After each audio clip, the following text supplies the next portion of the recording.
A new world came into existence, the Abyss. As time passed, it filled with all kinds of living beings, but survival came at a cost. War and bloodshed became a way of life. People fought monsters and each other, striking from the shadows if necessary. The only rule was to survive, and for those who did, great treasures awaited. In a certain era, a brutal war raged. A mighty dragon lay defeated on the battlefield, its massive body motionless. Nearby, a man knelt on the ground, coughing up blood. Before he could recover, another dragon emerged from the shadows, its claws gripping him tightly. The crushing force made him spit blood again. Then, as if dismissing him, the dragon let go, leaving him to die. Gritting his teeth, the man whispered that these creatures lacked intelligence, sealing their own fate. Just then, a glowing sphere appeared in the dragon's mouth. He closed his eyes, thinking about the others, wondering if they had survived. At that moment, a radiant golden light flared. A hand clad in golden armor reached out, and a woman in gleaming battle gear stepped forward. "The last death squad has been wiped out," she declared. Turning to her remaining allies, she stated grimly, "That leaves just the four of us. The last hope of humanity." Keljian shut his eyes in silent resignation. Kang Tai crossed his arms, his expression unreadable. A short distance away, a lone figure sat in deep thought, his eyes closed. The weight of their survival, and the future of humanity, rested heavily on his mind. His name was Hansu. Before them, the space-time crystal Okenial began to spin. A great, mystical sphere, it held the power to turn back time. Humanity's final chance after 50 years of despair in the abyss. Kang Tai straightened up, his voice steady. "Only one person can return to the past," he said, though in his mind, the answer was obvious. Kang Tai smirked, rubbing his chin. "Well, clearly, it has to be the strongest among us," he mused. Keljian adjusted his glasses with a sigh. "For once, I thought Kang Tai would say something useful," he muttered. "I regret wasting even a second expecting anything different." Air stepped between them, her voice firm. "Enough. Focus. Most of the Valkyries sent to fight the Golden Dragon have fallen. It's only a matter of time before it reaches us." She lowered her weapon, hesitating for a moment. It felt unfair, but they had no other choice. She turned her gaze forward, conviction in her eyes. "The only one who can return to the past is Hansu." Hansu looked up at her, his heart pounding. He hesitated, staring at his own hands. Hansu remained silent, lost in thought. He had been fighting for too long. Day after day, year after year, his hands were drenched in blood. Yet he could barely remember why he kept going. Maybe dying like this would not be so bad. Aes placed her hand over his, cutting off his thoughts. She sat beside him, her voice steady. "The fate of humanity rests in your hands. Don't give up, Hansu." He looked at her tiredly, then glanced at Keldian and Kang Tai. Keldian nodded. "Aes is right. The fact that you're still here, even though you started 20 years later than Yin, proves why you're the right choice. If you had begun just 5 years earlier, things might have turned out differently." Kang Tai grinned. "They've got a point. Even I have to admit your skills are undeniable. But hey, if you really don't want to go, just say so." His grin widened as he added, "Think about it. Going back means getting everything you missed out on." Then, realizing how that sounded, he quickly corrected himself. I mean, you would be the one getting them, obviously, since you're the only one who can go back." Hansa let out a faint chuckle. Then, finally, he stood up. He walked toward the massive, glowing sphere. The moment he stepped closer, an overwhelming pressure crashed down on him. The others tensed. A shadow loomed over them from a nearby crevice. The dragon had arrived. Darkin's roar tore through the battlefield, shaking the ground. Golden flames burst from its mouth. Keldian shouted, "Hansu, stay focused. We'll hold it off." He raised his hands, summoning a powerful shield that shimmered above the party. The moment the flames struck, an explosion erupted, forcing everyone to brace themselves. "Switch," Keldian commanded. Aes and Kang Tai moved instantly. "Hold the dragon while I prepare." Kang Tai gripped his stone, his expression resolute. "Leave it to us." He shot a glance at Hansu. "Now's your chance. Show us what you can do." Aes didn't wait. She charged forward first. Kang Tai followed close behind. Dragons descended upon them from all sides. Aes drove her weapon into the ground, sending powerful shockwaves outward. "Kang Tai, now," she shouted. His weapon ignited in a blazing inferno. Flames surged around him as he raised his sword. "I figured this out a long time ago." With a powerful swing, he struck the earth, causing it to crack and tremble. Then, his eyes widened in shock. A dragon's claw came down hard. He barely had time to react, gritting his teeth as he braced for impact. Hansu instinctively moved to help, but Keljian grabbed his arm. "Your weapon is broken," he reminded him. "Don't let yourself get distracted." Aes turned to him. "Keljian's right.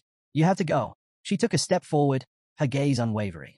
"I know you think we're annoying, but that's not a reason to turn your back on us now." She turned away, gripping her weapon tighter. For once, Just listen to me. Hansa smirked. I'll try my best, he said. Air smiled. Even in a moment like this, he hadn't changed. She turned, leaving the rest to Keldian. Adjusting his glasses, Keldian called out, Hansu. His voice was steady. Listen carefully. Hansa turned toward him as magic began to swirl around him. As Air said, there's no need for pointless killing, Keldian continued.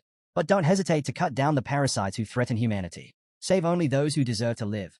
His gaze darkened. And whatever you do, don't forget about the Berserker King, Clementine Keen. That bastard needs to die. Keldian's eyes locked onto his. Do you understand? Hansa gave a firm nod. Keldian smiled. Good. Now, get ready. The massive sphere began to spin, faster and faster. Hansa took a deep breath, his expression resolute. The others turned toward him, watching as the sphere activated. Keldian clapped his hands together, summoning layers of protective spells that formed a barrier between them and the dragon. White lightning crackled across the space. Then, everything changed. In an instant, Hansu was surrounded by a massive crowd. Confused voices filled the air as people frantically looked around, trying to understand where they were. A green sun hung in the sky, casting light over the crumbling remains of a city. It had worked. Determination settled in Hansu's heart. He had to give this everything he had. He couldn't let his comrades down. All around him, panic spread. Where are we? Someone shouted. I want to go back, a girl screamed. A man grabbed another by the collar. You did this, didn't you? I don't know anything, the other man protested. Let go of me. Hansu watched the chaos unfold. Of course, people were terrified. They had just been thrown into another world. His mind flashed back to the year he was born, the year everything began. It had started with just 100 people. But soon, the numbers surged out of control. Countless people vanished without a trace, swallowed by the abyss. He remembered his own disappearance at 20. One moment, he was holding his phone. The next, it slipped from his grasp as he was pulled into another dimension. This world was the midpoint of the abyss, where countless dimensions converged. Those who arrived first gained skills instantly, driven by raw survival instinct. But this place was nothing short of a nightmare. A lawless, merciless world where monsters ruled. And when enough people from a swallowed world gathered here, the door to the abyss would open. And then, the Great War would begin. Stretching his arms, Hansu exhaled. 5 years. That's all I've got to get strong. He took his first step forward. Then he paused, glancing down at his hands. His strength, his skills, everything he had built up in the past, was gone. He clenched his fists. No matter what, he had to push forward. A sudden scream shattered the air. People gasped in terror, pointing toward the sky. It was splitting apart. A crack widened in the heavens, and something began to emerge. Then, it fell. With a guttural howl, a monstrous imp crashed into the crowd. The people around it froze in shock. The imp let out a rough cough, then straightened itself. Its glowing eyes swept over the crowd. And then, it grinned. The imp-like creature grinned, bearing sharp teeth. Greetings, everyone. I am your fairy assistant. The crowd remained frozen, listening as the so-called assistant continued. I'm here to give you a short briefing. His eerie smile widened. So, listen carefully. Hansa folded his arms, watching with a cold expression. A briefing? He scoffed internally. This was not an explanation. It was nothing more than a twisted way to push people into killing each other. Welcome to another world, the fairy assistant declared cheerfully. From this moment on, you've been granted an amazing opportunity. Enough nonsense. A man in the crowd suddenly shouted, pointing at the creature. What do you mean another world? Just send us back home. The fairy assistant's friendly demeanor vanished in an instant. His voice turned sharp. Wait until I'm finished, he snapped. The man hesitated. The sudden shift in tone unsettled him. But the assistant continued as if nothing had happened. Now, where was I? Ah, yes. You've all been granted absolute freedom. The creature's eyes gleamed as he listed, no laws, no order, no morality, no ethics. Does not that sound like a dream? His smile stretched unnaturally wide. You are free from all those meaningless constraints. The tension in the crowd thickened. But that's not all, the assistant went on. All physical limits that once held you back, gone. And depending on your actions, you can grow stronger, infinitely. He chuckled, comparing it to the protagonist of a movie. Think of this as your chance to become the hero or villain you always dreamed of being. He tilted his head. Isn't that wonderful? Then, with a snap of his fingers, he added, let me show you how it works. The man who had spoken earlier suddenly began to glow. Before he could react, a chunk of his body tore away. Blood sprayed in every direction. A horrified silence gripped the crowd. Then, the screams erupted. The fairy assistant gasped dramatically, placing a hand over his mouth. Oh dear, how clumsy of me, he said with mock regret. I do dislike noisy talkers. Someone in the crowd shouted, run. Panic broke loose as people scattered in every direction. The assistant sighed in annoyance. I said I hate noise. With another snap of his fingers, a girl in the crowd froze, tears streaming down her face. She whimpered, pleading for someone to save her. The assistant's face twisted in irritation. Enough! If you want to live, put in the effort. Then, just as quickly as it had appeared, his anger vanished. A smile returned to his face. Ah, much better. Now, let's continue. A stone with an intricate rune materialized in his hands. This, my dear survivors, is a rune, he explained. You can obtain one by killing living beings. The stone shimmered faintly as he turned it in his hand. There are 8 other types, each appearing randomly. This one is colorless, but if you work hard and grow, you'll collect more and become even stronger. His gaze swept over the terrified crowd. Now, who wants it? A hush fell over the people. No one dared move. Then, one hand rose. Hansu. He stood calmly, his expression unreadable. The assistant's eyes lit up with delight. Oh, how exciting. He immediately floated toward Hansu, beaming. Such enthusiasm. I like you already. The monster extended its hand, and Hansu followed suit. As their hands met, the fairy helper excitedly started rambling about how amazing runes were, how they could alter the laws of the world. The monster chimed in, stating that his muscle capacity had increased from 117 kilograms to 122.3 kilograms. But Hansu remained unimpressed, already familiar with this concept. His indifference dampened the fairy's enthusiasm, who had expected a more dramatic reaction. Clearing his throat, the fairy continued explaining. He emphasized that runes had various effects depending on their type, granting abilities beyond the understanding of traditional science. To demonstrate this once more, he asked if anyone wanted to give it a try. However, he abruptly decided against it. Instead, he left them with an important reminder. Regardless of what attribute a rune enhanced, it would never be a disadvantage. If they wanted to grow stronger and survive, they had to collect as many runes as possible. Tension spread through the crowd. People grew restless, shoving and cursing as they scrambled for the runes. The fairy helper watched the chaos with amusement. He observed the one who had received a rune earlier and figured that most of them didn't need further instructions. Floating toward Hansu, the fairy explained that touching one's right ear would reveal the number of runes they possessed. As he demonstrated, others instinctively reached for their ears, eager to check for themselves. With a smirk, the fairy noted that humans love to quantify things. He then casually mentioned that an average person's stats were around 10, a basic benchmark.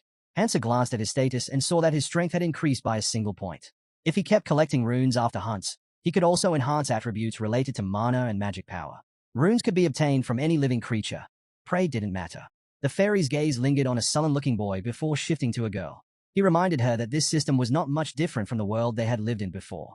Then, as if sensing the growing unease, the fairy helper decided to offer them something that might lift their spirits. Suddenly, objects materialized in their hands. Weapons. The monster told them to forget the past and focus on what lay ahead. The boy stared at the weapon in his grip as the monster's voice rang out once more, urging them to enjoy their new life. Once he was gone, training would begin, and they had better give it their all. A murmur spread through the crowd at the mention of training. But before anyone could process what was happening, a piercing scream tore through the air. Behind them, a swarm of monsters loomed, their grotesque figures illuminated by eerie, glowing eyes. They snarled and bared their teeth, their guttural growls sending waves of fear through the gathered people. Panic set in. Someone hesitantly asked if this was part of the training. The monsters advanced, their steps slow but deliberate. The people froze, paralyzed with terror. Just as the tension peaked, someone raised a hand and urged everyone to stay calm. A girl spoke up, telling them not to panic and to back away carefully. Hansu planted his feet firmly, locking eyes with the creatures. He could feel the fear spreading among the people like wildfire. Someone tried to retreat but bumped into another man, who scowled in irritation. The first man, however, pointed forward, his voice uneasy. Something was wrong. A wall. They were trapped.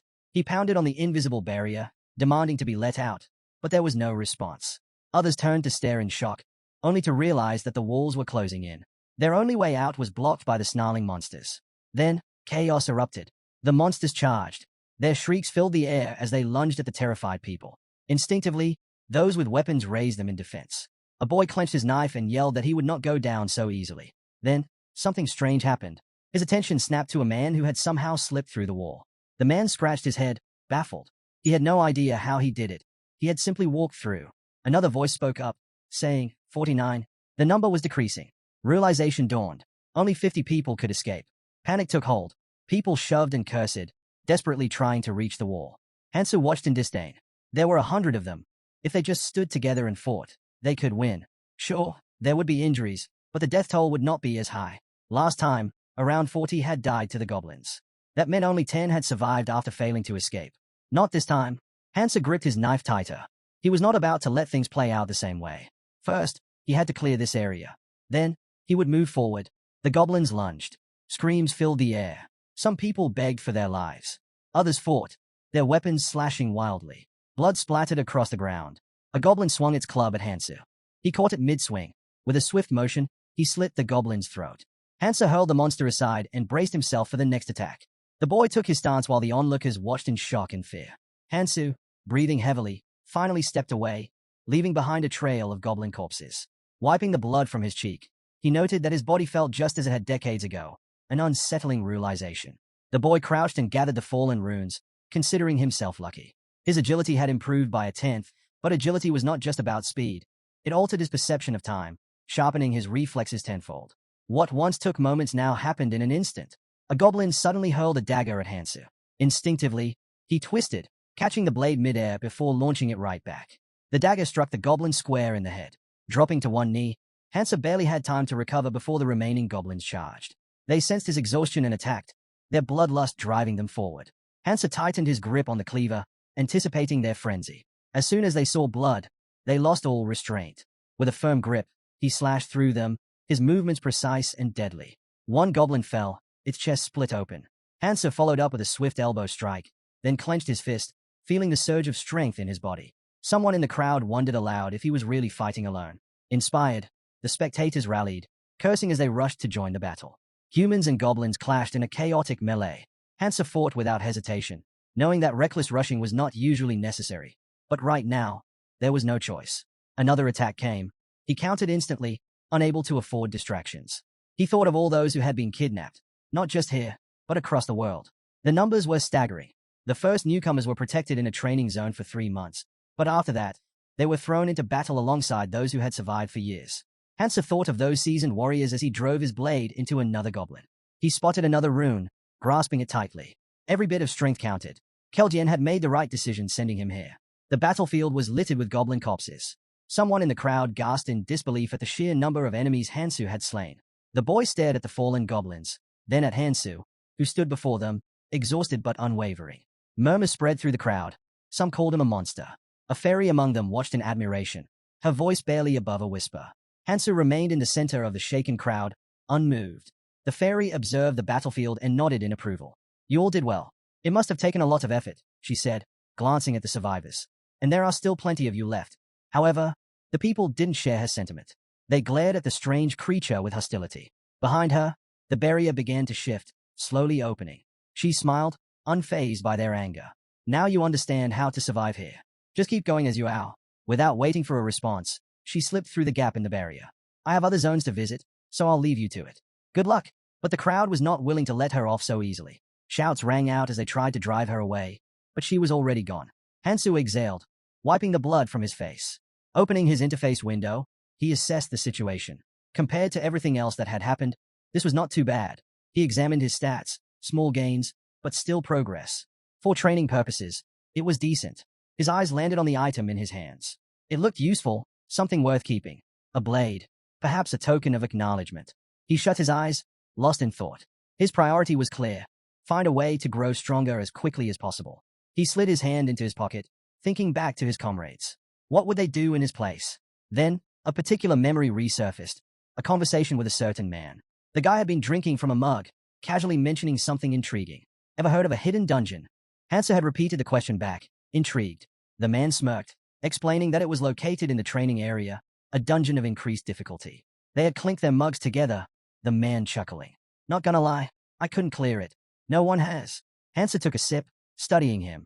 The man adjusted his collar with a proud grin. You're telling me you only made it halfway and got this strong? He scoffed. If I were a Valkyrie, do you think I'd still be here? Hansu frowned at the remark, but the man continued. If this were the past, I'd definitely give it a shot. If I cleared it, I'd be strong enough to take you down for sure. One thing was certain, the greater the challenge, the greater the reward. The harder the battle, the more valuable the outcome. Does not it make you curious? The man had asked. What's waiting at the end? Now, Hansu stared ahead, his expression serious. His next target was clear. Looking to the side, he considered what needed to be done before attempting the dungeon. The training process followed a set pattern. Hundreds of people grouped together, assigned to different zones, working in cycles. Each area was their battleground for a week. and after 3 months, the cycle would end. Before challenging the dungeon, he had steps to take, and he intended to take them all. Once the second stage of training ended, the safe zone would disappear completely. There would be no way to contact those who had arrived earlier. In the first stage of training, 2 hidden parts existed, but no one had ever reached the end. To clear the hidden dungeon, Hansu needed to obtain both. This was the fastest way to grow stronger. For now, his focus was on finding the hidden part that was closest. His eyes scanned the area, stopping on a moss-covered sign. This was where he needed to search. Before he could begin, a voice interrupted. "What are you up to?" Hansu turned to see a man and a woman in a heated argument. The man insisted he had only suggested they go together, while the woman firmly refused, saying they would be fine on their own. Then the man grabbed her wrist. All around, similar conflicts were breaking out. The so-called strong were taking advantage of the weak. The man smirked. "If you want to survive, you need to cooperate," he said, ignoring the fear in the girl's eyes. "Isn't that what you want? For all of us to make it out alive?" Hansu exhaled sharply. He had no time for this. He needed to find the hidden part within a week, or it would be gone. Just as he turned away, another voice called out. "Hey, wait!" Hansu glanced over his shoulder. A guy with headphones hesitated before stepping closer. "What's your name?" he asked, looking unsure. Hansu frowned. "Do we know each other?" The guy flinched but repeated the question, this time with unease. Before he could answer, another voice cut in. "Have you lost your mind?" A blond man stormed forward and threw a punch at Hansu. "We were together before we got here. What the hell are you doing?" Hansu caught the movement but didn't react. His eyes narrowed. These two knew his name. How? Then, it clicked. The blonde's furious expression. The guy with headphones. They were familiar. His classmates. Memories surfaced. They had started this journey together. But they had died. He had forgotten about them. Just then, the girl from earlier yanked her hand free, stepping toward the group with determination. Sunlight hit her face, and Hansu suddenly remembered her name. "Yo, am I he?" She approached him hesitantly. Hansu noted that with her appearance, trouble would find her sooner rather than later. The man in the jacket scowled, his face twisting in frustration. "You're seriously ignoring me?" he snapped. His eyes darted toward Hansu, then to his own group. Sweat beaded on his forehead. He had seen Hansu take down an entire gang of goblins single-handedly. But the man hesitated. Hansu looked tired. Maybe. A glance at his gang confirmed it. They were thinking the same thing. If they attacked now, they might have a chance. Taking a step forward, he grinned. Raising a hand, he called out mockingly. "Where are your manners?" We weren't finished talking yet. His gaze settled on Hansu. "So, who's this guy?" He eyed him up and down. "You look pretty rough. Think you can handle much in that condition?" The gang exchanged knowing smirks. Their leader chuckled, turning his attention back to Yo Mi He. "Come here," he said, his voice sickly sweet. "I'm asking nicely." His grin widened. "More is always better, right? So why don't you come to us, before we come to you?" Hansu scanned the gang with a calm gaze before turning to the blonde. With a sigh, he muttered about how filth was everywhere. These guys were still high off their first victory, completely unaware of the real enemy they were up against. Their overconfidence blinded them to reality. As he stepped forward, the gang leader tensed, watching him warily. Hansu's eyes darkened as he asked if the man even understood where this was all heading. Without warning, he shoved the leader back. His grip tightened around his dagger, veins pulsing with barely restrained anger. "Got anything to say?" he asked coldly. Before the gang leader could respond, another man, one in a red shirt, stepped in front of him, raising a hand. He told Hansu to relax. Meanwhile, a large, shaven-headed man smirked. He assured Hansu that they weren't bad people. They even called him boss. With an easy smile, the boss made an offer. Why not join them? Given the current situation, it was clear they all had a role to play. His eyes, however, held a sharp edge. "Would not it be smarter to work together?" he asked. Hansu studied him carefully. This man had already adapted to this brutal world. He no longer hid his true nature. He thrived here, like a predator in its element. Hansu clenched his dagger, debating whether to take him out right now. Then, S' voice echoed in his mind. There was no point in spilling unnecessary blood, she reminded him. But she also warned him, never spare the parasites that would harm humanity in the Great War. She urged him to protect the people he encountered, to do what he could for them. Hansu looked down for a moment, lost in thought. These guys? He didn't have time to deal with them now. Besides, people like them had a habit of destroying themselves sooner or later. Turning away, he dismissed them. "Not my problem. Get lost." The boss watched him leave, his expression unreadable. When his assistant started to panic, he cut him off sharply. "Enough with the hysteria," he said. They had more important things to focus on. He turned his gaze forward, toward the suffering people around them. In this twisted place filled with monsters, he had a vision, to bring order, no matter what it took. Hansu recalled the fairy and scoffed, calling her a devil. Still, something about this place intrigued him. With a smirk, he muttered that the strong ruled here. so why not take advantage of the opportunity? The boss led his group in the opposite direction, the crowd following without hesitation. Watching them go, the blonde shook his head. How is it that people are scarier than monsters? He murmured. His gaze then drifted to Hansu, who was walking away. Hansu had always been a bit strange, but had he always been like this? Wiping the blood from his face, Hansu barely noticed as someone caught up to him. It was the orphan, the boy with the dark, sullen expression. He hadn't paid much attention to him before, but now, the kid was looking at him intently. Why are you acting like you don't know us? He asked. Hansu frowned, his gaze sharp. Memory loss, he said simply. His classmates exchanged confused glances. Minnie giggled. Why do you sound like some old man? She teased. Hansu glanced at her, not sure what was so funny. Minhee, still laughing, blushed as she stole glances at him. He thought for a moment. She had a bright future ahead of her in their old world. But here, beauty was a double-edged sword. If used well, it was a powerful weapon. He could only hope she knew how to handle it. They walked through the ruins in silence. The blonde fidgeted, uneasy. We haven't said a word this whole time, she said, scanning their surroundings. Then she turned to Hansu with forced cheer. So, where are we going? Hansu didn't answer right away. Instead, he kept walking.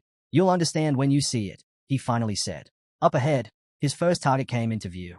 They stopped in front of a subway entrance, Gangnam Station. The hidden section lay below. Minhee blinked. Wait, why are we here? Hansu exhaled and rubbed his mouth. He didn't have time to explain everything. If not for S words, he would not have even brought them. He curled his fingers slightly, resigning himself to the situation. I have a feeling, he said. His voice was calm, but there was certainty in his words. I lost my memories, but in return, I gained power. His classmates stared at him, stunned. Hansu was not sure why they were so shocked. After everything they had seen, a literal fairy, monsters, was it really that surprising? The blonde leaned toward her friend. Are we sure we should be following him? She whispered. Hansu suddenly turned, cutting off any further doubts. I'm not forcing you. His tone was firm. I respect people's choices. If you don't want to come, step aside and watch from the sidelines. The blonde scowled. She was irritated by how smug he sounded, but something in his attitude made her uneasy. Did he really know something? With a deep breath, Hansu stepped forward and began his descent. The blonde hesitated, her doubts gnawing at her. Still, she followed, as did the rest of the group. As they walked down, she tried to shake off her nerves. Flashing a nervous grin, she leaned toward Hansu. Are you sure this place is safe? She asked. It feels creepy. Hansu didn't break his stride. We're meeting some friends. The blonde blinked. Friends? Who the hell would live in a place like this? They reached the bottom. The air was thick with something unspoken. Whatever was down here, they were about to find out. Hansu slid his hands into his pockets and suddenly came to a stop. His gaze dropped to the ground. Without a word, he pulled out his dagger. Minnie let out a startled squeal. The blonde spun around at the sound, eyes widening. Tai-sung, someone shouted.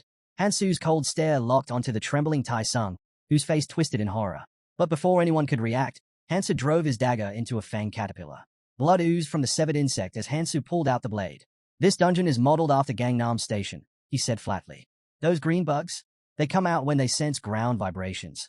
The creature's remains twitched, then disintegrated into energy, leaving behind a small pebble. Hansu picked it up, inspecting it as he continued. They hate sunlight, so they usually stay hidden. But if one of these things gets a bite on you, he turned to face the others. Your flesh will be torn apart in seconds. You won't even have time to react before you pass out and die. Fear crept over his classmates as they processed his words. Hansu sighed. I'll show you an easy way to deal with them. Without hesitation, he plunged his dagger into another bug's throat. Knives were handed out, and soon, the group was slashing at the crawling insects. Hansu observed them carefully. These four might actually be useful. His eyes landed on a trembling boy wearing headphones. He stepped closer. If you're not confident, step only on whole tiles, Hansu instructed. If you see a crack with dirt inside, stab it, but keep your hands protected. Minhee, wiping sweat from her forehead, chimed in cheerfully. So basically, hit the spots where the ground rises. The blonde chuckled. Like a game of whack-a-mole. The boy in the headphones closed his eyes, gripping his knife tightly. He took a deep breath, mentally preparing himself. But just as he steadied himself, something burst out of the ground behind him. A beetle lunged at him with a screech. Before he could react, Hansu shoved him aside and slashed the creature cleanly across its body. The severed pieces thudded to the ground at his feet. The boy blinked in shock, then quickly smiled in gratitude. Thanks, he mumbled. Hansu barely acknowledged him. It was clear, this guy was not much of a fighter. He'd just end up being a burden. Without another word, Hansu turned and kept walking. The boy lowered his head, frustration evident on his face. The blonde, still trying to process everything, stepped closer to Hansu. You knew this would happen. he said, narrowing his eyes. How? Hansa glanced at him and smirked. Didn't I tell you? His voice held a hint of amusement. Then, with a satisfied grin, he added, it's my superpower. The blonde froze, momentarily dumbfounded. The others looked just as stunned. But Hansu was not interested in explaining further. Let's focus on hunting, he said, moving forward without another word. While the others hesitated, Hansa turned away, casually spinning the fallen stone in his hands. He glanced back at them and asked why they weren't picking up the runes. He gave an awkward smile and admitted that they thought it would be better if the hero collected them instead. In return, he could protect them, just like in the games. She trailed off, embarrassed, quickly adding that it was not as if picking up the runes would suddenly make them as strong as Superman. Hansa frowned. Mi's reasoning was flawed. Relying on him in exchange for safety was not a smart decision. With a sigh, he turned back to them. Your prey belongs to you alone, he said firmly. If you want to travel with me, you'll need to follow the basic rules. Those who had survived in the abyss for decades had established a simple code to ensure cooperation. Your prey belongs to you alone. In group hunts, resources are distributed based on need and contribution. In times of crisis, relationships built on goodwill fall apart. His classmates stared at him in confusion, but Hansa knew it would not take long for them to understand just how brutal this world was. He met their uncertain gazes and added, first, rely on your own skills. If you're useless, I won't hesitate to leave you behind. The group tensed at his words, but this was just reality. Tai-sung glanced at the blonde beside him, who nodded in silent agreement. Hansa looked at them with irritation but let it go. Sooner or later, they'd understand. Soon, they'd be fighting over runes like starving dogs over scraps. Without another word, the group began collecting loot from the fallen bodies. That's when Tai-sung called out, "Hey, check this out." In his hands, he held a strange-looking rune, a deep purple stone that pulsed faintly. His instinct screamed that this was different. If he took it, something inside him would change. This was the essence of the Akrul troll tribe. Tai-sung glanced at Hansu, remembering what he'd said earlier about distributing loot. If he made a big deal out of this, it could put him in an awkward position. Instead, he simply smiled and asked, since I found this, can I keep it? Hansa gave a calm nod. That reaction caught Tai-sung off guard. He had expected some resistance, but the hero seemed unfazed. Hansu studied the rune, recognizing its potential. A solid starting skill. It offered both defense and regeneration, two crucial survival traits. And since it was a passive ability, it didn't require activation. The only downside was an increased appetite. But that problem could be handled easily. As one's strength grew, so did the rune's power. Smart individuals with mastery over magic could gather hundreds of abilities. Keldian, for example, had acquired more than 1,000. And this was just the beginning. Hansa silently observed the group, his thoughts racing. His eyes gleamed with understanding. His situation was unlike anyone else's. Scattered runes lay on the ground, and a hand reached for one. A bright light flared, making Hansa squint. He clenched his fists. Ez let out a sigh and said, as she suspected, the hero's skill limit was 7. Covering her face in frustration, she muttered that if they had known earlier, he could have chosen stronger skills. A limit of 7 was a fatal flaw for anyone else. But Hansu was different. His strength far surpassed this restriction. The abilities he acquired weren't stagnant. They evolved endlessly. What started as basic regeneration from a lizard essence could eventually rival Kang Tai's legendary immortality technique. His speed-enhancing rapid dash could transform into something as formidable as Keldian's signature move, Rupture of Space. It was because of this ability that Hansu had earned the nickname 7 Stars. While others spent 20 years honing their skills, he caught up in a fraction of the time. That was why he had been chosen to return to the past. A small smile crossed his lips before fading. He couldn't afford any missteps. His choices mattered now more than ever. Ez warned him to be careful with his skill selection. If everything went according to plan, he would breeze through training like it was nothing. Meanwhile, Men examined Tai-sung's rune with fascination. He decided to take it.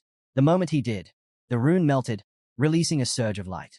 The system displayed a notification. Physical resistance acquired. Tai-sung smirked, pleased with his decision. He checked his stats and saw a noticeable increase in several attributes. With a smug glance at Hansu, he thought to himself, he would never pass up an opportunity like this. Curling his lips into a grin, he mentally challenged the hero. Just wait. I'll catch up to you soon. Hansu simply waved and motioned for the group to move forward. Tai-sung slung an arm around his shoulder and warned that things were about to get even more dangerous. Let's stick together, he suggested. Tai-sung, meanwhile, turned to Yo-Mi, asking if she needed him. Yo-Mi blinked, confused. Why was he looking at her while saying that? Hansu shot a displeased glance at the blonde. Does he really see me as his rival now? He wondered. The thought was almost amusing. Still, he wasn't going to entertain it. With a firm motion, he shrugged off the arm around his shoulder. Just because he found it amusing didn't mean he'd tolerate it. The group pressed on. As they walked, Hansu's gaze shifted downward with concern. We need to go deeper, he said. The girl hesitated. Why? The subway, he replied. She stared at him in shock. Wait, the trains are still running. Hansa simply said, you'll see for yourself, and took a few more steps forward. As he walked, his mind drifted to the past. There was someone who had never made a single mistake. He recalled sitting down for a drink with a stranger. The man had boasted about his dungeon experiences, confidently stating how many he had conquered. But before he could finish, another voice cut in. Those dungeons you're talking about? They are nothing compared to the ones I've been to. The braggart turned sharply, glaring at the interruption. Who do you think you are, butting into other people's conversations? A dark-haired man calmly folded his hands together. He had overheard enough. The so-called expert was spewing nonsense. Without hesitation, he pushed the braggart aside and took a seat next to Hansu. Leaning in slightly, he spoke with quiet intensity. If you really want to get stronger fast, there's one thing you need to find. Hansu remembered the way his eyes gleamed with excitement. It's in the training area. Somewhere in the subway. The stations varied in design, but structurally, they were the same, at least until the third floor. There, a portal sat in the center of the stairs. If you stepped through and followed the path to the very bottom, a train would be waiting. Catching it was the real challenge. But if you managed to board, that was it. Your path to power would be set. The only problem? Reaching it was near impossible, and the train only left once a day. Now, standing at the entrance, Hansa stared ahead. I had to make it there today, no matter what. They approached the portal. Mihe's eyes widened in surprise. Wait, this isn't Gangnam Station. She had been to Gangnam plenty of times, but she had never seen an entrance like this before. Anxiety crept in as she instinctively touched her neck. Are you sure about this? She asked. You don't even know what's waiting for us in there. Hansa remained unfazed, his gaze steady. I'm going where my instincts tell me to. Like I said before, if anyone wants to leave, now's the time. Tai-sung grinned. You think I'm going to back out now? I'm in. Mihe hesitated for a moment, then pressed a hand to her chest. I'll go too. Hansa glanced at her, reading her expression. She's worried, and she knows exactly what kind of danger she's in. Someone like her, someone vulnerable, had even more reason to grow stronger, even if it meant sacrificing everything. Mihe, on the other hand, looked ahead with barely contained excitement. The blonde shrugged and waved a hand dismissively. We'll stay here. Nothing's stopping us from just continuing to hunt. And with that, their paths split. Sang-jin, though trembling, declared that he would go with them. Down Tai-sung chuckled, questioning where Sang-jin suddenly planned to go when just moments ago, he had been too scared to move. Sang-jin shot him a glare and snapped that it wasn't any of his concern. Tai-sung raised an eyebrow in surprise. But before he could say anything, Sang-jin doubled down, stating that whatever he did was none of Tai-sung's business. Tai-sung scoffed, saying there was too much talk coming from someone so useless. He was about to continue when Hansa cut him off with a sharp enough. Closing his eyes, Hansa told them to quit the pointless bickering. He slipped a hand into his pocket and reminded them that time was short. They could do whatever they wanted. Tai-sung turned away, his veins bulging with frustration. Internally, he seethed, wondering how they dared to humiliate him in front of Mihe. Meanwhile, the hero stepped into the portal, focusing on the training area. Thousands of mobs roamed the landscape, and though the environment varied, some elements remained consistent. He glanced at the group behind him, then froze. Sang-jin and Mihe, standing behind him, looked just as shocked. Before them stood a convenience store. Confused voices echoed as people wondered how it got there. Without hesitation, they entered. Sang-jin immediately browsed the shelves while Hansu made his way to the refrigerator. The rumors had been true. There really was always a store on the second floor of the subway. Could this be some kind of hidden reward? Dais picked up a knife, wondering if he should take different weapons. Meanwhile, Hansu approached the counter, scanning the items. He recalled someone mentioning that this place was more like a supermarket than a convenience store. It really had everything one could need. Picking up a pot, he placed it on a scale. The cashier, puzzled, asked what he was doing. Hansu, weighing the bag in his hand, simply replied that he was cooking. Mihe, surprised, asked what exactly he was making. Without hesitation, Hansu poured greenworm blood into the pot. She immediately recalled how he had collected it, by squeezing the blood from corpses with his bare hands. Now, with a faint smirk, Hansu began tearing into the green goblin's skin. The moment their flesh made contact with the green blood, it became highly toxic. Goblins had evolved to resist the poison of green worms, making their own venom exceptionally strong. Dais grinned, inhaling deeply. Smells amazing. Give me a piece, he said eagerly. Hansa shot him an annoyed look. It's poison. Dais instantly recoiled in fear. Why didn't you say so earlier? Hansa scoffed. You were the one sniffing around for the scent. Mihe watched him curiously. I never would have thought to do something like this, she admitted. How do you even know how to make poison? Hansa glanced at her before replying flatly. It's my ability. My head is full of knowledge. Tai-sung narrowed his eyes, sensing that Hansa was dodging the question. In reality, Hansu's mind had nearly burst while trying to memorize everything. He recalled Keljian's words from the past. Going back in time would be meaningless without knowledge. Keljian had slammed his hand on the board, emphasizing that this information was crucial. It wasn't just about finding items. It was about knowing how to strengthen them. Keljian tossed the pointer over his shoulder and said that if the hero had any brains, he would understand why all of this was important.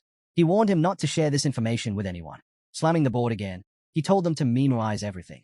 Knowing the future wouldn't prevent destruction, it would only accelerate the downfall of the abyss. Then he looked directly at Hansu.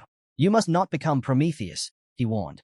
Only share your knowledge when absolutely necessary, and only according to the plan. Hansu stared at his reflection. Without knowing the exact proportions and brewing time, this recipe was worthless. That was fine. He poured the thick purple liquid into a bottle and smeared poison from a small tube onto his dagger. Mihe's eyes widened as she watched the venom drip from the blade. Can we have some too? She asked hesitantly. The hero extended his hand. Sure, but it'll cost you half a power or stamina rune per use. Tai-sung glared at him. You're seriously charging us? Why are you being so petty? Hansa turned his back to him. I could give it to you for free, he admitted. Then, lowering his head slightly, he added, but in the long run, I don't think that would be a good idea. The group fell silent. Hansu understood. One-sided relationships never lasted. Mihe hesitated before nodding. Fine, I'll give you the runes later. But at least let me try it first. Hansa turned to her abruptly, handing her the tube. Be careful, he warned. If this gets on your skin, it's going to hurt. A lot. Tai-sung clenched his jaw. If the hero kept acting like this, he wouldn't even get a chance to steal the poison. He eyed Hansa carefully. What if I use it first and give you the runes later? Sangjin cut in. Same for me. One by one, the group took turns passing the tube around. Hansu ignored them and focused on his own preparations. After a while, he slung his backpack over his shoulder and picked up his bags. This should be enough. As he turned, Mihe approached. We're ready, she said. Then she noticed his expression. Why are you looking at us like that? Hansa scanned them from head to toe. His classmates were loaded down with supplies, bags, weapons, anything they could carry. He sighed. Are you guys heading out to fight? Or trying to become bait? He sat down and crossed his arms. If you don't want to spend the rest of your lives fighting, bury most of that stuff now. If you take everything, others will come after you. The group hesitated, realizing the truth in his words. Mihe glanced at him. At first, she had thought he was just quiet. But now, she could see it. He wasn't just strong. He was an exceptional fighter. Embarrassed, she quickly patted his hand. Then, as if just realizing something, she looked up at him. Hey, why don't you have superpowers? Mihe reached for the bag on the ground, lost in thought. Hundreds of millions of people had vanished, yet not a single one had ever been found. Until yesterday, she had held on to hope. But now, she realized she might be stuck here for the rest of her life. The weight of that truth crushed her. Falling to her knees, she clenched her fists. I don't want to die. Her hands trembled, but she forced herself to look straight ahead. If survival meant doing whatever it took, then so be it. She glanced at Hansu. Standing next to him, she felt something. But before she could process it, he met her gaze. Embarrassed, she quickly looked away. They both turned forward again in silence. Tai-sung shot Hansu a look of irritation. You act like the center of the universe, he muttered before tossing his bag to Sangjin. Hey, carry it. Then, stepping ahead, he turned back toward Hansu. That superpower you mentioned earlier. He narrowed his eyes. Can we get one too? Hansu glanced up. Maybe. The three of them froze, stunned. Their faces flushed with anticipation. Seriously? Hansu nodded. Yeah, some people develop abilities here that they never had before. His gaze darkened as he recalled a warning from Keldian. Be careful. There were people in this world who had awakened powers they didn't possess in reality. Keldian had spoken at length about it. But in the end, his message had been simple. Eliminate anyone who becomes useless to you. Hansu frowned, irritated by the memory. The weight of those words pressed down on him. Tai-sung sensed something was off. Watching Hansu's expression shift, he smirked. You've gotten pretty cold. Huh? He stepped closer. Still mad at me? You were pissed at me when we first got here. Hansu didn't answer. He simply kept walking. He had nothing left to say. 4 or 5 years before coming here, he had fought an endless battle. The abyss had only grown stronger, its monsters increasing in number. At first, there had been hope, but eventually, that too had faded, buried beneath despair.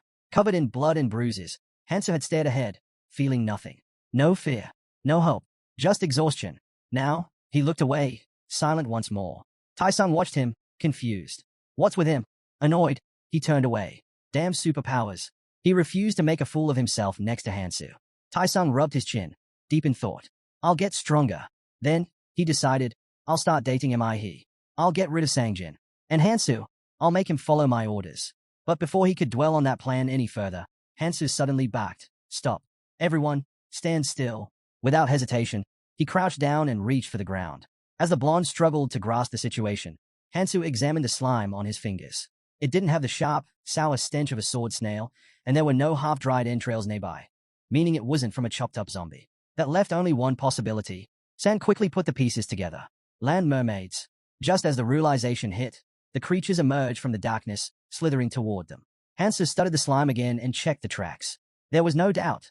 These were land mermaids. They moved slowly, but once they injected their prey with paralytic venom, they would drag it through the tunnels. However, Hansu knew that if they acted fast, they could take them down in seconds. A sinister grin flickered in the shadows, but Hansu wasn't fazed. He had a plan. Taisung narrowed his eyes at him. "Quit acting like you know everything." Hansu ignored him and turned to the group. "You guys are in for a surprise," he said, motioning for them to follow. As confusion spread among them, Anu stepped forward with Molotov cocktails, pouring the homemade mixture into bottles. They did not have gasoline, but it should still do the trick. Sangjin and Yo Mi exchanged looks. The girl sighed. "Don't tell me you made this with something you found in a store." Taisung took a bottle and turned it in his hands. "If this is part of a superpower, then I gotta admit, it's pretty useful." Then he glanced at Hansu. "You like it here more than your old world, don't you? You can do whatever you want." Hansu smirked. Taisung stepped back. "What? Why are you looking at me like that? Did I say something wrong?" In Hansu's mind, Keljian and Es were still arguing over whether Tan even deserved to exist. Shaking off the thought, Hansu grabbed a stick and started sketching a rough plan in the dust. "One of us throws the Molotov. As soon as it hits, the rest rush in and attack." He added 3 more figures to his drawing. The group silently watched as he mapped it out. "The one in the vanguard gets priority when we distribute runes," he continued. Taisung lifted his chin proudly. "I'll go first. Someone competent has to lead." Hansu glanced at the others. "And who's throwing the Molotov?" Sangjin and Yo Mi exchanged awkward glances.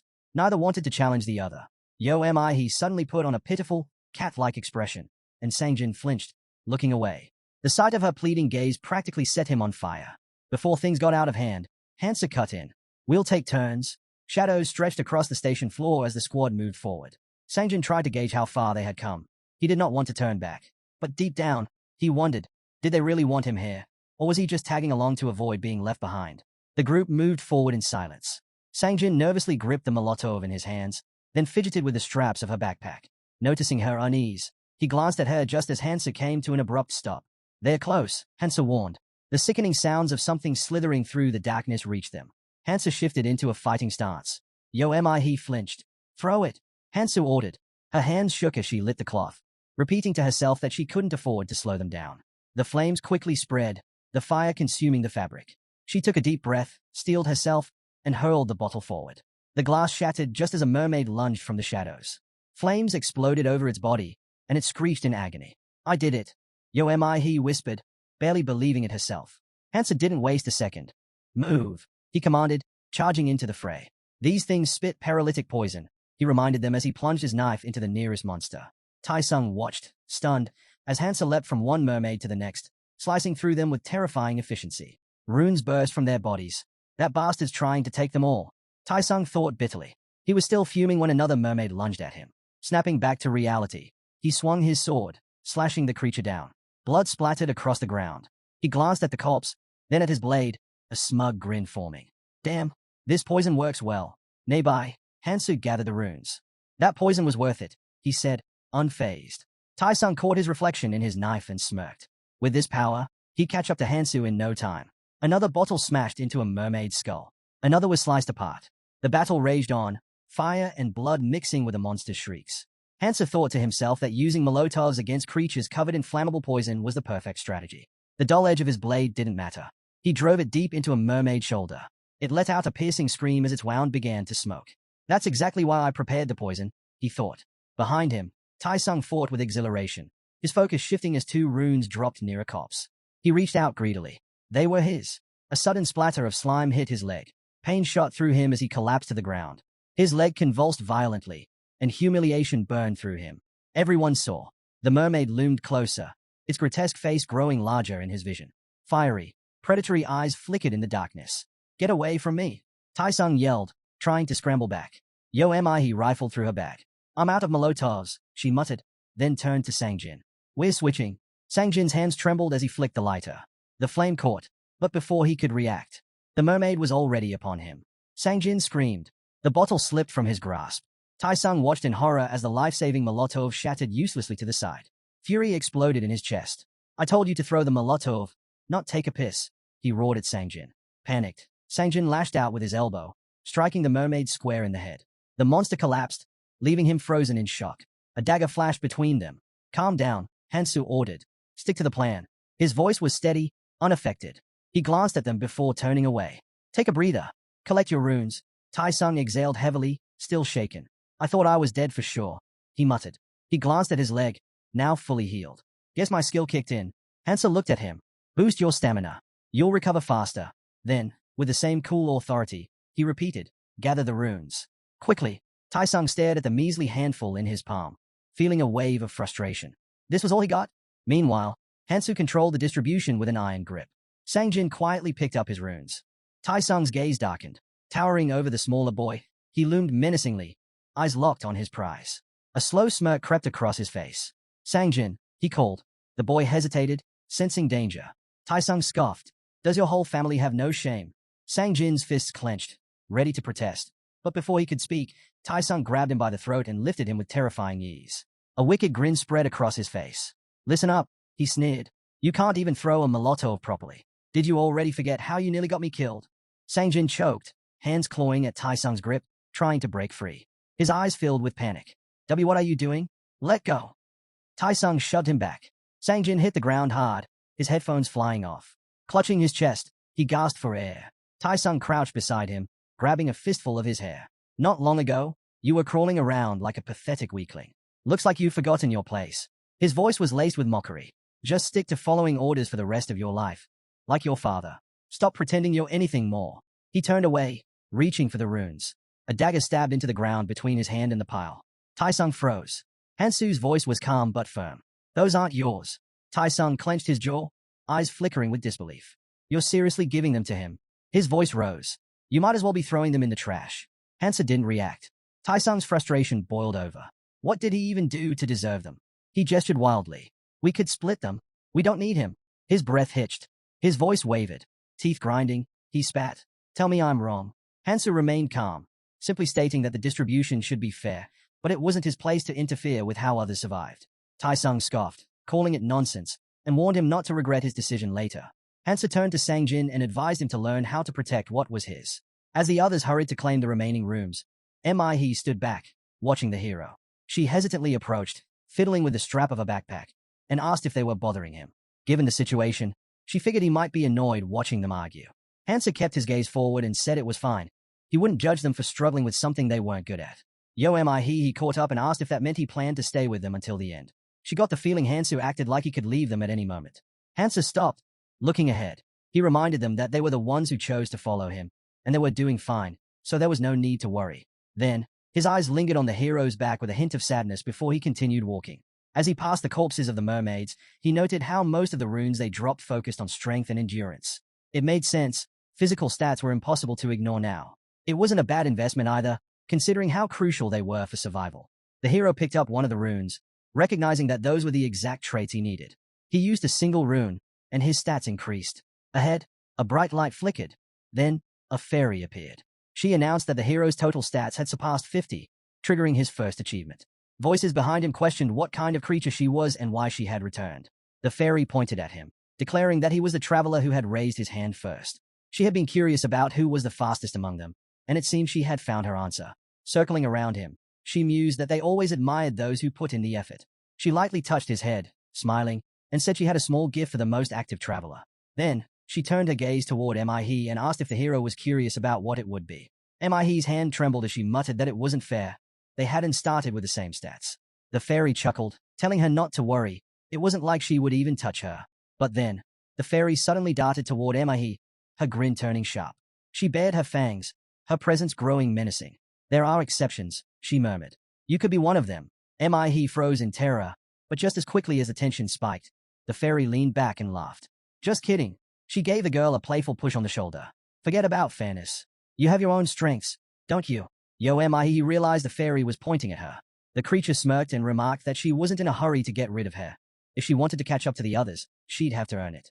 The Abyss assistant chuckled and said life had never been fair. Then, she fluttered up to the hero, grinning. It's time for your reward, she announced. He already had an idea of what it might be. The fairy's smile widened as she explained. For reaching a certain threshold in your combined physical stats, you get to choose 3 runes. Hansa remained calm, staring ahead. The fairy snapped her fingers, summoning the options. Agility, perception, healing, she listed, holding up the healing rune. This one's expendable, but it can patch up a hole in your stomach and cure most poisons. It's like having an extra life. The hero considered it. If a limb was torn off, it wouldn't be of much use. The others were stunned. A healing rune, something that could bring someone back from a near-death state. It was a chance to survive even the deadliest situations. While they silently hoped the hero would use at least 1 rune on them, Hansa studied the fairy and asked, do you have a rune that grants immunity to magic? The fairy froze for a moment before revealing another set of runes. There is one, she admitted.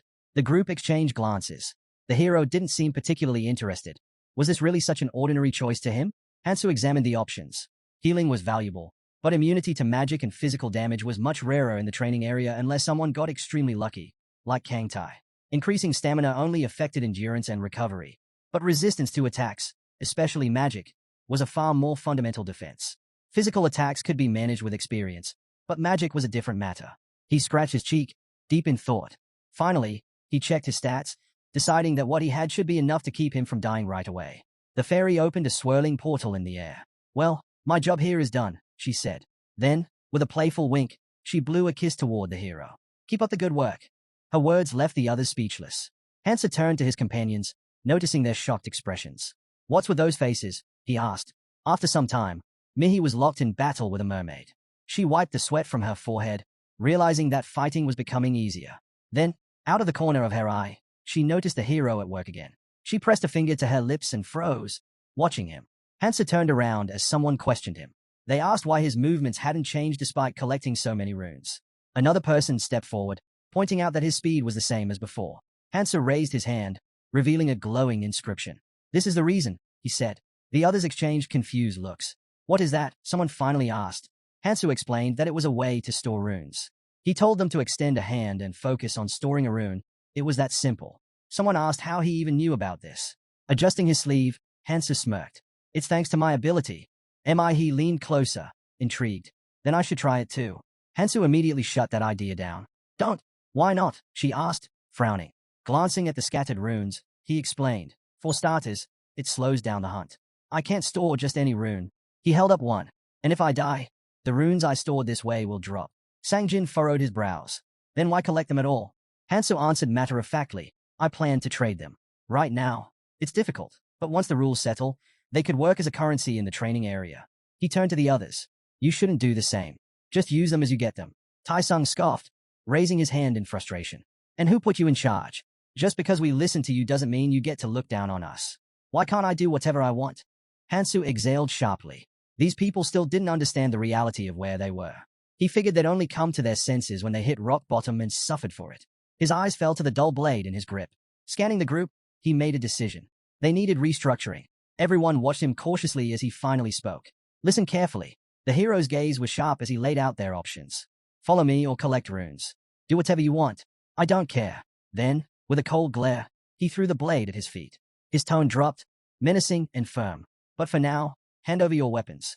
Tai-sung let out a bitter laugh, his expression twisting in disbelief. Are you serious? You want to rob us? He gestured at Hansu's own weapons. You already have yours. Why should we give you ours? Hansa gestured toward the blade at his feet and scoffed. We can't fight with this. He shook his head. It's too crude. Useless, really. And I need extra weapons. That set off Tai-sung, who exploded in frustration. But Hansu remained calm, his voice unwavering. Do you understand me? The boy clenched his fists. You think I'll just let this slide? He shouted. What are we supposed to fight with if you take all our weapons? We're not just going to stand here doing nothing. His voice was laced with anger, but his smirk carried a challenge. Or do you expect us to stand around sucking our fingers while you handle everything? Sangjin hesitantly reached for Hansu, his voice wavering. I'll give you everything because... Shut up, Dai's cut in sharply, stepping between Hansu and the others. He locked eyes with Hansu, standing his ground. Hansu observed him for a moment before asking plainly, do you want to fight? Tai-sung forced a grin, though it was clear he was nervous. Why would not I? I have nothing to be afraid of here. His voice dropped, bitter. I've always hated that arrogant look of yours. Hansu scratched his cheek, unimpressed. He had expected the guy to back down, but he was not entirely surprised. He does not even know what's down there. His gaze turned cold as he made up his mind. Raising a finger, Hansa laid out 2 choices. 1. You leave and handle everything yourselves. Then he pointed at the group. 2. You step aside and watch me do it alone. His tone was icy. Your call. Sangjin fidgeted with his hands, looking uneasy. I'll step aside, he murmured. Yo am I? He hesitated but eventually nodded. Me too. If the hero says it's dangerous, then it must be. Taesung glanced between them, his frustration growing. That's exactly why we should fight together. His voice was desperate, sweat beading on his face. He just wants to leave us behind and take all the rewards for himself. He turned to the others, eyes blazing. Are you really going to let him do that? Hansa studied him, unbothered. He didn't care that Sangjin was a coward. But yo am I? He stepping back complicated things. He looked away, lost in thought. Friend. That's a nice word. He smirked to himself. If Keljin were here, this guy would already be wandering lost in some no man's land. But Hansa couldn't waste any more time. He needed to move. Hands in his pockets, he turned toward the entrance. We'll settle this downstairs. If you can fight, I won't stop you. Taesung glared at him, suspicion creeping into his mind. If he's so eager to go alone, does he know something we don't? His gaze shifted toward the dark passage leading into the depths. Only a fool would pass up an opportunity like this. And with that, the descent began. All 3 of them burst onto the surface, gasping for breath. They squinted against the sudden light, their hearts pounding. Yo am I? He clutched her chest, her voice shaky. I knew it. It's too dangerous down there. Just moments earlier, they had all stood frozen in horror. A monstrous snake, far beyond anything they had faced before, loomed before them. Its massive form coiled in the darkness, unblinking eyes locked onto its prey. Taesung could hardly tear his gaze away. He glanced back, disbelief flooding his mind. Is he really going to fight that thing alone? It was insanity. But Hansu was not hesitating. He stood firm, eyes locked on the beast. The snake hissed sharply, then shot upward, its body towering over him. Hansa tensed, anticipating its attack. Without warning, the creature opened its maw, an ear-splitting beam of energy erupted forth. Hansa barely had time to react, diving behind a nearby column as the powerful blast struck. The impact sent cracks splintering through the stone. Dust and debris rained down. Peering from cover, Hansa checked his stats. As expected, his magic immunity had kept him standing. Even the sound waves, amplified by the beast's magic, couldn't break through. Still, he knew better than to underestimate it. The snake, assessing the destruction it had caused, slammed its tail against the crumbling column. Hansa seized the moment, dashing forward. This was not an opponent he could take lightly. The creature's tail lashed out again, barely missing him. But he knew its weakness. His eyes locked onto the small gaps between its thick scales. A perfect opening. With a swift, precise motion, he drove his blade into one of the unprotected areas. The snake let out an agonized screech. Dark blood sprayed from the wound. Hansa leapt back, his knife still embedded in the creature's flesh. The snake twisted in fury, its tail lashing out again. He dodged, but the beast rose above him, mouth gaping wide. Another beam fired. This time, it struck him head-on. Pain shot through his body as he gritted his teeth, sweat beading on his forehead. Before he could fully recover, the tail came swinging toward him again. The impact sent him crashing backward. Hansa pressed against the wall, catching his breath. So, it's finally regenerating. He watched as the wound he had inflicted began to close. The snake scanned the battlefield, searching for him. This was a training area, and despite his physical resilience, he was not immune to poison. Blood trickled from the beast's injury, but it was not enough. He knelt, gripping another blade with trembling fingers. 5 left, but 1 or 2 would not be enough to end this fight. He steadied himself. Then, with cold determination in his eyes, he launched forward once more. The snake lunged, fangs bared, another attack incoming. The ground trembled from the force of their battle. Meanwhile, He stared anxiously into the tunnel's darkness. Even from this distance, the echoes of the fight reached them. She clenched her hands, worry clouding her expression. Taesung turned to her, frowning. Why did you stop? His voice was tense. We don't even have a single weapon. We should head back to the store. A flicker of doubt crossed He's face, but she shook it off. Without another word, she took off running. I have to check on him. Taesung gritted his teeth in frustration. Taesung's scowl deepened as he watched her go. He had been ignored since the moment they arrived here, and now, once again, he was left behind. Still cursing under his breath, he ran after her. The 3 of them ran forward in silence, their footsteps quick and tense. Then, as they got closer, He's breath hitched. Her eyes widened in horror. Are you? She couldn't finish a sentence. Her body stiffened. Hansa was dangling in the air. The massive snake's fangs sunk deep into his arm. Many let out a horrified scream. Hansa grimaced, feeling the crushing force of the beast's jaws. I wasted too much time. He steadied his breathing, glancing at his clenched fist. But in his free hand, he still gripped a knife. Without hesitation, he drove the blade straight into the snake's mouth. The monster screeched, its jaws snapping open in pain. Hansa fell, landing with a controlled roll as the massive creature writhed. 3 daggers were now buried deep in its flesh, and though the fight was over, his arm throbbed from the bite. He glanced at his torn sleeve and sighed. I'll need to change. Still, thanks to his stats, it would heal soon enough. He knew that as monsters evolved, they gained resistance and enhanced regeneration. Poison became ineffective, and relying on skills too much only made things harder. But at earlier stages, paralyzing toxins worked well. Without that, I would not have lasted this long. Adjusting his grip on his knife, Hansu watched as the snake's body finally collapsed. Its glowing eyes dimmed and faded to black. He was the first to rush forward. Are you okay? Hansa barely spared them a glance as he walked past. You're still here? He hesitated before frowning. I was worried about you, but I guess I didn't need to be. She eyed his arm. How bad is it? Hansu exhaled. Just a scratch. Already healing. Tai-sung stood frozen, staring at the dead snake. His mind reeled. He took that thing down alone. He had always known Hansu was strong, but this was something else entirely. The gap between them was overwhelming. How am I supposed to compete with that? Meanwhile, Hansa crouched beside the monster's corpse, his lips curling slightly in amusement. He reached down and plucked something from its remains. Tai-sung stepped forward. What's that? Hansa held up a rune, letting the dim light reflect off its surface. He examined it, recognizing the power it held. A shockwave rune from a needle snake. Not a bad reward. He slipped it into his pocket. It would be useful, but only if he had a magic rune to activate it. Tai-sung watched, clearly impressed. That rune must be valuable, considering the size of that viper. His voice carried a hint of envy. You planning to use it? Hansu shook his head. No point. His skill limit was 7, and this was not something that fit his style. He preferred abilities that were unconventional. Before he could pocket it fully, Sangjin suddenly stepped in, eyes glinting with interest. Then give it to me. Tai-sung drove his elbow into the guy's chest and warned him not to even think about using it. He would not be able to anyway. Instead, he demanded the hero hand it over to him. Sangjin rubbed his sore chin and pointed out that Tun was already there. Annoyed, the blonde turned to him. You really think you'll be useful with this? Have you already forgotten your mistakes? Sangjin lowered his gaze, embarrassed. He muttered that with a powerful rune, he could match, even surpass, him. Tai-sung immediately shot back, rejecting the idea. He stepped in, trying to calm things down.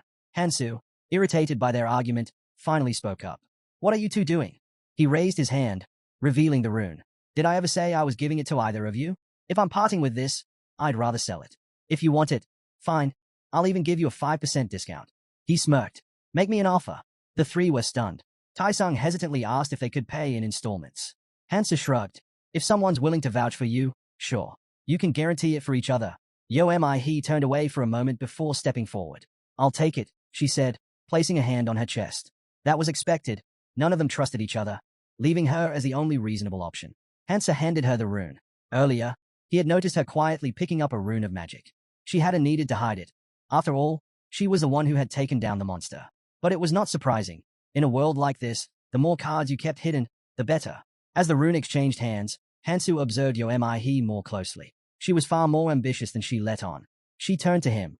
There are 3 runes for agility and perception, and 7 for strength and endurance. Hansa nodded. I'll take 6 strength runes, with a discount, of course. He smiled, thanking the hero. You're generous. Then, he turned back to the others. Don't take this the wrong way, but if you get used to getting things for free in a place like this, you won't last long. Nothing comes without a price.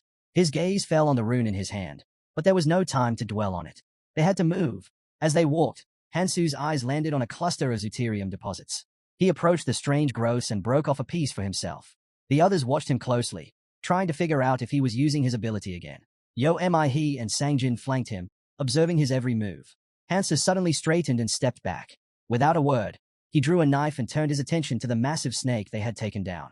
He and Sangjin watched, mesmerized by what he was doing, while Tai-sung, confused, asked what the two were staring at. Hansa didn't answer. With precise movements, he sliced open the snake's body. Its organs spilled onto the ground. Tai-sung watched the hero in confusion as he pulled out the pot once again. Someone asked if he was planning to make another poison, but this time, it was something different. Hansa gathered the materials, scales from the needle snake. They were tough, but not strong enough to be used as weapons on their own. That meant he had to create one himself. There were 134 possible weapon combinations using monster materials from the training area, but only 11 were practical for actual combat. The needle had limited range, making it difficult to inflict lasting damage like bleeding. However, if he targeted weak points precisely, he could turn that flaw into an advantage. He examined the needle. The tip was slightly dull, but since it was handmade, there was no other choice. Sweat dripped down his face as he combined the ingredients. A bright light flared, signaling the fusion process. The hero knew how much effort alchemists put into discovering the best weapon combinations, especially early on. It had taken them countless hours, but the result was worth it. He sharpened the blade, reinforced it for better armor penetration, and made a few modifications to ensure it could pierce the monster he needed to defeat next. Finally, he wrapped the handle in leather and took a step back, assessing the finished product. Now this looks like a real weapon. As he stood, Tai-sung stared at him intently. If you had used a cocoa lizard instead, you could have made something even better, he commented. But the needle snake isn't bad either. Honestly, I doubt you'll find anything stronger than this for now. He eyed the sword, clearly impressed. Then, after a moment of hesitation, he spoke again. Can I buy that from you? I'll give you all my runes for it. He could tell how much effort the hero had put into making the weapon. Based on that alone, he was certain it was better than anything he had. Hansa considered it for a moment before replying. This isn't just any weapon, but since you're that interested, I'll sell it. Then he added, I can't make another one. I'm out of materials. Tai-sung clicked his tongue in irritation. Selfish, he muttered, running a hand through his hair as Hansa packed up his things. Hansu, unfazed, simply thought ahead. There's something better waiting for me. I just had to be patient. His eyes drifted toward the glowing doors ahead. That had to be their next destination. The carriage doors opened. Inside, there was electricity and an empty space. Their ever-confident Mr. I can do anything had gone quiet. That could only mean one thing. There would not be any fights this time, which meant a reward was waiting for them. As the group stepped into the carriage, the hero frowned and asked why they were even getting in. Need to get out. Irritation flashed across his face as he turned to them again. I said, this carriage is for one person. Get out. He calmly took a seat, making it clear the conversation was over. Sangjin furrowed his brows. You're mistaken, right? There's plenty of space in here. How could it only be for one person? He ran a hand through his hair in disbelief. Tai-sung threw up his hands. And what rule says you're the only one who gets to go? After everything we've been through together, why do you get to decide? Hansa let out a long sigh, exasperated. Tai-sung clenched his fists. If it weren't for us, you would not have even made it here. Hansa scanned their faces, unimpressed. Pathetic. He understood why they wanted to take this opportunity, but they were missing one crucial thing. He stood up, his expression unreadable. You're right. There's no rule saying I have to be the only one. Then, with a loud clang, he slammed his sword against the floor. Because there are no rules in this world, he gestured toward the exit. So, you can either leave now, or stay here and argue with me. Then, turning to Tai-sung, he pointed the needle at him with a smirk. If you want, go find a lawyer and try to file a complaint against me. His grin turned sharp, almost mocking. Now, make your choice. Tai-sung's jaw tightened as fear crept into his eyes. He hesitated, his mind racing. The train pulled away, leaving the three of them behind at the station. Tai-sung clenched his teeth, testing their strength. A string of curses left his mouth as he glared in the direction the hero had gone. His thoughts swirled. Was that guy really serious?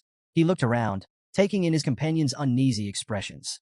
He acts like he's in his 40s, but everything he does is absolute madness. A thought crossed his mind. If the three of us attacked him together, we might stand a chance. If we won, we'd get all his items. His fingers twitched toward the handle of his knife. And if we lost, we could just beg for forgiveness. He would not actually kill us, right? It was worth considering. Then, he recalled the hero's cold gaze, the sheer presence that made him freeze in place. His body refused to move. A shiver ran down his spine as realization sank in. No, he would not hesitate. He'd kill me on the spot. With a deep breath, he forced himself to relax. As they parted ways, he muttered, we'll see each other again. Beside him, Mi absent-mindedly stroked her hand. We shouldn't have pushed him so hard, she said quietly. She adjusted her hair and sighed. And we definitely shouldn't have provoked him. He's been helping us all this time. Then, without looking back, she turned toward the exit. Let's go. Tai-sung stared ahead in silence, his thoughts firm. There was nothing wrong with wanting to grow stronger. If anything, it was necessary. The man before him was consumed by negativity. But was not that the whole point of coming here? To push past limits? Tai-sung resolved to strengthen himself no matter what. Piecing together everything he had learned so far, the structure of this place became clear. First, the train made stops at 20 stations. Second, each stop held a random artifact. Third, there was no turning back. Once a station was passed, it was gone for good. Hansa sat with his hands folded, deep in thought. The entire system seemed designed to create psychological pressure. Even if he made it to the final stop, survival was not guaranteed. Caution was essential. When he opened his eyes, he had already arrived at the 12th station. A quick inventory check. Laroon circlet, kettle claws, steel glove. 8 weapons in total. Decent for a beginner, but not particularly useful to him. The Laroon circlet, combined with perception stats, could pinpoint monster weak spots, but Hansen no longer needed it. He already knew them all by heart. He stepped onto the platform, his mind shifting to a different priority: mobility. If he could find an artifact that enhanced movement, his combat efficiency would skyrocket. That was his focus now. Then, he saw it. His eyes widened. Resting atop the monument was the Cloud Maniac's neck. He hadn't expected to find something like this here. One drag from it would instantly boost all stats, and as long as he kept smoking, the effect would continue to grow. A single cigarette granted a 20% stat increase for 10 minutes. A smirk crossed Hansu's lips. This was exactly what he needed. It would not work outside the training area, but within these limits, it was an unmatched artifact. He picked it up, murmuring that it had been a long time since he last saw cigarettes. A memory surfaced. Someone had once scolded him for smoking. Again? "You're aging faster than you think," she had said, taking the pack from his hands. She had smiled, warning him that he'd ruin his face if he kept at it. Lowering his hand, Hansa silently reassured her. This time, it was different. The train doors slid open, pulling him back to the present. He returned to the Snake's Court core, scanning his surroundings. Were they really gone? He had 4 days before another hidden artifact would appear. In the next 2 days, he had to make a decision: focus on hunting and collecting runes or complete the remaining tasks. The choice was obvious. His gaze landed on a pot. He had completed a few tasks on the journey, so why not see what rewards awaited him? Slipping it into his backpack, he made a mental note. He didn't know what he'd get, but some rewards were worth the effort. One particular task caught his eye. The reward was promising, and it would not take long to complete. If he succeeded, he could obtain a Sage Stone, along with a clumsy mage as a follower. Hansa rubbed his chin, thinking. The Sage Stone was a powerful artifact, one that boosted all stats by 10, including its own, and could heal fatal wounds. A rare find, not just in the training zone but even in the red zones. However, the kind of person who completed this quest had to be unhinged, and he knew exactly who had done it before. Envy, a member of the Death Squad. She had been thrown into the abyss alongside criminals while volunteering at the prison. At first, she had her most trusted people with her, but once the training began, they turned on her. Betrayed and enraged, she unleashed her full strength. For 7 days, she hunted them down, tore them apart, and ate their hearts. In the end, she had wanted to take her own life, but then, this quest had appeared. Hansu exhaled sharply, rubbing the bridge of his nose. This quest was not for him. It clashed with his goal, saving as many people as possible. He decided to let it go. A different thought came to mind. It should be nighttime by now, which meant it was time for a quest with a solid reward. He recalled one that involved getting food from a selfish, wealthy man. Not a bad deal. Moving forward, he focused on his priorities, completing the quest and managing his stamina. There would be no time to rest. He entered a looted store, hoping to find something to eat. The shelves were stripped bare. As he moved further in, he noticed a hole dug into the floor. He muttered that his so-called companions were nothing but scoundrels. Tossing his backpack over his shoulder, he glanced up at the sky. The moon would be rising soon, and they had the audacity to pull something like this. He smirked. Let's see how brave they really are. The sun had set over the ruined city. In the dim light, people in jackets were unloading boxes while a group of survivors watched from behind cover. Someone whispered, frustrated, "How can they just take everything?" A girl clenched her fists. "We have to stop them." A blonde-haired guy hissed back. "We don't have time for that. The second they hear us, they'll run. I didn't even get a chance to grab anything. They even took my cash." He shook his head. How did they move so fast? From behind a stone, another survivor peeked out nervously. "They might be stronger than us." "Usually quiet," murmured. "There's too many of them. They outnumber us, even if our stats are higher." Someone else muttered, "Hansu isn't back yet. We shouldn't take risks." The blonde girl gave her boyfriend a stunned look. Since when does Sangho talk this much? Meanwhile, across the way, a man named Sango waved at them with a smirk. The entire group tensed, stepping back. The blonde narrowed her eyes. "Is he waving at us?" Tai-sung scoffed. "They're just trying to provoke us. Ignore them. There's no point in taking the bait." He turned and started walking deeper into the alley. "Let's go. We need to find food and supplies somewhere else." The others hesitated, watching him with uncertainty. The blonde girl still didn't understand why that guy had waved, but regardless, he had done his job well. Suddenly, someone emerged from the alley. Sangho squinted, trying to make out who it was.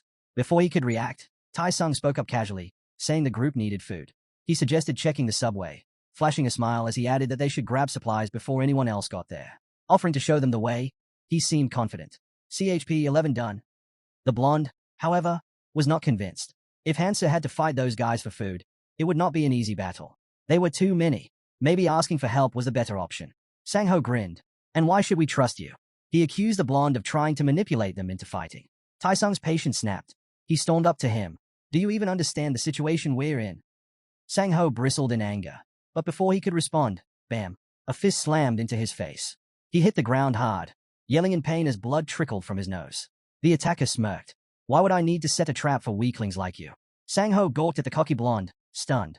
Tai-sung stepped back, unfazed. I'm giving you a chance. Think about it. Meanwhile, the group of heroes had taken shelter inside a building. The door creaked open, and the girl gasped as she saw Hansu walking toward them. Her cheeks flushed. He had only just returned, but she already felt relieved. Tai-sung smiled to himself, satisfied.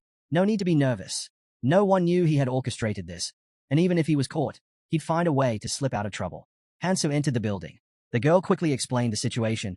People had looted the convenience store. Hansu nodded. I saw them on the way here. He walked over to the table. How much food do we have left? A small handful of supplies sat in front of him. We tried to gather as much as possible. Someone started, but Tai-sung interrupted with a slight smirk. Things happen, but now that you're here, do you think we can get everything back? One of the guys shifted uncomfortably, swaying slightly. It won't be easy, but I can help. Hansu, unfazed, pulled out a chair and sat down. Let's eat first. A vein twitched on the blonde's forehead. Did Hansu just snort at them? Frustrated, he loomed over Hansu. This does not feel right. His smile turned nervous. Do you really have no shame at all?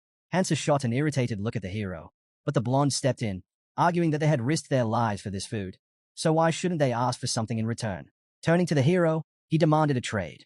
If the hero had something valuable, then maybe, just maybe, he'd consider sharing. Then, with a smug grin, he casually mentioned that the food was gathered for everyone. Tai-sung raised a hand in disbelief. Were they really just going to give it away for free? He reminded them again. This food came at a cost. Their lives were on the line for it. With a smirk, he added that even among friends, fairness was important. Meanwhile, Hansu, who hadn't lifted a finger in the struggle, chimed in. Nothing comes for free, he said bluntly. The pair in blue jackets nodded in agreement. Tai-sung saw an opportunity.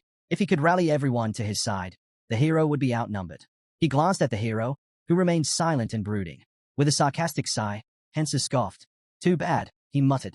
Then he turned to the hero and pressed him. If he had nothing to offer, what was he planning to do? Tai-sung's grin widened. Come on, you must have found something useful in there, he pressed. The blonde eyed the hero expectantly. Tai-sung made his move, pointing out that the hero had just walked out of a hidden area. Surely he had something worth sharing. Right? He added, feigning innocence. Tai-sung chuckled and tossed the hero a chocolate bar. No need to drag this out, he said smoothly. Let's be reasonable. Hansu stared at him, silent. He let out a deep sigh. Looks like you've learned your lesson, he said. The guy frowned. What are you even talking about? Just answer me already. The hero abruptly stood up. This guy needs to be more subtle. Then again, it was not surprising. Everyone was just looking out for themselves. Tai-sung watched the hero, confused by his sudden change in demeanor. But the hero's mind was elsewhere. He never brought these people along because he needed them. He didn't even care about their runes. Hansu turned sharply as the blonde called after the hero in frustration. Where do you think you're going? The hero remained quiet, thinking back to the reason he had come here in the first place. He had done everything he could. His gaze dropped, remembering the furious Kang Tai, who had once sworn vengeance on his enemies. How could someone say something like that so easily? Shame crept in. Without another word, the hero pushed open the door. Take care of yourselves, he said. Save your strength for what's ahead. Then he left. He and Sangjin remained tense and silent, the air between them heavy. The blonde stepped in, trying to defuse the situation. She reminded everyone that they'd managed just fine until now. There was no need to make things worse. With a determined look, she turned to her friend and suggested they go after the hero and bring him back. Tai-sung ran a hand through his hair, unimpressed. If he wants to leave, let him. Why should we stop him? Hansu silently stepped outside. The blonde mentally scoffed, wishing he'd just disappear already, arrogant until the bitter end. He glanced at the girls following after the hero and smirked. Putting on a show, huh? If you give him anything for free, he'll come crawling back sooner or later, he sneered. Then he turned to Mi-he. We don't need that idiot. We can handle things just fine on our own. Mi-he hesitated, her body frozen in place as Tai-sung kept pressing her. But then, suddenly, she bolted out the door. Catching up to the hero, she looked at him desperately. Can I come with you? She asked. His gaze was cold. I can't take you, he answered firmly. She reached out to him, her voice trembling. What didn't you say? He looked away. People make their own choices, he said. For a moment, her face lit up. a soft smile forming as her cheeks flushed. But before she could respond, the blonde's voice rang out. You can't leave. She turned toward Tai Sung, who glared at her with barely contained anger. You didn't even get your runes, he spat. Maybe he gave you his, but definitely not Sangjin's. No one is leaving, especially not you. Before she could react, Sangjin stepped up from behind. It's fine, he said calmly. Tai Sung's eyes narrowed as Sangjin moved closer. I'm going with them, he added. A laugh erupted from Tai Sung as he clapped Sangjin on the shoulder. You sure about that? Do you even get what you're saying? Sangjin's expression darkened. You really think your father's gonna let this slide? Tai Sung jeered. He clapped him on the shoulder again, harder this time. You pick up some stray dog and now you think you can just walk away. His voice dropped, laced with mockery. Don't tell me you've forgotten who your master is. Sangjin clenched his jaw and adjusted his headphones. And what exactly are you gonna do about it? He shot back. You can't even step outside without a problem now. No one even knows I'm alive. So tell me, Tai Sung, how are you going to explain anything to my father? Tai Sung stared at him, momentarily stunned. It does not matter anymore. Sangjin continued, his voice firm. He shot a sharp glare at the blonde. I don't have to listen to you anymore. Tai Sung's eyes widened. Even after everything, after all he had done to break him, Sangjin was still walking away. You think things will be different out there, he shouted after them. We have all the food. You'll be back sooner or later. His fist clenched as he watched them disappear into the night. But the three of them didn't look back. They kept walking, their figures fading into the city's darkness. Sangjin glanced at the girl, his expression filled with concern. We don't have that many supplies left, he murmured. Hansa walked over to a jacket hanging nearby, hesitating for a moment before slipping it on. Does not matter, he muttered. The boy and girl exchanged confused looks. Adjusting his new jacket awkwardly, Hansa shrugged. We still have things to take care of. His gaze shifted to the hero, puzzled by his silence. What is he even thinking? He watched him closely. The hero had the strength to do anything, so why was he just standing there? If Hansu got into trouble, everything would be pointless. Hansu observed him in return, easily guessing what was on his mind. Not surprising, considering he does not know about the moon. With a sudden grin, Hansu spun around. It's almost midnight, he said casually. Yo mi he turned to him, confused. A chill ran down her spine. Slowly, she pointed to the sky. Something's wrong with the moon. Above them, the moon pulsed with an eerie glow, its surface swelling unnaturally. Then, without warning, it split open, revealing a massive, cosmic eye staring down at the city. Yo mi's breath hitched. She stared in disbelief, trying to process what she was seeing. Her gaze dropped to Sangjin's hands. His chocolate bar was crumbling into dust. What? His voice wavered as he stared at it in horror. The chocolate disintegrated completely, slipping between his fingers like sand. Frantic, he reached into his backpack. No, it couldn't be. But when he pulled his hand back out, all he found was sand. His heart pounded. This can't be real. A faint glow flickered ahead. His eyes darted up. Silhouettes of people everywhere. On the streets, rooftops, scattered across the entire city. They stood, eerily visible against the night, their glowing forms cutting through the darkness. A chill spread through him. Are we glowing too? Panic crept into Yo mi's voice. This means people can see each other, even through walls. She whispered. This is insane. It's forcing people to fight. Sangjin turned to the hero, his voice shaking. Did you know this would happen? Hansa let out a short laugh. Don't be ridiculous, he scoffed. I might have powers, but even I couldn't predict something like this. He's way too calm. Suddenly, a chorus of screams tore through the night. People were shouting, accusing each other of stealing their supplies. Then, chaos erupted. From the glowing figures, it was obvious fights were breaking out everywhere. And it was only getting worse. Hansa watched the people argue over food, his gaze distant and uninterested. With a sigh, he muttered to himself about how terrible this world had become. He looked up at the sky, reminding himself why he had warned them not to take too much. The moment the moon appeared, the strange celestial body unique to this world, all food would vanish without a trace. As Hansa turned to leave, Sangjin called out, asking where he was going. Hansa replied in his usual calm tone, saying he had things to take care of. Meanwhile, inside the building, the remaining group watched in shock as their supplies crumbled into sand. Tai Sung, in disbelief, stated that all their food was completely gone. A frightened girl panicked, wondering what they should do now. Should they search for more? Her boyfriend, staring blankly ahead, pointed out that most of the stores had likely been picked clean. Tai Sung leaned on the table, deep in thought. His mind raced, recalling how Hansa had known everything from the start. He clenched his fists, frustration bubbling under the surface. Did Hansa set them up? Did he want to see them suffer? Cursing the so-called hero's abilities, Tai Sung seethed in silence. Near the window, a blonde girl froze. Outside, glowing figures wandered through the darkened streets, restless, searching. Sung Ho and his men were on the move, hunting down Tai-sung for deceiving them. One of the gang members growled, demanding to know how that coward dared to trick them.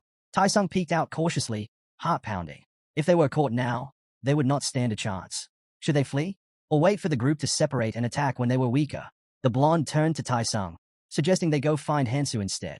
Tai-sung scoffed, jabbing a finger at her face. That bastard, the one who abandoned us and begged for help. He sneered. Have some self-respect. She snapped back, asking what he planned to do. Do you really think we can handle this alone? She yelled. Just sitting here won't change anything. Frustrated, she shoved her boyfriend's arm. Think, if we don't find them first, they'll go after Hansu. If we offer to help him, maybe we stand a chance. Her boyfriend chuckled. If they outnumber us, fighting isn't an option. But maybe we can negotiate something. Tai-sung turned away, irritated but knowing they had a point. A temporary alliance was not ideal. But the idea of putting Hansu in his debt was tempting. With a smirk, he admitted they were right. Fine, let's go. Tai-sung glanced at the street.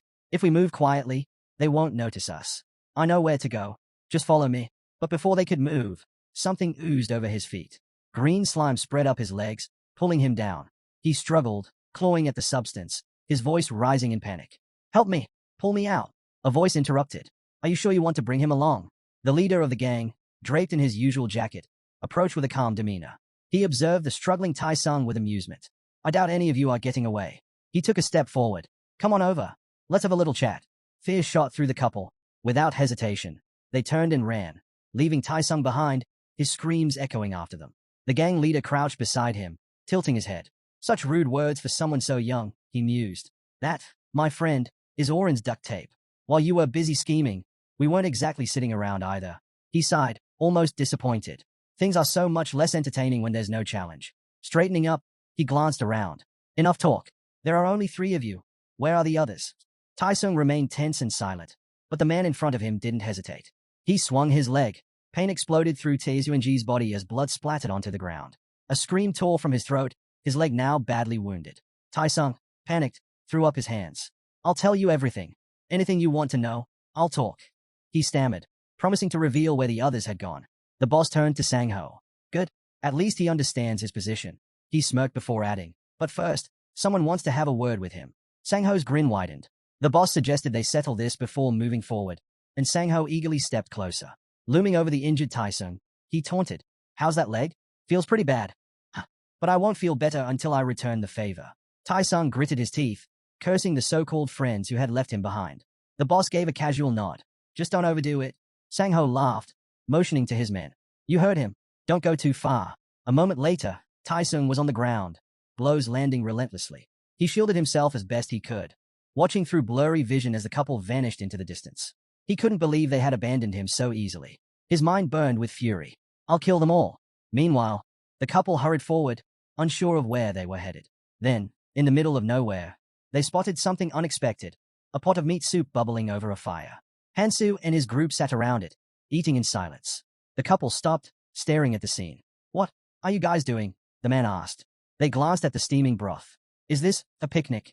The blonde suddenly realized what was happening. Her lips twisted into a bitter smile. He knew.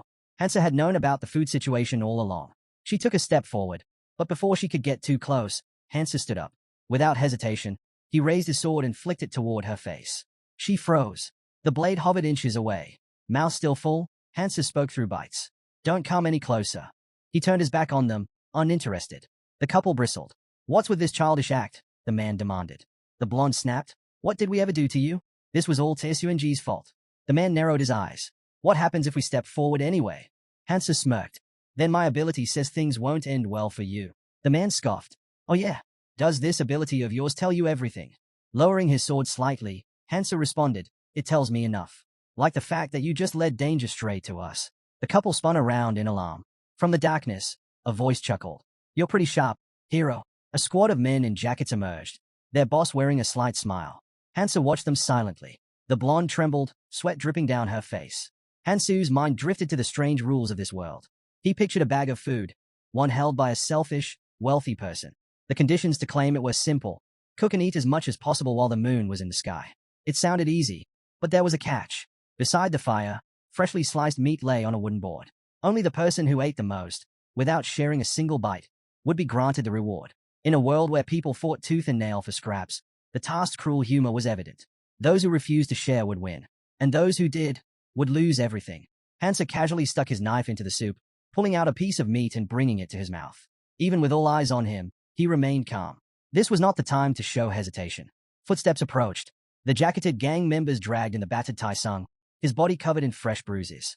The blonde gasped, "Are you okay?" But Tai-sung cut her off with a furious scream. "Shut up!" His glare burned with rage. "Why did you leave me?" The couple shrank back in fear. The blonde stammered. We ran to get help." Tai-sung scoffed. "Help? Don't give me that crap. If it weren't for you two, I would have."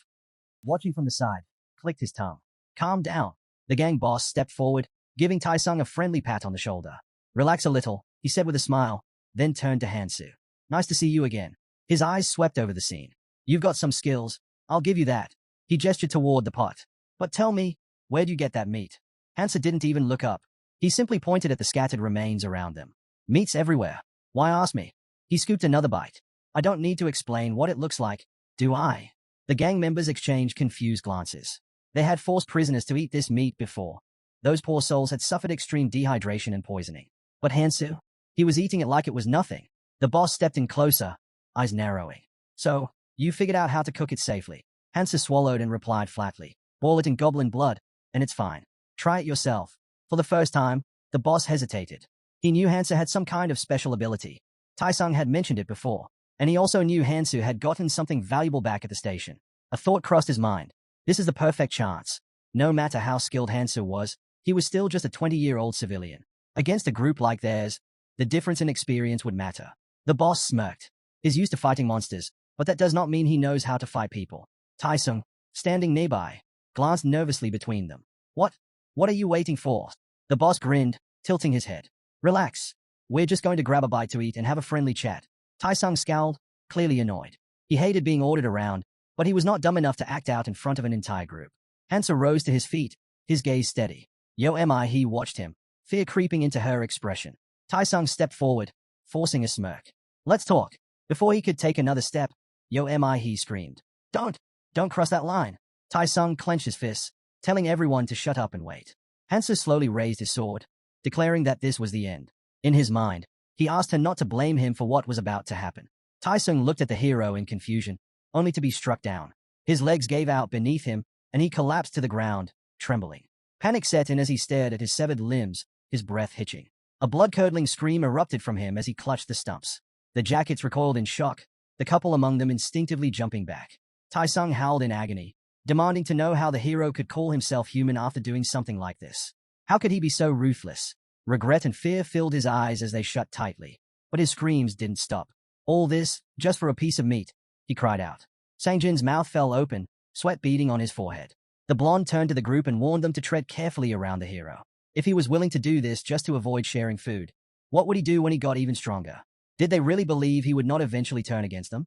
Tai-sung whipped his head toward the jackets, shouting that the hero would kill them all for the runes. They had to act now. If they didn't stop him, he would come for them next. Kill him now. Or do you really think you can take him on when he's stronger? The boss's expression darkened. "Get ready," he ordered. Sang-ho hesitated, watching the hero closely. He couldn't argue that the guy was wrong, but there was something unsettling about him. Right now, he was not looking for a fight, but if he gained enough power, he could wipe them all out without effort. The group drew their knives. Under the moonlight, there was no way for the hero to escape. Sang-ho knew this was their best chance. If they wanted to survive, they had to eliminate him now. Hansa met their stares with an icy gaze. Sang-ho tried to wrap his head around it. What kind of student had eyes like that? What had he been through? Hansu exhaled, glancing at the crowd. A memory surfaced.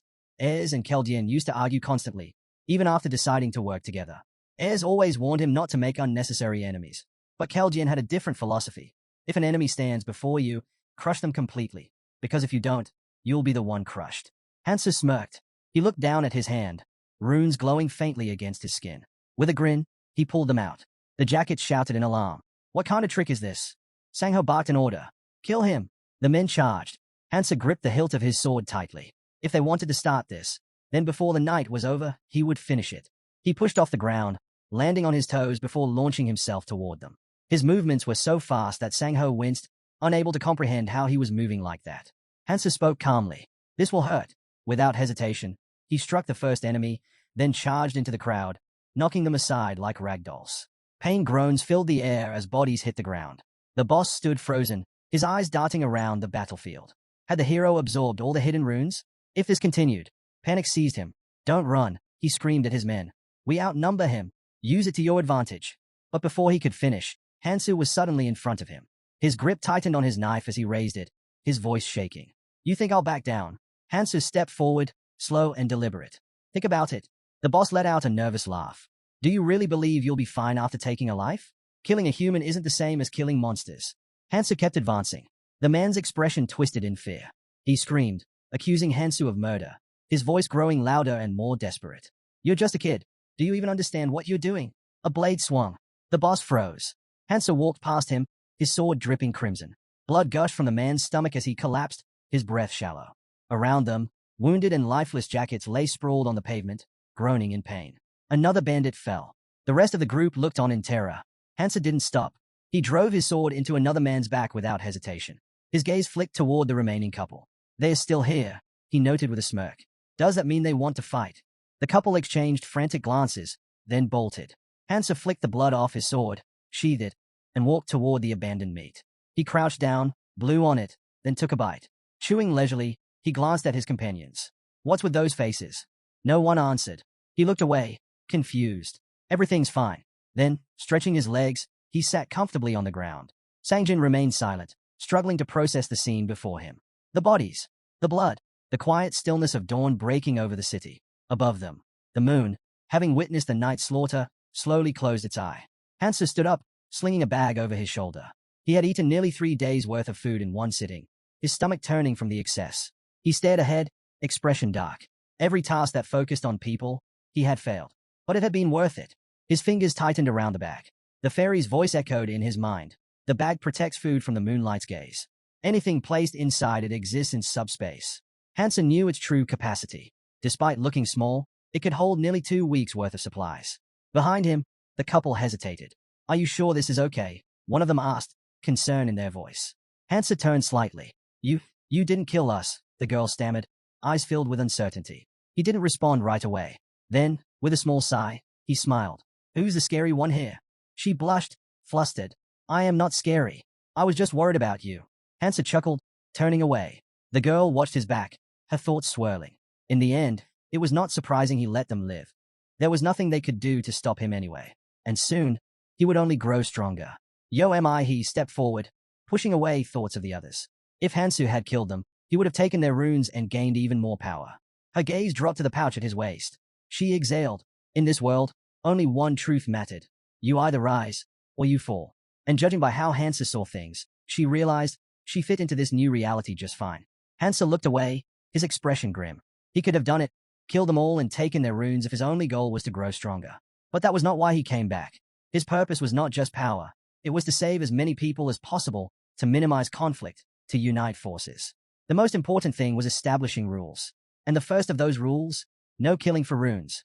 Sure, he could have taken their runes. But their worth was not just in their strength. What they could contribute mattered more.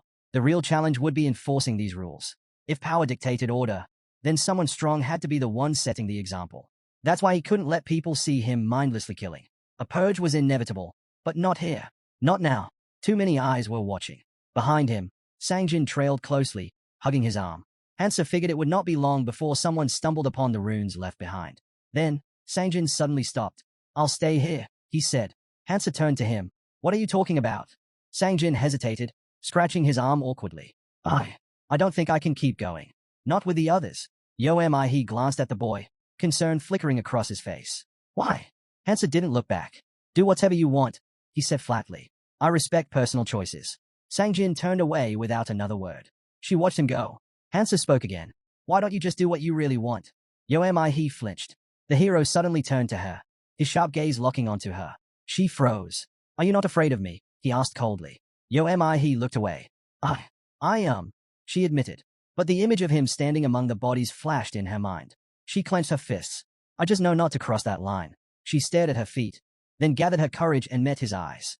If I leave now, you won't let me come back, will you? Hansu was silent. He took a shaky breath. Then I'll stay. Until the end. The hero studied her for a moment. Good instincts. He smirked. Then let's go. Without another word, they descended into the subway. Some time later, Tai Sung trembled, desperately trying to shove a body off of himself. His hands were slick with blood as he thrashed beneath the weight. Damn jackets, all they do is yap, he spat, voice filled with rage. He should have just killed them all. The hero made a mistake. Taisung's wounds were already closing. Soon, he'd be fully healed. And when that happened, he'd make them all pay. Gritting his teeth, he dragged himself forward, every movement sending sharp pain through his body. But he didn't stop. He would follow the hero. He groaned, panting, dragging himself inch by inch. His anger burned, searing hotter than his wounds. How dare they abandon me? Yo am I he. Yo am I he left him too. His vision blurred with fury. I won't let him get away with this. I won't be left behind. A shadow loomed over him. Combat boots stepped into view. Taisung's body tensed. He slowly lifted his gaze. Sangjin stood over him, staring down in silence. Taisung blinked. Confusion flickered across his face. Then realization. This is my chance. He forced a weak smile. Pick me up, he said. Sangjin didn't move. Taisung's smile faltered. Didn't you hear me? Pick me up. Still, nothing. Sangjin just stood there, looking down at him. His eyes were empty. Something dark lurked beneath them. Taisung's expression twisted. Are you seriously going to leave me here? After everything? Sangjin said nothing. His fingers slowly reached down. Taisung scoffed. What? Trying to look intimidating now. Don't make me laugh. Sangjin grabbed a knife from the ground. Taisung's breath hitched. The blade glinted in the dim light, the metal radiating an unsettling chill. And Sangjin's eyes. They were terrifying. Taisung smirked at the boss while Sangjin silently observed his enemy. Just as Taisung turned away, Sangjin slowly closed the distance between them. Taisung frowned, puzzled by Sangjin's approach. Before he could react, a hand shot out, gripping his collar. Taisung immediately grabbed the man's wrist. What the hell are you doing? He demanded. Sangjin's expression darkened. Now I understand, he muttered. Taisung's mind raced. When had Sangjin become this strong? Sangjin yanked him closer. I should have done this a long time ago, he said, his voice eerily calm. Taisung scowled. What the hell are you talking about? Let me go. But Sangjin's gaze was chilling, his grip unrelenting. In the next instant, Taisung felt a sharp pain beneath his ribs. His pupils shrank. His trembling hand reached for the headphones around his neck as he cursed under his breath. Taisung's voice wavered with rage. How dare you? The headphones slipped from his grasp, clattering to the floor. Sangjin's voice was cold. You told me to know my place. Now it's your turn. A tremor ran through Taisung's body as Sangjin sneered. You think you're someone? All you've ever done is hide behind your father, using him to humiliate me. Sangjin let out a low chuckle as the blooded knife fell from his grasp. He dropped to his knees, covering his mouth, then suddenly struck himself in the face. His breathing was unsteady. Pull yourself together, he muttered. This is nothing. It's nothing. Beneath him lay the fallen runes of the dead. Sangjin stood. The boss reached out a hand. Let's talk, he offered. Spare me, and we can work together. Sangjin was not listening. He turned to the wounded man, whose voice droned on. And then it all made sense. Hansa hadn't followed him. He had known. The man reached toward Sangjin, desperate. Sangjin scoffed. You're pathetic, he said. If you were brave enough to stand beside me in battle instead of cowering in fear, maybe things would have been different. He thought of who? Of his distance. Can I still stay by your side? His fingers closed around Taisung's runes. If he had been stronger, the hero would not have pushed him away. That had never changed. His mind drifted back to the past, to school, where he had walked through life like a minefield, shrinking at every step because of one person. Not anymore. This time, he would prove himself. Sangjin stared ahead, determination burning in his eyes. He would grow stronger, just like the hero. If he had to use fools to catch up, so be it. As he walked forward, leaving a trail of blood behind him, he muttered to himself, one day, he'll see me differently. Above the ruined city, mutated birds circled. One of them let out a piercing screech. On the ground below, He stood firm. Taking a deep breath, she unleashed a powerful scream, shaking the air. The birds around her plummeted to the ground, lifeless. Just as she turned at the sound of rustling wings, she spotted a lone bird still in flight, diving straight at her. A blade flashed in front of her, slicing through the creature before it could reach her. The protagonist stepped forward, flashing a sheepish smile. He exhaled, relieved. Looks like I'll be needing your help again. As she approached the fallen bird, Hansa spoke. Being independent does not mean doing everything alone, he said, handing over the runes. If there are gaps in your skills, it only makes sense to rely on a comrade. Taking the remaining runes, the young man added, try to understand your strengths and weaknesses better. He smiled to herself. He was always strict about distributing resources. Tucking a loose strand of hair behind her ear, she realized 2 days had already passed since their arrival here. Standing in front of a status window, she had an idea, buying skills from her ally that increased mana and stamina recovery. Without them, catching up to his level would be nearly impossible. She glanced away, feeling slightly embarrassed. She was still struggling not to rely on him. With a deep sigh, she focused on her stats. The Reincarnator had raised all his attributes to 42. Scratching the back of his head, he figured maintaining balanced growth was the best approach. There was no need to exchange runes since he lacked strength and stamina anyway. A distant voice broke their thoughts. Survivors, return to the starting position immediately. Latecomers will be punished. The protagonist frowned, clearly displeased. He hesitated, her expression uneasy. Hansa glanced at her. Come on. The two of them made their way through the destroyed city. As they walked, he stole quick glances at him, her cheeks growing warm. Hansa noticed. What's with that look? She hesitated, then took a deep breath. Do you have a girlfriend? Hansa flinched, smiling nervously. He immediately regretted asking. Was that too personal? It was not the right thing to ask, but still, her ally had been unusually generous. Hansa looked down, tension flickering across his face. He clenched her shaking hands. She had wanted to ask something else entirely. Glancing to the side, the Reincarnator realized she was nervous but speaking honestly. He thought about Kang Tai. He'd probably find this question amusing, even if it was just small talk. An image flashed in his mind. His embarrassed comrade, the unimpressed Keldian, and the exasperated S. At first, He had been too afraid to even speak. She opened her mouth to ask something else, but in the end, she simply looked down and stayed silent. The protagonist introduced his beloved, though, in truth, they had not yet met. Even so, he couldn't afford to lose her again. He raised an eyebrow, puzzled by his words. I don't remember that, she said. Her friend gave no response. She lowered her head, and the two walked forward in silence. They arrived at a parking lot where the survivors had gathered. He glanced around, recognizing many familiar faces among the crowd. Her eyes widened. Something felt off. A fairy beamed, surveying the group. Is everyone here? Nearby, a devil spread his arms and sighed. Unfortunately, we got here too quickly. Wasting no time, the assistant stepped forward. I have two pieces of good news for you travelers, he announced. The crowd tensed, eyes filled with dread. Raising a single finger, the monster closed his eyes. First, if you can hold out for 72 more hours, you'll be free to leave. The fairy clapped his hands together. Wonderful news, isn't it? His voice was bright and cheerful. The survivors, however, stood frozen in horror. The devil's gaze darkened. Why aren't you reacting? With their faces pale and eyes wide, the people hesitantly started to clap. The assistant smirked. Ah, that's more like it. I'm glad to see you all so happy. Then, with a snap of his fingers, he declared, Now, it's time to introduce tonight's star. The ground trembled. Pebbles scattered across the pavement. The crowd stiffened as a massive shadow loomed over them. A monstrous altar towered over the ruined city. He's eyes widened in shock. What is that? A massive claw struck the bars of a cage, rattling the structure. The monster inside let out a deep growl. The fairy grinned. A very cute little creature is waiting for you inside. Spreading his wings, the devil gestured grandly. Do you see it? Behind him, an enormous eye opened, unblinking and hungry. The assistant chuckled. This little guy is a carnivorous beast. Gasps filled the air. The fairy continued with a playful lilt. For your sake, we haven't fed it all day. The survivors paled. It's very eager to be let out. The altar walls shook violently. The devil slammed his fist against the barrier. It may look sturdy, but I promise, it's not as strong as you'd hope. A deafening roar split the air. The beast bared its fangs. The assistant tilted his head. Now, tell me, how many of you will survive when it gets out? Someone in the crowd murmured. Do we have to fight that thing? The fairy smirked. Let's not get ahead of ourselves. There's still one more piece of good news. Casually, the devil lay his head on a pillow. There's a way to make it fall asleep. If we do that, it won't even try to break free. Blowing a kiss to the crowd, the assistant teased. Anyone want to guess how? Silence. The survivors' expressions remained grim.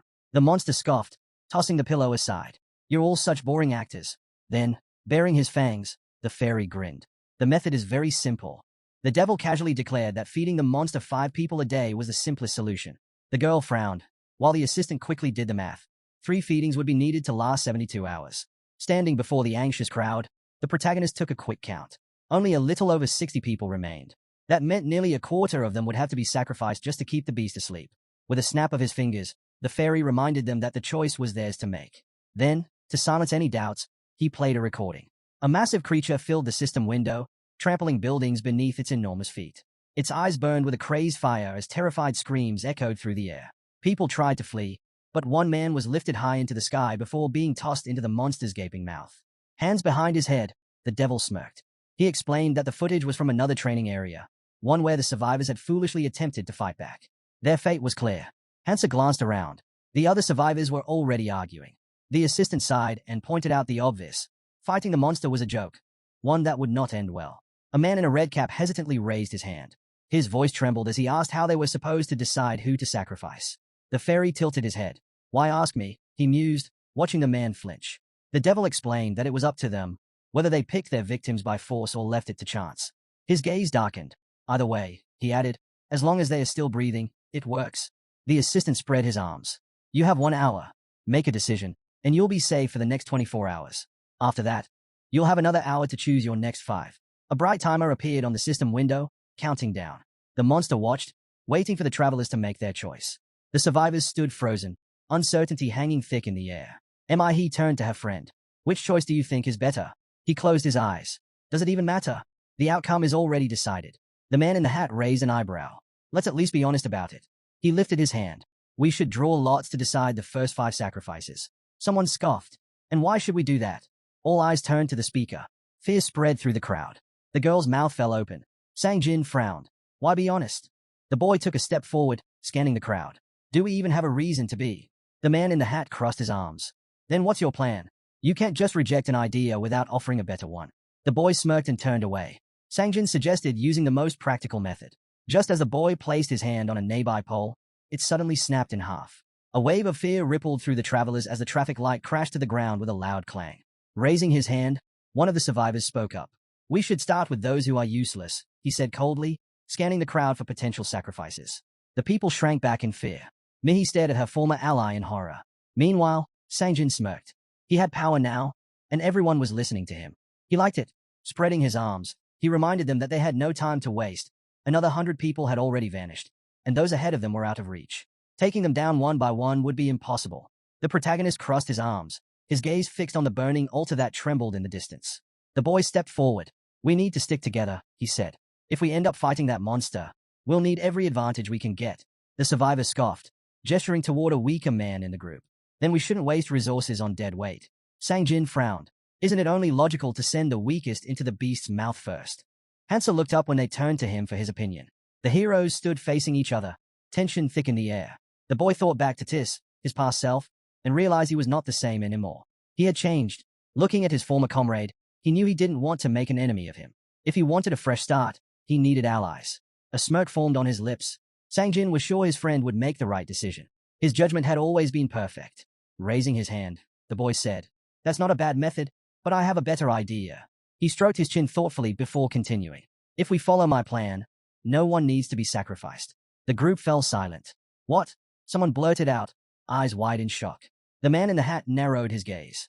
Are you saying, we should fight that thing together? His voice was laced with disbelief. The recording had already proven that was a death sentence. The monster only grew stronger with every person it devoured. Outnumbering it would not work.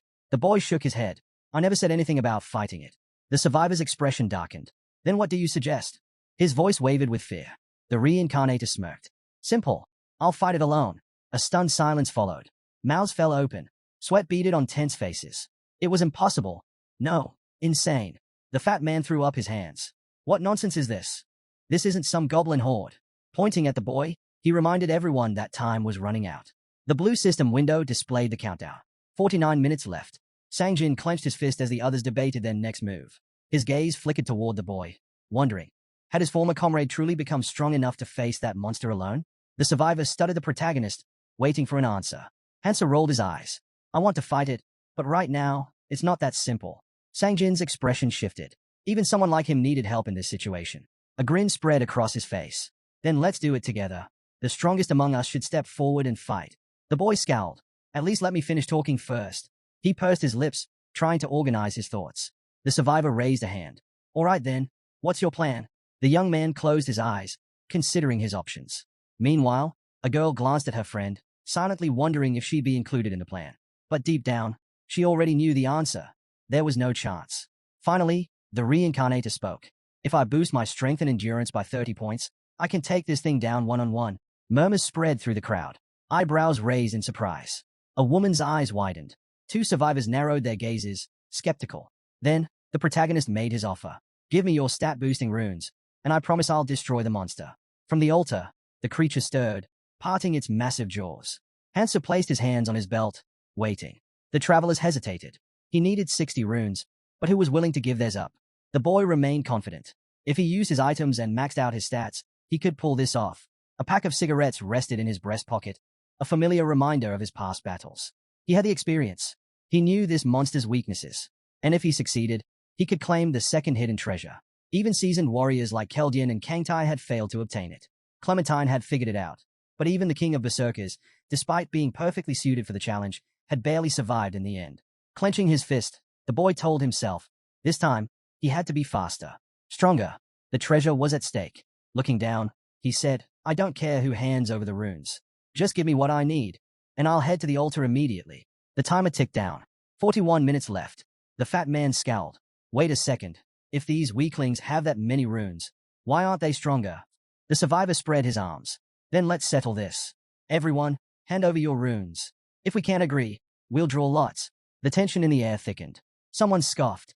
Selfish bastard. The survivor turned sharply toward the voice. A man stepped forward, his eyes cold. Why should we just hand over our runes to you? If we start with the weakest, you'd be the first one gone. A woman approached, sizing him up. The gap between the strong and the weak was staggering. Smirking, she tilted her head. Or is it just because you don't have that many runes to begin with? Her words hit their mark. The man gritted his teeth, his brows furrowing in frustration. How dare you talk to me like that? Resting her hand on the knife's handle, the stranger warned him not to overstep his bounds, threatening to break every bone in his body and toss him into the altar. Covering his face with one hand, the survivor grasped the reality of the situation. It all came down to strength. He reminded them that elders deserved respect, his voice trembling with fear. Desperate, he asked if they didn't live in a democracy. Clenching her fist, the girl smirked and suggested they vote, since they were in a democracy. After all, her grin widened as she gave her comrade an ultimatum. Hand over the runes and live or refuse and be eaten. The mention of an anonymous vote sent a wave of horror through the crowd. Eyes widened, and a fat man raised his eyebrows in fear. Stepping closer to the young man, someone pointed out that he had the power to take runes from others. The survivor coldly added that killing strong opponents would make it even easier. Anger flared. Someone struck him across the face. A man in a hat grabbed him by the collar, demanding to know if he had a death wish. The fat man, shaking, pleaded that he had to survive. His family was waiting for him. But the crowd had already made up their minds. Voices rose, calling for him to be thrown into the altar. The protagonist checked the timer. Hansu exhaled heavily, watching as chaos unfolded. The travelers had lost control, attacking one another with no thought of stopping. It was clear he had to intervene. As tensions reached a breaking point, Hansu raised a hand and called for order. The crowd hesitated, turning toward him. Calmly, he laid out their choices, pointing at the others as he explained that they had 5 options. This was how the week would be structured. The fat man's mouth fell open in disbelief. The man in the hat, his face pale, demanded to know if they were seriously considering sacrificing people to the monster. Parents clutched their children tightly. A voice rang out, asking if the weak were really about to be thrown to their deaths. A young man smirked. The timer showed only 30 minutes remaining. He stood before the altar's entrance, frustration clear in her stance. Behind her, a man scoffed, saying she could have joined him if this was how she planned to act. Sangjin approached his former ally, suggesting she had a chance to get closer to the boy. The girl flushed, embarrassed, and shot back, asking if he still hadn't figured out what Hansu was really like. The boy pursed his lips in displeasure. With her hands behind her back, the woman spoke up. She wanted to go with him too. He chuckled, pointing out that she couldn't just follow him around and hide behind him forever. The survivor turned to her. What are you going to do now? She stepped forward, determination in her voice. She was not going to just stand there and wait. Looking back at the crowd, she added that if she did, she'd only earn the scorn of her friends. And that would make her no different from the rest of them. The protagonist glanced at the group and asked what they were doing while others were out there handling the real challenges. The survivors looked up, fear evident in their eyes. Hansa spoke up, his tone firm.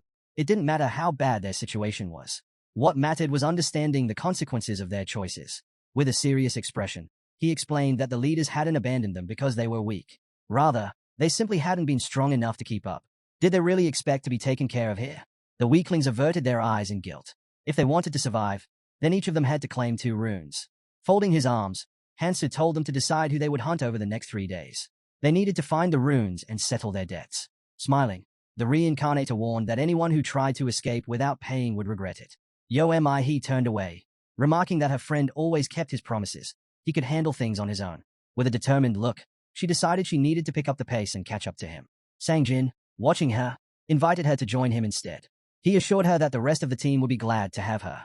The girl flinched at the offer, then smiled warmly, thanking him. She told him she'd give her answer later. Yo am I he turned and walked away. As he watched her leave, the boy didn't need to see her in action to know she had grown stronger since their last meeting. Her hair fluttered in the wind, and clenching his fist, the survivor knew he had to prove himself. What he had now was not enough. Narrowing his eyes, he resolved to show his worth. A stranger pointed at him, saying they needed to talk. A smirk played on her lips as she raised an eyebrow. Sanjin asked what she wanted. Resting a hand on shoulder, another man chimed in, asking what was bothering her. A man named Suyol extended his hand and introduced himself, explaining that his friend was just shy. Gesturing toward a nearby group, a formally dressed man explained that the leaders of two different teams were about to have a conversation. The boy blinked in surprise. He hadn't expected to be called a leader. He shook Suyol's hand and admitted that his friends were just following him. Suyol chuckled, saying that was exactly what leadership was. Then, as if remembering something, he noted that the survivor knew Hansu. Raising an eyebrow, he suggested they talk about him for a bit, if that was all right. Sangjin smiled nervously but agreed. Inside the altar, a purple portal flickered to life. A dispenser sat on the floor. Goblin poison would not work against a carnivorous beast. Gripping his sword, the protagonist realized he had to use paralyzing poison instead. Slipping on his rosary, he prepared for what was ahead. Hansu considered the effects. It restored stamina and enhanced strength, making it a valuable asset, even if it was only obtained through hunting. Tossing the rosary into his mouth, he decided it would help in the upcoming battle. As he descended the stairs, he assessed his chances. The odds weren't in his favor, but there was no other option. What he had now was not enough to take on this creature. The monster opened its mouth wide, releasing thick steam. Reaching into his pocket, Hansu pulled out a pack of cigarettes. He was going to need plenty of cloud snacks for this fight. He clenched one between his teeth, looking down for a moment. It had been a long time since he had done this. Slipping the pack back into his jacket, he could only hope that he was making the right call. A bright energy flared around him as he looked away. With a decisive frown, he realized that a rune perfectly suited for this world had finally been formed. The once gray rune shimmered, shifting through different colors, a phenomenon that occurred when its stats exceeded 100 units. Colorless turned red, red became orange, and orange shifted to yellow. A status window appeared. According to the inscriptions, cloud snacks boosted stat values by 20%. Although the gap between regular runes and colorless runes at 100% was small, as their level increased, the difference became significant. The monster's eyes gleamed with awareness. This carnivorous beast was not like the monsters released in the first training round. A colorless rune would be necessary to take it down. Stepping forward, Hansa thought that things would move along much faster if he had the essence of a troll. If that were the case, the Berserker King would go mad. Coming to a halt, he recalled that only one person had ever managed to find the hidden treasure. Lightning crackled from his eye. The more impossible a task seemed, the greater the reward in this damned world. The monster turned, sensing his presence. Hansa tightened his grip on his sword and charged. The air above was filled with enormous creatures, each possessing racial skills. This carnivorous beast was born with two of them. It slammed its hand against the ground, shattering it on impact. Hansa remained calm, eyes locked on his opponent. The monster lifted its head, and its gaze burned with a sinister light. Its first skill, intimidation. Hansa narrowed his eyes and raised his sword. The beast lunged forward, its massive hand reaching for him. Claws rushed in to seize his prey. At the last second, Hansa dodged to the side. Jumping back, he recalled the effect of intimidation. It paralyzed its victim with fear, making them easy prey. The creature would then devour them, using carnivory to restore its stamina. Lighting another cigarette, Hansa smirked. Despite everything, his habits hadn't changed. In a way, he was glad that his strength hadn't dulled. The monster's tongue shot out as it let out a deafening scream. Usually, after carnivory, the next skill followed, blood-drinking swamp, a technique that drained every drop of blood from its victim. The beast's red eyes widened, locking onto him. It was time to see who would survive. Hansa swiftly dodged to the side, narrowly avoiding the incoming strike. He knew this enemy would be tough to handle. A quick glance told him that reckless attacks would not work, but he had a strategy in mind. Instead of blindly striking, he needed to restrict the creature's movements. Lightning crackled over the body of the carnivorous beast as Hansa halted and turned. The monster lunged, claws swiping toward him. He sidestepped and gripped his sword tightly. Random stabs would not be enough. He had to target its nerves, injecting poison into the joints. With a swift motion, his blade struck, leaving small punctures on the creature's arm. Lightning surged from the sword's tip, and the beast let out a piercing roar. Hansa leaned on his weapon, watching and waiting. The poison needed time to work, 12 minutes, according to the timer. Just then, a brilliant light illuminated the altar. The monster struck again, forcing him to retreat. Dust billowed from the ground as he landed lightly on his feet. The beast snarled, locking eyes with him. But suddenly, its pupils darted wildly. Hansa lit another cigarette and took a slow drag. The monster swung at him again. His unique skill, intimidation, depended on the target's willpower, and against a weaker foe, it could be devastating. A surge of energy flared around him, his magic immunity offering an extra edge. Holding his sword before him, he scoffed. This creature was nothing compared to the real threat ahead. He exhaled smoke and flicked away the spent cigarette. Another attack came, but he dodged effortlessly. Years of experience had honed his instincts, sharpening his awareness in battle. He smirked, recalling KNGTAE's words. Anticipation is the key to survival. Pulling another cigarette from his pocket, he felt a strange sense of amusement. He could now predict every movement of his opponent. The beast twisted its head, attempting another strike. Hansa followed its gaze and instantly knew where it aimed. Looking down, he admitted that the fight was still challenging, but his increased strength and endurance allowed him to react faster. Fighting inside the altar had been a good decision. Plus, he still had time. And snacks. From a tower above, a woman crouched, watching intently. She marveled at the fact that he was fighting alone. Smirking, Seol thought he had to be crazy, or just extremely confident, to take on such a foe so casually. Meanwhile, Sangjin observed from a distance, listening to the others speculate. They believed Hansu had stolen their runes intentionally, not because he needed them, but because he simply didn't care. Turning toward the stairs, Sangjin reminded them why they had come. It was time to do their part. But before they could leave, a voice called out. A boy raised a hand to his mouth and shouted. They were here to help. Hansa turned, surprised.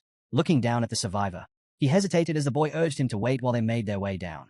The group leader furrowed his brow and asked what was going on. Placing a hand on his shoulder, he reminded them to move quietly. If they made a sound, the monster would notice. Sangjin, however, insisted that their comrade needed to know they were here. Spreading his arms, Seol countered that if the boy knew, the beast would know too. The younger one scratched the back of his head, realizing his mistake. With a nervous chuckle, he admitted he hadn't thought about that. The older man laughed, shaking his head. It happens, he said before turning away and calling his comrade an idiot. The survivor looked back, apologizing. From the altar, Hansa caught the exchange and smirked. His low chuckle carried through the air. The group leader's expression darkened. There was no way they could afford to lose because of someone else's mistake. But in truth, there was no immediate danger. The spiral staircase led downward, where another fierce battle was raging. CHP 19 done. As they descended, Suyol muttered his plan. Once the beast was dealt with, they'd take care of the boy. When the adrenaline wore off, Hansu would not have time to notice them closing in. However, as he observed Hansu's battle, his unease grew. This man was dangerous. Standing in the center of the altar, Hansu's posture was tight, his movements sharp and precise. To the guild leader, he didn't seem like a person. He was more like a predator that remained calm only when fully satisfied. A bead of sweat rolled down his cheek as a memory resurfaced. That night, Hansa had fought an entire crowd alone, cutting through them without hesitation. Worse, he looked like he was enjoying it. Suyol clenched his teeth as he climbed further up the stairs. He couldn't allow someone this dangerous to grow even stronger. If Hansu continued to gain power, he'd dominate everyone, including him. Turning back, he ordered his ally to go check on the situation below. Down below, Hansu's battle was shifting. The carnivorous beast was slowing, its attacks growing sluggish. Watching from the staircase, Sangjin's mouth hung open in shock. But then, unexpectedly, he grinned. A woman beside him frowned, sensing something was off. Why'd he go quiet all of a sudden? She muttered. Before anyone could respond, a deafening roar shook the tower.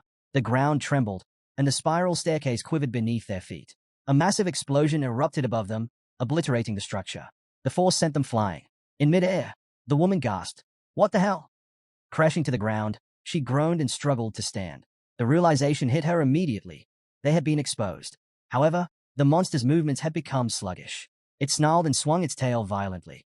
Bracing itself, the beast planted a clawed hand into the ground, its bloodshot eyes flickering with rage. The onlookers clutched their heads as an overwhelming pressure bore down on them, far greater than what they had felt before. Then, the beast's gaze shifted.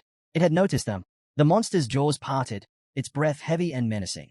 Gritting his teeth, Suyol reassured himself that even though their surprise attack had failed, everything would be fine. Hansu was still here. From the staircase, the woman caught sight of him. What are you doing there? She called out. Turning slightly, the man shrugged. Shouldn't we focus on taking this thing down? If we work together, we can handle it. The group leader tensed, worried that their comrade might abandon the fight when they were so close to finishing it. Meanwhile, Hansu, cigarette hanging from his lips, exhaled a thin stream of smoke. His gaze shifted back toward the monster. You idiots just ruined everything, he muttered. Now it's going to recover all its stamina. His ability to dodge the creature's attacks had only been possible because of the cloud snack. But now, things had taken a turn for the worse. The group flinched at his words, their faces tightening with fear. Nearby, Suyol clenched his jaw, fingers twisting the bottle of paralyzing poison in his grip. Hansa watched them for a moment before sighing. If the beast finished dealing with these travelers, continuing the fight would only get more complicated. Hands on his hips, he decided on a new approach.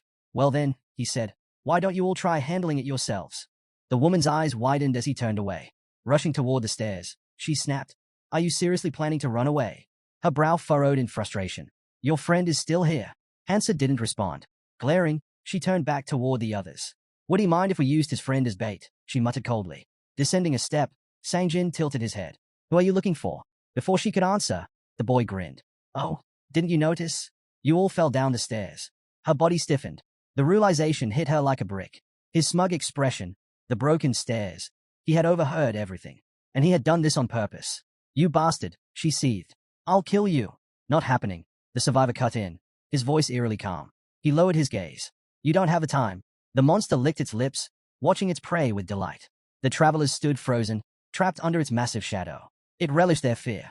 Seol's voice broke through the silence. If this thing recovers, we're dead. He gritted his teeth and narrowed his eyes. They had no choice but to work with Hansu. There was no other way to survive. We need him, he muttered.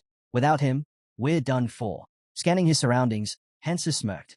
There was no longer any need to worry about the stairs. He turned back toward the group. Tell me, he said. Did you all come here just to sacrifice yourselves? The group leader stiffened. What? What are you talking about? Seol trembled, flashes of a past conversation flooding his mind. The fairy's grin haunted his memory. She had told him the truth. 5 people had to be sacrificed every day. A chilling scream tore through the air.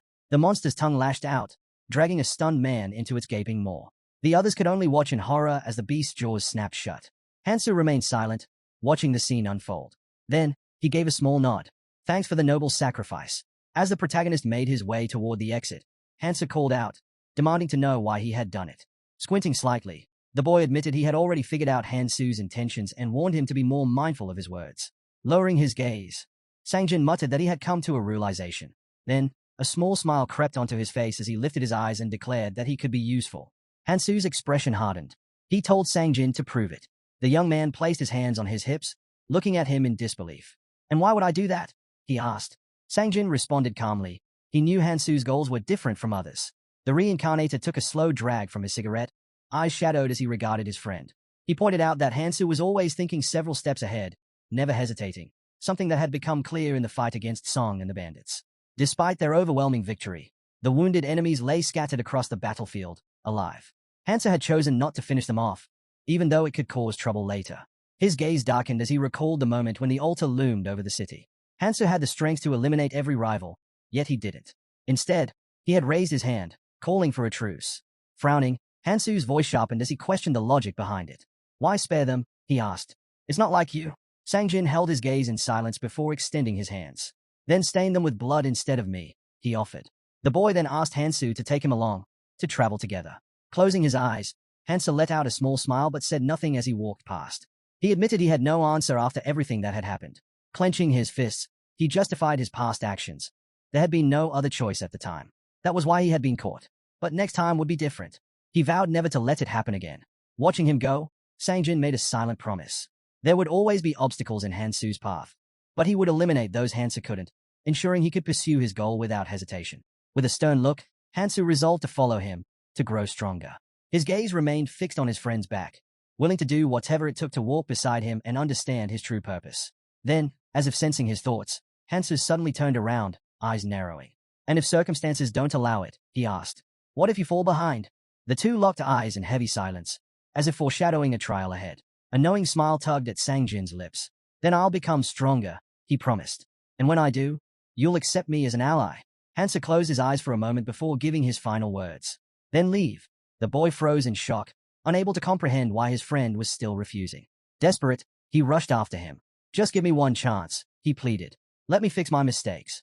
Hansu crushed a cigarette under his boot, glancing back. You misunderstood me, he said calmly. Without another word, he turned and continued toward the exit. Just before leaving, he suggested they meet here again tomorrow. Taking out a fresh pack of cigarettes, he added, the monster won't be here by then. Sangjin furrowed his brows. What do you mean? He asked, confused. Hansu didn't answer directly. Instead, he looked down at his cigarettes, then told Sangjin to take the leftover runes from the fallen enemies. With a faint smile, he repeated, see you tomorrow. Left alone, Sang-jin collapsed to his knees, frustration washing over him. The Reincarnator remained uncertain about him, but perhaps he could be useful in the future. Just then, S knelt beside him. She reminded him of his past mission, the one that had once mattered above all else. Your duty was to save humanity, she said. Her long hair covered her eyes as she warned him that many would try to stop him.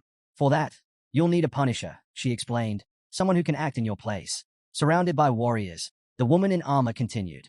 Every monarch had a punisher, someone to stain their hands in blood so their master could remain focused on the goal. She raised a dagger before crossing her arms over her chest. Hansa had once considered Andy for that role. Sang-jin had already been a punisher in his past life, wielding a glowing rune just as he did now. Despite his doubts, Hansa decided to give him a chance. When the second training began, the survivors would be scattered, dissolving into blue particles and flung to distant places. Hansa knew that when that moment came, his perspective might change. He glanced back with a smirk. If he could secure a punisher with multiple hands and 8 cloud snacks, then it was a worthwhile investment. Turning away, he reminded himself that failure was not an option. His focus now was obtaining the second hidden treasure. Meanwhile, a massive carnivorous beast roared, its chest struck by multiple blows.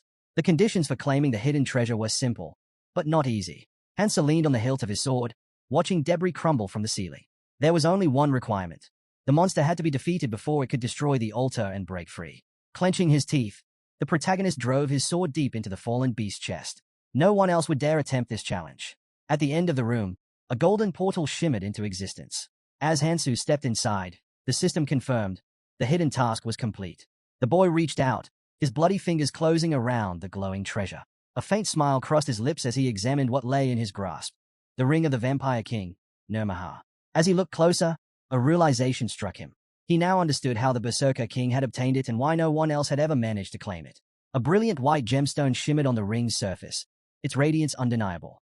Beyond it, space was littered with floating artifacts, each classified by color, an essential indicator of their value. In general, ordinary artifacts could never surpass superior-colored ones. But there were always exceptions. Multicolored runes flickered in the air. Over time, as travelers evolved their runes, certain artifacts could absorb them, changing their color in the process. The most coveted among all were single artifacts. A sudden flash erupted from the pedestal, followed by a burst of flame igniting in the boy's palm. Number 9. The Manhua ring. A symbol of Clementine himself. The Berserker King had once concealed his face behind his hand, the weight of his power evident. Single artifacts were not named for their rarity but for their exclusivity. Each one had only one rightful owner. The Manhua ring had become synonymous with Clementine because, under his control, countless foes had been torn apart by its power. Holding the ring, the Reincarnator could hardly believe such a legendary artifact was now his. Slipping it onto his finger, he knew this was not some forgotten relic left to chance.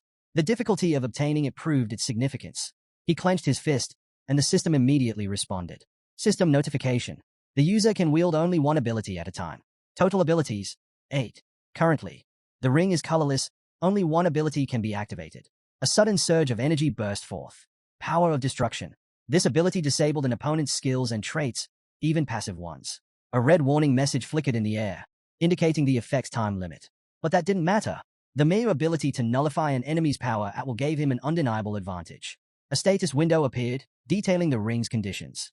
To unlock its full potential, at least one of his attributes needed to match the colorless rune. Stroking his chin, the protagonist recognized the challenge ahead. He would need a vast number of magic runes. That, however, was a problem for later.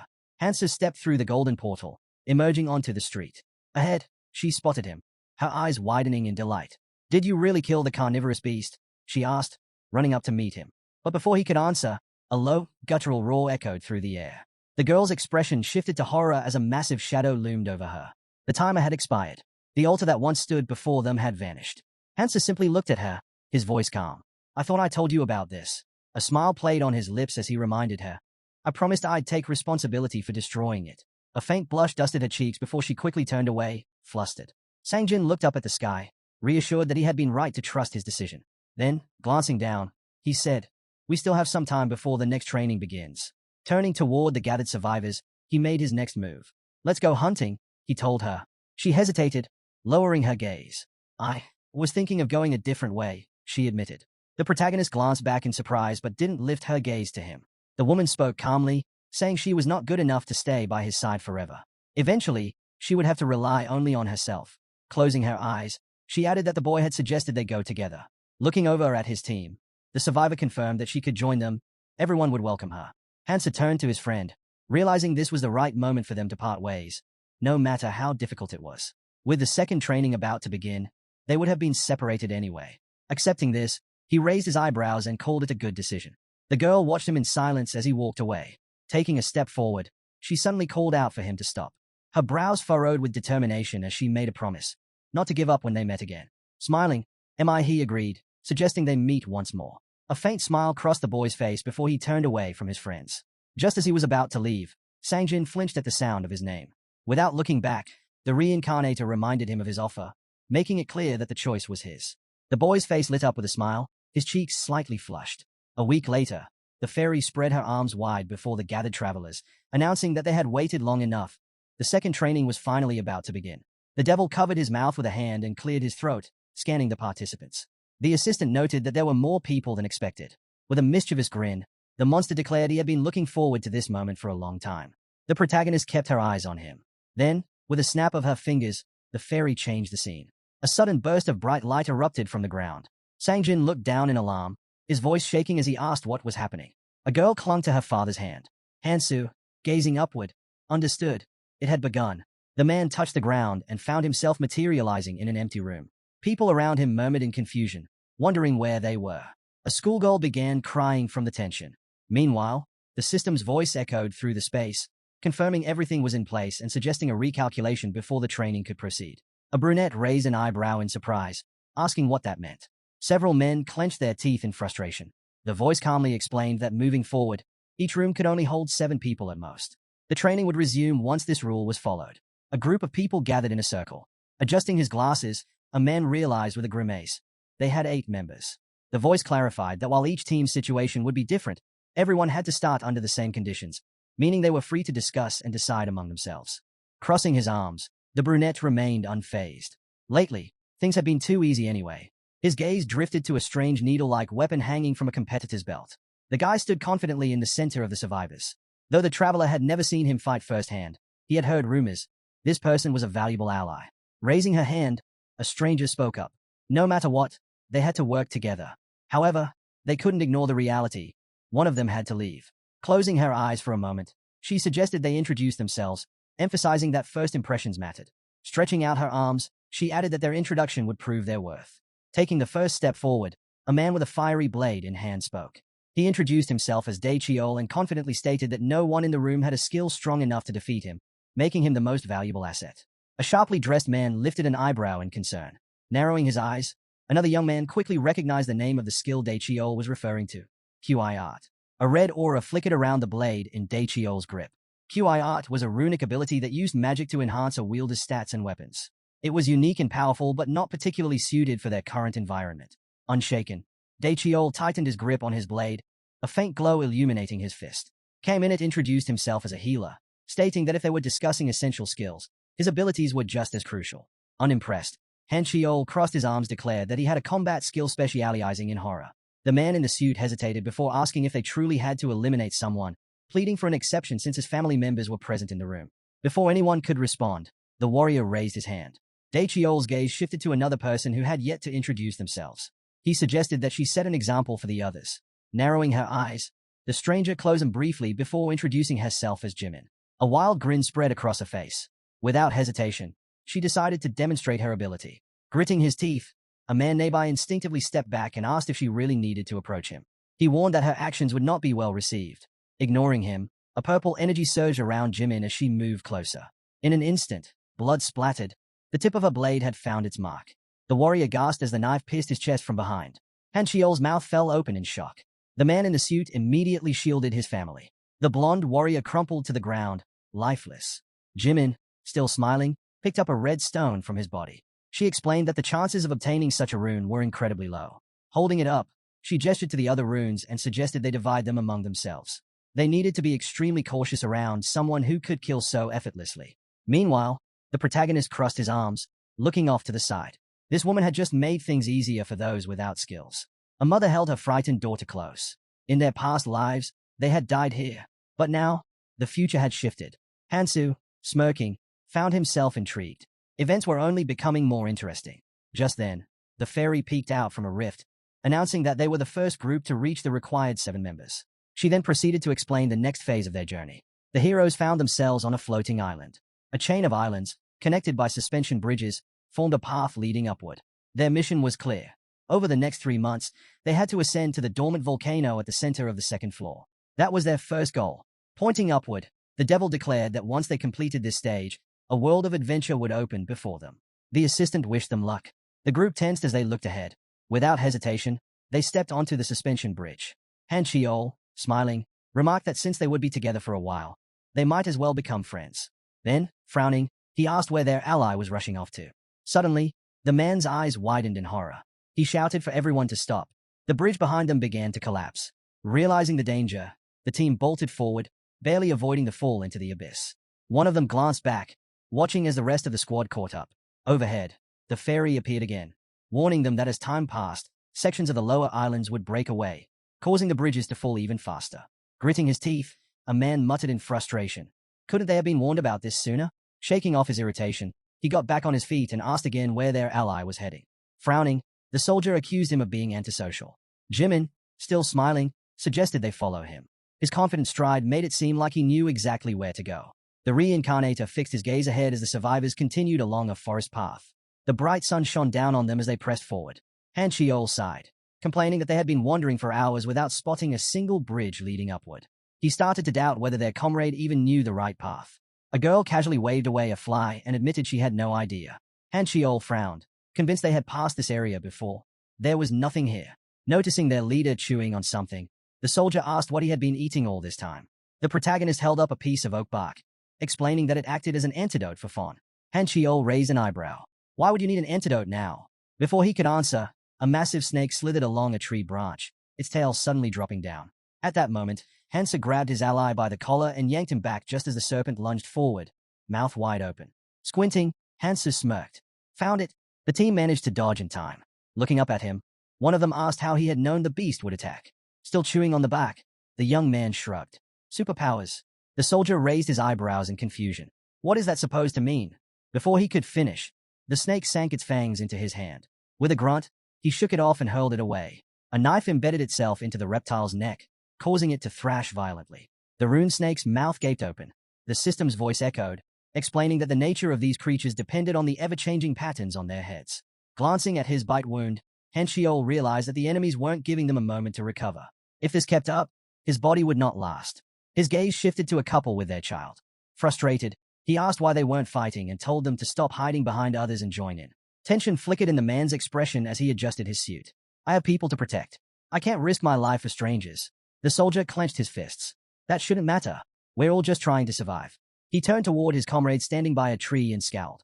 And what about you? You don't have families. So what's stopping you?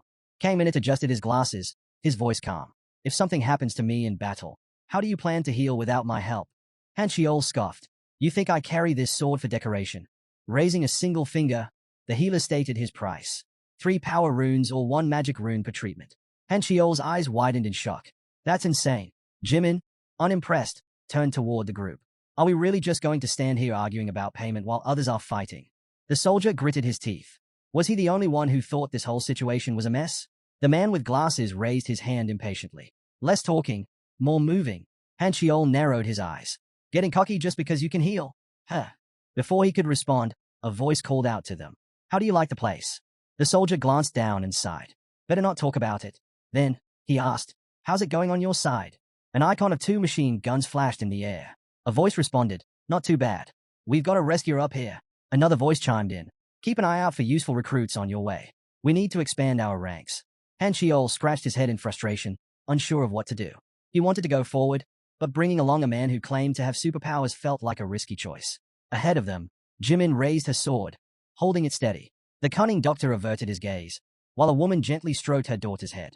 A man nervously scratched his neck as a voice echoed in his mind, reminding him that survival was the only thing that mattered. It promised they would meet again. Han Chiol turned back, noticing the symbol on his ally's hand. He thought about how little time had passed, too little for a monarch's traits to fully awaken. A golden crown shimmered in the air. Monarchs, like the king of the berserkers, all had distinct personalities that made them natural leaders. A girl stood before a crowd, raising a flag. Monarchs granted their clans a unique symbol. Some received rings, others magical marks. Those who bore these symbols shared a deep connection, allowing them to communicate telepathically. A sword plunged into a snake's body. There was a limit to how many people a monarch could mark, which was why they carefully sought out the most worthy individuals. Picking up a rune from the ground, the young man resolved to grow stronger. If he ever had to compete with them, he would need to be prepared. Looking to the side, the Reincarnator realized that a leader needed power. Only then would people follow. The ground was littered with the corpses of snakes. Taking a step forward, a squad member hesitated. Had they truly left the monster's territory? It didn't seem like it. If anything, their numbers had only dwindled. Pushing aside a bush, the protagonist's eyes narrowed. Ahead, the mutated snake's lair awaited. In a small clearing, a fallen tree lay in the distance. His goal was close. Wrapped around the tree was a massive runic snake, its face marked with a strange symbol. Just as he took a step, a man in a suit raised a hand, urging him to stop. "Do we really need to fight that thing?" he asked. "We could just slip past without being noticed." Lifting an eyebrow, the young man responded coolly, "I'll handle this alone. If you want to move ahead, go on without me." His ally turned away in frustration. "That's not what I meant," he said. "Why would you do something so reckless? We're supposed to move together." The Reincarnator's gaze darkened. "I never planned on going with you in the first place," he stated. Moving through the bushes, he added, "You were just heading in the same direction as me. Now it's time to go our separate ways." Jimin closed her eyes. There was no point in arguing. The suited man's eyes widened in shock. Han Shiol watched his ally closely, his hand resting on his chin. He couldn't just leave him behind like this. Clenching his jaw, he considered dragging the boy along by force. "Why?" he asked. The doctor scoffed, his lips curling in disdain. "Because," he said, "he's the only one who never once asked me for healing. People like him, those who are used to the battlefield, don't listen to anyone." Kamenet turned away, his tone indifferent. "People like him don't last long," he added. Han Shiol glanced back, frustrated. Losing someone that talented was a shame, but controlling him would have been just as difficult. Meanwhile, the devourer snake sank its fangs into a tree trunk, its jaws stretching wide. The beast moved cautiously, avoiding its enemy whenever a certain magic rune was active, yet attacking when others were in effect. The only exception was agility. When that rune activated, the symbol on its forehead shifted. Seizing his chance, the protagonist struck several times with his sword. Standing before the bloodthirsty creature, Hansen noted that while this snake was faster and stronger than ordinary reptiles, it was still no match for a true carnivorous beast. As it retaliated, its resistance rune activated, dampening the damage. Lighting a cigarette, the boy exhaled slowly. A drawn-out fight would not put him at a disadvantage, but it would cause unnecessary trouble. The rune snake bared its teeth. The key to victory was clear. Instead of focusing on the monster, he needed to target the trees in the center of the clearing, its lair. Without hesitation, he dashed forward. The moment he attacked the lair, instinct would drive the snake to defend it, leaving itself open. As predicted, the beast abandoned its defense, lunging after him. Han Shiol stopped abruptly. A flurry of blows struck the giant reptile. Moments later, he turned away smugly as a massive corpse slumped to the ground behind him. It ended faster than he expected. Among the fallen leaves, an egg lay trembling, the egg of the rune-eater snake. He picked it up, pressing a rune to the shell. Cracks formed. A tiny eye peeked through before a newborn snake emerged, its small body nothing compared to its adult kin. But this one was different. Its eyes shimmered as runes fluttered around it. The little creature swallowed a rune, then immediately spat it out. That was its ability. After consuming any 3 runes, it could spit out 2 of the owner's choice. Some might call it wasteful, trading 3 for 2, but Han Shiol didn't hesitate. Carefully stroking his new companion, he decided that obtaining the right runes was far more important than hoarding them. Strengthening his magical and physical resistance came first. Looking down at the tiny beast, he gave it a simple command: rest. He had a goal to achieve, and with this creature's help, he'd get there. It was time to move forward. "Nearby," a girl asked. "Where do we go from here?" A man holding a map replied, "Be patient." The maps they had received after leaving the room weren't detailed. Staring at the paper, the suited man frowned. "We can't just wander forward without knowing what's ahead, or where we'll find a safe zone. If they hadn't been abandoned, things would have been different." A sudden rustling from the bushes made a woman tense. Covering his family protectively, a survivor stiffened. Was it a monster? Or another traveler? Then, from the bushes, the protagonist emerged. The group's tension eased immediately, their faces lighting up with relief. Walking up to them, "What are you all doing here?" A man grinned. "You made it out. Did you escape from that monster?" Scratching the back of his head, "Fought it." The man in the suit stared in disbelief. His friend had survived with just a single scratch? Impossible. Meanwhile, the survivor hesitated when asked about the others. A while ago, Kamenet had simply crossed his arms and urged the family to leave. The man furrowed his brows. "What are you talking about?" he asked, concern creeping into his voice. Splitting up was too dangerous, and besides, there was no reason to do so. Han Chiol smirked. So, are you planning to just hide behind us and travel comfortably? Jimin glanced back and nodded in agreement. Without a strong fighter in the group, being stuck with annoying companions would only make things worse. The healer shrugged. I don't really care who gives me runes, but I'd rather stick with the strong ones. The suited man's expression darkened. We were left behind. The rest of the squad even blocked the path to stop us from following them. Noticing their comrade turning away, the survivor hesitated. Where are you going? The boy didn't stop. We've wasted enough time. Let's go. The woman frowned, then signaled for her husband to follow. He hesitated but finally raised a hand, gesturing for his family to move. As they trailed behind, the Reincarnator glanced back. What are you trying to do?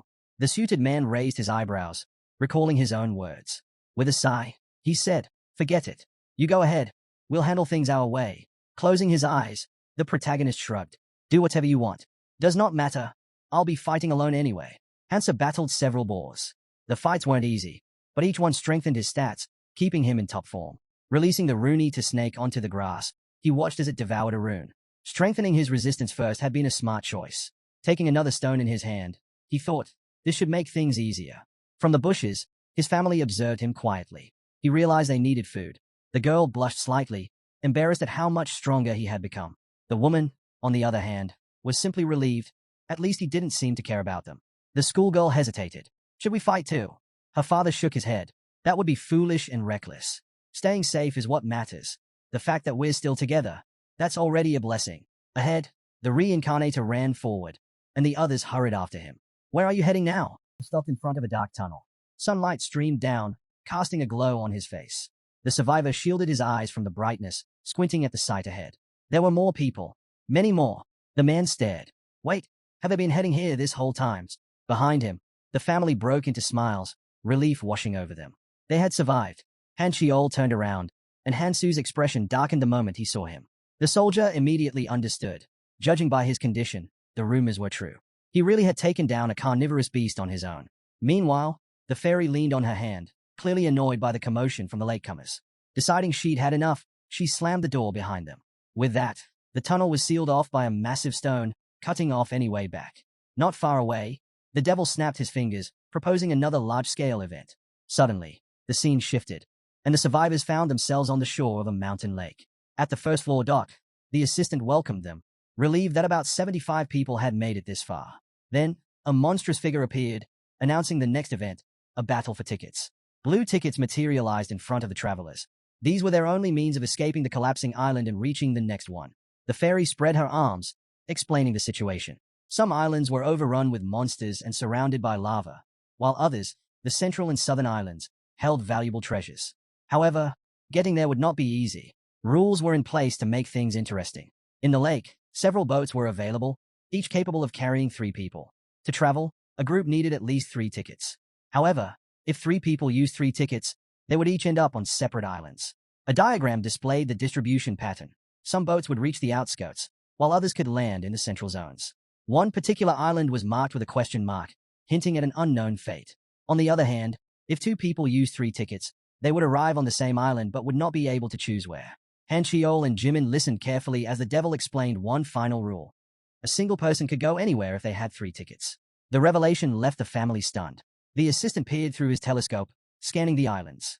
He warned that they would begin collapsing from the outer edges inward, and the difficulty of survival varied greatly depending on where they landed. The more advantages they secured now, the better their chances later. The countdown had begun. Only 30 minutes remained before the starting island crumbled. 25 boats were scattered across the crater. The fairy grinned mischievously, reminding everyone of one simple truth. Survival was the only thing that mattered. And the more chaos, the more entertaining it would be. As expected, panic broke out. People started attacking each other, desperate to snatch tickets for themselves. A young man frowned, realizing there was no stopping the inevitable. Before he could act, someone called his name. Nearby, a man in a suit knelt on the ground, his head bowed. He pleaded with his ally, asking him to help his family, just this once. Without lifting his head, the survivor explained that they needed more tickets to safely reach the central island. But his so-called ally only smiled, eyes gleaming with madness. Aren't you strong? He asked mockingly. Shouldn't it be easy for you to get those tickets? Lifting his head, the desperate man insisted that if his ally took a few extra tickets and handed them over, they could all reach their destination safely. Then, pressing his forehead to the ground, He begged him to spare the innocent. The Reincarnator averted his gaze, unimpressed. It's time you took responsibility for yourselves, he said coldly. Mind your own business, the survivor scoffed, asking if his so-called ally had no sympathy at all. Before he could say more, Han Shiol stepped forward and told him to be quiet. The soldier didn't hesitate. He kicked the traveler aside, then grabbed him by the collar. Are you really going to waste time listening to this annoying fool? He sneered. I just want to grab my tickets and go. Turning to the protagonist, the soldier made an offer. He'd travel with them and even hand over his tickets if necessary. Glancing back at the group, he admitted he didn't like any of them, even though they were supposedly on the same side. Han Shiol clenched his fist. If you're so strong, why not team up with someone on your level? In response, the soldier raised his hand, revealing a glowing symbol. He explained that this was not just a skill, it was a power awakened by a friend, meaning the boy could gain it too. Hansa stared silently at the mark as the man continued, saying their leader had already agreed to give it to him. Traveling alone was more hassle than it was worth. But Hansu only shook his head. I'm not interested. The survivor's eyes widened in disbelief. What? Do you even understand what you're turning down? The man tried to convince him, insisting that he didn't realize the true value of the clan. But Hansu turned away, his mind drifting to the faces of his comrades. Walking through the forest, he remembered the bond they shared. He couldn't just throw that away. Looking ahead with newfound determination, he made his choice. He would follow the monarch. It was the only way to achieve his goal. Realizing that Hansu was not going to change his mind, Cho let out a smirk. So that's how it is. With a flick of his wrist, he tossed his ticket at Hansu's feet. I stole this from that worthless man, he explained, gesturing toward the fallen survivor. Take it or don't, I don't care. But consider this a gift for the future. We'll be seeing each other again. The soldier scowled at his comrade's refusal. I don't have time for this. Without another word, he turned and walked away. Hansu eyed the ticket on the ground, unmoved. These tricks would not work on him. None of this mattered right now. But the moment the other travelers spotted the ticket, everything spiraled into chaos. A mob rushed forward, desperate to claim it. Someone managed to grab it first, but the struggle was not over. Hansa stood to the side, watching silently as the survivors fought over their chance to escape. Then, a flash of silver, a knife. Kian lunged at a man to protect her father, but the attacker grabbed her by the vest, smirking as he realized they were from the same family. Perfect, he said coldly. Then you can die together. From a distance, the fairy observed the scene with amusement. The parents wailed for their daughter, their pain woven into the very design of this twisted game. It was deliberate, a cruel spectacle orchestrated by the higher powers. This stage was nothing more than a battlefield of puppets, and the devil was pulling every string. Even death itself was just another part of the show. The young man flinched as a voice broke through the chaos, questioning why he had turned down Han Shiol's offer. Jimin crossed her arms, watching him closely. The Reincarnator remained unfazed. Personal reasons, he replied. What do you want? Smiling, Jimin stepped forward. I have an offer of my own. She removed her glove and extended a hand, inviting him to join her. But once again, the protagonist shook his head. Jimin sighed, as if she had expected that answer. Before turning away, she decided to ask him one last question. Are you really staying behind because of some clumsy sense of sympathy? Her gaze sharpened. You're not that pathetic. Hansa smirked at her words but said nothing. She was the last one left. Everyone else who had the chance to leave had already taken it. The boats lifted into the sky, and now, only one remained in the crater. No matter what happened here, no one would ever know. Bodies littered the ground, some wounded, many dead. Those who remained barely had the strength to defend themselves. Shadows loomed behind the boy, voices trembling as they pleaded for salvation. He wanted to help them all, but he knew it was impossible. Here, in the training area, the fairy's power was absolute. Above them, the devil circled lazily, watching the unfolding scene. Turning away from the desperate faces, the boy steeled himself. He had no choice. If he failed here, everything would have been for nothing. Gripping his sword, his hand trembled. Forgive me, he whispered. He already knew the fate of those left behind. The remaining travelers plunged into the river of acid, their screams piercing the air as they begged for help. The fairy, perched above, watched with delight as their bodies dissolved. Hansa spread his arms. Complain all you want, he said, his blue eyes glowing. Instead of leaving them to suffer for his assistant's amusement, he had shown them a different kind of mercy. Above him, islands hovered in the sky. A snake coiled on his shoulder, devouring runes as it watched. Fascinating, the boy murmured. But the moment was fleeting. It was over too soon. Crossing his arms, the assistant nodded approvingly. As expected from a rising star, he remarked. We never just talk for fun. Grinning, the devil hovered nearby. I'll be looking forward to our next meeting. Hansa glanced downward, his expression unreadable. He had no regrets. He hadn't come back to save everyone. He had come to win. Hesitation had no place in this world. Looking toward the sky, he refocused on his next goal. The central island. The last boat drifted into the air, carrying him forward. In the heart of the island stood a towering clock tower. The system announced its congratulations to the nearly 1921 travelers who had made it this far, welcoming them to the land of opportunity. Above the grand castle with its striking red roofs, a clear blue sky stretched endlessly. On this central island, three things were crucial: protecting the crystal housed within the castle, growing stronger through the region's unique dungeon, and preparing for the incoming wave of monsters. The enormous pink crystal gleamed under the sunlight, while the castle's wooden doors stood slightly ajar, allowing beams of light to spill into the hall. Beyond those doors, an army of skeletons, their eyes glowing eerily beneath protective armor, advanced. The hero issued an order to stop them. From atop the castle walls, defenders fired arrows and swung swords, trying to hold their ground. A boy shouted in panic. They were running out of men. The hero's grip on his sword tightened as he blocked a skeleton's strike. But in the chaos, a skeleton's blade sliced through a girl's neck. The hero let out a desperate cry, declaring that if they could endure just a little longer, they might survive another day. One of the fighters, his eyes dark with exhaustion, stretched his hand forward. He shouted that lasting another month was impossible. They needed reinforcements. The hero barked another command, ordering everyone to maintain formation. Suddenly, bright energy crackled in the air, lifting small debris from the ground.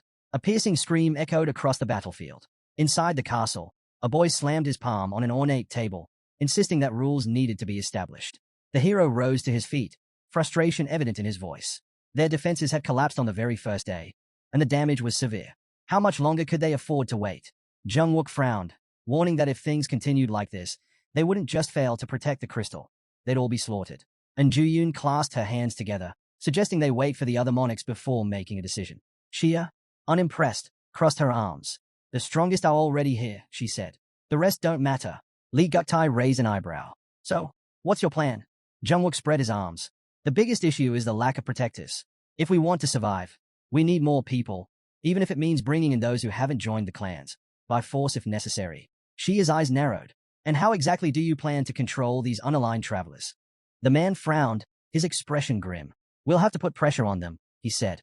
But I doubt words will do much in this lawless mess. Leaning both hands on the table, he reminded them that the next attack was coming in just 3 hours. And this time, survival wasn't guaranteed. The hero's voice cut through the tense silence. Are we just going to sit back and let it happen? Lee Guktai raised an eyebrow. And what if the clan alliance joins forces with us? Can you guarantee that will make a difference? The hero exhaled sharply. Sending more people into the dungeon is a serious decision. From the window, the gathered heroes could be seen seated around the table. A voice noted that with their growing numbers, they now matched the clan alliance. A new faction had formed, a ragtag group calling themselves the Basement Alliance. They were unpredictable, operating outside anyone's control. The real question was whether the clan alliance, which had focused solely on defense until now, could actually handle them. A vision formed in his mind. Rows of people standing before a wooden gate.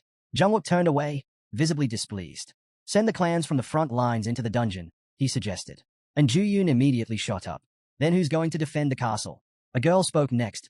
If we're doing that, then the smaller clans should go first to minimize losses. Xia closed her eyes, frustration creeping in. This discussion was going in circles. Everyone was just voicing their wishes without any real plan. Biting her finger, she looked away, lost in thought. If only all 1,900 people focused on defense. At first, survival had been a shared goal. But that changed when someone returned from the dungeon wielding powerful artifacts. One by one, the clans abandoned their posts, seeking strength instead. Near a large sword, a group of battered and bruised warriors stood. A girl clutched a precious stone, while a boy gripped a golden necklace. Xia absently bit her nail. How are we supposed to protect the crystal for an entire month? Just then, the door swung open. A girl entered the room. Xia tensed, grinding her teeth as she raised a hand.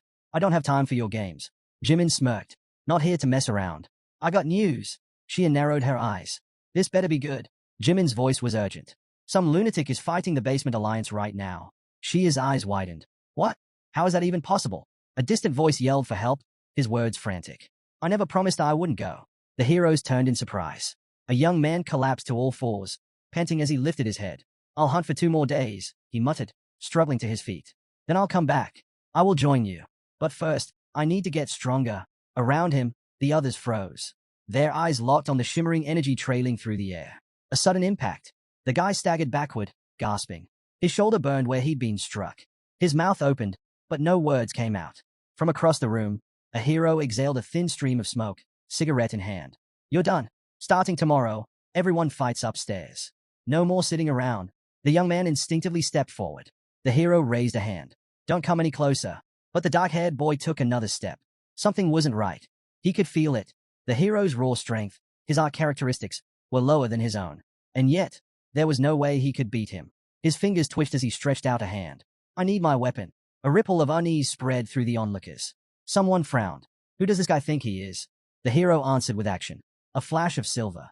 His knife cut through the air, glowing with streams of energy. He lunged straight at the young man, his blade deadly. The boy spun, his thoughts racing. That knife, it has a skill that enhances its cutting power. He opened his palm. The dark-haired guy extended his palm, analyzing the blade in front of him. Not bad for a colorless rank artifact. Without warning, he lunged forward, gripping the hero by the throat. The surrounding crowd erupted into shouts, urging him to finish the hero off. But he frowned, teeth clenched. The knife skill hadn't activated.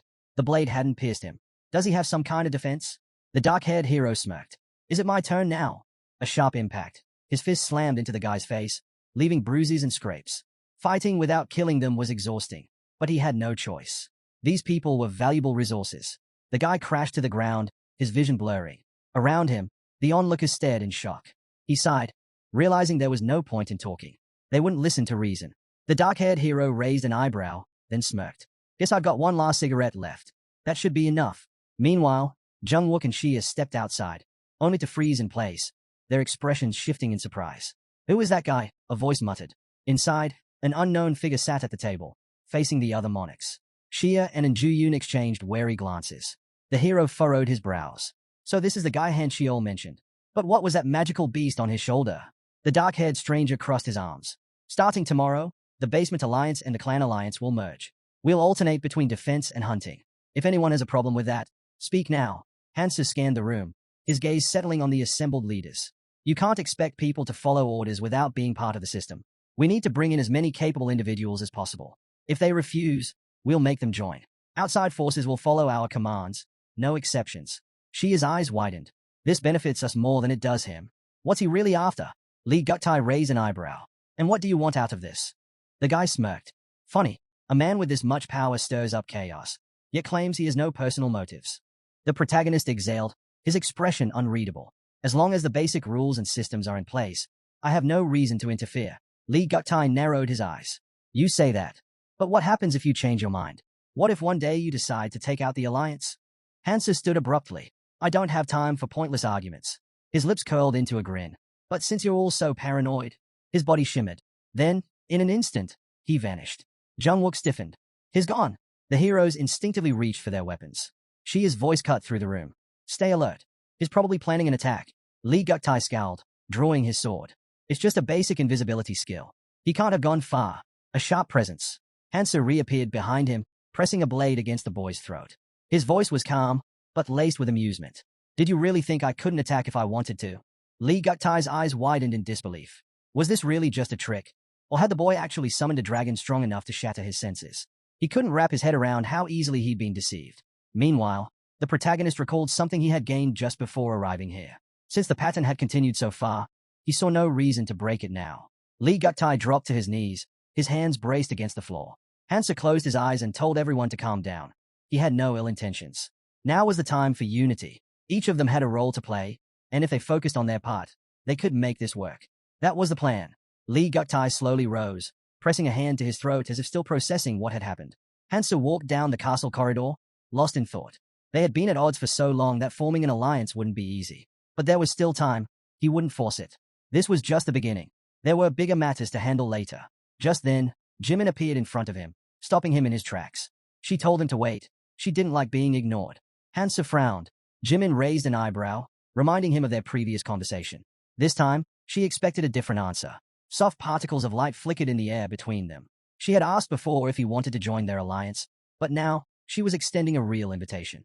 Stepping closer, she placed a hand on his shoulder. What do you think? She asked. Traveling alone must be lonely. Or, do you already have someone? Hansa's expression darkened, and he turned away without answering. Jimin studied him carefully. I heard you were with a girl named Mi at Gangnam Station, she said, watching him closely. His reaction told her everything she needed to know. With a small smile, she brushed past him. Well, it doesn't really matter, but it'd be nice if you joined our clan. Hansa froze, weighing his options. Jimin turned back, raising an eyebrow. You're not even going to pretend to listen, she scoffed. Then, with a smirk, she called him an annoying bastard and walked away. From a castle window, Hansa could be seen sighing. Outside, on the crumbling castle walls, injured fighters sat scattered across the battlefield. A commanding voice ordered the bodies to be gathered. There were still vital supplies they needed. Those with support abilities were told to step aside. Hansa raised an eyebrow as he turned to the sergeant. The southern wall is holding up, more or less. The man nodded. Good. I've ordered the wounded to be taken below. The rest can get some rest. Then, looking at Hansu, he asked, how's your clan holding up? Hansu exhaled. This time, we managed to put up a proper defense. Every post is secure. The battlefield was littered with skeletal remains, their skulls punctured by sharp blades. Initially, the Basement Alliance members had been hesitant to work together, but they had done their part well. The exhausted warriors sat in silence, catching their breath. Hansa gazed at the destruction before them. Thanks to them, we avoided major losses. The sergeant gave a weary smile. Still, we can't afford to get careless. His gaze drifted to the mountains of shattered bones. If we're up against something worse next time, do we even have a choice? The protagonist stood atop the castle wall, wiping the sweat from his face as he turned away. Incredible, a nearby hero remarked. You fought all those enemies on your own. The sergeant chuckled, imagining himself asking Hansa directly, but he already knew the boy would just dodge the question. If only the kid had some proper manners, he might have even considered inviting him to join the clan. But, well, that was between him and whatever gods were watching. Still, looking ahead, the sergeant had to admit, at this rate, they might actually be able to fend off attacks time and time again.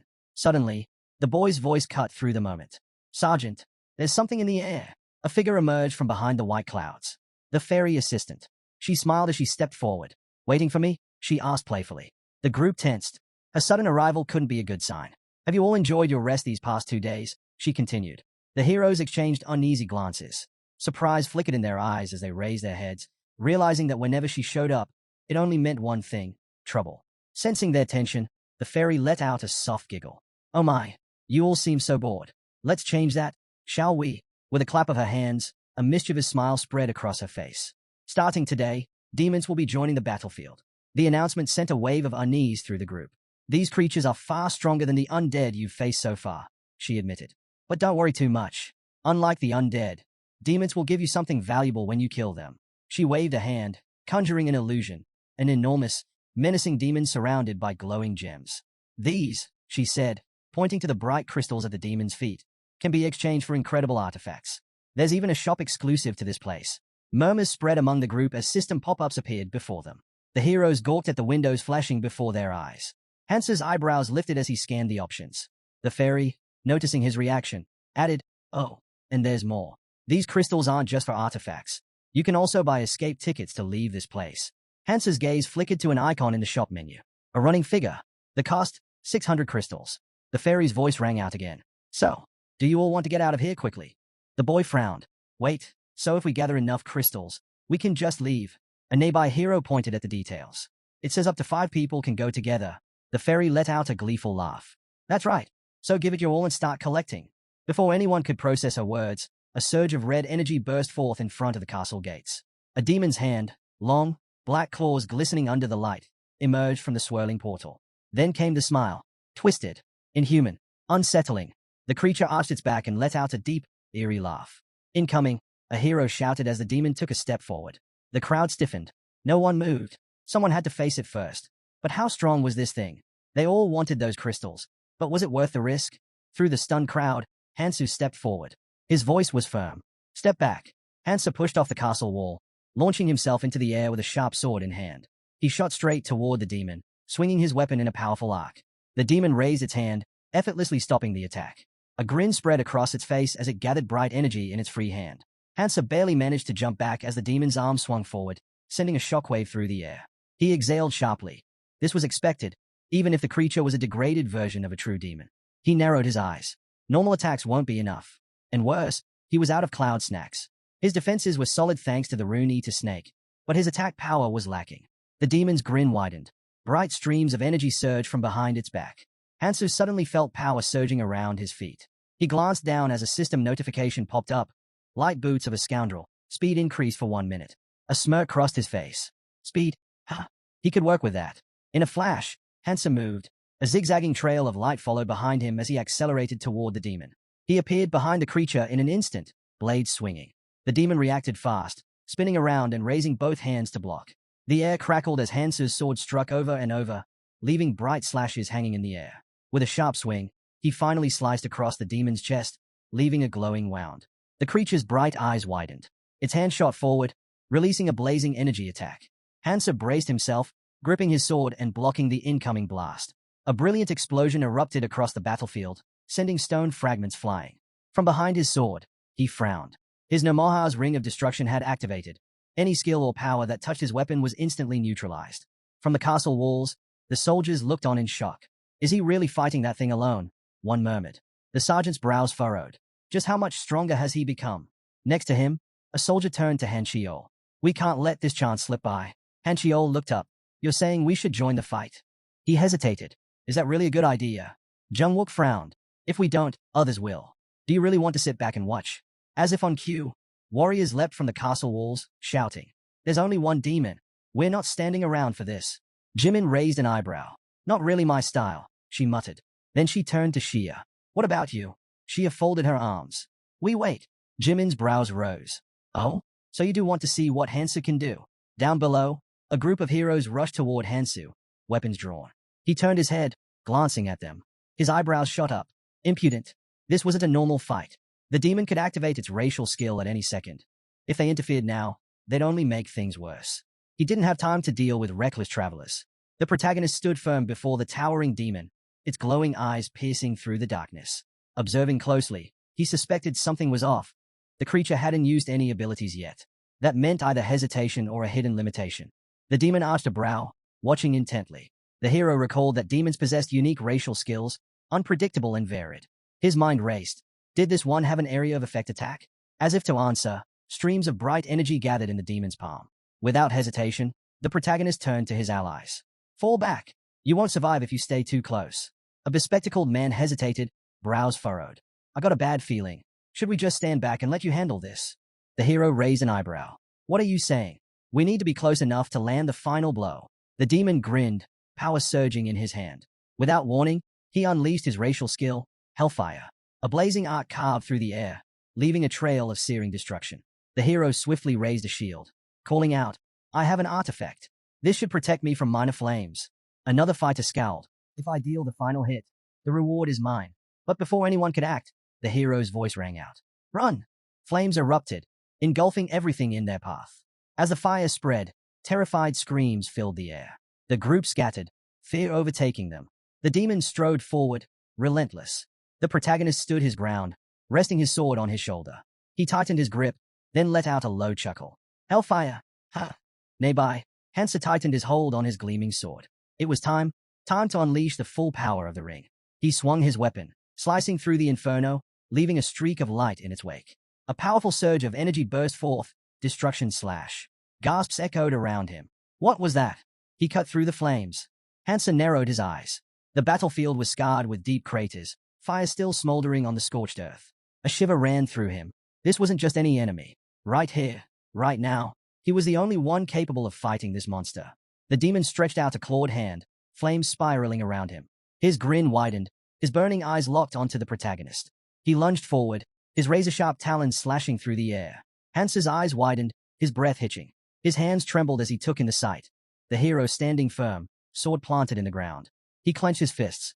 Is he really just a traveler like us? They had all started this journey together. So why was the gap between them so immense? Hansa swung his sword, cutting through the incoming stream of fiery energy. They needed a strategy. If this dragged on, they'd lose every advantage they had. Jung Wook frowned, scanning the battlefield. Behind him, Sergeant Xia covered her mouth in shock, while Jimin smirked. The demon let out a guttural roar, raising its hands as streams of energy crackled around its body. The protagonist lifted his gaze, locking eyes with the monstrous figure before him. A man in a cloak raised his hand, signaling everyone to prepare for the next wave. The clan members had to regroup. The shift in battle had begun. Jimin leaned against the wall, arms crossed. A voice cut through the silence. If you're waiting for him, you're wasting your time. She turned away. What are you talking about? Han Chiol sighed, rubbing the back of his head. I'm saying it's pointless. I've waited here before, and it never led to anything. Jimin glanced at him. Who exactly are you waiting for? Han Chiol's eyes narrowed. Hansu. Who else? Han Chiol closed his eyes. So, were you sent here by the monarch? The hero's expression shifted. Be honest with me. We're alone here. You know as well as I do that the clan alliance is on shaky ground. His gaze sharpened, and I'm sure you know why. Jimin studied him for a moment. Why are you telling me all this? Han Xiol gave a small shrug. Isn't it obvious? I wanted to present you with an offer from our side. Before he could say more, his eyes flickered to the side, suddenly on edge. He turned away sharply. Jimin raised a brow. What's wrong? I thought I was being watched. Li Guktai stood by the window, observing the city below. It's been a while since Hansu monopolized the demons. And yet, he hasn't made a single move. A boy standing nearby narrowed his eyes. No reports either. We've had the clan members keeping tabs on him. But something doesn't add up. A girl beside him nodded. Aside from defending the fortress, hunting demons, and occasionally diving into dungeons, he barely does anything else. Thanks to him, our defenses have improved, but... She turned to Guktai. There's still another problem. The independent fighters, those who refuse to join any clan, are constantly clashing with the clans. Guktai stroked his chin in thought. I figured this would happen. With someone like him refusing to align with any faction, trouble was inevitable. His expression darkened. Even the clan alliance is forced to follow his lead. He exhaled sharply. That's why I made preparations. A group of people stepped forward. Li Guktai smirked. If our power weakens, we'll lose control. And if that happens, our future plans fall apart. We cannot let that happen. Among the gathered crowd, a hero in a red robe stood tall. Li Guktai glanced at the newly arrived warriors, his eyes gleaming. You came just in time, he said, spreading his arms. Let's talk about the future of the clan alliance. Meanwhile, on the battlefield, swords and spears jutted from the fallen monster's corpse. The protagonist stood motionless, gripping his sword tightly. He lowered his head. This was meaningless. The spear clattered to the ground. Hansu exhaled slightly, stretching out his hand. The white snake coiled around his neck flicked its tongue as he counted. This was the 60th. He had finally gathered the amount he needed. High-level artifacts were available in the crystal shop. In the glowing display, icons of a shield, potion, sword, and axe flickered. Most were exclusive to clans, each with incredible effects. If the clans got their hands on these crystals, fierce competition would break out. Hansa couldn't let that happen. He had to act before things spiraled out of control. His eyes flicked to the system window before him. Raising an eyebrow, he muttered, I have a bigger goal in mind. A notification popped up. Exchange complete. 60 crystals deducted. Among swirling streams of energy, iron chains materialized. Hansa smirked. He had mastered many weapons, but this was his favorite. A sharp sickle formed against the backdrop of chains. Gripping the twin blades, he admired their sleek, deadly design. The system identified them as judgment of the Decrados. Hansa's gaze hardened. This should make the next fights much easier. He spun one blade in his hand, eager to test it out. The ground was covered in dirt and debris. But suddenly, skeletal figures began emerging from below. Undead. Hansa grinned. 10 days remained until the siege ended. He was eager to see who would make a move in the final stretch. In his mind, he pictured Li Guktai's wild eyes and manic grin, along with a group of shadowy figures waiting for their chance. Then, it happened. A small figure appeared. A fairy assistant. Her eerie smile sent a chill through the crowd. This round has been quite entertaining, she mused, floating above them. For those of you who have survived the longest, we've prepared a special event. Before anyone could react, the ground trembled violently. A surge of unknown energy spread beneath their feet. Panic set in. This wasn't the start of a new wave. A dark force enveloped the battlefield. The corpses of slain monsters stirred. Gasps rang out as the lifeless demons' eyes snapped open. Their broken bodies were being pulled together, their remains glowing with an eerie purple light. Inside the fortress, the grotesque fusion continued. The pieces merged into a single mass, shifting and twisting into something new. From the grotesque pile, a figure emerged. A girl. Her horns protruded from her head, liquid dripping from her face. The demon had arrived. The fairy assistant's voice rang out, laced with amusement. And so, your next challenge begins. The demon unfurled her wings, ready to strike. The assistant chuckled, crossing his tiny arms. If you were human, I'd suggest staying far away from the fortress walls. Not that it would help. There's no escape. He raised a finger. That leaves you with 2 choices. 1. Stay and fight against the undead swarm that's heading your way. 2. Escape using a crystal. His grin widened. But be warned, these undead aren't like the ones you've fought before. He hovered in the air, his voice dripping with excitement. So I'd wait for them eagerly if I were you. But, if that doesn't sound appealing, he paused dramatically. You have one more option. His eyes gleamed. Face the demon herself. Inside the fortress, one of the boys was shocked to hear about the Demon King. Another quickly responded that no one had mentioned her before. Meanwhile, the fairy helper casually filed his nails and remarked that he hadn't brought it up because most travelers never lived long enough to meet her. Since few survived that far, it didn't seem worth mentioning. The crowd tensed as they learned that the crystal would activate only 30 minutes after the undead attack began, and it could only carry 500 people. That meant half of them would be left behind. But there was another option. If they managed to defeat the Demon King, everyone could escape. A timer suddenly appeared, and the fairy helper, in an unusually patient tone, explained that since this was a special event, he would wait for their decision. One man cursed, realizing they weren't just holding out for a month as they originally thought. A sudden clap drew everyone's attention. Lee Guktai stepped forward, clenching his fist, and declared that all they had to do was survive for half an hour and escape with the crystal. He urged everyone to hold on and prepare, then ordered the clan alliance to head toward the crystal while the rest defended the front lines. A guy with glasses looked at Lee Guktai in outrage, seeing right through his intentions. He sneered, realizing Lee Guktai and the clans were planning to save themselves while leaving the others behind. Their eyes locked in a tense standoff. Lee Guktai defended his strategy, arguing that survival was more important than reckless action. But the glasses-wearing man shot back, mocking Lee Guktai's words as befitting a clan monarch, someone who only cared about saving those under his control. Lee Guktai, unfazed, turned to him with a threatening look and demanded to hear a better plan. He reminded everyone that even the demon from the first day had wiped out dozens in a single attack. So how exactly did they plan to defeat the Demon King? His expression darkened as he posed the question to the entire group. Would they rather escape together and reach the next island or throw themselves in a certain death like moss to a flame? The glasses-wearing man hesitated. Meanwhile, Ju-Yun smirked, thinking the argument was already settled. Their alliance with the Smog clan ensured their safety. But then, a voice rose from the crowd.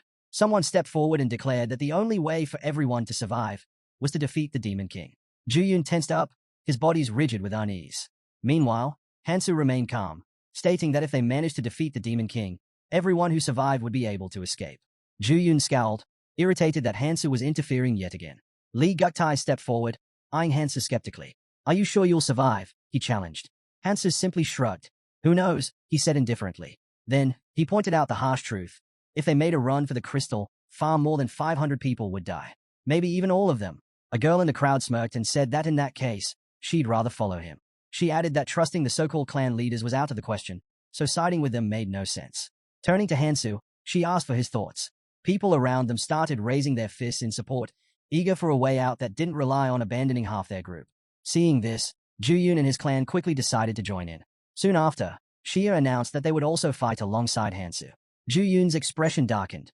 If things kept going this way, Hansu would have to be dealt with, by force if necessary. He glanced at the convoy, realizing that they needed to break their morale now. If a battle erupted, everyone would fight for their own survival, making it the perfect moment for an ambush.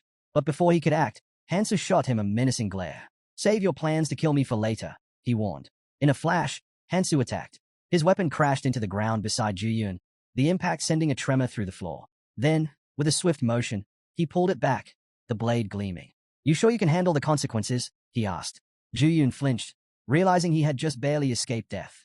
Lee Guktai quickly intervened, suggesting they bide their time and wait for the right moment. There was still time. After all, he thought to himself that, for now, they would have to follow Hansu's lead. But the chance to escape would come later. The decision was made. But before moving forward, Hansu stepped toward the crystal. Let's make sure we're all committed, he said. With a powerful swing of his weapon, the chain wrapped around the crystal.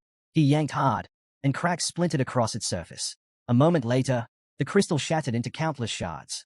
And Ju-Yun and Lee Guktai froze, their faces pale with shock. A panicked cry erupted from the crowd, demanding to know what Hansu had done. He turned to them, his voice firm. We're heading to the fortress. We don't need the crystal anymore. The thought of escape will only make us weaker. The words sank in, and murmurs of agreement spread. The hesitation in people's eyes faded, replaced by a single, focused determination. Raising their hands high, they shouted in unison, "Follow Hansu. Kill the Demon King." But Hansu held up a hand to stop them. "Don't follow me," he said. "Look ahead, for your own sake." As the timer hit 0, the massive doors to the fortress groaned open. A thin strip of light spilled into the hall, illuminating the path forward. One of the men muttered in disbelief. This fortress didn't feel like the same place they had seen before. The atmosphere had completely shifted. As they walked through the dimly lit hall, flickering candles with eerie purple flames cast long shadows on the walls. At the far end, the light faded into an unsettling darkness. The group hesitated, glancing around warily. Then, at last, he appeared. The Demon King's voice dripped with amusement as he lamented how long it had taken them to arrive. "You've come all this way for some fun," she teased. "I can't just let you leave now." Before anyone could react, the massive doors behind them slammed shut. A crushing force pressed down on them, forcing the men to their knees as a system message confirmed. The fortress was now sealed. Without warning, the ground beneath them began to crack. Rocks tumbled to the floor, and as it collapsed, the men screamed. A horrified voice shouted a warning. Something was crawling up from below. Then they saw them. Grotesque creatures with gaping mouths full of jagged fangs let out piercing screeches. One of the men echoed their screams, his voice laced with terror. A demon lunged at him, its claws slashing toward his throat. But a chain shot forward, intercepting the attack. Hansa tightened his grip on his weapon. "Stop panicking," he commanded. "These things aren't any different from the monsters we've fought before." He turned toward the frightened man, his gaze sharp. "Pull yourselves together." He knew the real battle wasn't with these creatures. It was with the demon himself. As if to reinforce that thought, the ground rumbled. Rocks lifted into the air, and towering pillars of fire erupted throughout the hall.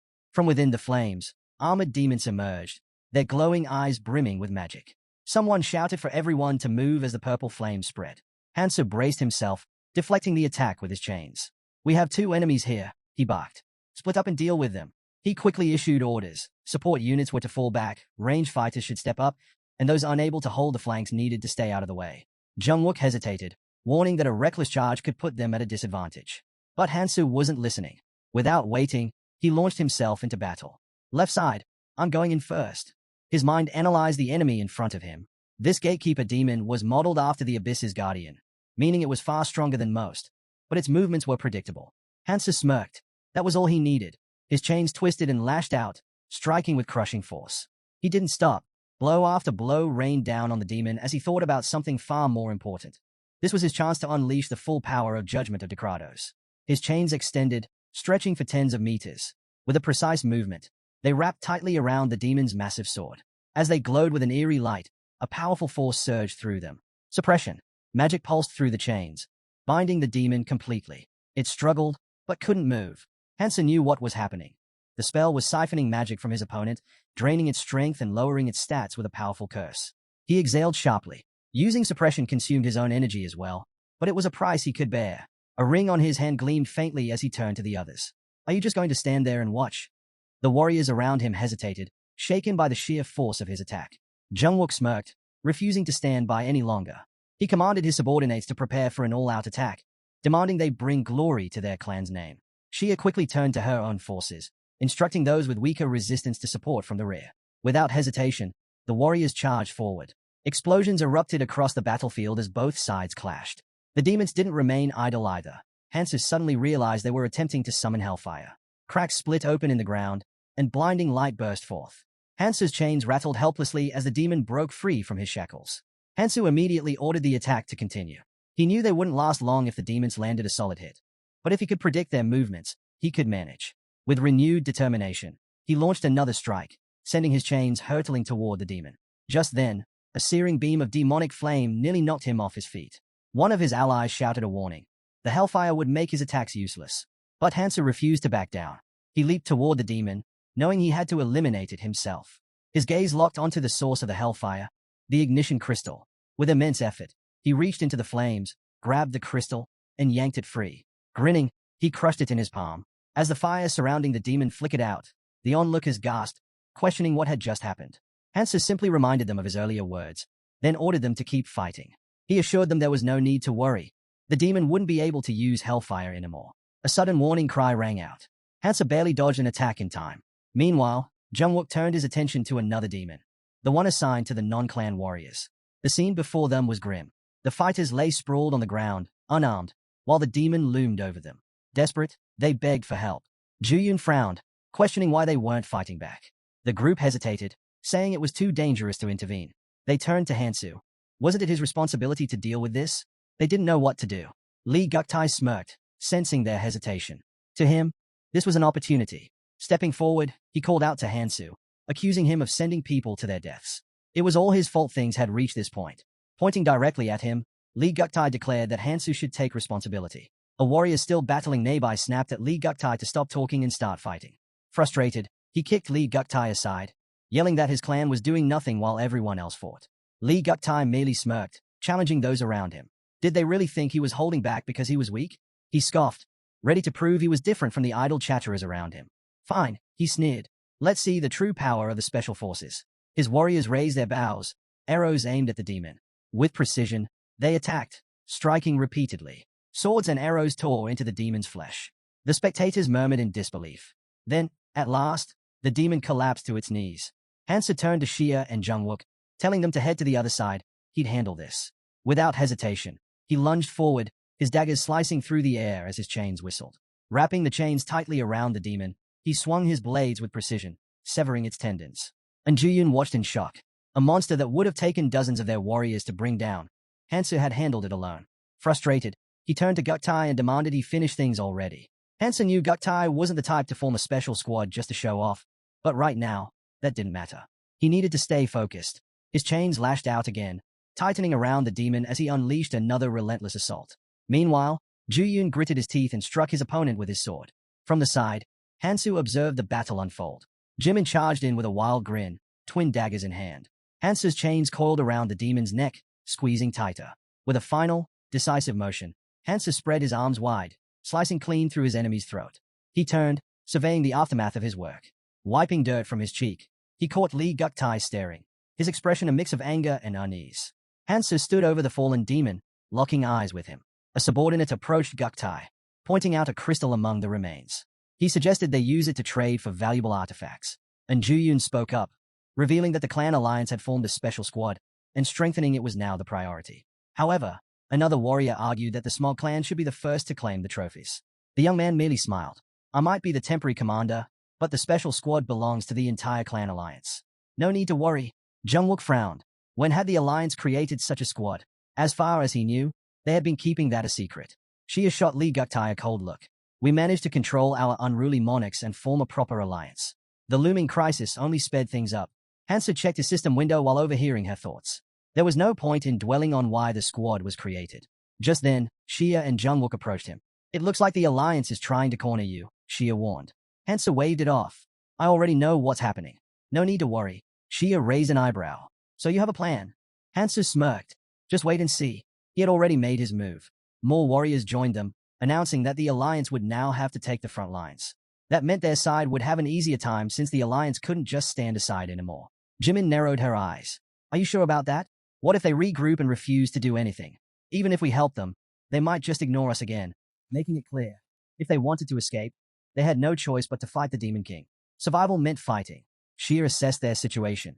Many were injured, some couldn't even lift their weapons, while others were completely out of the fight. Most of them had only prepared to face the Demon King, believing they might stand a chance if they joined a clan. But now, uncertainty filled the air. A sharp voice cut through the murmurs. Enough whining. A girl stepped forward, her tone firm. If you want to live, the only way is to defeat the Demon King. She turned to Hansu, locking eyes with him. I'm Song. She introduced herself, stepping closer. Her hand reached for his chest, but before she could make contact, Jimin nearly exploded in fury. Only Xia managed to hold her back. Hansu smacked Song's hand away, glaring. What do you think you're doing? She tilted her head, feigning innocence. Oh, so heartless. I wasn't trying anything. Just wanted to introduce you to someone. Turning away, she tossed him a smirk. Let me know if you're interested. Then, as if enjoying the chaos she caused, she added. After all, someone is certainly interested in you. Jimin cursed under her breath. What is wrong with her? Xia pulled Hansu aside. Just ignore her. Jimin scowled, muttering about how Song had refused to acknowledge them earlier. She only interacted with the clanless, shutting out anyone else. No matter how they tried, she had ignored them completely. Hansu exhaled, clearly unimpressed. If you're done, let's move. Juyun groaned. Ignoring me again? Huh. With that, the group set off. They arrived before a massive wall, voices rising in debate about what lay beyond. Are we really going to fight the Demon King? Someone asked, their voice filled with doubt. A fairy helper wiped away tears of laughter. Travelers these days are amusing. But don't worry, I got good news for you all. The crowd fell silent as the fairy continued. You don't actually need to defeat the demon to open the portal to the next island. Gasps echoed through the chamber. All you have to do is hold out for half an hour, the fairy explained. Once that time passes, the crystal on the throne will activate. Wait, so we just have to survive? Someone asked in disbelief. The fairy nodded. That's right. Once the crystal activates, the portal will open, allowing you to travel freely between islands. Then, with a sly smile, he added, of course, if you don't want to wait, you can always buy passage using crystal shards, but that's not the official way. Hansen narrowed his eyes. He wasn't surprised. The monster had clearly been waiting for the right moment to reveal this option. The fairy clapped his hands. Well then, good luck. I hope to see you all on the next island. With that, They stepped into the Demon King's chamber. The hall was filled with massive cocoons, looming in eerie silence. The demon raised her hand. Rise! At her command, eyes snapped open within the cocoons. Skulls burst from the walls as creatures began to emerge. A satisfied smile crossed the Demon King's face. Hansu's mind raced. This version of her was weakened, only a fraction of the true horror that lurked in the abyss. But that didn't mean the fight would be easy. He already knew how he would strike. The demon ordered, arise. The skeleton arises and moves upward. The demons let out piercing screams as a system notification popped up. Monocrystals had been used to purchase artifacts. Hansu's hand glowed as he summoned the chain size of judgment, Dekratos, and launched an attack. The demon shrieked in agony. Tightening his grip, Hansu strategized, preparing to wield two unique skills of judgment Dekratos, separation and return. Instantly, multiple copies of his sides appeared before him, and he unleashed them at the Demon King. Though struck, the demon didn't falter. Instead, he smirked as the replicated weapons trembled in his grasp. Waving his hand, he cursed Hansu, filling the space with red light.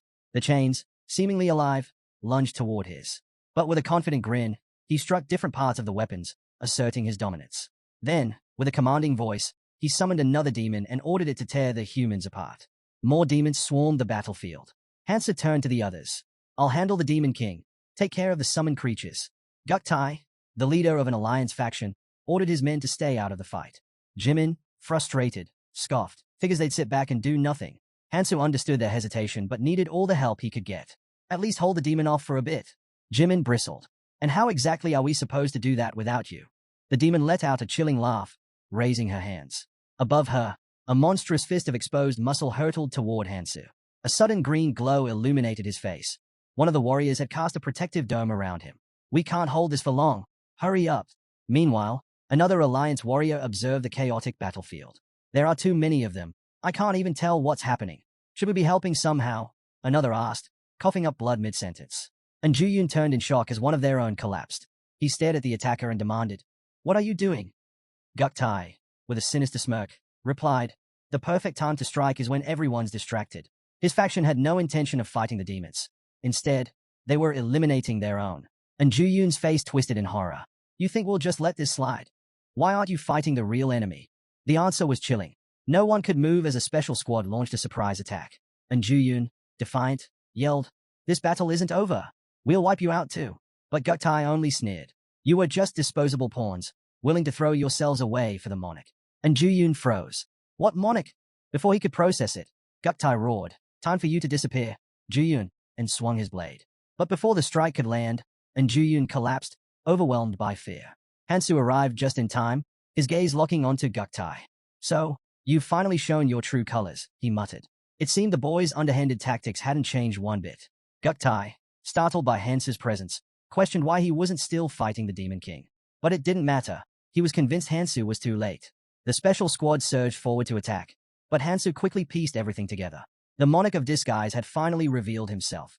These were clear traces of the Black Monarch, a discarded pawn that needed to be erased. Meanwhile, Guktai calculated his odds. Even if they couldn't defeat Hansu outright, they just had to keep him busy long enough for the demon to finish off the rest. He was willing to sacrifice himself if it meant taking Hansu down with him. But Hansu smirked. "You're mistaken," he said. "I'm not here to stop you. I have an offer to make." Guktai hesitated, his mind racing. Explosions shook the tower as tension hung thick in the air. The waiting fighters grew restless, wondering when Hansu would return. Cursing under his breath, Hansu realized he'd lost sight of them. With a powerful push, he launched himself off the floor and struck a demon midair. His chains wrapped around the creature's face, and in the next instant, the linked demons were torn apart. She had turned to him. "Where have you been?" she demanded. "Preparing," Hansu replied simply. Before she could question him further, a sudden explosion sent Jimin flying. The demon sighed. "This is getting boring," she said, clenching her skinless fist. Hansu dodged her incoming strike, crafting a scythe mid-movement. With precise control, he sent his weapons soaring toward her. Chains coiled around her, scythes swirling in the air. The demon thrashed, her screams filling the space as she struggled against her bindings. "How dare you?" she roared. But no matter how she fought, she couldn't break free. Shia watched in shock, but Hansu waved her off. "Stay back," he warned. Han Chiol frowned. "Why are you stopping us?" Before Hansu could answer, a purple flash illuminated the room. A powerful bolt struck Hansu, sending black smoke spiraling into the air. The onlookers gasped, unable to see through the thick haze. "I can't see him. Is he dead?" Shia's breath caught in her throat. "There's no way he went down that easily." Then, Jimin's voice rang out. He's up there. Above them. Hansu had climbed higher, his focus sharpening. More copies of his size materialized, and without hesitation, they hurtled toward the enemy, slamming directly into the rings. The chains tightened around the Demon King, forcing her to her knees. Hansu struck again, drawing another agonized scream from her. With a swift motion, he severed one of her arms. Looks like that worked, he muttered. But instead of despair, the demon erupted into laughter. Her voice rang out, wild and, suddenly, her horns pulsed with energy. A massive demonic hand formed, reaching toward her. Hansen narrowed his eyes, wondering if she was preparing to unleash a new power. He yanked his scythe back. He wasn't about to let this drag on. Clenching the white stone, he focused. It had enough energy to finish the fight. The demonic hand trembled, and then exploded. Hansa leaped back as Hansa charged forward. Without hesitation, Hansa swung his chains again, binding the demon tighter. The demonic hand clenched into a fist. Now! Hansa called out. A great sword. Now! The weapon was thrown to him just in time. The demonic hand nearly crashed into him. But before it could strike, it collapsed to the ground. The entire battlefield froze. The earth beneath the fallen hands crumbled into dust. Hansa suddenly appeared nearby, shocking the Demon King. She had no idea how he moved so fast. But there was no time to react. Hansa swung his sword, striking her. She let out a furious scream, unleashing magic from her mouth in a desperate counterattack. Hansa didn't flinch. He drove his sword into her, and blood splattered onto the floor. The Demon King's head lowered, her voice trembling. How dare you? Someone hesitated. Is it over? But the crystal remained still, unmoving. Hansu, breathing heavily, shook his head. No, it's not. Just then, the demon twitched, and then straightened up. It's been so long since I felt pain like this, she murmured. Spreading her arms, she unleashed a powerful force, sending Hansa flying. An explosion followed, and as the dust settled, she formed a dark sphere in her palm. For you, Hansu, she sneered. I'll use my full strength. Before she could launch her attack, a blade sliced through the air, striking the sphere and shattering it instantly. She froze, eyes narrowing. With a frustrated mutter, she turned her attention elsewhere. No matter. There are still some loose ends to deal with. She pointed at Jimin and sent one of her demons after her. Jimin braced for impact, but Shia was already moving. She intercepted, praising Jimin for stalling long enough. We should fall back, she suggested. The demon smirked. You can try to escape, but soon, none of you will exist. Then, locking eyes with Hansu, she pointed at him. Now, it's time for your reward for entertaining me. Hansu, now near one of the columns, tensed. A massive beam of energy crashed down on his position. The shockwave alone sent people flying, their screams echoing through the dust-filled air. Junyun staggered back, eyes wide. That was just a shockwave. He could hardly believe the sheer power of the blast. Did Hansu even survive that? The smoke refused to clear. But then, a blue spark flickered in the haze. From behind the smoke screen, Hansu's side shot forward, slicing through the battlefield, heading straight for the Demon King. The demon scoffed, surprised that Hansu still had the strength to attack despite his injuries. Hansu waved her off, relieved that things were finally settling down. But the king wasn't done. Drawing her weapon, she sneered, cursing the restrictions placed on her and the time constraints that limited her true power. As tension filled the air, the crystal finally reacted, glowing intensely before opening a portal. The people erupted in celebration. Hansu had defeated the Demon King, and now they could all move on to the next island. However, just as the demons' bodies began to shrink, flames erupted without warning. Hansu tensed, realizing the Demon King's hearts were in danger. But then, to his shock, her body began to shift. With a twisted grin, she declared that she was just getting started and had no intention of stopping now. Even if it meant paying the price, she vowed to take them all down with her before her body burned out. Before she could act, the fairy assistant appeared, cutting her off with a laugh. Grabbing hold of the king, he reminded her of the rules. Using true power in a training area was forbidden, and there would be consequences for breaking the conditions. A massive hand reached down, enveloping the demon as the entity declared that she would be removed. Furious, she lashed out, blaming the fairy assistant for interfering and preventing her from unleashing her full power. She swore revenge, but before she could do anything more, her body dissolved into black flames. The onlookers stood in tense silence as the fairy assistant let out an awkward chuckle. Brushing off the moment, he assured everyone that it was just a small misunderstanding and that he had already taken care of it. Now, it was time for their reward. With a wave of his paw, he congratulated them on their victory, emphasizing that few ever got the chance to participate in such an event. Finally, he turned to Hansu, announcing that there was only one reward for defeating the Demon King, and it would go to the one who contributed the most. Hansu reached out and took the purple runestone. A system window appeared, informing him that once activated, all his rune stats would be locked at 99.99% for 24 hours. However, there was a catch. Once the effect wore off, his boosted stats would drop straight to 100%. The fairy assistant assured them he'd handle the rest and explained how to use the crystal.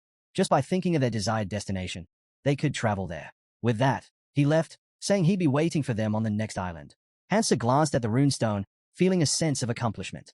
He had achieved everything he came to the central island for, but something still lingered in his mind. The energy he had sensed earlier was unmistakably from the abyss. Twirling the stone between his fingers, he reminded himself that his journey was far from over. Hanao let out an exasperated sigh, complaining that after all their effort, they only got one reward. Jungwook reassured Hansu that no one was foolish enough to try and take it from him, especially since everyone knew he was the reason they survived. Hanao agreed, adding that it wasn't like anyone here had the strength to challenge him anyway. Shia ran a hand through her hair, skeptical. The Smug clan had been suspiciously quiet throughout the battle, and she doubted they'd stay silent for long. She suggested checking in with their clan members who hadn't emerged during the fight with the Demon King. Jimin, clearly irritated, questioned why they didn't just deal with the problem now. Hansa shot him a glance over his shoulder and said flatly, "It's probably already over," sensing something was off. "What do you mean, over?" Shia echoed the question, equally curious. Meanwhile, in the back, the remaining warriors inspected their hands, realizing their tattoos had vanished.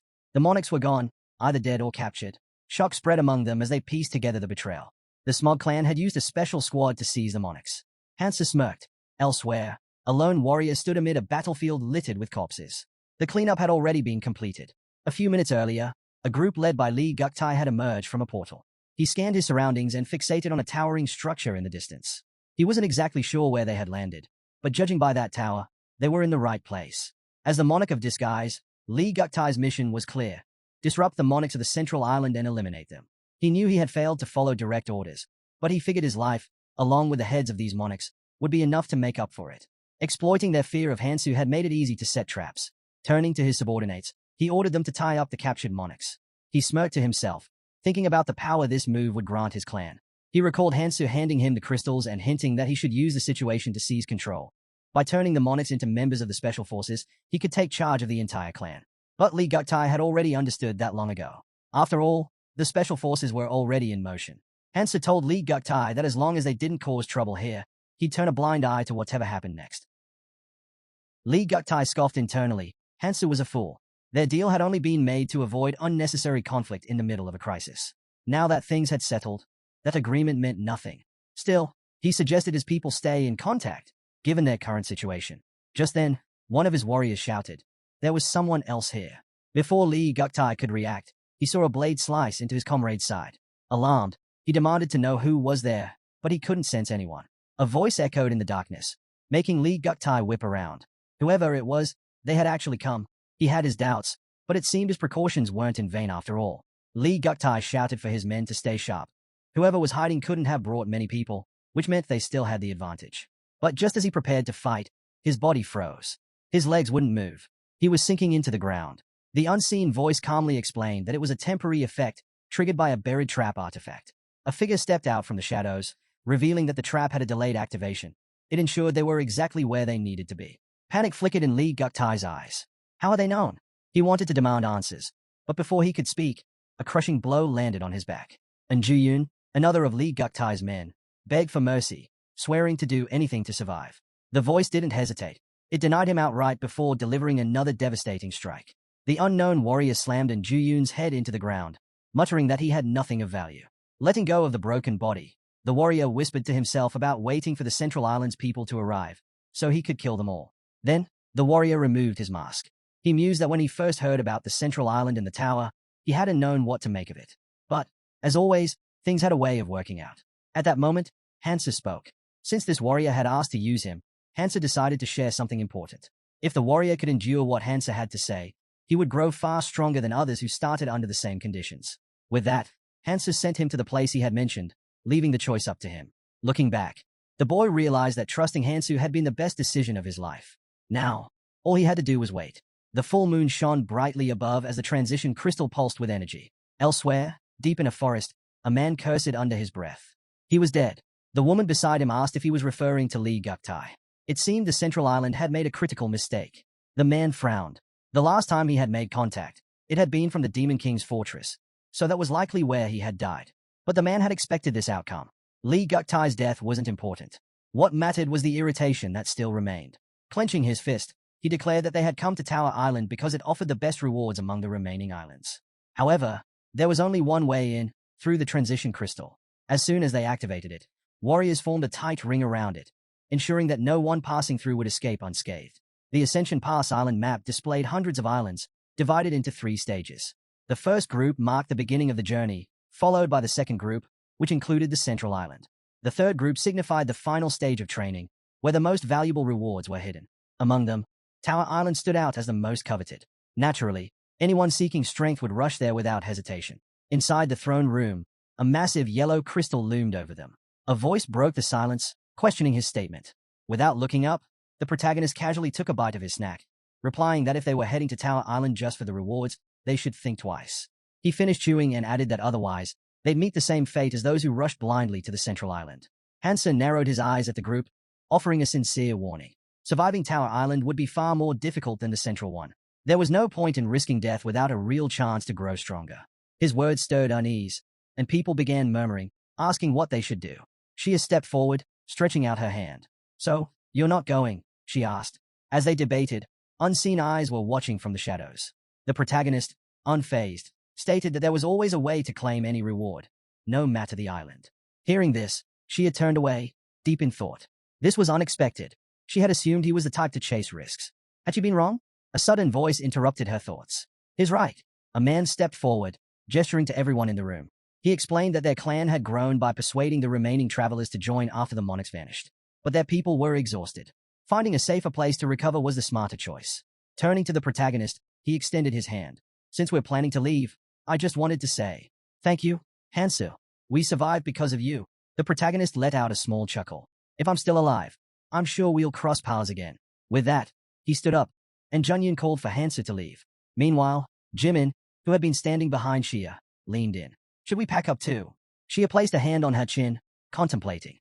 "He warned us not to go to Tower Island, so maybe we should take his advice." Just then, a portal opened near the massive yellow stone.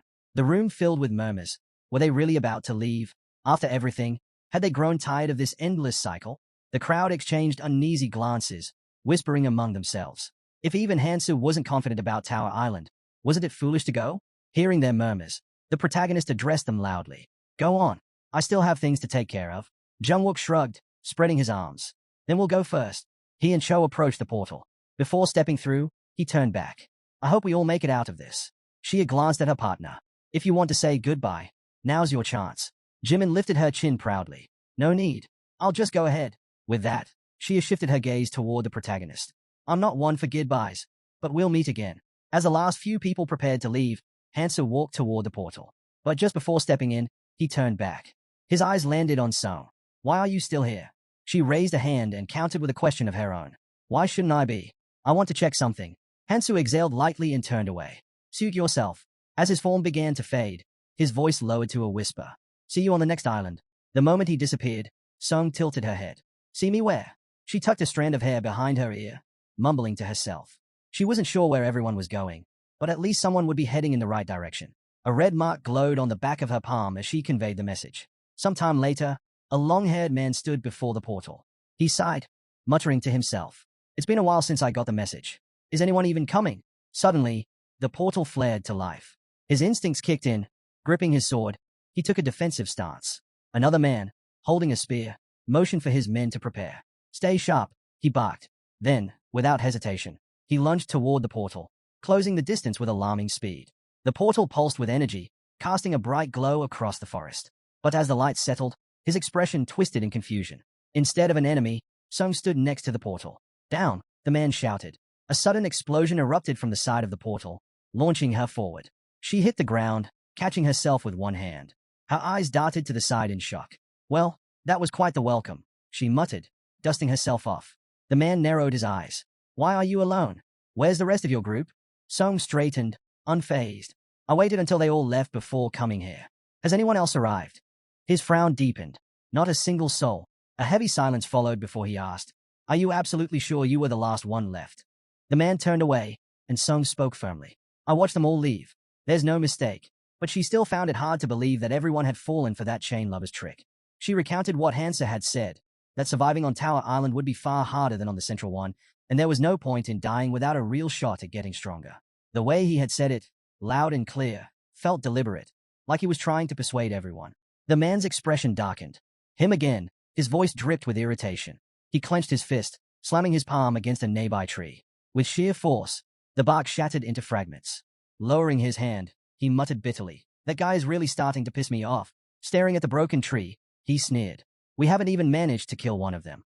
Sending my people to find a portal is a waste of time." Turning back to Song, he demanded, "Do you know what Lieutenant Hansu is up to?" She raised a hand, answering calmly.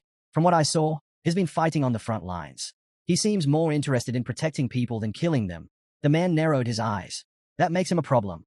He gestured to his assistant. "Spread the word to the clans on the other islands. If they see Hansu, they're to eliminate him." The assistant crossed her arms, considering. "He's as strong as a monarch. Instead of a direct attack, why not try something else?" The man shot her a glare. "Didn't you just say he doesn't kill people? If our clansmen go at him with full force, he won't have a choice but to fight back." Grabbing her scarf, he tightened his grip. "Don't forget why we're doing this. You remember what those monarchs did?" His voice turned cold. "We eliminate all obstacles, no matter the cost. For those we lost." Releasing his grip, he turned to Song. Spread his description and fighting style to everyone. "We're heading to the tower now." Song watched him go. "You're not going to wait?" He scoffed. "Waiting isn't my thing." The portal ignited with bright flames as they disappeared through it. Moments later, the protagonist emerged from another portal. Scanning his surroundings, he noted, "Looks like everyone's gone." Pausing for a moment, he added, "If it's still the same as I remember, he won't wait either." Just then, someone moved ahead of him, slipping behind a tree. Without turning, the protagonist spoke. "How long do you plan on standing there?" A hooded figure stepped out, lowering his hood. "Been a while," hesitant. He started to say more, but the protagonist cut him off. "Did you bring what I asked for?" The man grinned, stretching out his hand. "Of course. Got the sexy relative's earrings." He smirked. "Still don't know what you plan on doing with these." The protagonist took the earrings, nodding. "Good work. Now, I'm heading to the next island." One of the guys stepped forward and asked what he was mumbling about. They just had to go inside. No need for all the extra talk. He walked up to the portal, turned to the others, and stated plainly, "Go in, take down whoever comes out, and claim the rewards." That was all there was to it. They weren't here to make friends, so why waste time? Then, he turned to the guy with glasses and asked how many of them he thought would actually make it out alive. A girl from their team broke into a nervous sweat. The guy with glasses, the one in the hat, and the protagonist all stared at him as he continued, saying it was already clear who was going to die soon. So there was no point in dragging this out. Hansu, watching with obvious disdain, kept his thoughts to himself. Before long, they had already stepped through the portal and were locked in battle against giant ants. Someone shouted that they needed to separate the monsters and take them down one by one. Just then, an ant lunged from a blind spot, slamming the ground with a roar. The impact sent a girl stumbling backward before she could dodge. She hit the ground hard, and the ant wasted no time closing in. The protagonist took in the situation, thinking to himself that the earrings of the 7 relatives had halved his stats. In this condition, fighting head-on wasn't an option. Still, a weapon appeared in his hand. He had to test his limits. Hansa pushed off the guy in the hat's shoulder, telling him not to get in the way, then hurled his blade with all his strength. The weapon struck the ant's head dead on. Seizing the moment, he leaped high, brandishing another blade, and came down with a powerful slash to its belly. The monster collapsed. After finishing it off, he pulled out a knife, thinking that if not for his weakened state, he could have taken these things down barehanded. But now, it took 2 strikes. The girl, still catching her breath, looked at him in awe and thanked him for saving her. She was amazed that he had taken down such a massive creature with such a small weapon. Excitedly, she raised her hands and asked if he had fought on other islands before. Had he encountered many strong fighters? She went on, mentioning that she was searching for someone incredibly strong. Apparently, this person helped others and wielded a weapon with a chain. The protagonist listened but kept his back turned to her. With a smile, she added that she really wanted to meet this guy. Hansa stepped away from the monster and cut her off, saying there was no point in asking useless questions. They needed to keep moving. The guy in the hat chuckled, saying a little conversation wouldn't kill them. So why was he acting like that? The girl then smirked, pressing further. She'd heard that this guy had made a name for himself on the central island. Then, as if putting the pieces together, she asked if it was true that his name was Hansu. The others watched the protagonist walk ahead. The guy in the hat turned to her and repeated the name, scratching his head. He muttered that he kind of knew him. They had started out together. The girl's face lit up. "So he's a good friend of yours? That's adorable." The guy in the hat asked how she knew about Hansu. The girl explained that she had heard stories from travelers about how strong he was. Then, she asked if he knew where Hansu was now. He turned away, saying Hansu was always busy with something. So even if he didn't know his exact location, if people were talking about a powerful guy named Hansu, it was probably him. He glanced at the short-haired girl and noticed she looked a bit like the protagonist. At first, he had assumed Hansu was all talk, but then he recalled a time when Hansu had asked if someone had told him to fight. The guy in the hat looked ahead, his expression shifting. Then, he excitedly asked if Hansu was really planning to fight alone. If the protagonist weren't around, many people would have died, so he was probably already far ahead. Just then, someone from another clan spoke up, saying the ants didn't drop artifacts, only ruins at best. Given the low difficulty and the sheer number of people here, the artifact quality was bound to be poor. Another person pointed ahead, spotting a door similar to the one they had entered through. Excitement spread through the group as they approached the portal. Finally, they could move to the next floor. Maybe once they left this place, they'd start finding artifacts. Deciding to go in together, they stepped forward, but a voice from the crowd suddenly interrupted. A man shouted that he wouldn't allow it. Without hesitation, he slashed through one of the participants' arms. Blood sprayed in every direction. He grinned wildly and declared that fewer people meant better artifacts. If they all went to the next floor together, the rewards would be worthless again. Gripping his spear with both hands, he let out a crazed laugh. Why waste time looking for a room with fewer people when he could simply kill everyone and take all the artifacts for himself? Without warning, he swung his weapon wildly. Panic spread as people begged him to stop and negotiate, but he ignored their pleas. Blood splattered everywhere as he charged forward, laughing. His eyes locked onto Hansu. He rushed at him, yelling that they were dying because they only thought about winning instead of losing. They were weak, too weak to survive. Hansu watched him with an unreadable expression and calmly drew a sharp weapon. The man lunged forward, knocking the weapon from Hansu's grasp. It embedded itself into the ground as Hansu immediately dropped to one knee. The attacker sneered. I thought you were the strongest, but you're even weaker than I expected. The guy in the hat quickly stepped in front of the girl, shielding her. Get ready to run, he whispered. On my signal, go as fast as you can. But the girl didn't move. Instead, she snapped, stay where you are. The guy's eyes widened in confusion. He had no idea what was happening. The girl aimed her crossbow at his back and warned him not to move. If he did, she might miss her shot.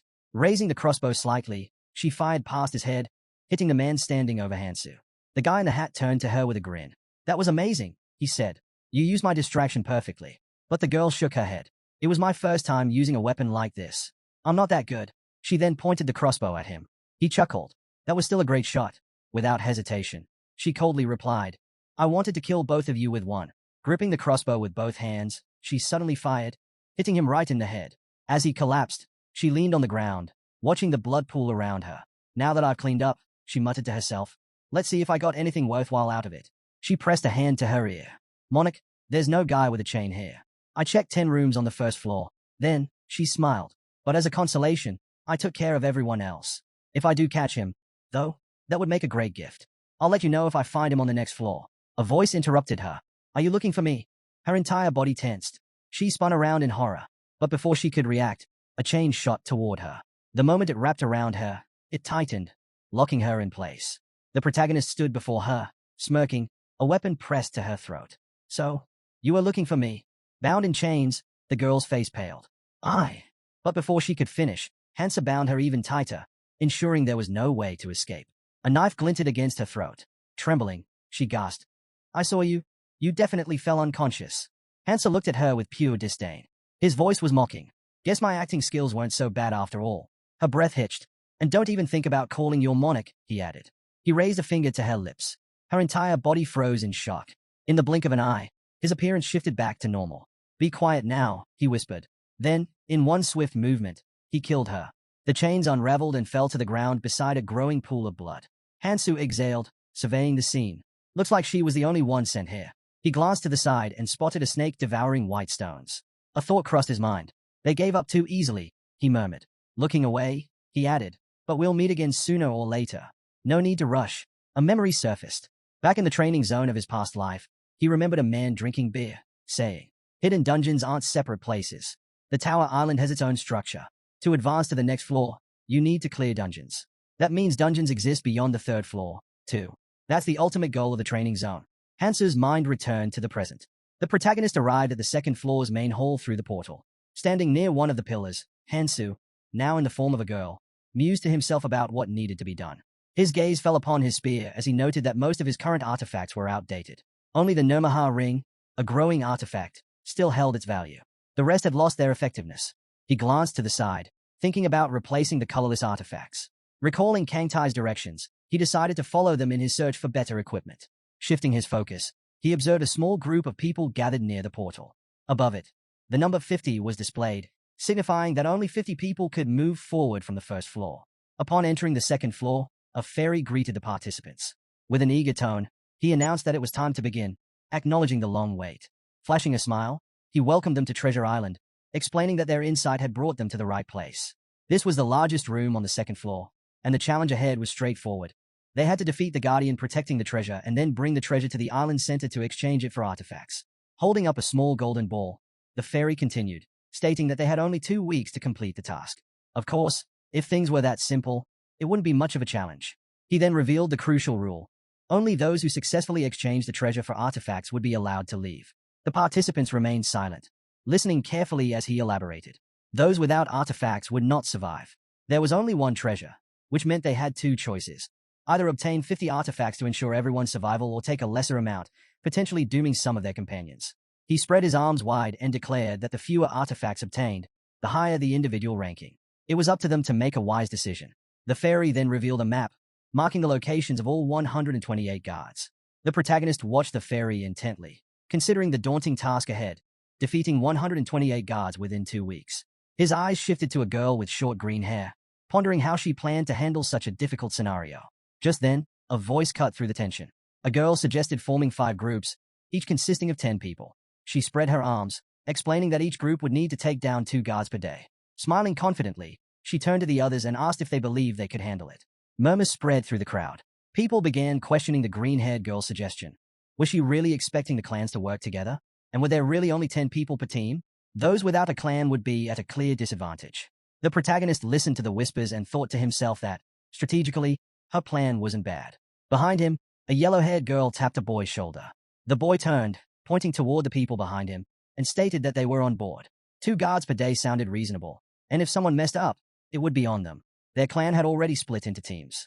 Hansu observed them and concluded that these 2, who seemed to be among the strongest, were the ones calling the shots. More whispers followed, and people reluctantly agreed that, for now, they had no choice but to follow their lead if they wanted to survive. The boy then spoke loudly, saying that once they found the treasure, they would notify everyone and immediately head to the center. With that, the crowd began dispersing. The protagonist remained still, listening to the surrounding conversations while analyzing the map. The guards were scattered across the entire dungeon, which was quite large. It was time to move. Just then, the yellow-haired girl turned to the protagonist and asked where the woman had gone. Meanwhile, Hansa carefully stepped forward, focused on his own objective, finding the hidden treasure. He thought about the Philosopher's Stone and what it would take to obtain it. At that moment, Kangtai pointed at himself, claiming that no one else could succeed, so the protagonist should listen carefully. He explained that among the orbs dropped by the guards, none stood out except for one that shone brighter than the rest. Most people were too focused on the treasure to care about ordinary orbs, discarding them as worthless. Kangtai crossed his arms and smirked, saying they weren't useless at all.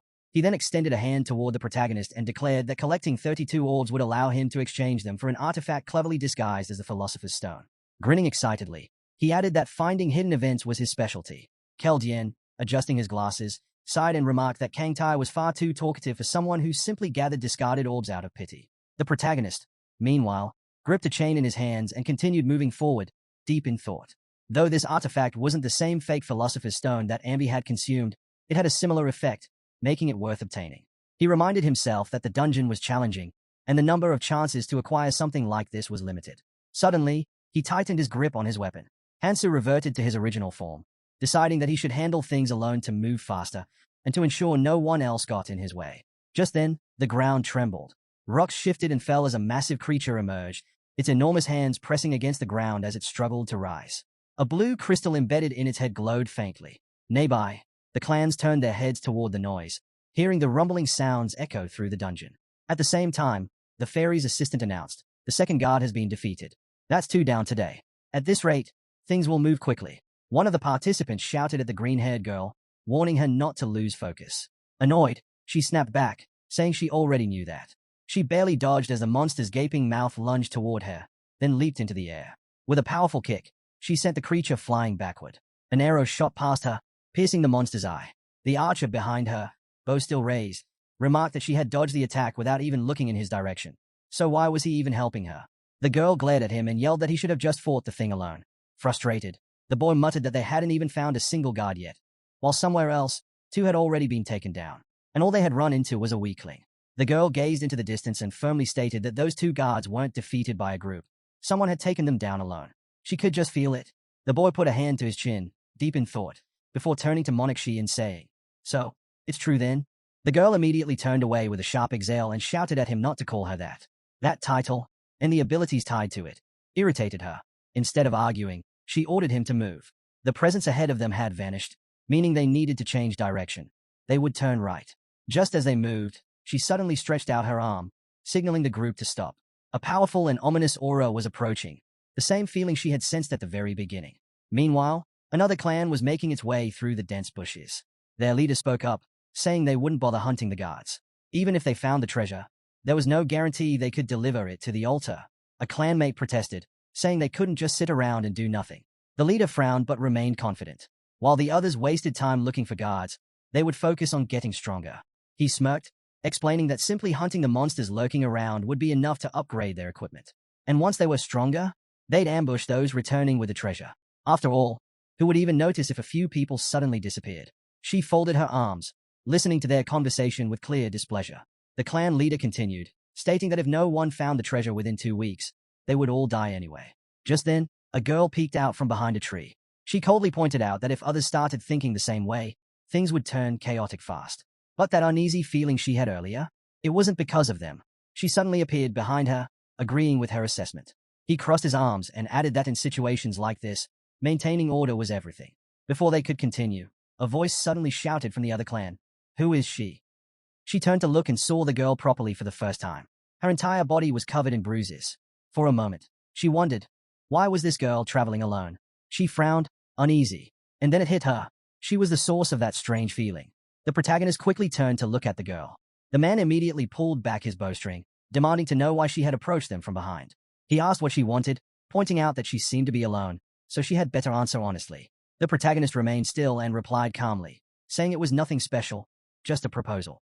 Hearing this, the man frowned in disbelief. "A proposal? Are you crazy? Why would we even listen to you?" She glanced at them and acknowledged their caution. "You're right to be wary," she said, "but you're afraid of the wrong person. I'm not here to talk to you." She then pointed at yellow-hair girl. "I want to talk to her." Turning back, she continued, "You already know, don't you? With your high intuition stat." Cold sweat formed on her skin as she stared, realizing this was the strange feeling she had sensed earlier. It wasn't easy to recognize the monarch of the clan in this person, but she was sure of it. Either her intuition was as strong as hers, or, she hesitated, this wasn't just a matter of appearance, that she herself might be nothing more than an artificial shell. Whatever the truth was, something sinister lurked beneath the surface. Then, she rested her hand on her hip, releasing an overwhelming surge of magical energy. Her eyes widened in shock. The protagonist spoke again, his tone even. "No need to be so tense." He then met her gaze sharply. "Didn't I already say? I'm only here to make a proposal." Despite his words, the man with the bow still refused to lower his weapon. "What exactly are you trying to do?" he snapped. "And stop talking nonsense about the monarch." Before he could finish, yellow-hair girl suddenly yelled, cutting him off. "I'll talk to her." The man turned to her in shock. Their monarch had never shown this kind of urgency before. After a moment, he exhaled and relented. "Fine." Yellow-hair girl took a step forward, though uncertainty was clear in her voice. "You seem strong enough to handle things on your own. Why are you even making a proposal?" She hesitated, partially hiding behind the man's arm. "Even if you're powerful, that doesn't mean we'll just go along with whatever you want." The protagonist closed his eyes for a moment before answering. "Everyone has their own reasons. I need someone to take the front lines instead of me." Yellow-hair girl lowered her head slightly as she processed this. "You want us to deal with that group from earlier?" she asked. "I see what you're getting at. But there's no way we can handle 40 people. Hansel looked at the group in front of him and said they would only need to handle 10 enemies at a time. Besides, those opponents were weaker than them. He then turned to Shi. "Use your monarch ability. Start converting the strongest ones into your clan members and increase your numbers." Shi's eyes widened in shock. Internally, she screamed. Managing even a small group was already a massive hassle, and now she wanted her to recruit even more. Who did he think he was? But her intuition warned her that voicing her frustration could be dangerous. One of her teammates covered his mouth with his fist, deep in thought. She was already complaining about the size of their group. Yellow-hair girl placed a hand on her forehead, clearly displeased. "I just wanted to get through this place without doing anything," she grumbled. "But it looks like I don't have a choice." With a reluctant sigh, she agreed to try. As they turned to leave, Hansa spoke behind them. I'll be watching, she muttered to her teammate. This isn't going to work. Once they were gone, Hansu opened his system screen. Someone with intuition, something that was difficult to obtain in the training area, should be able to handle a task like this with ease. He glanced up. Now that he had effortlessly eliminated the guard and secured the treasure, it was the perfect time to prepare for the next step with the Scout King. Sometime later, a masked man was slammed to the ground. Yellow-haired girl subordinates had tied up the rest of the captured group. One of her assistants approached. They are refusing to be tattooed. Yellow-haired girl turned, her expression unreadable. They are already part of the clan. There are only 4 of them. Just tie them up. Hearing this, a green-haired girl looked up. There's no need to tie them, she said. A bound man beside her spoke up. Are you treating us like this just because we're from a different clan? We haven't even done anything. Yellow-haired girl stared at him, her thoughts churning. Did they really think she wanted this? No, she was simply following orders. She surveyed the rest of the group. Aside from the few tied-up ones, everyone else here had already become part of her clan. Letting out a tired sigh, she placed a hand on her head. This is exhausting, she muttered. I don't want to keep doing this. Suddenly, the fairy's voice rang out. A treasure has been found. Yellow-haired girl snapped to attention, scanning her surroundings. Who took it? The fairy responded. Bring it to me for exchange. She turned to the group. Who found the treasure? She asked, glancing around. Everyone's here. So, before she could finish, a boy behind her called out. I found something. He held up a golden ball, pointing to the spot where he had discovered it beneath a tree. The orb glowed faintly in his hands. She studied it carefully. If this is what I think it is, it should let us leave this place easily. She then turned to the fairy. Is this really the treasure? A short while later, the ball was handed over. The fairy held it in her tiny paws, examining it. I confirm that this is the real treasure, she declared. A pity, though. No one died. But you did well. She peered at the orb through a magnifying glass, frowning slightly. However, it doesn't seem like you obtained it directly. Yellow-haired girl placed her hand on her hip. No reward, she asked. The fairy waved his hand, bringing up the system screen. No need to rush, he replied. I'll give you plenty of time to choose. He then turned to her. Since you're the leader of this clan, you get to pick a number. A single golden cape floated past her as he spoke. The clansmen gritted their teeth, silently hoping she would choose 50. If she did, everyone would receive an artifact. Yellow-haired girl rested her hand on her chin, deep in thought. What if I pick one, and just kill the rest? Her clan members widened their eyes in horror. Please, spare us, they pleaded desperately. After a pause, the girl smirked and selected 50. At once, the entire clan erupted in joy, cheering and swearing their loyalty to her as their monarch. She placed her hand on her hip again and let out a sigh. This is getting dull, she remarked. Then, her lips curled into a mischievous grin. How about a survival game? Her voice turned sharp as she gave her next order. All clan members, either kill yourselves or kill everyone else. The clansmen froze in shock before erupting in panic. Their anger and terror spilled over as they shouted in disbelief. What did you just say? Suddenly, the marks on their bodies glowed intensely. Some clenched their fists, shaking their heads. Did you really think we'd follow such a suicidal command just because you're the monarch? Then, a realization struck them. Looking at their hands, they gasped. Our tattoos. They are gone. The fairy, now lying lazily in the air, let out a disappointed sigh. Did you really think an order like that would work? Without even the slightest bit of logic. He shook his head. Pathetic. Then, with a smirk, he pointed toward a portal. You should leave. This place will be sealed soon. Without hesitation, the clans rushed toward the portal, desperate to make it in time. The green-haired girl suddenly shouted, I'm free. Wasting no time, she hurriedly worked to free the others. We have to report this to the monarch immediately. One of them added, he went ahead of us. He should already be on the 3rd floor by now. Nearby, the protagonist listened to their conversation, eyes closed in thought. After a few moments, he opened them, his gaze sharp and calculating. Leaning against a tree near the fleeing clan, he overheard one of their members call out. We could have killed them all, but we were interrupted. A voice, authoritative and firm, responded. Come to me. The girl's voice rang out again, urgent and determined. Getting to the monarch is our priority now. Everyone, to the 3rd floor. The monarch is in danger. Hansa smirked. They're playing right into my hands, he thought. They'll lead me straight to their leader. As the clan hurried toward the portal, Hansu considered his next move. The 3rd floor and its entrance were both vast. It was a dungeon, after all. Finding one person in such a massive area would be nearly impossible. But he had one plan left. A memory surfaced. Keljien's warning. If we don't capture the Dark Monarch in the training area and they make it to the red zone, everything we've done will be meaningless. Hansa's eyes narrowed. There's only one way to ensure that doesn't happen. Keljien had also said something else. We need to block off all exits and force him into one direction. With that in mind, Hansu steeled himself. It was time to execute the plan. Hansu and Kang Tai stood in silence as he looked at them and stated that the island of the tower was the perfect place for this plan. Ayres agreed, explaining that it would be impossible to pull off on the first 2 floors, but the 3rd floor was a different story. She elaborated. There were hundreds of entry points there, but once he arrived, he'd need his clansmen's help. Raising a finger, she turned to the protagonist and emphasized that this would be his only opportunity. She went on to explain that the 3rd floor marked the true gateway to the other world. It mirrored the next red zone, not identical but close enough, especially since the creatures lurking there were on an entirely different level. Kang Tai lifted his finger and revealed their strategy. They would lure the monarch out. The moment he sensed danger, he'd go into hiding, and that was when they had to strike. The monarch was careful, always calculating, but Kang Tai was willing to bet that he'd try to guide his real forces straight into the red zone. Kang Tai admitted the monarch was strong, just not as strong as him. Still, he wouldn't be an easy opponent. Stepping closer to the protagonist, he pointed directly at him and asked if he wanted to know how to take him down. Then, he pulled out a nearly flawless imitation of the Philosopher's Stone, a prize from his recent treasure hunt. Hansa took this as confirmation. His final preparations were complete. But before dealing with the crazed Dark Monarch, there was only one thing left to do. Without hesitation, Hansa dashed toward the portal, determined to finally lay eyes on the monarch.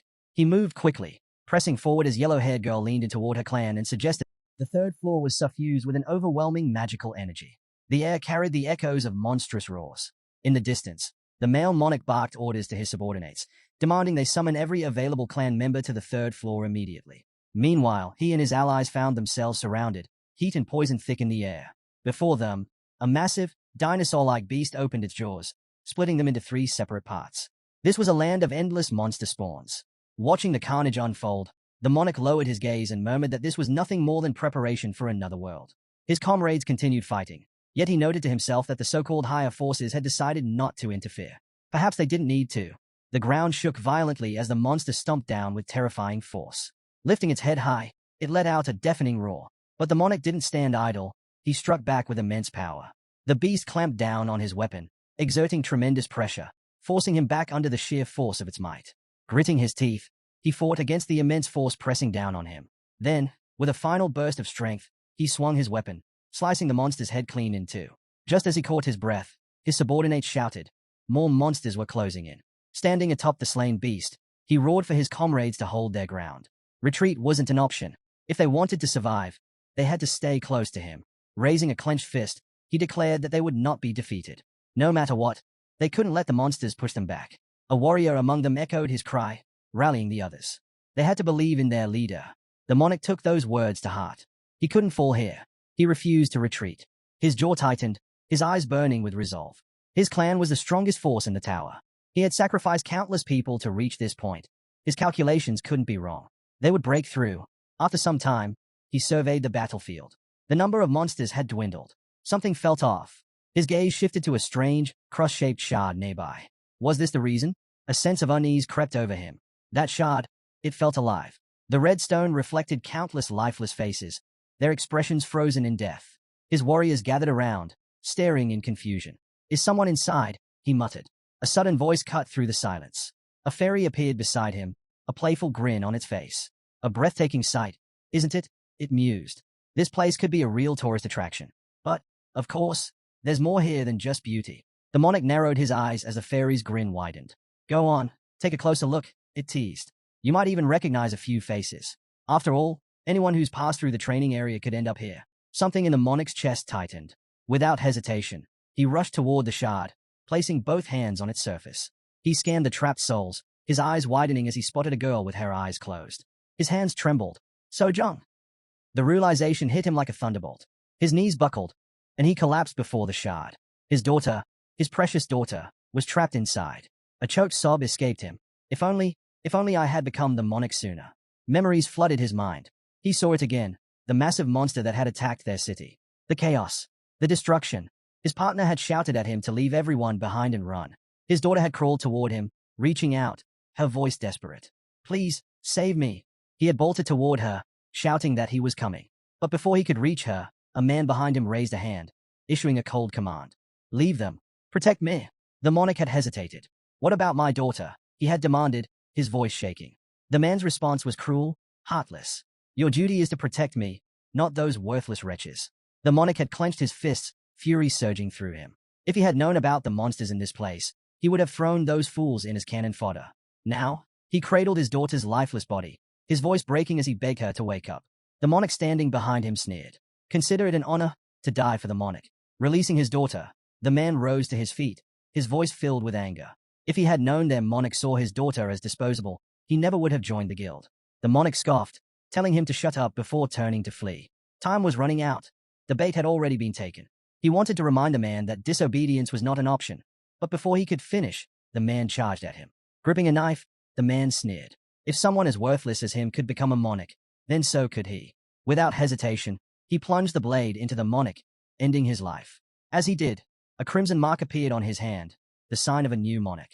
His fate was clear, to rid the world of parasites like the one he had just slain. Clenching his fist, he muttered to himself. His power would ensure his rule over all monarchs. He would not stop, not until he found his son. Bringing his trembling hand to his mouth, tears streamed down his face. Reaching toward the stone, his voice wavered. He never thought he would see her again. Desperate, he cried out, asking how he could bring her back. A fairy assistant chuckled, explaining that what he saw was merely a replica. The place they had come from had been copied, its information stored within this cross. The assistant smirked. It was just a copy, but it held the same memories, the same power. Perhaps that meant something to him. The rules were simple. To create something new, a sacrifice was required. The man was told to place a living person inside. His colleague looked on as the man whispered, shaken. His son could be inside, along with all the others trapped within the cross. But where would they find someone to sacrifice? His gaze darkened as he scanned his clan. If taking a life meant bringing his son back, was it worth it? The fairy assistant shook his head. That won't work, he said. The man frowned, confused. With a sly grin, the fairy leaned on his hand. Using a clan member would be too easy. We want something more entertaining. There was no going back. They had to choose wisely. Just then, 4 more figures entered the floor. The man's eyes narrowed. So few people were left alive in the tower. He should have realized sooner. In frustration, he slammed his fist against the cross, shouting. After everything he had been through, after coming this far, was there truly no way forward? His teeth clenched as he lowered his head, his voice dropping to a whisper. He had just been given a glimpse of his daughter. Covering his face with trembling hands, he was suddenly interrupted. Someone from the clan shouted. A group was approaching. The ones climbing toward them had already fallen. Slowly, the man lifted his head, madness gleaming in his eyes. His lips curled into a wild grin as he turned. Capture them alive, he ordered. The protagonist climbed to the 3rd floor, moving cautiously with each step. Rubbing his face, he sighed. If only he could have a smoke. As he turned abruptly, he saw that they had finally arrived. To his side, an approaching clan caught his attention. Among them was someone who should have been eliminated alongside the Berserker monarch from the very start, a man named Wonkyung, the Mad Dark Monarch. Wonkyung's crimes were too many to count, and while they belonged to his past, it was only a matter of time before they played out again. Having failed to resurrect his daughter, his obsession would shift to finding his son, dragging him further into darkness. The protagonist now stood before a clan consumed by madness, one that Wonkyung would soon stain with blood in his desperate quest.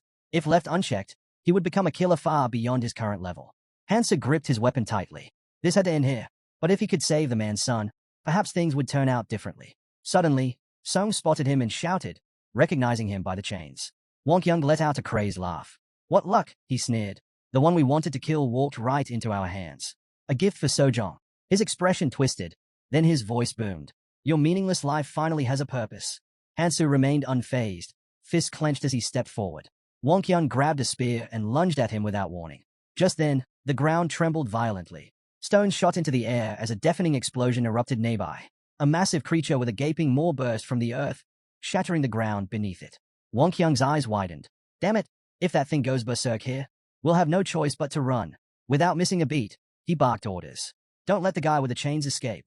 He turned to Song. Go back and keep an eye on. Before he could finish, the protagonist cut him off. No need. Chains shot from his hands, wrapping around the enormous beast. With a single, powerful pull, he ripped it apart, the creature's remains crashing to the ground. The obstacle is gone, he muttered. Gripping his blades tightly, his gaze locked onto the monarch. If you won't come to me, he launched himself forward. Then I'll come to you. Wonkyung's breath hitched as fear flashed in his eyes. He's a damn monster. Kill him, he roared, signaling his clan to attack. Hansa charged forward, completely fearless. His chains lashed out, striking down one of the attackers with precision. He leapt into the air, his chains slicing through the battlefield, cutting down foes in all directions. Watching the carnage unfold, the monarch clenched his teeth. They said he doesn't kill. Looks like they lied. Behind him, a woman scoffed. Song's information was useless. Then, through the smoke and dust, a blade attached to a chain shot toward them, fast and deadly. Song quickly deflected the attack, shouting that she knew he was strong. But why wasn't he using any abilities? Wiping the sweat from her face, she smirked. He must not have any useful skills, she muttered. Wang Kyung, standing beside her, nodded. Fine. I'll trust you one more time. His eyes narrowed. If he lacks defensive skills, we can overwhelm him with sheer numbers. With that, he roared, commanding his subordinates to unleash their skills. Those with charge abilities were ordered to rush him, ensuring he couldn't escape. The battlefield erupted with movement. Warriors surged forward, their combined strength threatening to pin Hansa down. But in a blur, he leapt over them effortlessly, bypassing their assault. Song's grip tightened around her sword. Not bad, she admitted. Without hesitation, she lunged forward, landing right in front of him. Try dodging this, she shouted, her blade slashing toward him. A weapon materialized in Hansa's hand. His mind raced. If dodging wasn't an option, then he'd counter. Steel clashed as he blocked her strike. A burst of lightning exploded upon impact, sending sharp pain coursing through his body. Blood splattered as the force sent a tremor through him. That hit hard, he thought, grimacing. Trading blows like this would only get him injured. Wang Kyung barked another order. Keep up the pressure. Don't let him recover. At that moment, 3 warriors dropped down from above, weapons ready to strike. Hansu reacted instantly, his chains whipping through the air.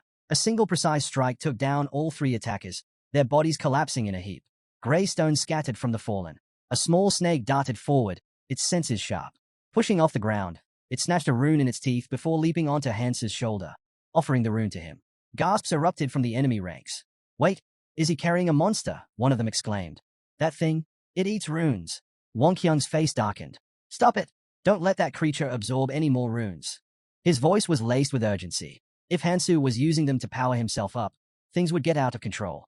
Before anyone could act, a surge of mana flared nearby. A powerful explosion erupted as one of Wang Kyung's allies raised a hand, releasing a devastating blast.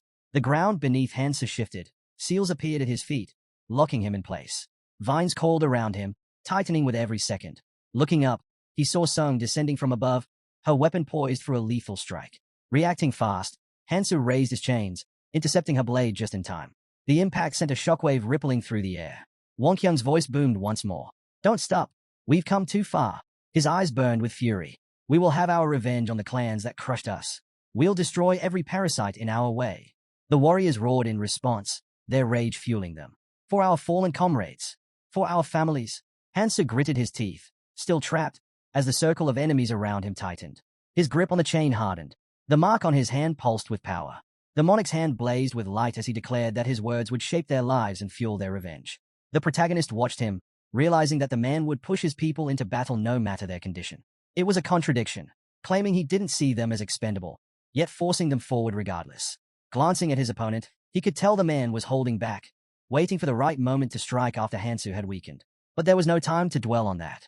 If he dragged this fight out any longer, the damage he'd take would only increase. Wang Yung's eyes burned red with fury as he lunged. Hansu dodged sharply, knowing he couldn't afford to let his guard down now. He had to end this. Suddenly, a voice rang out. One of Wang Yung's allies. She called out that she'd hold Hansu down. But Hansu wasn't about to let that happen. Gripping his mana-infused weapon, he shot back that it was out of the question. With a powerful leap, he swung his dagger through the air, leaving a shimmering trail of magic in its wake. The woman gasped, stumbling back. My skill. It's not working, she cried. Hansu wasted no time. He blitzed through his opponents, taking them down one by one before closing in on a girl standing near the clan. She smirked, stretching her arms forward as a surge of purple mana flared around her. You fell right into my trap, she shouted.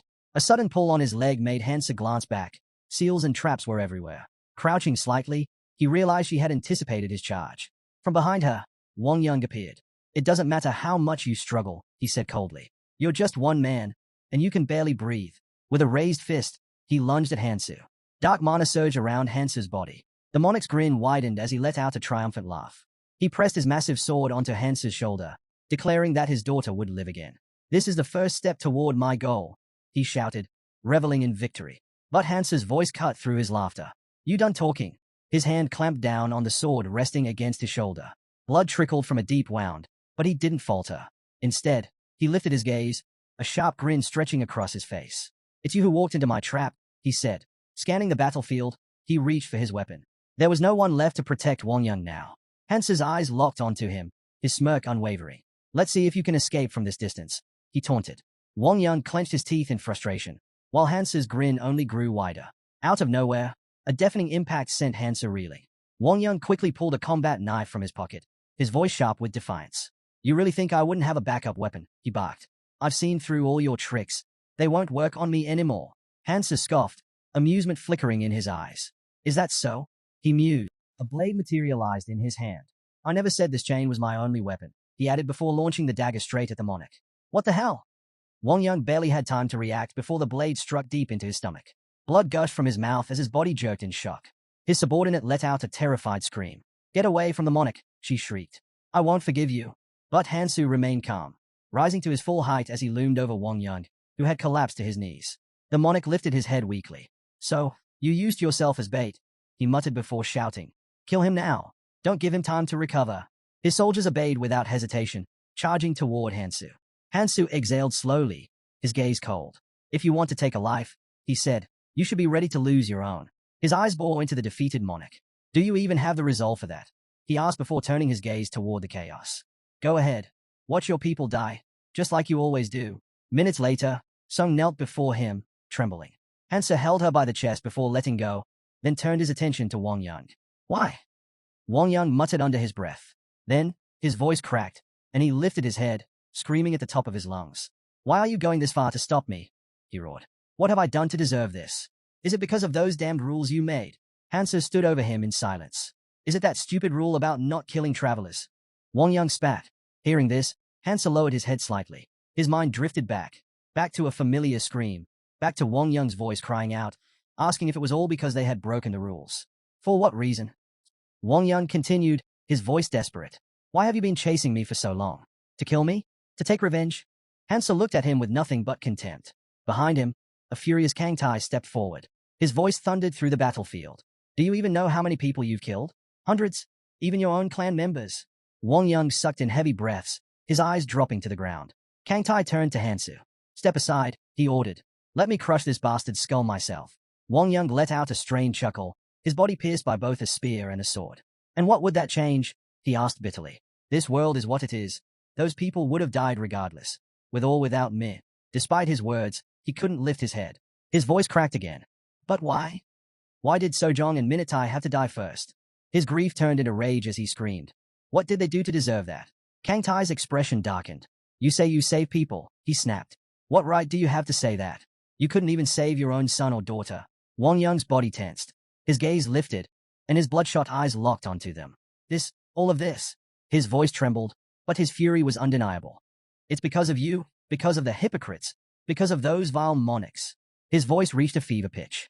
It's because of this damned world. His body shook as he let out one final, furious cry. That's why. I'll destroy everything. The people, the monarchs, the world itself. Wang Yang collapsed to the ground, his voice raw with frustration. Why? Why do I have to follow these damn laws? His glare locked onto Hansu. Look around you. You're no different. You're just a crazed maniac. His voice dripped with venom. Or what? Are you not a hypocrite? Do your own rules not apply to you? Hansu remained still. Then, with a calm voice, he answered, I'm not killing you because you broke my rule. He closed his eyes for a moment before continuing. Do you really think I have that much free time to waste? His eyes snapped open as he sat down next to the fallen monarch. There's only so much strength you can gain just by hunting, he said. His mind drifted into memories. Keljian's voice echoed in his head. We're just stepping stones on your path, aren't we? Keljian had once asked. Hansa had been serious then, his focus unwavering. It wasn't just about unifying humanity. He shut a book with a firm snap. Beyond the 3 trials, we have to prepare for what's coming, he had said. By any means necessary. Lowering his head slightly, his voice had turned cold. If that means wiping out everyone in the training area, so be it. His gaze shifted toward S, who stood silently near the wall. You have objections, don't you? She glanced at him from the corner of her eye but said nothing. Suddenly, Kang Tai stepped forward, scratching the back of his head. No need to stress over it, he said casually. I'll handle this personally. With a wide grin, he declared, I'll kill everyone in our way, take their treasures for myself, and become a legendary hero. And, of course, a hit with the ladies. Before he could say another word, a fist shot out in front of his face. Air struck him with incredible force, sending him stumbling back. Sacrificing the few for the many, she shouted. I won't agree to that. She flexed her fingers before adding, we do need to get stronger, but we don't even know what's waiting for us in the hidden dungeon. There has to be another way besides slaughtering everyone. Kang Tai rubbed his bruised face. Keldian, back me up here, he huffed. Kang Tai shut his eyes briefly before sighing. Honestly, there's no one better suited for this job than me.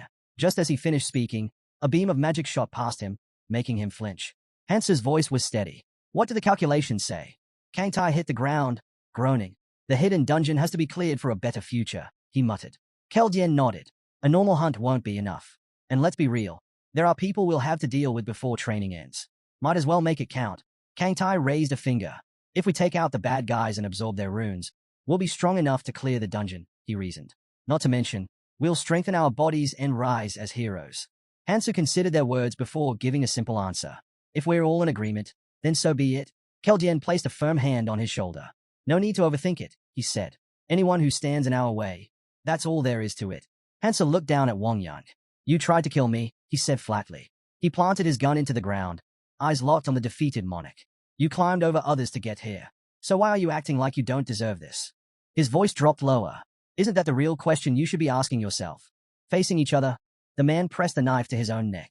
With a smirk, Wang Yang scoffed, accusing the protagonist of trying to play the hero. Who are you really? He asked. Hansu, observing the situation, realized that trouble had come much sooner than he had anticipated. Wang Yang then lifted his gaze to Hansu and told him that if he ever found his son, he should keep an eye on him. He had the same red eyes as his father. Exhaling deeply, the man dismissed the idea, saying he didn't have time for that. If his plan worked, then everyone, including his son, would survive. Understanding his words, he gripped his weapon tightly and, without hesitation, slit his own throat. Hansu stood still for a moment before turning his gaze to the moon, lost in thought as he looked into the distance. Meanwhile, yellow-haired girl stood with her arms crossed, exhaling in frustration. Suddenly, she stomped the ground and shouted, irritated. How much longer do we have to guard this place? A boy from her clan turned to her and nonchalantly suggested that she could just leave. Annoyed, she pointed a finger at him and snapped back, saying she couldn't. Something still felt off, and her instincts told her there was more to this. The lady chimed in, saying she wanted to go after the woman, but they had gotten caught. If needed, they could set up an ambush. At that moment, Hansu appeared behind them, this time in a female form. He stated that he had left them there for a reason before asking how well they had protected the area. Yellow-haired girl jumped in shock before quickly confirming that they had done their job, even capturing those who had come after them. Hansu absent-mindedly scratched his arm, considering the situation. Since the girl hadn't seen anything, there was no need to silence her. Even if she went there now, it wouldn't matter anymore. Turning away, he commended them for their efforts, then told them they could leave. She hesitated, lowering her head in disappointment. That's it? We just leave? She asked. The boy insisted that it was best to go. If they didn't return, they could always find another way. Yellow-haired girl, however, was determined. I'll go ahead, she declared. She had to know what Hansu was up to. Meanwhile, the fairy assistant clapped her hands in excitement. Incredible, she murmured, looking at the cross. With a grin, she remarked that another traveler had arrived. Things were getting interesting. Smiling widely, she asked if they were ready to begin. She then turned to yellow-haired girl and her clan, while preparing to say something about using the cross. The protagonist stepped forward, entering the portal. As he did, he shed his previous appearance, stating there was no need for it anymore. Participants began emerging from the portal, making their way to the gathering place where separated travelers regrouped. After passing through the first 3 floors and the preparation area on the 4th, the clan members assembled in one spot. Hansu looked up, his mind focused on the task ahead, reaching the island of the tower. The 4th floor served as a preparation zone, where travelers would get ready to enter the red zone. Here, boats could be built along the river to reach the islands needed for advancement. Materials for these boats could be gathered from the beasts and monsters lurking nearby. The fairy stepped forward and posed a question. Sounds simple, right? Without waiting for a response, he extended a finger and added, but it's not. The quality of the boat would depend on the materials used. To demonstrate, he folded a small paper boat and placed a human doll inside it. The bigger the boat, the more people it can carry. So, naturally, a large one is better, he explained. A list of required materials was provided. While basic resources were easy to obtain, key materials would be crucial for crafting high-quality boats. Fortunately, everything needed was documented, so there was no need to worry. With that, preparations to leave the training area and enter the new world began. Many turned their eyes toward the forest beyond the wall. One person pointed into the distance and noted the vast wilderness ahead. Turning to his companion, he shouted, "We need a boat big enough for the entire clan. Let's move." Another group of survivors, members of a different clan, stepped forward. "We'll help," one of them declared. "We need to work together if we want to survive," Standing at the back, the protagonist was lost in thought, focused on finding the place he was searching for. Suddenly, a voice spoke from behind. "You're later than I expected." Turning slightly, Hansa saw Sangjin approaching. Extending a hand, Sangjin explained that they had arrived early and had been gathering materials since then. "Did you take care of what you needed to?" he asked. Hansa glanced briefly at the black monarch before replying, "Yeah, it's done." Then, narrowing his eyes, he asked, "Do you remember what I told you?" Sangjin nodded. "I started preparing the moment we reached the first floor." But after a brief pause, his expression shifted. "Wait, are you going back to that form again?" he asked, confused. The protagonist looked away and answered, "I don't need to disguise myself anymore." Then, shifting gears, he asked, "What about you? Aren't you coming?" "A large ship requires a lot of resources, and time isn't on our side." Sangjin simply grinned.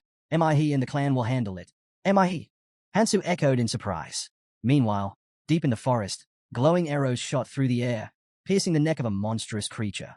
With a heavy thud, the beast collapsed. A figure emerged from the bushes. "Mi?" Bow in hand. Sangjin smirked. "I found her on the first floor of the tower. She's changed." Mi turned around, scanning the area before calling out, "I need backup." As the Dark Monarch spoke about how the girl would be happy to see Hansu again, he casually tossed him a white snake. Then, without hesitation, he turned and walked away. Before leaving, he remarked that he no longer needed her, but perhaps she could still be useful. However, he had other matters to attend to, so he was going. Pausing briefly, he added, "We won't get many more chances to gather like this.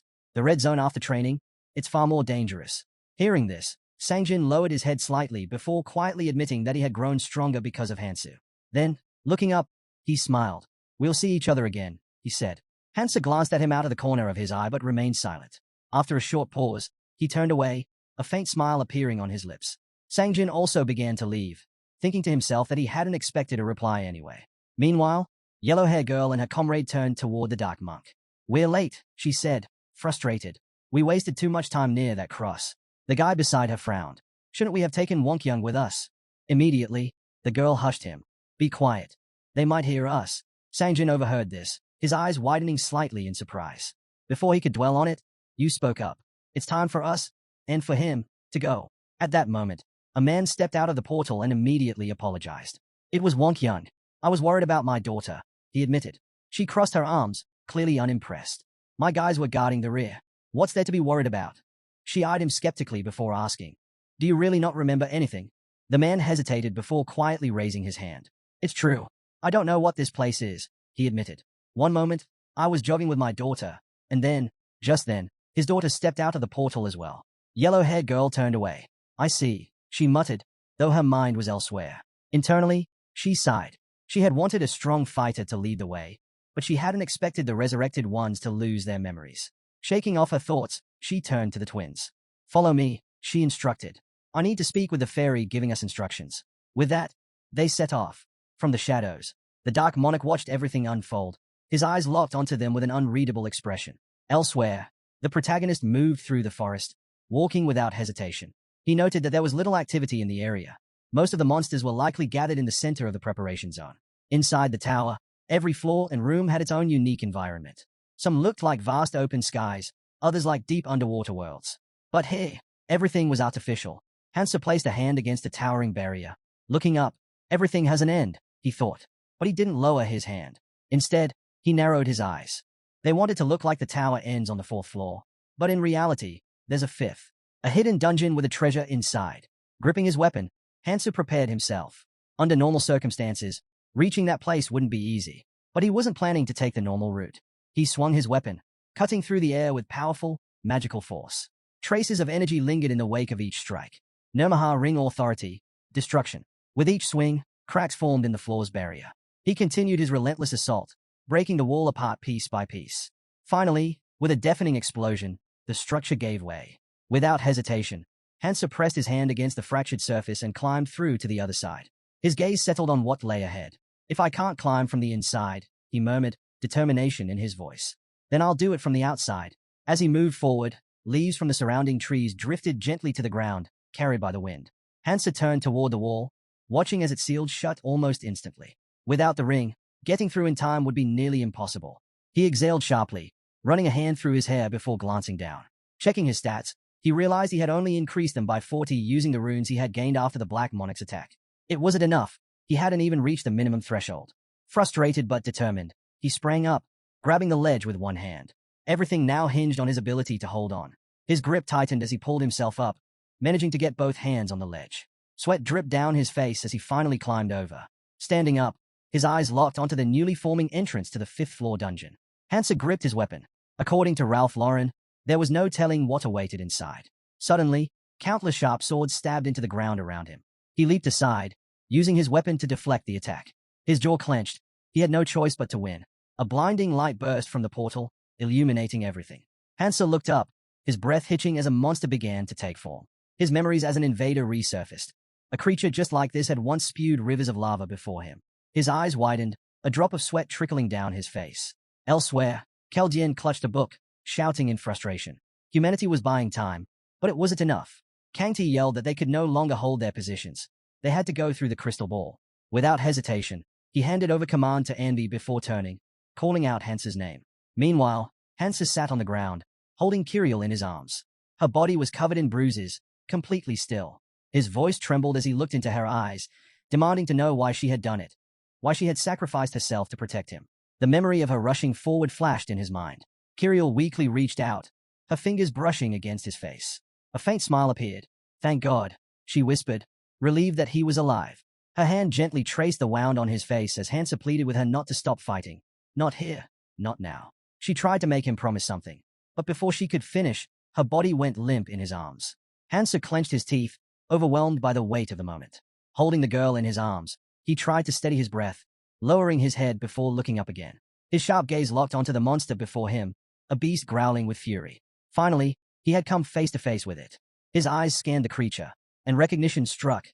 This was the golden dragon, Bellium. A realization dawned on him. The hidden dungeon recreated the strongest enemy in the memories of the one who entered. A smirk flickered across his face. If this was the enemy chosen for him, then this was his chance to finally defeat it. Even if this version had been weakened to match the power of the red rune, he would have to give it everything he had. He raised his hand, gripping the red crystal, the reward for slaying the Demon King.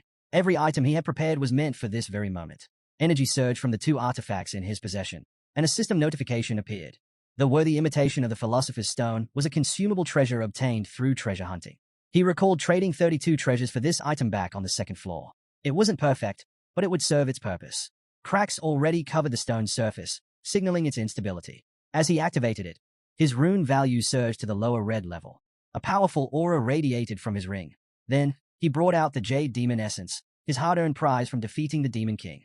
This single artifact alone had made that battle worthwhile. Without hesitation, he bit into the sphere. Instantly, all his stats shot up to 99.9%. His magic aura surged to an overwhelming level. However, the effect would only last a single day. After that, his stats would plummet to a mere 0.1%. But that was all the time he needed. With a sly grin, he fixed his gaze on the dragon. This was exactly why he had chased after the red rune. Bellium, sensing the immense power radiating from its opponent, let out a deafening roar. The force of its cries sent stones flying in all directions. Hansa leaped back, sliding across the floor before grabbing a nearby sword. Channeling the first ability of Nomaha's ring, he watched as a red aura engulfed his blade. The power of Destruction Red had reached a staggering 99%. Without wasting another second, Hansa launched his attack. He swung with everything he had, delivering a crushing blow to the massive dragon. But to his shock, his sword shattered upon impact. His attack had barely scratched the surface, breaking off only a single scale. Bellium, unfazed and unwilling to let this go, reared its head back, flames already gathering in its maw. Hansa knew exactly what was coming. His breath hitched as he mentally braced himself. A massive fireball formed in the dragon's mouth before it unleashed a devastating torrent of flames. A grin spread across Hansa's face. Meanwhile, deep in the forest, the lifeless body of a monster lay sprawled on the ground. Sangjin leaped onto the corpse just as a man burst out from the bushes, rushing toward him. That was the last kelk in this area, the man announced. With a swift motion, he extracted the slime sack from the monster before jumping down beside a girl. "We've gathered enough," he said. "It's time to start building the ship." The girl's gaze drifted toward the distance, her voice laced with sorrow. "It would have been nice if Hansu were here with us."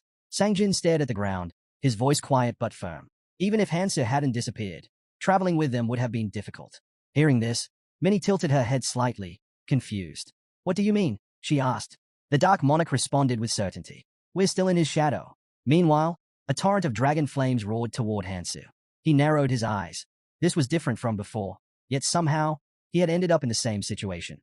But this time, he wasn't just going to endure it. He was going to dodge. He dashed forward, narrowly evading the searing flames, and charged straight at the massive dragon. He knew a normal weapon wouldn't pierce its scales. A blade materialized in his grip, judgment. Justice. The legendary twin weapons, Decrados, revealed their true potential when used together. But what he held now was an improved version of Decrados. Powerful magical energy surged around his chains as he activated Nomaha's second ability, Hemorrhage. The moment he pulled, the chains constricted violently, cutting deep as blood sprayed in all directions. Hansa tightened his grip, yanking hard. His mind raced. The enhanced version of his weapon granted incredible power, but at the cost of durability. Against an enemy as formidable as the dragon, he wouldn't be able to hold it for long. He clenched his teeth, his fingers locking around the chains. Would they hold? No, they had to. His gaze darkened as he studied the struggling beast. He couldn't afford to weaken his assault, even if it meant destroying every weapon he had. If that was the price of victory, he would pay it without hesitation. The dragon thrashed, trying to break free. With a violent swing of its tail, it struck Hansu, sending him flying. The impact was brutal. As soon as it managed to shatter the chains, the beast unleashed a blast of magic, slamming into him once again. Bruised and battered, Hansu staggered to his feet, gripping his chain. Without missing a beat, he swung it hard, striking the ground where swords had been embedded. With each impact, the buried blades jolted free, launching into the air. Looking up, he saw the weapons suspended above, all aimed at the dragon. But the beast wasn't about to let itself be skewered so easily. It flapped its wings furiously, using both its tail and sheer force to smash through the incoming swords. A sharp jerk of its head sent blood splattering from its wounded neck as it let out an earth-shaking roar. Hansu surrounded himself with magic, his eyes locked onto the dragon's every movement. The creature lowered its massive body, its maw opening wide as it let out another deafening scream. Sangjin stood off to the side, watching as the protagonist charged forward, chains in hand, aiming straight for the monster's mouth. He noted that even now, Hansu's strength continued to grow. Adjusting his hood, he turned to the others and stated that they needed to be ready to follow. Turning to the girl, he mentioned there was something they had to take care of first.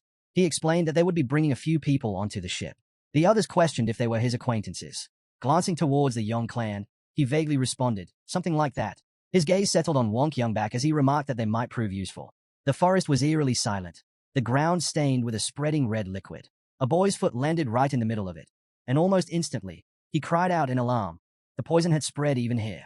Without hesitation, he sprinted towards the building, raising his hand and shouting for the clan boys to wait. He wasn't on board yet. As he closed the distance, spears suddenly embedded themselves into the ground near his feet. Looking up in shock, he demanded to know what they were doing. Han Chiol sneered, saying he had missed because the little dwarf was surprisingly good at dodging. The boy, seething with frustration, accused them of deceiving him. They had promised to take him on board if he gathered the necessary materials. Han Chiol merely waved him off, replying that there was no reason to bring along someone without a clan. Anger boiled inside the boy as he clenched his teeth. They were nothing but traitorous scum. The boys on board jeered at him, mockingly suggesting that he build his own boat, if he had the time. After all, the poison would soon claim his life. Determined, the boy sprinted forward, cursing himself for trusting those clan members. If only that creature had warned him about the time limit. He skidded to a stop, shouting that he needed to kill something, fast. Desperately scanning his surroundings, he muttered that there had to be a kelk slime sack somewhere. A sudden noise made him whirl around. His breath caught as he saw a hand emerging. A terrified scream ripped from his throat as Hansu crawled out of the portal in front of him. Losing his balance, the boy stumbled backward, collapsing onto the ground. Trembling, he stammered, demanding to know what it was. Meanwhile, the protagonist had made his way inside. The boy, still in shock, shouted again, demanding to know who he was. Ignoring him, the protagonist grabbed hold of the broken barrier and climbed back up to the third floor. He assessed the situation. So far, the ground hadn't been fully contaminated by poison, meaning there was still time. He brushed himself off and steadied himself. The boy beside him, unable to contain his fear, screamed once more, demanding answers. He stared at the barrier, watching as it sealed itself back up. Eyeing the crack, he asked how the protagonist had managed to break through. He had attacked it before and hadn't even left a scratch. Hansa turned to leave, muttering that he had no time to waste talking. He needed to hurry. The boy, still reeling from what he had just witnessed, scrambled after him, exclaiming that he could tell he was in a rush. The guy stared at the protagonist, baffled. Walking around naked. Is that your thing? Without hesitation, the main character ripped off the tattered remains of his shirt. I got a ship to build. No time to waste. A powerful gust of wind followed, forcing the guy to shield his face with his hands. Wait, you're just starting now? You can't do this alone. But the protagonist wasn't listening. Instead, he suddenly leaped high into the air, leaving the guys staring up in confusion. Meanwhile, chaos unfolded nearby. One of the survivors was struck with tremendous force, his body crashing into a tree. His teammates turned in horror as a monstrous, crocodile-like beast advanced on them. "Get it together! You can't pass out now!" One of them yelled desperately. The Galapagos crocodile loomed over them, and the boys began to retreat. "We can't handle this thing," someone shouted. Just then, the protagonist shot past them. "If you're not gonna fight, I'll take care of it myself." Before anyone could react, he charged the crocodile at full speed. The boys gawked in disbelief. Did he seriously just go at that thing barehanded? Then, with a brutal punch, Hansu's fist slammed into the beast, sending blood flying. The survivors could only watch, stunned. "What the hell? Who is this guy?" The guy who had met Hansu at the wall came running toward them. Seeing him, one of the survivors asked, "Are you with him?" He wiped the sweat off his forehead. "No, I just met him." After a pause, he added, something like that.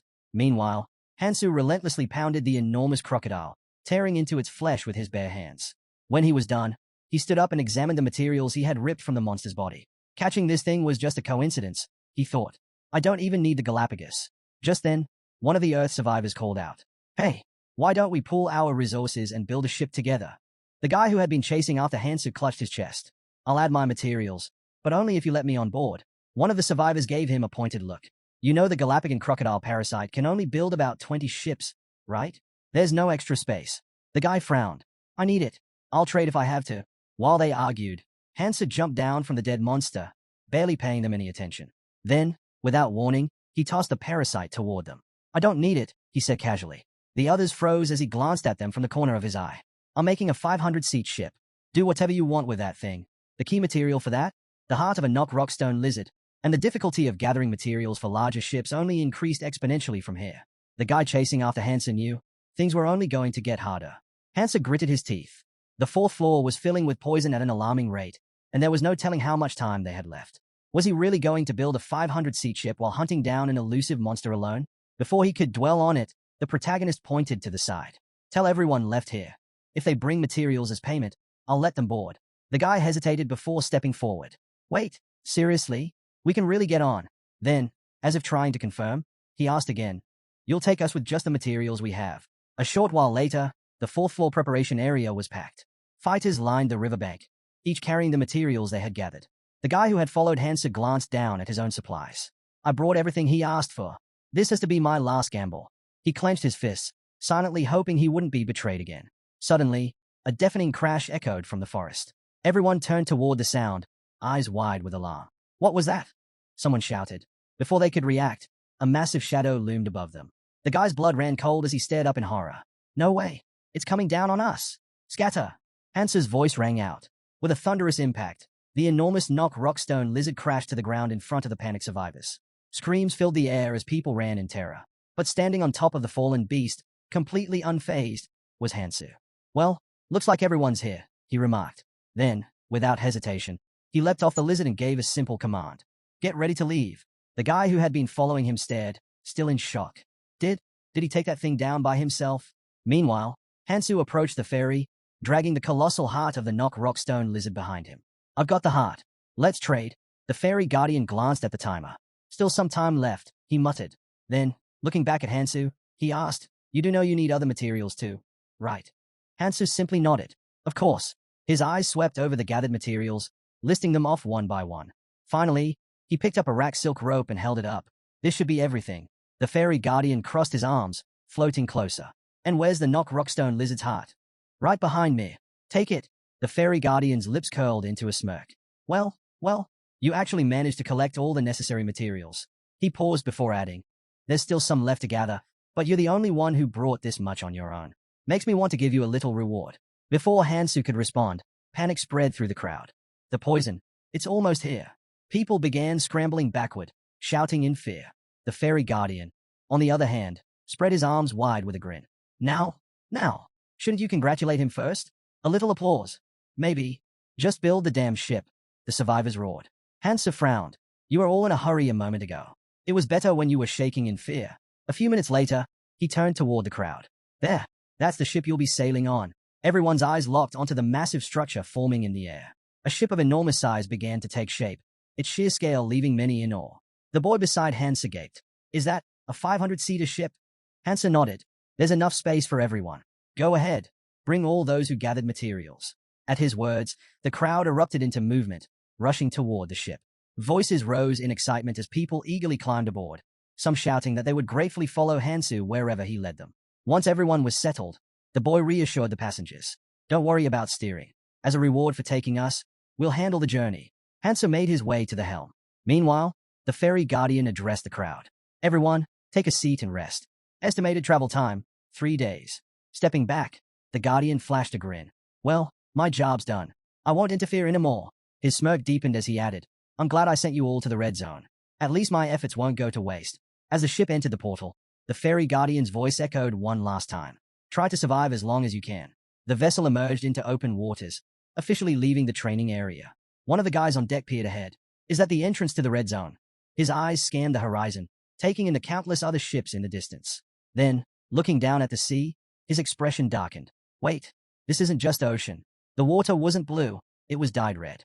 That's not water, another survivor muttered. It's poison. A heavy silence settled over them. One of them let out a breath. Honestly, we should be grateful. If we weren't taken aboard, we wouldn't be seeing this. They turned to Hansu. You let us on without making things difficult for us. You're a good person. Another spoke up. By the way, what's your name? Hansu didn't answer right away. Instead, he opened his status panel.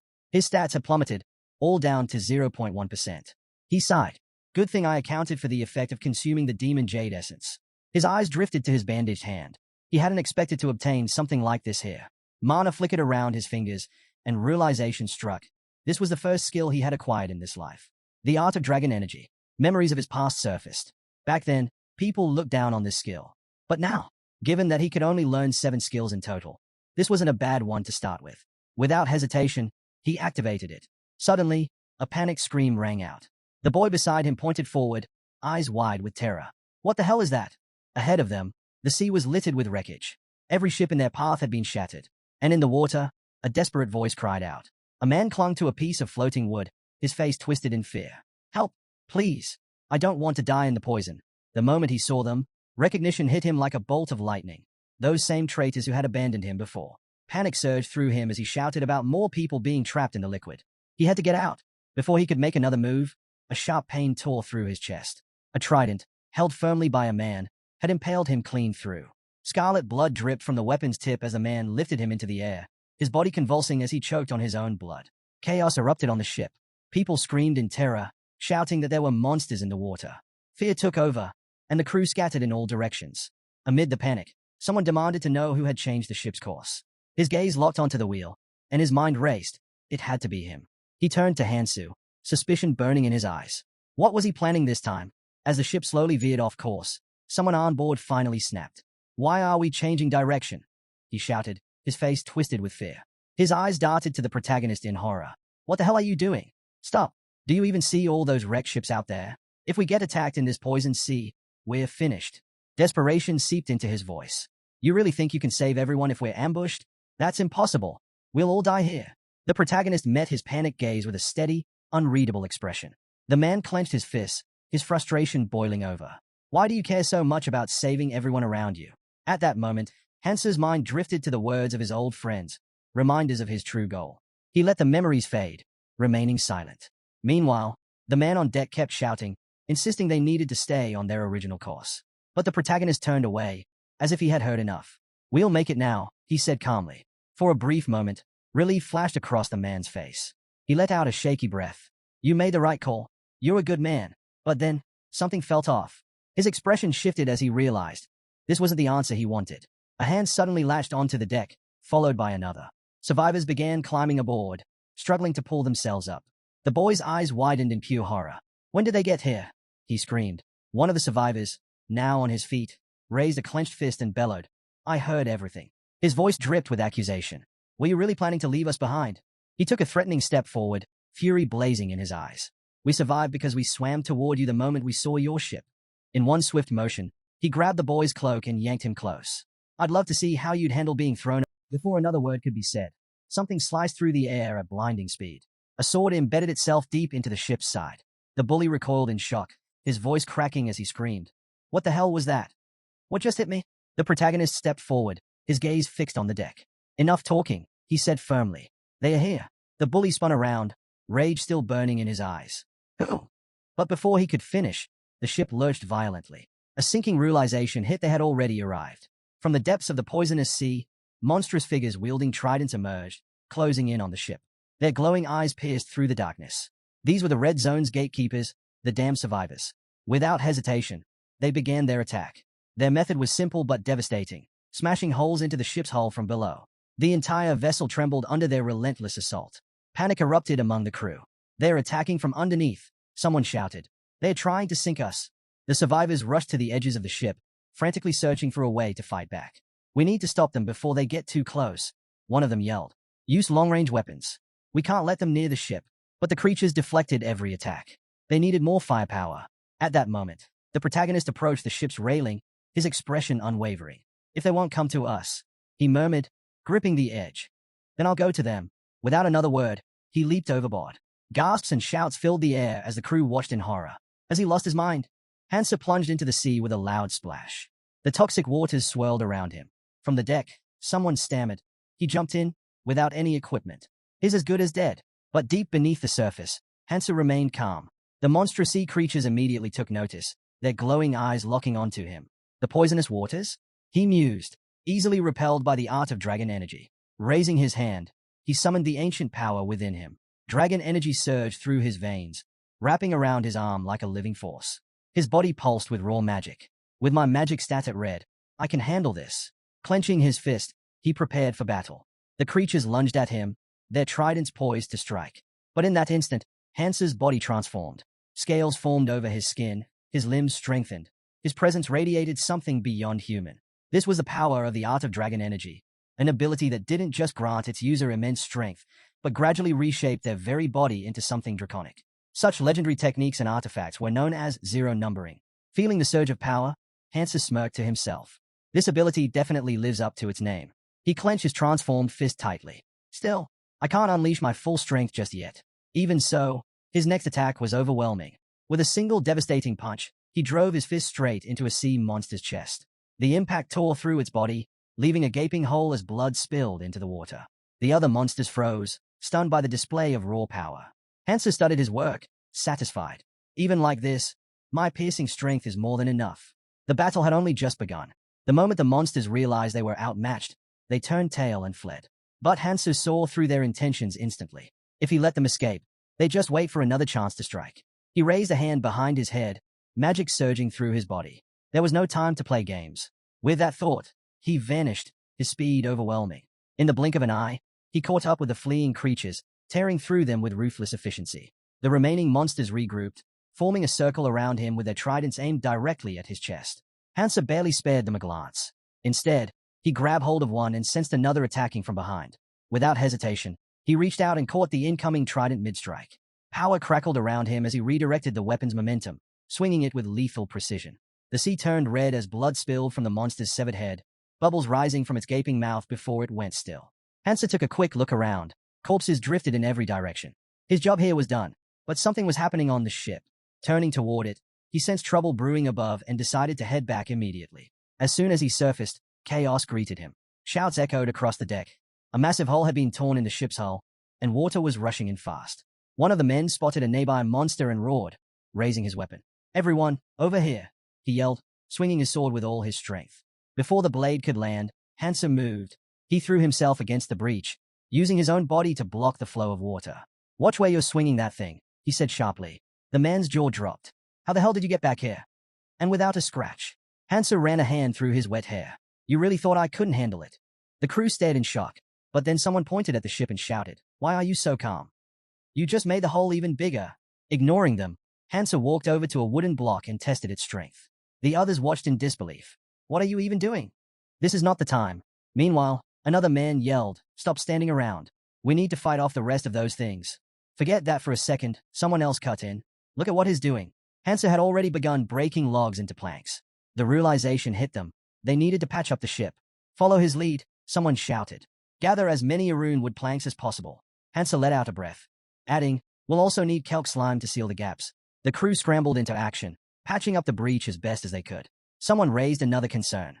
"What about all the poisonous water inside?" "It'll evaporate on its own," Hansu replied. "Just don't sleep down here. The fumes are deadly." Stay topside. One by one, the crew left the lower deck, exhausted but relieved.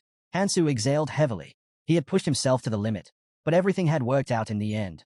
More importantly, he had found a solid replacement for his broken weapon. He examined the trident, noting its durability. If it can withstand the poisoned sea, it'll do just fine. Suddenly, Hansu spoke up. If you all look ahead, you'll see something interesting. One of the men scoffed. What could there possibly be to? He stopped mid-sentence, eyes widening. Wait, what is that? Gasps spread across the deck. Land. A chorus of cheers erupted. They had made it to the red zone far faster than expected. Excitement buzzed through the crew as they neared the island. But then, confusion set in. Why aren't we stopping? Someone asked. The ship should be slowing down automatically, shouldn't it? Something was wrong. A figure suddenly appeared behind them, his voice cutting through the air. The voyage will take 3 days. It's not time yet. Before anyone could respond, the protagonist stepped forward. This isn't land, he said, his voice steady. We're standing on the root of the world tree. The others exchanged glances, eyes widening as they took in the massive structure beneath them. One of them finally asked, what kind of tree has roots this huge? The mysterious man smirked. Is this the same tree you were talking about earlier? He asked. Hansa didn't answer directly. Instead, he gestured ahead. Just keep watching. The real show is about to begin. As if on cue, the entire route trembled violently. The ship lurched forward, crashing into it, sending everyone stumbling. A murmur of confusion rippled through the crew, until they looked ahead. Their breath hitched. The ocean split apart as something massive surged out of the water. A monster, so colossal it defied belief, rose before them, its gaping maw stretching wide. And then, boom! A second explosion of water erupted as another enormous shape burst from the depths.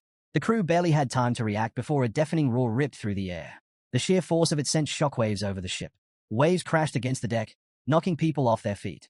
As the ship steadied, a man in the poisoned water stood up, coughing. His eyes darted toward the beast. It's not after us, he shouted. He pointed at the massive, half-bitten root. It ate that whole thing. Meanwhile, the protagonist strode toward the wheel, unshaken. The man turned to him, disbelief in his voice. That thing was just a root, and it's the size of a small island. Hansa kept moving forward, his thoughts racing. This ship, leaving the training area, was bound to encounter one of the countless routes, depending on the route set by the ferry. And here it was, the fish of disaster. One of the 5 disasters that had drained the world tree dry. Long ago, in the deadly red zone of Fenhei, the native creatures, desperate to survive, had engineered the world tree through magic and genetic manipulation. But they failed to stop the 5 disasters. And so, Elfenheim began to crumble. These creatures weren't just abominations. They had a purpose. They existed to destroy the world tree. Hansa gripped the helm tighter. In his past life, he had failed to protect it. But not this time. A massive splash echoed through the sea. The monster had swallowed one root hole and was already shifting toward the next. The boy beside him suddenly ran up, his face drained of color. What the hell are you doing? He shouted, panic lacing his voice. You're steering straight toward that thing. He was shaking now, eyes wild with fear. Are you insane? You might be strong, but that creature. Despite his strength, the boy couldn't hold back his frustration. This isn't right, he yelled. You should have asked if everyone agreed first. Hearing this, the protagonist casually raised a hand to his chin, as if in deep thought. You might be right. Maybe some of you don't agree. The boy's mind raced. Now he realizes this. But before he could say anything, Hansa shrugged and said effortlessly, well, in that case, you can get off the ship. The boy snapped his head toward the captain, stunned into silence. Was he serious?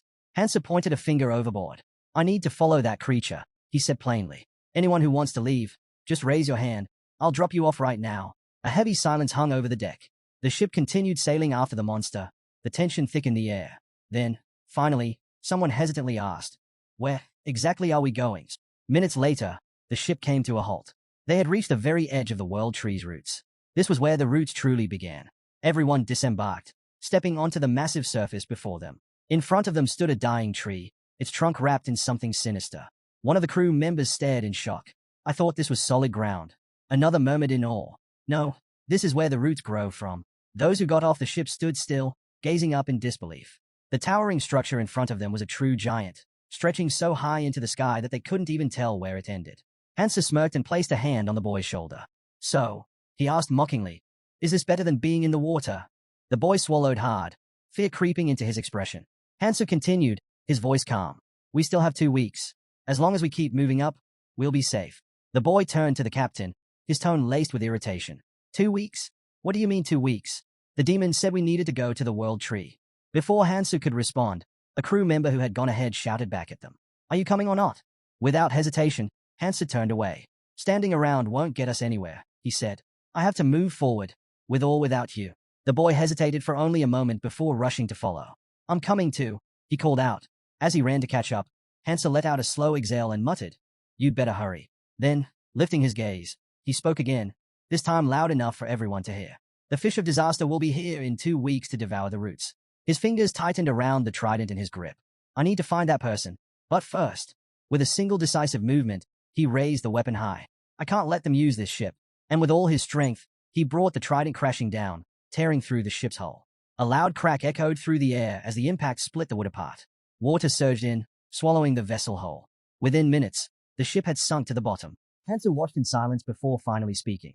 We probably already reached the cross. The boy turned, his brows furrowing as he stared at Hansu. Is really not coming with us?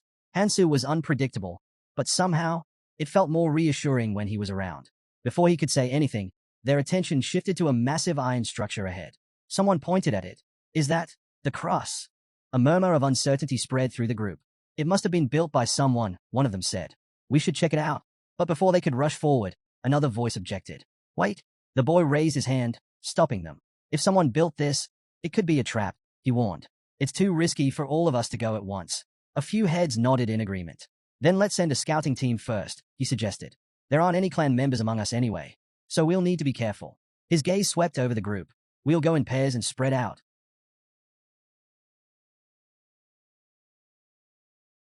Breath caught. Someone was up there. A man sat perched on a tree branch, looking down at them with a smirk. Maybe being cautious helps with survival, he said, but it sure makes things more complicated for us. The group tensed. A few raised their weapons. Who's there? Someone shouted. The man ignored them and leapt down from the tree, landing gracefully in front of them. His sharp eyes scanned the group, counting their numbers. 148 people? I'm impressed. Didn't expect so many clanlists to make it this far. He squatted down, resting his elbows on his knees, and grinned. I'm from the Valkyrie clan, a member of the Helper group. His voice was casual, almost amused. Name's Aaron. And we're your saviors. A murmur rippled through the crowd. Someone finally spoke up. What do you mean by that? Aaron rolled his eyes. You really don't know anything. He scratched the back of his head and sighed. After training, those weird-bodied fairies don't give you any guidance, right? They just sit back and watch. The crowd exchanged glances, uneasy. Aaron smirked. Yeah, they're watching you right now. But they're not gonna help. He straightened up. That's where we come in. So, you either follow us or... Before he could finish, a voice behind him chuckled. No one's following you after what you just said. A young woman stepped forward, arms crossed. My name's Beck, she said, eyes sharp as she motioned toward an elderly woman standing beside her. And this here is Pam. Beck looked around before continuing. Let's get this straight. We're from the Helper group, and we were given orders to assist travelers coming out of the training zone. Orders, someone echoed. From who? Pam tapped her cane against the ground, her expression unreadable. From S, she said, the monarch of our Valkyrie clan. That name sent a ripple of disbelief through the group. Beck continued. S left us here 20 years ago when she went to the Orange Zone. Since then, our job has been to help newcomers like you survive the Red Zone. The murmurs grew louder as people tried to process what they were hearing. One of the other helpers spoke up. This is the end of the roots. You're still a long way from the World Tree. Without guidance, you won't make it. The travelers exchanged glances. The helpers didn't seem hostile, and if anything went wrong, they had the numbers. Aaron smirked again and stretched out his hand. You newbies sure don't know how to listen. Just follow us and you'll be fine. Beck clicked her tongue in annoyance. No, you don't know how to listen. She crossed her arms. Didn't you hear me? Everything needs to be done properly. Aaron sighed. Yeah, I got it. But his smirk didn't fade. The group stood at a crossroads, the path forward uncertain. But one thing was clear, whether they trusted them or not. The helpers were the only ones who knew how to survive in this place. The moment the guy shouted that they would follow, even a stray dog would get the message faster, she scoffed. Aaron rolled his eyes and ignored her. But she wasn't done. If you're so smart, why don't you do everything yourself? He shot back. For someone weaker than me, you sure talk a lot. Before the tension could escalate, Pam stepped between them. Enough, she said firmly. We don't have time for this. We've got a job to do. Without waiting for a response, she turned to the others. We need to get these people out of here. Aaron faced the crowd. Don't even think about attacking us just because you have numbers, he warned. 30,000 helpers have been here for years. If you want to survive, don't act like fools. Then, with a smirk, he glanced ahead. The newcomers might feel confident now, But soon enough, they'd learn the truth. There were beings in this place whose names alone could make men tremble. He stopped in front of the restless crowd. The red zone has its own rules, he announced. No one touches the newcomers. A murmur spread through the group. Suddenly, someone turned to the side. What's that noise? He asked, noticing a commotion nearby. Before he could investigate, Aaron cut in sharply. Ignore it. Keep moving. But then, boom, an explosion erupted in the distance, shaking the ground. All eyes snapped toward the source. A fierce battle raged not far from them. Aaron narrowed his gaze. Right now, none of you are ready to face anyone here, he muttered. Beck's eyes locked onto the scene. Something about that fighting style seemed familiar. Why is she battling over there? She wondered aloud. Another explosion rocked the earth. The protagonist instinctively ducked, shielding his face as heat licked at his skin. His hands stung, burned. He lifted his head, trying to process what had just happened. Why did she attack? He asked, his voice strained. A sharp voice cut through the air. Shut up. A girl stood in front of him, magic crackling at her fingertips, her expression fierce. You just finished training. You have no idea what kind of place this is. Her teeth clenched. And you dare to talk like that? Elsewhere, a pink-haired girl stood motionless, staring into the distance. Her eyes fixed on a monstrous shape emerging from the horizon, a massive fish of calamity. A slow, almost satisfied smile formed on her lips. Finally, his hair. But just as quickly, her excitement faded. Her fist clenched, nails digging into her palms. Do I even have the right to seek revenge for my parents anymore? She whispered bitterly. Then, tilting her head back, she gazed at the sky. The wind swept past her as she made her decision. I have to finish this. For them, and for those who will be dragged here sooner or later. Her voice dropped to a whisper. Master, I will follow you soon. The whispers about her never stopped. She was crazy, they said. A fool to think she could kill the fish of disaster. No one wanted to throw their life away fighting a monster bigger than a mountain. But she wasn't like them. And as the sound of the departing train faded into the distance, she knew her battle was only beginning. As she wrestled with her thoughts, the protagonist approached her without hesitation. You're Sophia Varage, right? He asked. The girl whipped around, eyes wide with shock. She studied him carefully. How do you know my name? Her gaze lingered on Hansu, trying to make sense of him. His features weren't entirely clear to her. But one thing was obvious. He was new to the red zone. Her eyes flicked to the trident in his hand. No extraordinary weapons. No rare items. Nothing that screamed threat. Breaking the silence, Hansu got straight to the point. I want to talk about the disaster fish. Sophia's expression shifted. What? I need your help, he said. She narrowed her eyes. I haven't seen you here before. Hansu rested a hand on his hip. Are you a quadratus? She asked. She was on guard. He could tell. Taking Kangtai's advice, he extended his hand toward her and smiled. This could benefit you too, he said. Then, his voice lowered, hitting her where it hurt. Or do you want to keep living in fear, wondering when your family will end up here? Sophia's breath caught. Her body stiffened. Hansa pressed on. If we kill the disaster fish, their chances of survival go up. A sudden fury ignited in her eyes. How do you know about them? She shouted. Before he could answer, she launched forward, slamming her fist into the ground. A shockwave cracked through the earth, sending dust and debris flying. But she had missed. Hansa tensed, watching her closely. What was wrong with her? Sophia gritted her teeth, already swinging again. This time, she wasn't holding back. Hansa barely managed to react, leaping into the air to dodge her strike. Just talk to me, he called out. As soon as he landed, he reached out, placing a hand on her shoulder in an attempt to calm her down. Big mistake. Sophia recoiled violently, shoving him off. Flames erupted from her hand, her eyes blazing with magic. How dare you interfere in my life? She seethed. Then, with a surge of power, she summoned an enormous magic seal overhead. The air crackled with energy, the spell aimed straight at Hansu. His eyes widened. She's already mastered this technique, he muttered. He had seriously pissed her off. 3 massive spheres of ice and light formed above her. The skill, tri-jade balls of frost light orbs. They shot toward him with deadly precision. Hansu clenched his jaw. He knew one thing. His mastery of dragon energy wasn't strong enough yet. But he had no choice. He had to fight. A small orb of magic formed in Hansu's palm, flickering like the energy inside a dragon's maw. He exhaled sharply. This is going to cost me later, but it's worth the risk. Power surged through him. Pure, untamed dragon energy. His body shifted, scales emerging along his face, his eyes glowing with raw intensity. The transformation had begun. Boom! A powerful magical explosion erupted, sending spikes of energy in all directions. Sophia narrowed her eyes, watching as her technique took effect. 3 jade balls of ice light, a skill designed to freeze everything it touched, even the air itself. Escape was impossible. As the ice encased Hansu, she let out a sharp breath. I didn't intend to kill you, she muttered. Not yet. I still need to know where you got your information. Then, sorry. Sophia's heart skipped a beat. Her head snapped toward the frozen prison. Crack! A jagged fracture split through the ice, then another. With a deafening shatter, Hansu emerged, his body no longer human, but something more. Something dragon-like. You're not the only one with impressive skills, he said. Without wasting a second, he activated Namoha's ring, First Authority. The ring pulsed, radiating overwhelming energy. Hansu swung his arm, slamming his fist into the ground. Authority of destruction. The earth rumbled. Shockwaves burst outward. Ice shattered into countless fragments, the cold mist vanishing under the sheer force of his power. Sophia shielded her face from the impact. Did he just destroy my 3 jade balls of ice light? She thought in disbelief. That's impossible. No one should be able to obtain such an advanced energy art from simple training. Just how strong is his mana? Her fingers curled into a fist. She couldn't afford to hesitate. Voices whispered in her mind. If you don't move forward now, you'll be left behind. Are you really going to waste your time chasing an unkillable fish of disaster? She shook her head. No, I refuse to stop here. Sophia thrust her hand forward.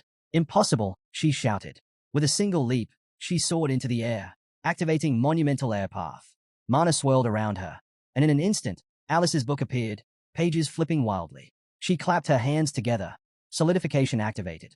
A massive magic weapon materialized above her, humming with destructive energy. This is why I'm still here, she yelled, glaring down at Hansu. So people like you don't look down on me. She pointed the weapon downward. Hansu's eyes gleamed red as he raised his arm. His body shifted once more, his hand transforming into something inhuman. With a single, fluid motion, he slashed through the air, leaving a burning arc in his wake. The colossal weapon shattered. Hansu landed, stabilizing himself with one hand on the ground. The remnants of his clothes were torn away by the sheer force of the battle, revealing the hardened body beneath. He turned to Sophia, his gaze steady. Are we still doing this? She clenched her teeth, her fists trembling. Then, with a sharp exhale, she lowered her head. There's no point.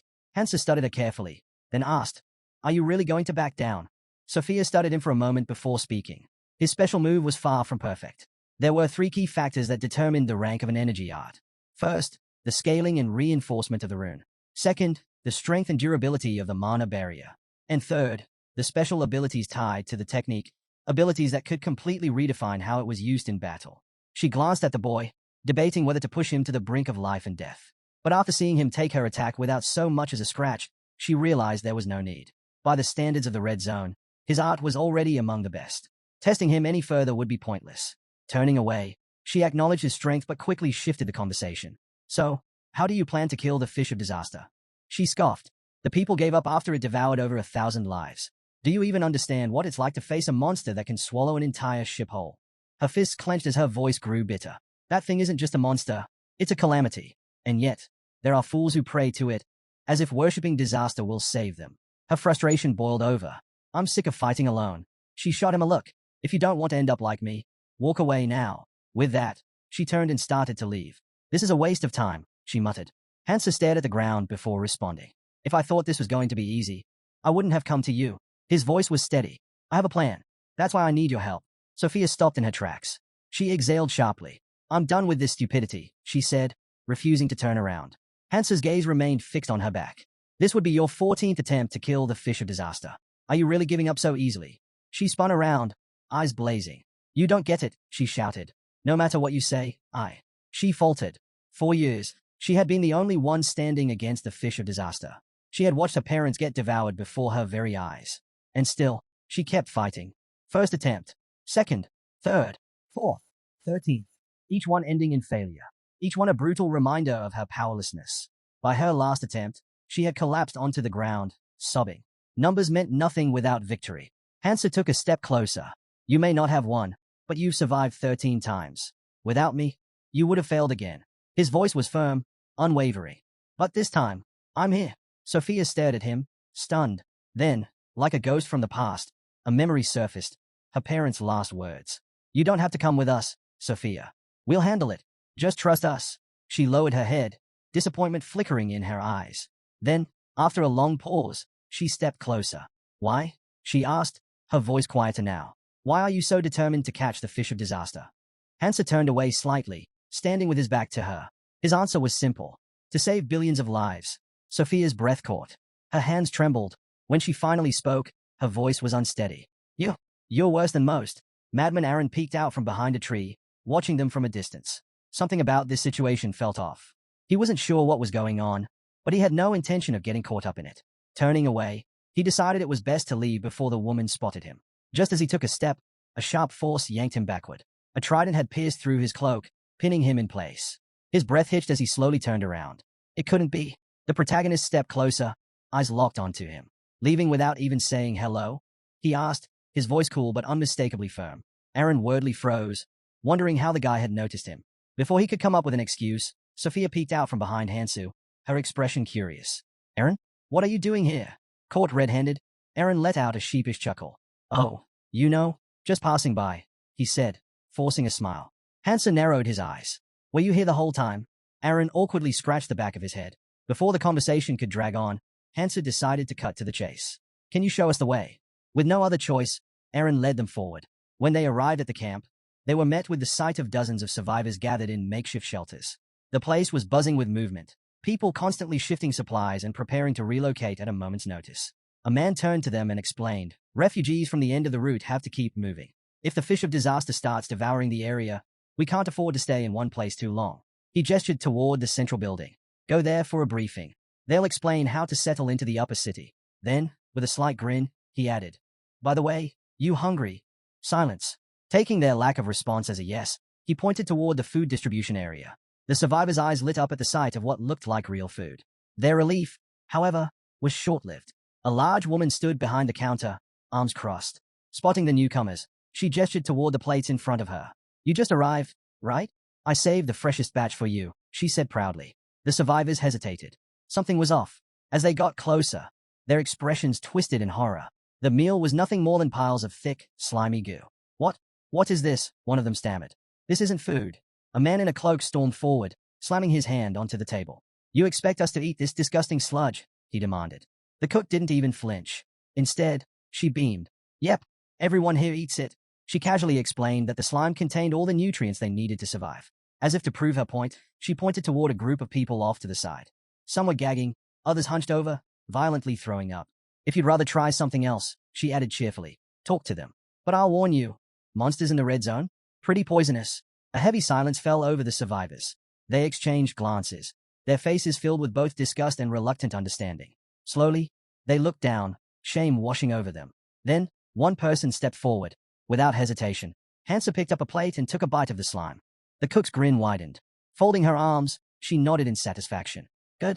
Finish that up, and I'll give you utensils. She smirked. You'll need them to collect more slime for yourselves.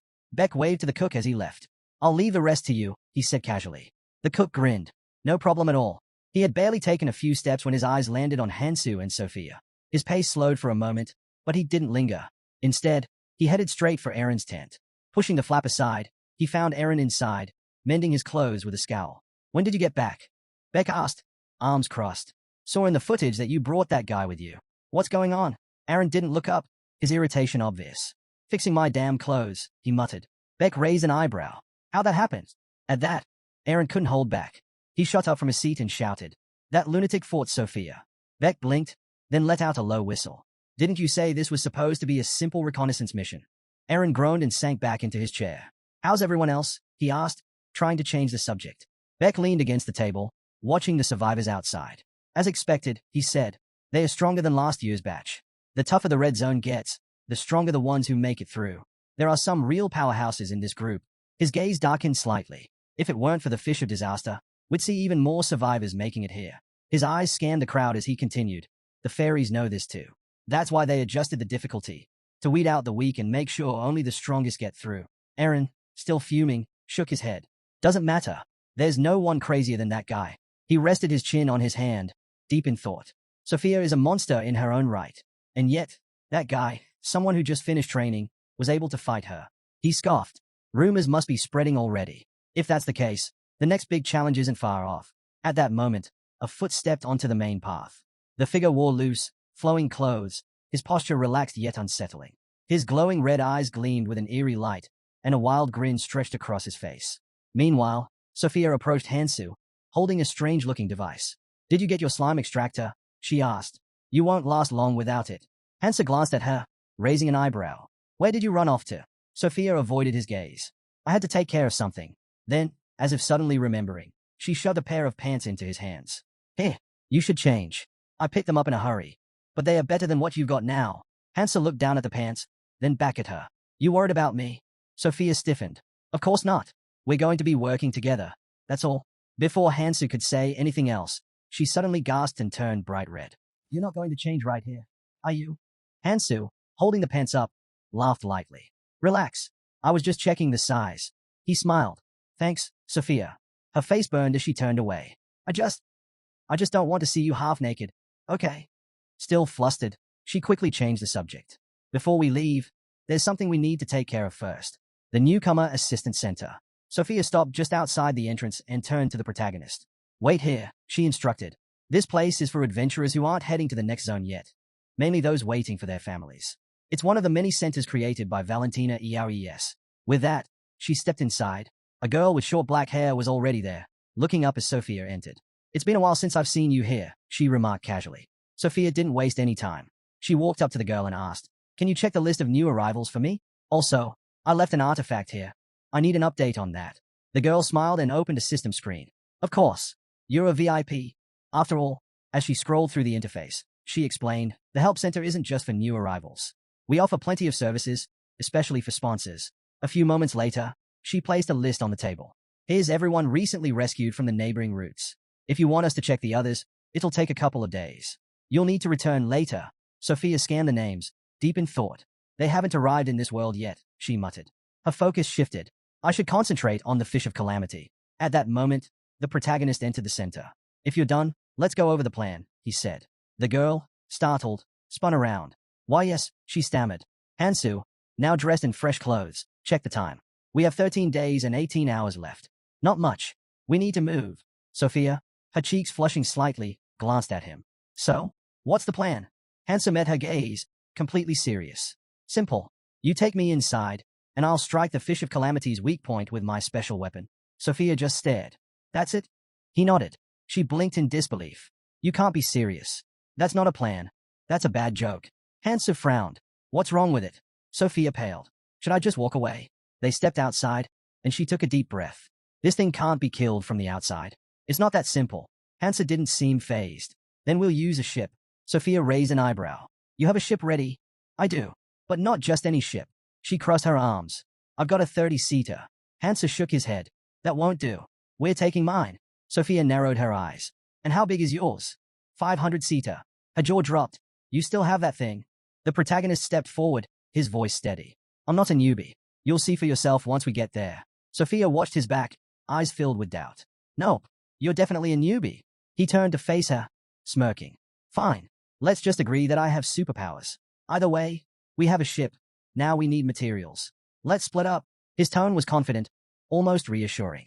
Trust me, and everything will go smoothly. She studied him for a moment. That voice, that look, it reminded her of someone. A smirk played on her lips. All right, she said, pointing to the side. I'll collect materials over there. Don't refuse me just yet. Before he could respond, she tossed him an axe. Your weapon's not going to last long in the red zone. He caught it, eyeing it curiously. And no, you can't refuse. This axe is better than your trident, she added matter-of-factly. Hansu examined the weapon. The weight, the grip, it felt familiar. Just like before, a memory surfaced of Sophia handing him an axe, years ago. This is your first weapon, she had said. Take care of it. Some things never change. He strapped the axes to his back. Sophia crossed her arms. I already know what materials we need to take down the Fish of Calamity, thanks to my ability. Hansa glanced at her. Let me guess. The library? Sophia's eyes narrowed. How do you know that? Wait, do you really have abilities? He grinned. With a sigh, she continued, Fine, yes. I can visualize any information I need. I don't know everything. But when it comes to the red zone, no one knows more than me. She cast a sideways glance at him. And yet, I still can't figure you out. Hansa shrugged. I'm heading to the outskirts. You ready? Sophia smirked. Let's finish this monster once and for all. She lifted off the ground, flying through the air. To kill the Fish of Calamity, we need a deadly poison. That means gathering the right ingredients. Landing smoothly, she focused on her next task. To collect a pawn's fluid, we need to lure him out of his nest. She darted forward, green energy blast trailing behind her. Whipping around, she summoned a protective shield, blocking the attacks with ease. Then, a voice, one that made her skin crawl. Well, the man in front of her grinned, his eyes glinting with amusement. Sophia, You still have that body. Care for a walk? Sophia's expression darkened. Go deaf. Then, louder. I don't have time for trash like you. The man, Jang Gaesu, chuckled. Oh, come on. That's no way to treat an old friend. He smirked. You're too close to me for that kind of talk. Sophia gritted her teeth. Jang Gaesu raised his hand, green magic crackling at his fingertips. My partner and I just got back, fresh from the belly of the fish of calamity. His smirk widened. Then, without warning, he launched an attack straight at her. And you shouldn't talk about her like that. Sophia stood still, unfazed. Her gaze locked onto Jang Gaesu, unreadable.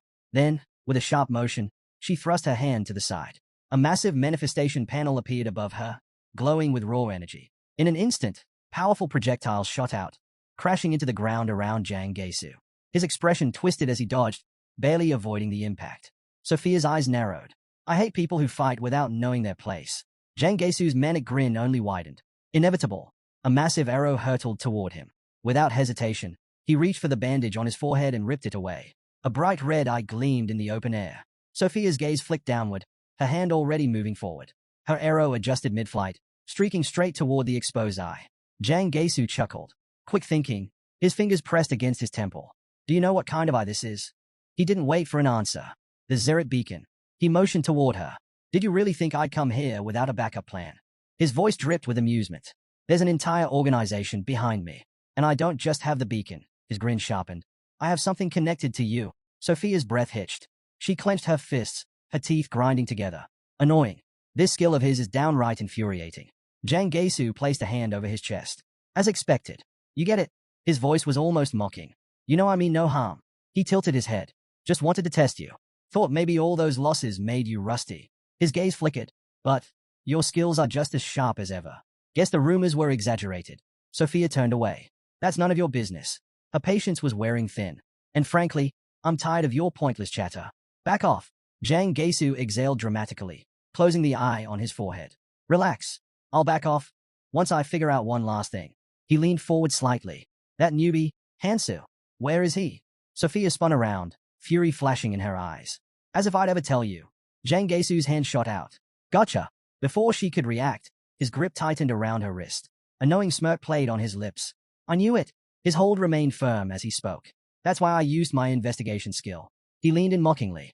Thanks for your cooperation. Sophia wrenched herself free, eyes burning with confusion and rage. Since when did you?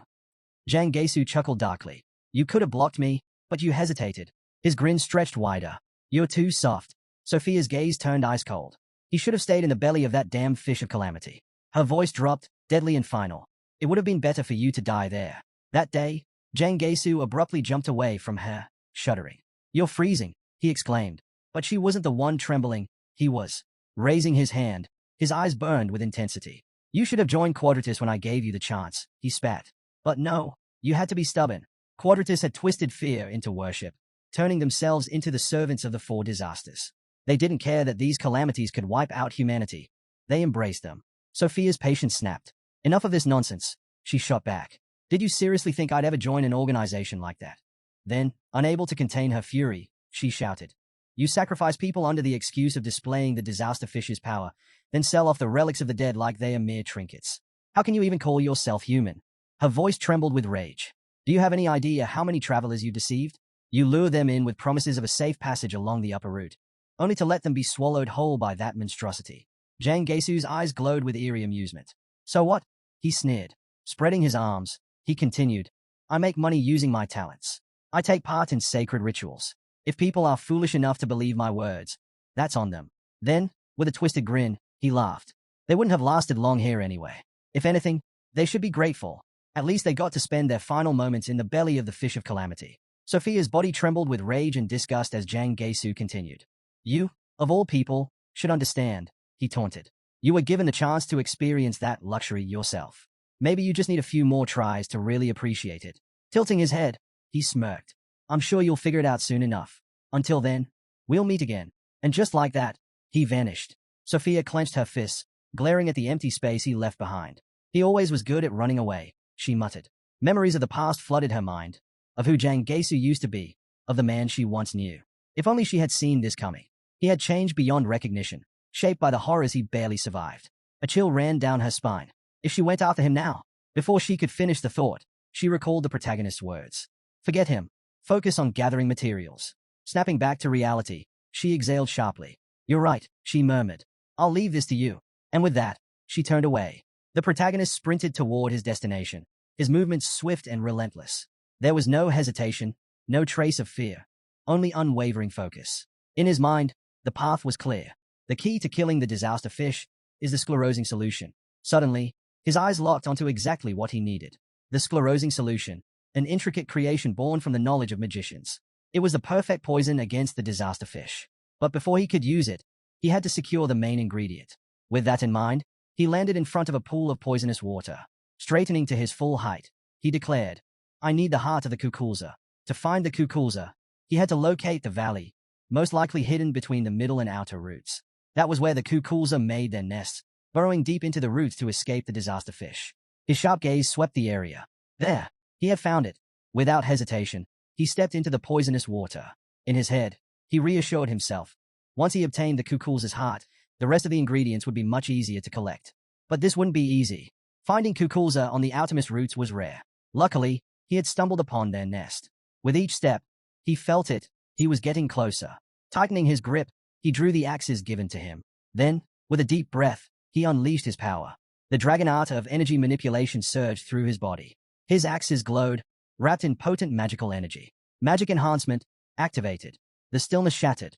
The nest stirred. Suddenly, an explosion of movement. A herd of kukulza erupted from the depths. Without wasting a second, the protagonist lunged forward. His axe came crashing down, slamming a monster into the ground with full force. Another creature shot up from beneath the poison, its jaws stretched wide. Instinct took over. He leaped away just in time. No hesitation. No wasted movement. His axe flashed, cutting down the monsters in a single blow. Landing from his jump, he barely paused before glancing at his weapon. He frowned. This axe won't last long if I keep using powerful chi arts. Adjusting his grip, he decided he would have to regulate his attacks until he secured a stronger weapon. Then, in an instant, he felt it. A massive presence loomed behind him. Hansa's eyes darted to the side. Without missing a beat, he twisted sharply, spinning midair, before launching his axe straight at the monster's forehead. Hukul staggered backward from the force of the blow, losing his balance as he tumbled. But there was no time to breathe. Another monster lunged at the protagonist from behind, closing in fast. The axe lodged in the lion kukul's skull suddenly flared with light, glowing intensely. Hansa flexed his fingers, now, and the weapon spun violently, ripping free and slamming into the oncoming monster's back. He caught the axe midday, its blade dripping with fresh blood. Standing shin-deep in the poisonous water, Hansa found himself surrounded. Kukulza after Kukulza slithered closer, their bodies cutting through the murky depths. Then, attack. One launched itself forward, slamming its tail against the water, sending a spray of venomous mist into the air. Three more leaped high, soaring above Hansa's head. Without hesitation, he moved. His gaze snapped upward. Now! He jumped, colliding mid-air with one of the creatures. Twisting his body, he swung his axe relentlessly. Blow after blow. And with one final strike, slash, he cleaved the monster clean in half. Landing on the water's surface, he didn't pause. Hansa sprinted, darting away as massive chunks of the dead monsters rained down from above. Climbing up to higher ground, he scanned the corpses. His eyes narrowed. These were just juveniles.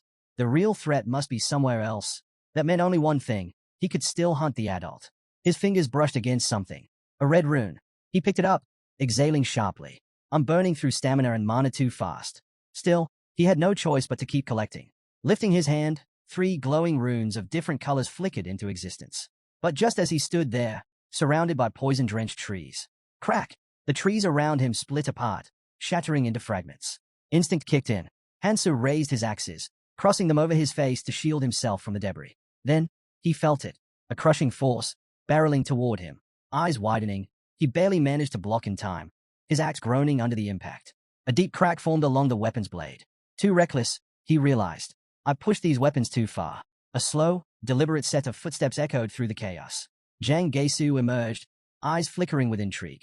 You actually blocked that, he mused, a note of amusement in his voice.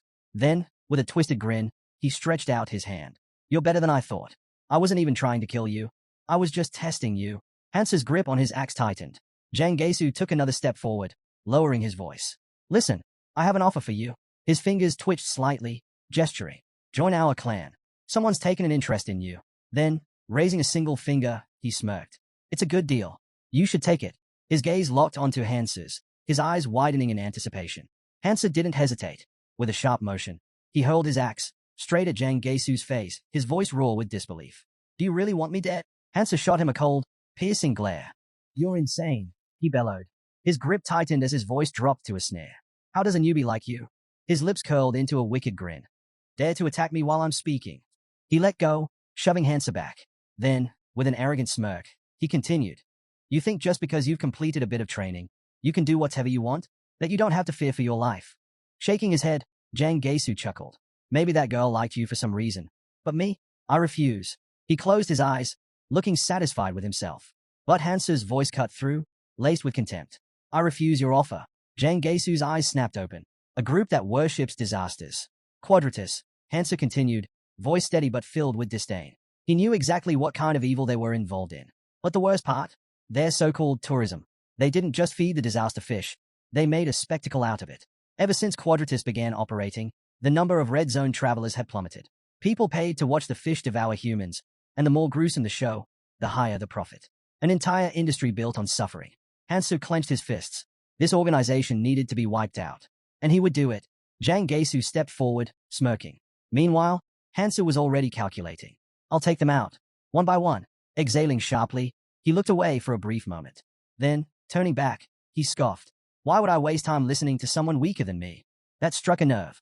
Jang's face twisted in fury. Pressing a hand to his forehead, he growled. You're really pissing me off now. His voice dropped lower. If I don't bring you in, they'll be furious. But that doesn't mean I have to bring you in unharmed. With a cruel grin, he yanked off his gold chain and dangled it mockingly. They won't mind if you lose a few limbs. Hansa smirked, unfazed.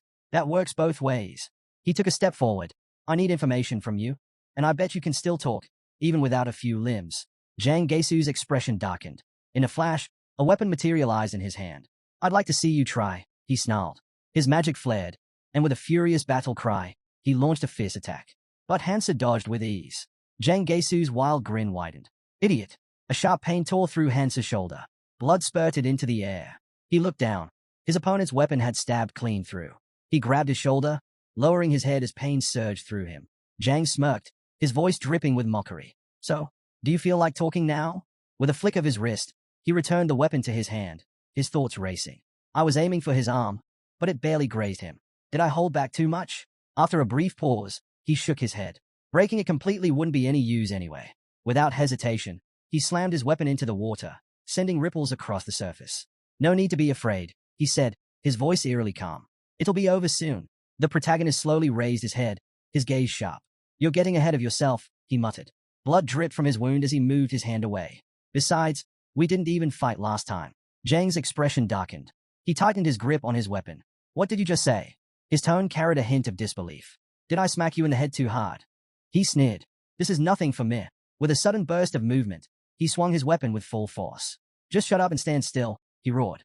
But before the strike could land, Hansu was already there. In the blink of an eye, he appeared right in front of Jang, delivering a brutal blow to his stomach. The sheer force sent Jang flying backward, crashing hard against a tree root. A sharp cry of pain escaped his lips. Gritting his teeth, he lifted his head just in time to see the protagonist calmly retrieving his axe, the weapon snapping back to his hand with ease. You need to catch up, Hansu remarked, leveling his weapon at him. So, why don't you cooperate? Jang clenched his jaw, raising a hand to his face as a string of curses ran through his mind. How did he move so fast? I didn't even see his attack. A chilling thought followed. Does this bastard have colorless stat runes? Shaking off the shock, he pushed himself up, eyes blazing with defiance. Don't get cocky, he spat. I'll let you hit me. But before he could say more, the protagonist silenced him with a raised hand. I'm just getting started. Suddenly, glowing runes flickered into existence around him. Jang's expression twisted with rage. You really think a slight boost in stats is going to make a difference? His voice echoed with disbelief. The protagonist met his gaze, raising his axe. Stats aren't everything in a fight. With a flick of his wrist, he launched his weapon straight at Jang. It tore through the air at terrifying speed. Jang barely managed to duck as the axe embedded itself into a nearby tree with a deafening thud. Stumbling, he hit the ground hard. Hansa smirked. What's wrong? His voice was laced with amusement. Scared? Jang's body trembled. He gritted his teeth, forcing himself up. This can't be. His face twisted in fury. I'm not scared, he roared. In an instant, his weapon pulsed with power as he activated the blade of the Forgotten. With a fierce grip, he seized the hilt of his sword, ready to strike. He lunged forward without hesitation, activating side cut. The protagonist calmly touched the ring on his finger, and Zhang's mind raced. Was this guy really planning to fight bow-handed? His thoughts screamed at him. Side cut slices through everything within its range. It'll take his hands clean off. Zhang's sword was just inches from the protagonist's neck when, suddenly, the rings of Manhua activated. His eyes widened in shock. I've won, Zhang shouted, convinced of his victory. But Hansa didn't flinch. Instead, he activated destruction, seized the blade with one hand, and crushed it like brittle glass. The sword shattered into tiny fragments as he hurled Zhang backward. Zhang's breath hitched as he stared in disbelief. His eyes darted to his ruined weapon. I am possible, he whispered, his voice shaking. His hands trembled as he gripped the broken hilt. Even top-tier dispersion experts can't break high-level mana techniques this easily. Before he could process what had happened, Hansa was already in front of him. He grabbed Zhang's shirt and yanked him up, then slammed him into the ground, driving a powerful blow into his stomach. Zhang's eyes rolled back as pain shot through him. His cheeks puffed out, mouth open in a silent gasp before blood splattered everywhere. Hansa loomed over him. Quit playing dead. I held back, grabbing Zhang by the collar. He shook him violently. Did you pass out already? Zhang groaned, gripping Hansa's wrist weakly. The protagonist smirked. Not bad. You actually reacted in time. Zhang sneered to himself. The bronze jade absorbed the hit. But this bastard is restricting my movements too much. That's why I didn't want to use it in the first place. His fist clenched. I don't have a choice anymore. Hansa's eyes flickered. That all you got? Then, bam, a devastating punch smashed into Zhang's face, sending teeth flying. His eyes widened as he saw the next fist coming straight at him. How the hell is he breaking through my skills too? A brutal barrage followed. Zhang screamed as Hansa struck him over and over. Desperate, he threw his hands up. Wait, I'll talk. I'll tell you everything. Hansa's fist hovered midair. Go on. Zhang coughed, blood dripping from his lips. I had no choice. You think there's money in tourism? People like me, we just follow orders. I swear, I wasn't trying to hurt anyone. His words tumbled out in a frantic rush.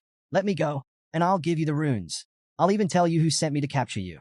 Hansa's gaze turned cold. Too much useless chatter. Zhang barely had time to react before another crushing blow sent him reeling. His vision blurred, and drool trickled from his mouth as he howled in frustration. You were the one who told me to talk. Damn it. Hansa just stared down at him, unimpressed. Zhang lifted his head, fury in his eyes. What the hell are you waiting for? I told you everything I know, he shouted. Hansa looked down at him with sheer contempt. Zhang clenched his fists, voice shaking with frustration. You already beat me like a damn dog. What else do you want? A heavy silence hung between them before Zhang finally lowered his gaze. His voice was quieter now, almost resigned. That's all I know. He dropped to his knees before Hansa. Quadratus, they worshipped disaster. Besides running regular tours in this region, they also hired different clans. This time, their mission was to track you down, someone who had just completed their training. Hansa's expression didn't change. Zhang took a deep breath before continuing. The request came from Morin, a member of Beacon. Beacon. The name echoed in Hansa's mind. The union of 6 clans that control the highest roots of the world tree. They are at the very peak of power itself. Hansa rubbed his chin, thoughts racing. If I remember correctly, Beacon operates under Miyamoto. Could there be more clans involved in this? His gaze snapped back to Zhang. Right now, these guys are preparing for another tour. The one who gave you this information. Was he an assistant? Zhang nodded weakly. Yeah, some of the assistants were involved. But this time, I got the order directly from Morin. Hansa folded his arms. I've heard enough. Zhang's breath hitched. Panic flickered in his eyes. He could feel it. The moment of his death was approaching. Desperation took over, and he scrambled for more words. Wait, there's more. I can still tell you. Suddenly, his eyes widened in madness. He jabbed a finger at the symbol on his forehead, laughing wildly. You idiot. You had no idea, did you?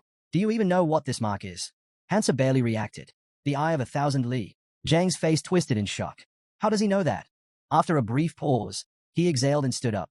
Yeah, that's right. This eye lets me share my vision with other intelligent beings. Which means, his lips curled into a grin. They already know where you are. Hansa turned away, his voice dripping with mockery. Oh no, I'm terrified. Guess I should run for my life. Zhang's grin widened into something unhinged. You don't get it.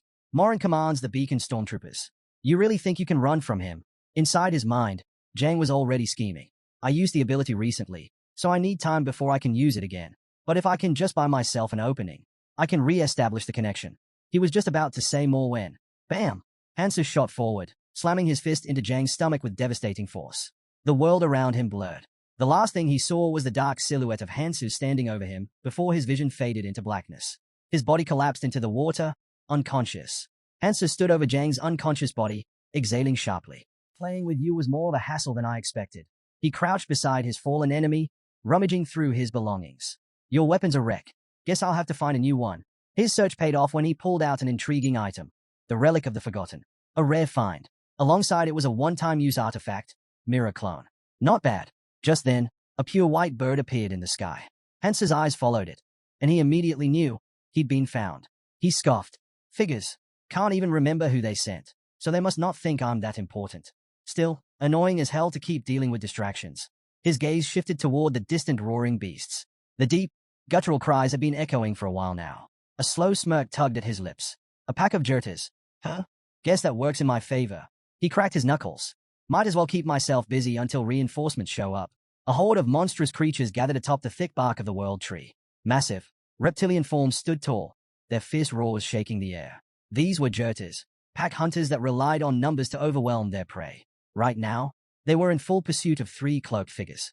The three sprinted through the jungle-like terrain, branches snapping beneath their feet. One of them shouted, "All forces, activate concealment." In an instant, their figures shimmered and vanished. Using their newfound invisibility, they leapt into the treetops, finally escaping the reach of the beasts below. Heaving breaths filled the silence. Among them was Cheng, a member of Quadratus. He peered down at the prowling creatures. Damn, thought we were goners for a second. His voice carried a hint of irritation. This is exactly why I hate being bait. One of his companions chuckled. How many more do we need? Cheng sighed, rubbing his temple. A lot. The tour isn't complete yet. Then his expression turned serious. But maintaining concealment requires holding our breath. We can't keep this up forever. At least we've lured them into the valley. We can take a short break before moving on. Leaning back against the trunk, he shut his eyes. Speaking of delays, what the hell is taking that idiot so long? His companion raised a brow. You mean Zhang? He was sent to deal with that newbie, right? Cheng nodded, tilting his head toward the sky. Yeah, probably goofing off somewhere again. But before the conversation could continue, a bright flash cut through the air. A blue carrier pigeon, formed entirely of magical energy, descended, perching itself gracefully on Cheng's outstretched finger. Cheng's eyes narrowed. Only someone skilled could materialize a construct this detailed. A moment later, his expression shifted to shock. His body tensed, and he sprang to his feet. Change of plans. We're moving. His comrades exchanged looks. What happened? Cheng's voice was sharp. We've received an urgent message. Head to Lake Kukulza. Now. Meanwhile, Zhang's consciousness flickered back. His eyes opened slowly, vision still blurry from the earlier beating. As his senses returned, he saw Cheng and his men standing before him. Cheng's tone was anything but friendly. So, did you fail? Zhang lowered his head, ashamed. I passed out before the poison could fully take effect. He flexed his legs slightly, feeling the lingering burn. They're almost useless right now. Then, forcing himself upright, he lifted his gaze. What about you guys? Cheng let out a frustrated sigh. By the time we got here, Hansu was already gone. Knocked the guy out and vanished. His gaze darkened as he looked at Zhang. Are you seriously telling me that someone who survived inside the belly of the Fish of Calamity couldn't handle a damn newbie? And now we have to clean up your mess? Zhang clenched his fists, his anger bubbling up. His mind flashed back to the weapon, the one he had lost. Then, his eyes drifted to his injured leg. What the hell is wrong with this wound? Fragments of memory surfaced. Hansa standing over him, telling him to sleep. And then, the gift he had left in exchange for his weapon. Before Zhang could piece it together, Cheng's sharp voice cut through. Get up. We need to move. Zhang groaned. I know that guy said something to me. Cheng turned to his companion. What's wrong with him? Did he inhale poison? Doesn't matter, the man replied. We need to carry him back to the ship. Cheng didn't waste time. He raised his hand, forming a carrier pigeon out of magical energy. A simple, urgent message meant for nearby operators and clients. He released the pigeon, watching it dart into the sky. It's a crude message, but they'll understand the meaning. Before it could get far, a hand snatched it midair. With a sharp crack, the pigeon was crushed into nothing.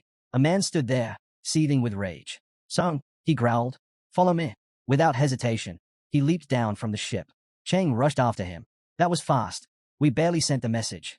Before he could finish, the man shoved him aside and stormed forward. His target? Zhang. Zhang groggily looked up and immediately froze. Morin, the stormtrooper commander, loomed over him. With one brutal strike, Morin's fist crashed into Zhang's stomach, knocking the wind out of him. Zhang gasped, doubling over in pain. And who the hell do you think you are? Morin sneered, calling me by my first name. Before Zhang could recover, Morin grabbed him and slammed him into the ground. This group has become pathetic. His gaze swept over the others.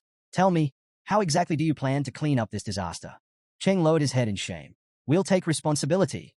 But before anything else could be said, trouble! One of the subordinates bolted toward the ship, shouting. The Jertas, they escaped. The entire pack is heading straight for us. A deafening roar filled the air. A wave of monstrous creatures surged toward them, their thunderous steps shaking the ground. Hundreds of them, a dark flood of Jertas charged forward, their glowing eyes locked on the ship. Cheng's mind reeled. Once Jertas start running, they don't stop. We used that to lure them into the valley. But why the hell did they leave? His stomach twisted. Did someone? Then, Morin caught a strange scent. His expression darkened. He unsheathed his blade and stepped toward Zhang. The smell was coming from his leg. Idiot. Morin's voice was cold. Before Zhang could react, the blade sank into his flesh. Zhang let out a blood-curdling scream, clutching his leg as pain shot through him. Morin twisted the blade before pulling it out. The steel was coated in a thick red substance. The blood of the Jertas. He smirked. No wonder they are headed straight for us. Holding the blade up, he examined the thick envelope of scent-enhancing magic around it. It's been modified. Artificially amplified. He scoffed, shaking his head. If I hadn't used a Ronin's tracking, no one would have figured this out in time. Then, a realization dawned on him. His grip on the blade tightened. A newbie, someone who just set foot in the red zone, is already using the natural behaviors of the Jertas to lure us in. Suddenly, his laughter erupted through the air. His arms spread wide as his chuckles turned into wild, manic laughter. As the echoes of his madness faded, he turned to Cheng. His eyes burned with cold fury. Bring me Hansu. His voice was calm, but the weight of his command was undeniable. I want to see the bastards face myself. Cheng glanced at the shore, his eyes narrowing. With so many Jertas swarming around, there was no way the ship would hold out for long. Hearing this, Morin clenched his teeth, frustration flashing across his face. Looks like I'll have to handle this myself, he muttered. With his hand igniting in flames, he strode toward the trembling servant. His voice was sharp, leaving no room for argument. I don't like repeating myself. He grabbed the boy by the chest, his grip firm, as fire slowly began to spread. The heat made Cheng's breath hitch. He could feel the danger radiating from Morin. Morin's burning gaze locked onto him. Hurry up and bring him here, or I'll feed you all to the Jertas, he ordered, his tone as merciless as a fire in his palm. A sinister smile tugged at his lips. I'll settle things here. Cheng, you'd better make up your mind, fast. With that, he released his grip, sending Cheng crashing onto the deck. The captain, now surrounded by a surge of energy, let out a dark chuckle. If Hansa thinks this is enough to stop me, he's made a fatal mistake. His hands pulsed with shadowy flames as he conjured a swirling orb of dark magic. His eyes gleamed with dangerous intent. I'll make him regret it. The moment his hands stretched forward, the flames erupted. An explosion shook the air, sending monsters flying in all directions. Deep in the forest, the protagonist snapped his head up at the sound. His lips curled into a knowing smirk. Looks like my trap worked, he mused, his voice laced with satisfaction. But his moment of victory was brief. Still, I need to hurry. Pulling out a sap extraction device, he inspected his latest collection, his expression darkening. Useless, he muttered. No nutrients at all. His stomach clenched, a harsh reminder that he hadn't eaten in 2 days. His strength was draining fast. The roots of the world tree once carried life, purifying water and channeling energy. But since its death, the number of nutrient-rich roots had dwindled. If he didn't find the right one soon, he'd be in serious trouble. With a sigh, he reached into his bag, pulling out supplies he had taken from a greedy, self-absorbed noble. At least I have most of what I need, he muttered. His gaze shifted toward the submerged roots. I should get moving, he decided. The deep lake is my next stop. But that was where the real challenge awaited, the territory of the adult Kakulza. He peered into the depths ahead, the water growing darker the farther it stretched. Deeper than this place, he noted. If he wanted to survive, he'd have to build a bridge first. From behind, he pulled out a handful of kweki seeds, special seeds that absorbed poisonous water and grew into massive lotus flowers. Without hesitation, he tossed them into the water. As soon as they made contact, the seeds reacted instantly, sprouting at an incredible speed. Within seconds, sturdy stems pushed up from the surface, and moments later, large lotus flowers bloomed. Just as the flowers opened, hands suddenly landed atop them. Gripping the weapon he had taken from Zhang Geisu, he muttered that aiming upwards would be easier, but he would handle things himself. Before he could say more, massive creatures burst out of the water, their grotesque forms looming over him. His grip on the weapon tightened. It was time to hunt.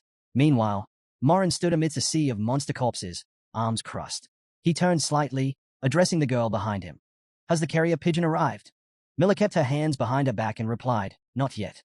It's still on its way. Morin strode past Zhang Geisu, who was bound and helpless.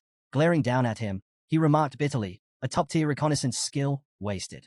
And all because of you. Snatching Jang Gaesu up by his clothes, Morin's frustration boiled over. If you weren't our guide, I would have left you to rot in the poisonous sea. You and Quadratus both. With that, he released Jang Gaesu with a sharp shove and turned to Miller. Take us to the last known location. Miller hesitated. You're really going there yourself? Morin's gaze sharpened as a sinister grin spread across his face. Of course. There's nothing quite like hunting with my own hands. Back on the battlefield, the last of the monsters had fallen. Hansu, exhausted, wiped sweat from his forehead, his sword trembling in his grip. I can barely swing this thing anymore, he muttered. In his mind, he reassured himself this was the final Kukulza heart he needed. Just as he caught his breath atop the lotus flower, an unseen danger locked onto him. A silent arrow, brimming with lethal precision, tore through the air straight at him.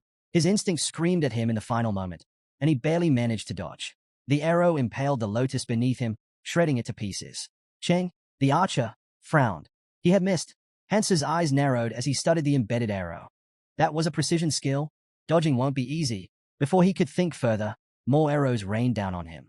Realizing escape was his only option, he raised his sword, deflecting as many as he could.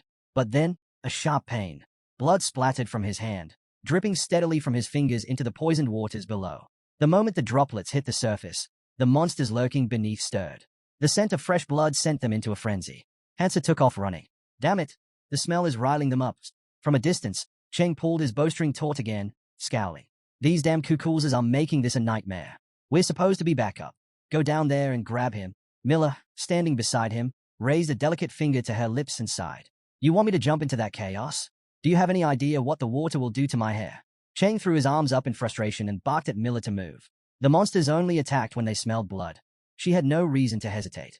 Miller, however, simply covered her ears and sighed. Stop yelling. You'll give me wrinkles. Ignoring her complaint, Cheng conjured a magical dove in his hands. I'm sending this out now. We can't let him escape, he said, his tone sharp. Get moving. We need to take him alive. Miller let out a small huff but jumped onto one of the floating flowers. Yeah, I get it, she said. Drawing a sleek blade from her back, she smirked. Guess you'll have to keep me entertained until we're both worn out. At that moment, Cheng and his members extended their hands toward her, releasing a surge of magic. A powerful energy wrapped around Miller, making her shiver with excitement. It's been a while since I had a scene this good, she murmured. In a blink, she launched forward, closing the distance between herself and Hansu in an instant. Their swords clashed, sparks flying as they exchanged rapid strikes. The battle was fierce, neither giving an inch. Then, out of nowhere, a massive monster lunged toward Hansu from the side. Without breaking stride, he shifted his sword, deforming its shape in a single sharp motion. One swift blow, and the beast was cut down. But before he could catch his breath, Miller appeared right behind him. Where are you looking? She whispered. Her blade was already at his face, slicing through the air with deadly precision. Hansa barely managed to twist away, dodging by the slimmest margin. Without hesitation, he countered, landing a solid kick to her side. The impact sent Miller skidding backward, but she quickly regained her footing. Wiping a trickle of blood from her lips, she grinned. Not bad for someone who was just falling, she mused. She glanced at the blood on her fingers, her expression unreadable. But if you want to leave a mark on me, she said, licking her lips, you'll have to do a lot better. Her voice darkened slightly. Not that it matters. Even if you surrender, I won't spare you. Hansu studied her carefully. In his mind, alarms were blaring. She was getting faster, her attack sharper. And with those cursed blood-drawn dolls closing in, hesitating now would be fatal. His grip tightened around his sword. The longer this dragged on, the worse it would get. His mind raced. I need to turn this fight in my favor. Summoning the magic from his ring, he poured it into his blade. Miller noticed immediately, raising her sword in anticipation. Hansu struck first, his attack coming faster than before. Miller reacted instantly, attempting to block, but her defense was useless. As she staggered back, she narrowed her eyes. Heh, I thought you had some brilliant trick up your sleeve, she said, tilting her head. But this is kind of underwhelming. Her gaze flickered to his weapon. Wait a second, isn't that Zhang's blade? A smirk crossed her face. You really shouldn't go around stealing other people's toys. Then, just as she was about to strike again, something changed. She glanced down at her arm, her expression shifting from amusement to confusion. What? Blood trickled from a fresh wound. At first, it seemed minor, but then, her breath hitched. The wound wasn't healing. Her eyes widened in shock. Why isn't it healing? Before she could react, blood dripped into the water. The moment it touched the surface, something stirred. The water exploded upward as a massive creature surged toward her, its monstrous form rising from the depths. Miller barely had time to scream before it lunged. Cheng watched as Miller scrambled away in a panic, her movements frantic. Frustrated, he shouted. Pull yourself together. It's just a scratch. But Miller wasn't listening. She darted from side to side, eyes wide with terror. They can smell my blood, she shrieked. Meanwhile, Hansu activated the Ring of Nirmaha, second authority, hemorrhage. This ability, unlocked by upgrading his red stats, was far more than simple bleeding. It was a relentless drain, clouding the mind and exhausting the body with continuous blood loss. Hansu clung tightly to the monstrous creature beneath him, feeling the weight of the power he had unleashed. His head hung low as he grimly acknowledged the cost. Maintaining hemorrhage eats through too much mana, he thought. I wanted to avoid using it. But now, with these monsters drawn to the scent of blood, we're finally on equal footing. As Miller desperately swung her sword, fending off the creatures swarming toward her, Hansa turned away, realizing there was no easy escape. Cheng saw his chance. Don't just stand there. Catch him, he roared to his subordinates. With shaking hands, he drew his bow once more, his mind racing. We can't let him go. If we fail, Morin won't let us live through this. Gritting his teeth, he loosed several rapid-fire arrows. Some tore through the approaching monsters, clearing a path. I'll hold them off. The rest of you, focus on him, he barked. Miller and the other subordinates wasted no time, charging toward Hansu. Hansu calmly reached into a small bag. In an instant, Miller's blade flashed. She slashed at whatever he had pulled out, cutting it cleanly in half before it even hit the ground. You won't escape me, she snapped. Then, something strange happened. Blood sprayed everywhere. Thick, deep red, coating her from head to toe. She blinked. The corpse at her feet wasn't what she had expected. It was a Goethes. Hansu's lips curled into a sinister smile. The blood of a Goethes, he murmured, is perfect for driving the Kukulzes insane. Realization dawned on Miller's face. Her eyes flicked to the massive creatures already stirred into a frenzy, their movements growing more erratic. Hansu's grin widened. And now, with you all drenched in it, he chuckled darkly. I wonder what they'll do to you. At that exact moment, the water exploded. A swarm of monstrous creatures surged toward them. Miller, her face splattered with Goethes' blood, let out a breathless laugh. Hansu, you're a real psycho, she whispered, her expression a mix of awe and disbelief. Hansu stepped onto the edge of a ledge, glancing back one last time. Have fun, he said with a smirk. Then he was gone. Once outside, Hansu leaned against a thick tree trunk, exhaling heavily. He placed a hand on the back. Dry. This one too. Moving from root to root, he checked each one. Every single one was the same, dried out and lifeless. His expression darkened. Wherever those bastards go, the roots wither. The process was happening too quickly. He needed to get a better vantage point. Closing his eyes for a moment, he steadied his breathing. At least the red zone isn't too far. Pushing himself forward, he continued on his path. When I find Morin, his fingers tightened around his blade. I'll kill him myself. But the boy facing them only smirked, his tone dripping with mockery. Maybe you should have managed your supplies better, he said. This root belongs to our clan. Then, with a flick of his wrist, he drew a knife. You really think a bunch of rookies like you can fight us for it? He scoffed. A little hunger is normal for newbies. The survivors from the protagonist's ship clenched their fists, glaring at the arrogant group. But they had no choice. They had to turn back. As they retreated, the cloaked man thought bitterly about everything they had endured to get here. The world tree was rotting, and the lower roots could barely sustain them. The upper roots held the nutrients they needed, but those areas were crawling with monsters. Worse yet, every time they tried to climb, the stronger clans blocked their way. Were they really going to starve to death here? Suddenly, a sharp scream cut through the tense air. One of the bullies was shouting in fury. Who the hell are you? The survivors from Hansu's ship spun around, a flicker of hope in their eyes. Get lost, the bully roared. But before he could react, a powerful strike sent him flying. The cloaked man's eyes widened. He knew that figure instantly. The protagonist had arrived. Panic spread through the bully's clanmates. We need to run, one of them stammered. In an instant, they turned tail and bolted. Relief washed over the group. Finally, they had a chance. Without wasting time, they scrambled onto the route and set up their extractors, eager to claim the precious liquid they so desperately needed. One of them turned to the protagonist, grinning. You just solved all our problems with a single move. After a while, the protagonist spotted Hansu along the route and called out to him.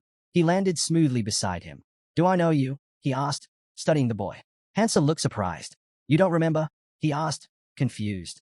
We were on the same ship. The protagonist didn't respond. His focus was entirely on gathering food and water. Johann, as he introduced himself, sighed before smiling warmly. Doesn't matter. I'm just glad to see you again. He reached out his hand in a friendly gesture. If it weren't for you, we would have starved to death. Hansu, chewing on his gathered food, barely glanced up. I was just hungry too, he said simply. Eat if you want. Johann hesitated before speaking again. Hey, can I ask you something? The protagonist let out a heavy sigh, already expecting the request. Johan's expression turned serious as he spoke. We need the ship we sailed on. He raised his hands, trying to reason with Hansu. Every path upward is blocked. The only way forward is to use the ship. But Hansu didn't even hesitate. He turned away and said firmly, "No." Johan's frustration boiled over. He threw his arms up, his voice rising. I'm not just asking for nothing. The nutrient liquid in these roots won't last forever, and the disaster fish is tearing apart the outer roots. If we don't act now, we'll be trapped. Wouldn't it be better to take the ship and climb up together? Hansu crouched down, cutting a small flower from the root with his knife. His movements were calm, deliberate. It's not a problem, he said. Everything will be fine soon. Then, gripping the plant stem, he added, we're safe here. There's no need to go up. Johan's eyes widened. What are you talking about? He shouted. Hansu turned to face him, his voice cold and unwavering.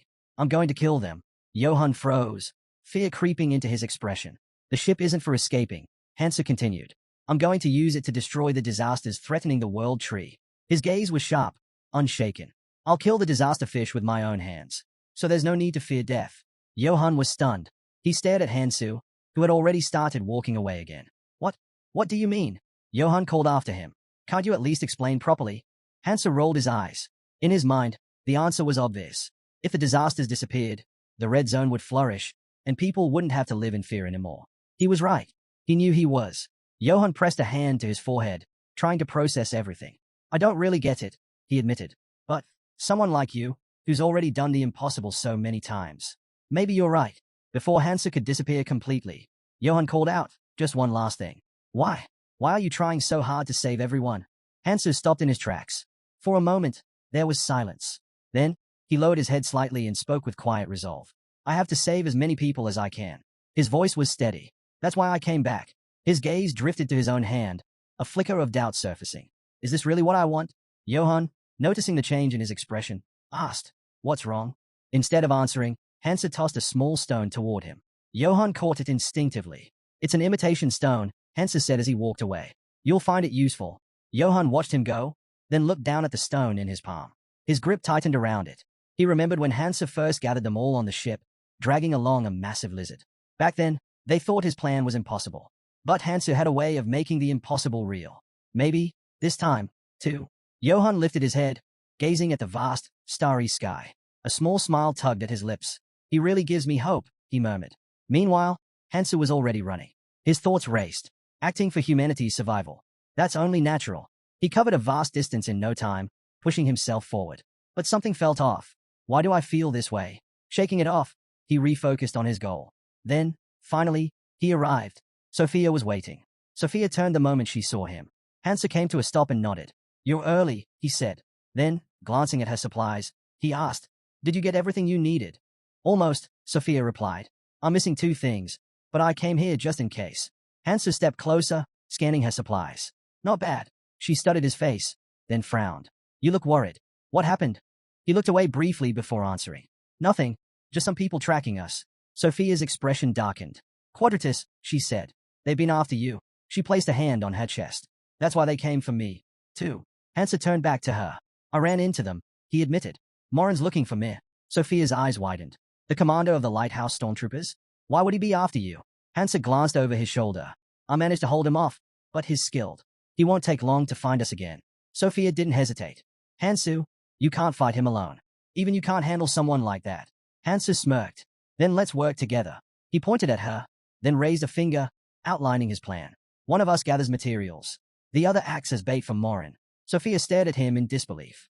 Do you not understand the situation? Beacon is one of the ruling clans of the Red Zone. They are massive, full of veterans who've survived here for years.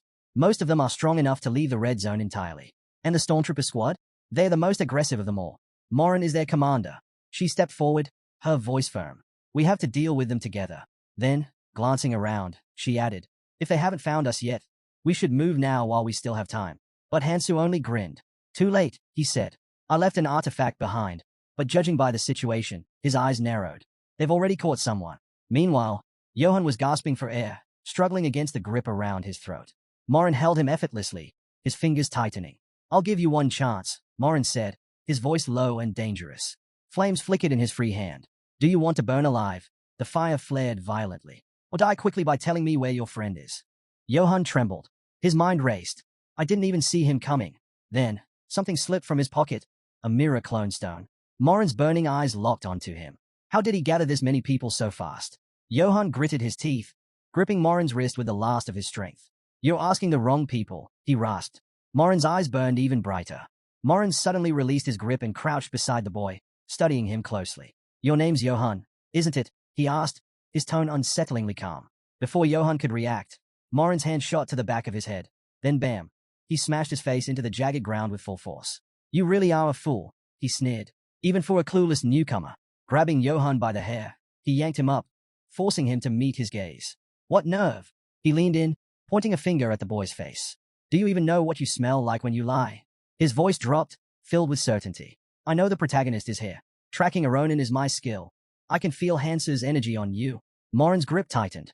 You erased most of your tracks, but you left just enough for me to follow. He reached into his pocket, pulling out a trap. Tossing it onto the ground, he smirked. That was your mistake. Now, let's get down to business. Towering over Johann, his voice turned menacing. Tell me, where is Hansu? Johann, barely able to lift his head, whispered, I don't know. Morin clicked his tongue in annoyance. Still trying to lie. His gaze darkened. Guess I have no choice. His hand ignited in flames, his eyes glowing ominously. Then you die. Without hesitation, he swung his arm down, fire surging toward Johann. But just before the fatal blow landed, he halted. His lips curled into a sinister grin as his eyes flicked to the side. He could feel something. Turning sharply, he scanned the area. Not far ahead, a dark silhouette emerged. A familiar presence. A slow, wicked smile spread across the figure's face. Well, the protagonist said, voice dripping with amusement. Were you looking for me? Morin rested a hand on his hip, unimpressed. And you? Are you really Hansu? But something was off. He narrowed his eyes.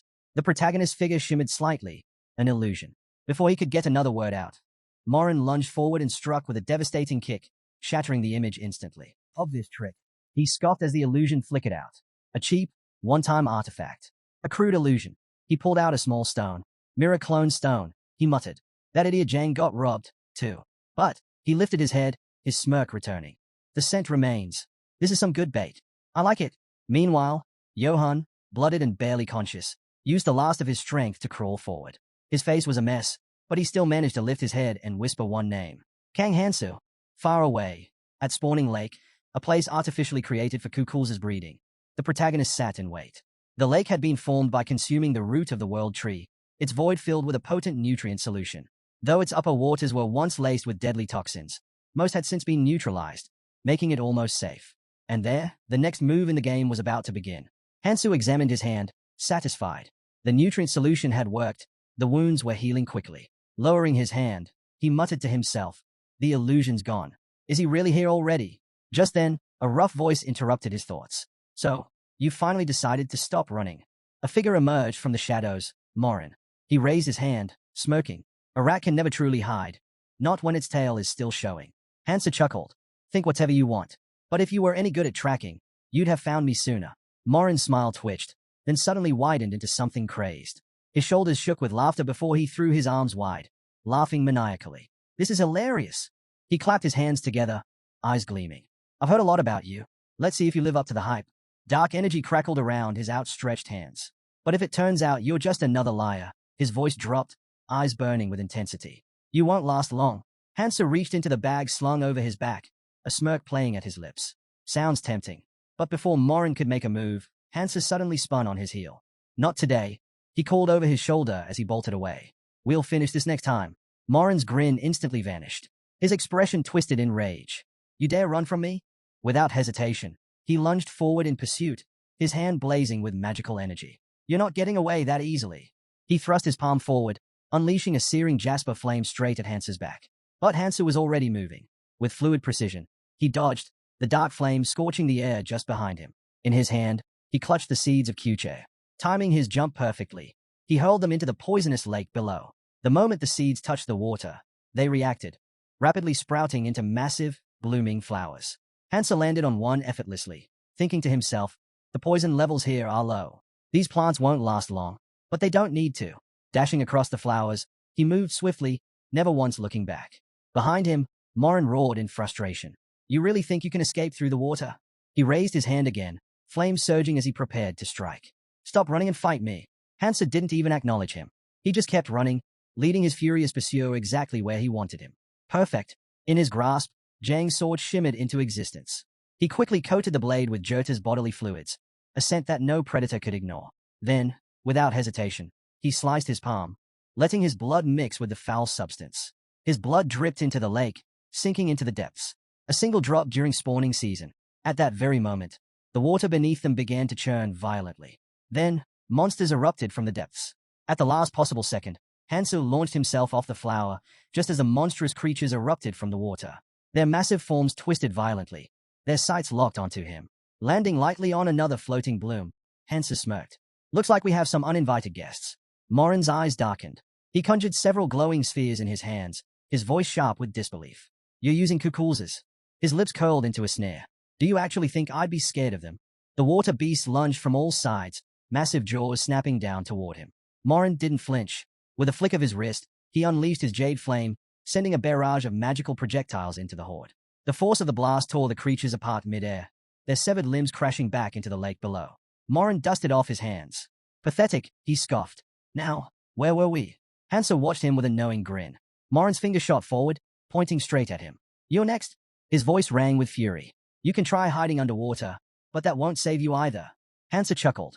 Of course not. That reaction made Morin hesitate. A flicker of tension crossed his face.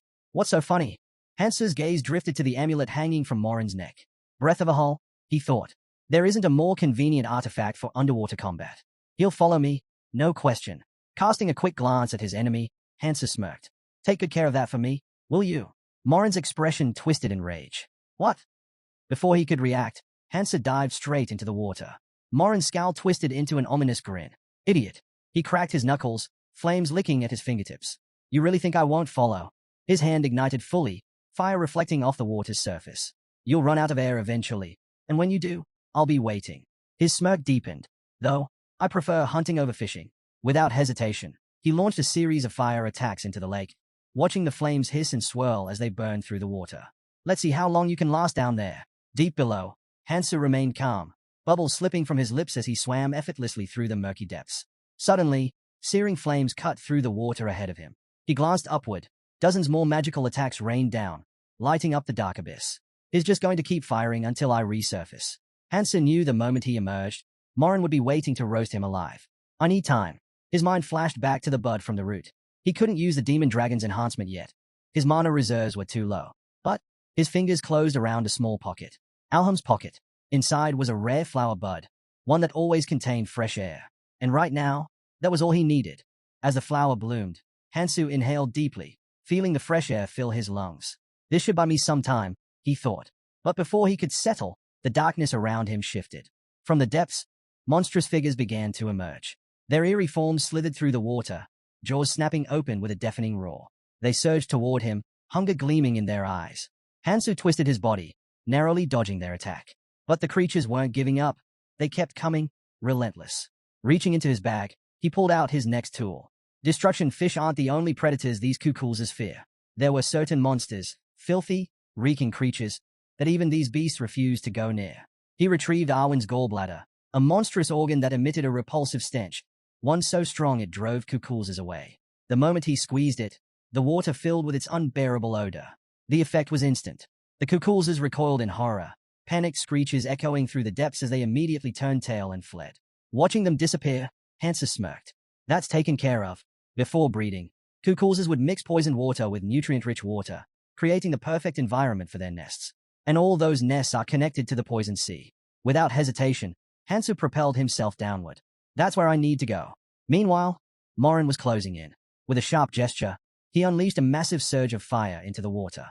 Hansu spotted the incoming attack. Of course, he thought, fire-based magic is easy to predict underwater. But just as he moved, a sharp sting shot through his arm. Blood burst into the water. I got clipped, he realized. A small injury, but an opportunity. His fingers tightened around his sword. With a swift motion, the distorted blade shifted, morphing as it surged toward Morin. Morin's eyes narrowed. His teeth clenched. Zhang's artifact? He propelled himself back, barely avoiding the attack. His gaze flicked downward toward Hansu. That idiot should never have been trusted with a weapon this strong. But then, suddenly, he felt it. A sharp, unbearable pressure constricted his chest. His lungs tightened. Why am I choking? Panic flickered in his mind. The artifact should be working. Lowering his gaze, his eyes widened in horror.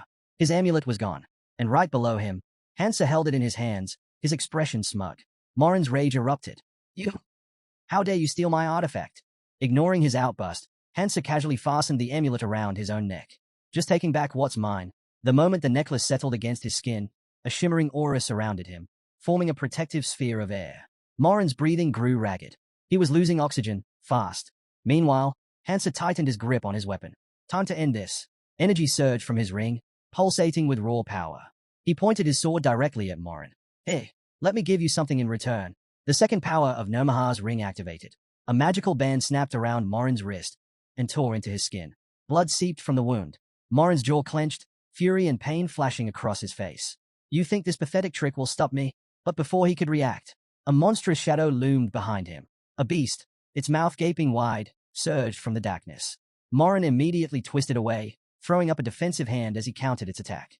But then, he looked up. More creatures were stirring. One by one, they emerged from their nests, drawn by the scent of blood in the water. Morin's face twisted.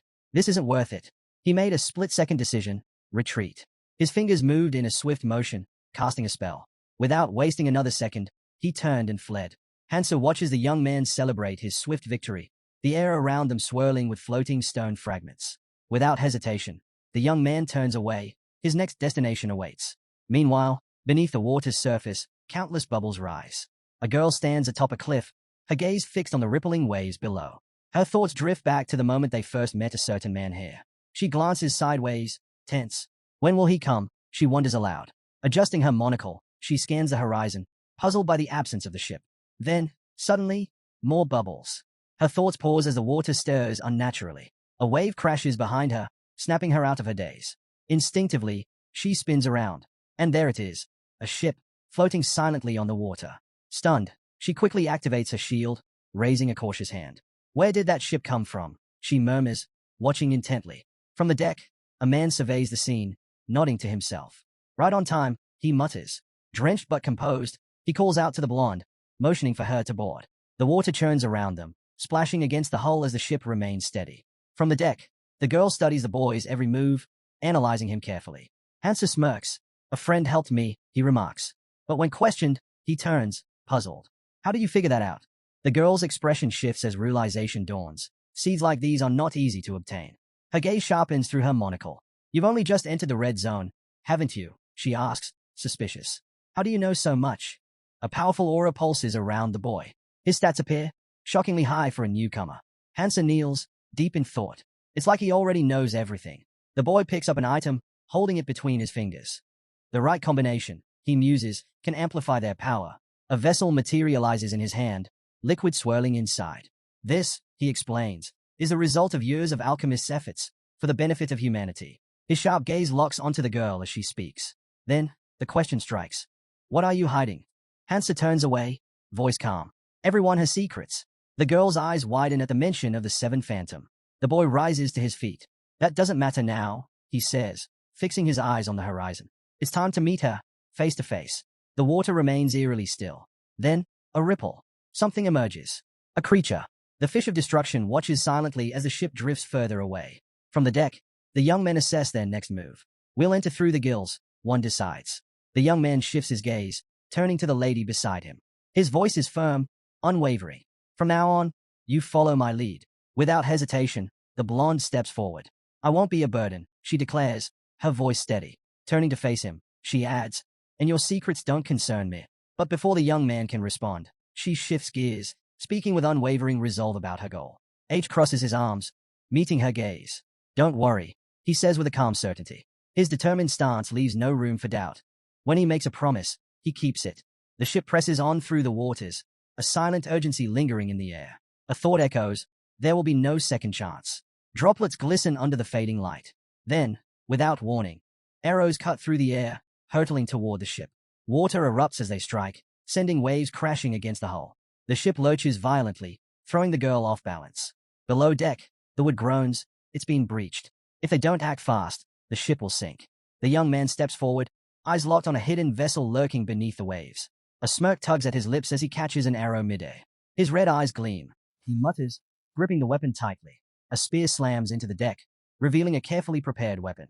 Without hesitation, he hoists it over his shoulder, ready to test the ship's strength. But before he can act, another wave of weapons soars toward them. This time, they miss, plunging into the sea. The ship rocks again, forcing everyone to steady themselves. The girl reaches out. "We have to strike back now," she urges. Before she can react, Hansa covers her hand with his own. "Not yet," he warns. More arrows rain down, splashing into the water, each one a reminder that the ship has already taken damage. Tension grips the girl as the young man reveals a critical truth. The destruction fish is highly sensitive to mana. A chilling realization sets in. Regular attacks won't lure it, won't distract it, won't stop it. The water stirs, revealing the monstrous creature lurking beneath. The words cut through the tense silence. Even the world tree itself is infused with mana. From the deck, Hansu watches the battlefield unfold, calculating their dwindling odds. The girl clenches her fist. She refuses to be a burden. Then, movement. The young man reaches behind him. A stone materializes, secured to his hand. A monster's aid. The girl's eyes widen. Another combination item. A new strategy takes shape. The water churns violently. "We just need to stall them," Hansa says, a knowing smile playing on his lips. "So why not do a little fishing?" The blonde's expression shifts. Hope. It's been a long time since she's trusted anyone. But now, she's willing to take that chance. The plan is set. But the ship isn't faring well. Its sails, already torn, struggle against the wind. From a distance, a man watches intently. It won't be long now. The ship is doomed to sink. "Bring the remaining harpoons." An order cuts through the air. Tension spreads. Confusion flickers in the eyes of the crew. "What's happening over there?" someone asks. Then, crates. They spill from the ship's side, bobbing on the waves. Is this a trap? The enemy hesitates. Then, a decision. Destroy them all. The man clenches his fists, his voice firm as he commands his wards to clear the way. More splashes disturb the water's surface, each one signaling the chaos unfolding. Hansa kneels beside the girl, his voice low but urgent. "Hold on tight." An arrow suddenly pierces one of the floating crates. A sharp crack echoes as the box breaks apart, revealing its hidden contents. The trap has been sprung. Shimmering particles rise from the wreckage, catching the enemies off guard. Then, movement. The man's eyes snap open. His subordinates freeze, stunned. Something is coming. From the depths, a massive kraken emerges. Its writhing tentacles lash out, wrapping around the ship. The man grits his teeth, noting that this creature never surfaces without reason. Something isn't right. The ship is surrounded. Blade in hand, the girl steps forward, determination in her stance. With swift, precise strikes, she slices through the tentacles constricting the ship. The kraken recoils, thrashing in fury. Watching her closely, the man narrows his eyes.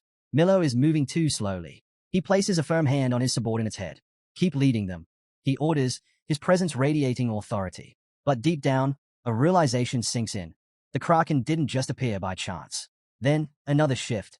The monstrous body of the destruction fish looms overhead. The ship sails on, seemingly unfazed. But then, a voice breaks through the tension. "Don't let the poisonous water touch the gills." Sweat beads on the boy's forehead. The fish, he mutters, is filled with some kind of unnatural power. Ahead, the internal passage of the destruction fish comes into view, a narrowing gap that must be passed before it closes. The long-haired man turns to the masked figure beside him. "Are we going the right way?" A tense silence follows. Suddenly, the girl turns to Morn. "We have bigger priorities," she warns, glancing around warily. The young warriors scan their surroundings.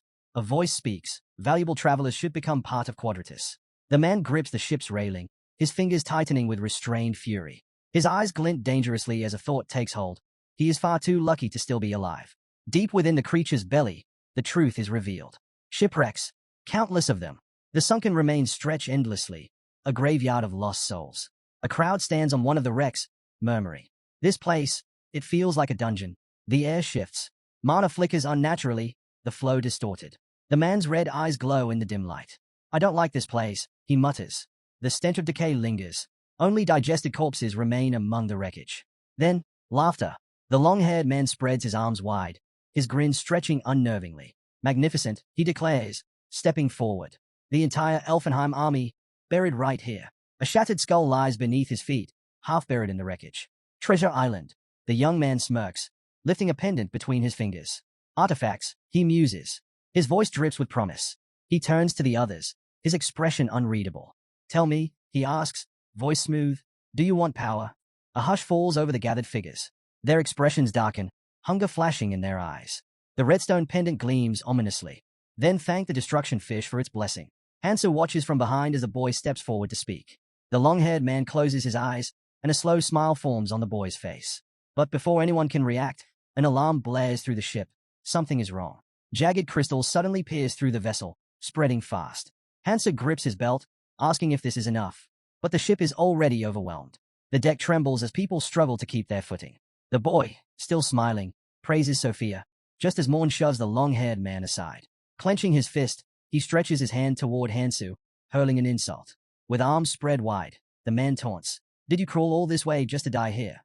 Then, he shoves the other man backward, telling him to leave. A sword scrapes against the ground. Suddenly, a glimmering skull appears, followed by an army of skeletons. The dead are rising. Whispers spread. They have returned. A cold sweat breaks out on the long-haired man's forehead. He knows exactly what this means.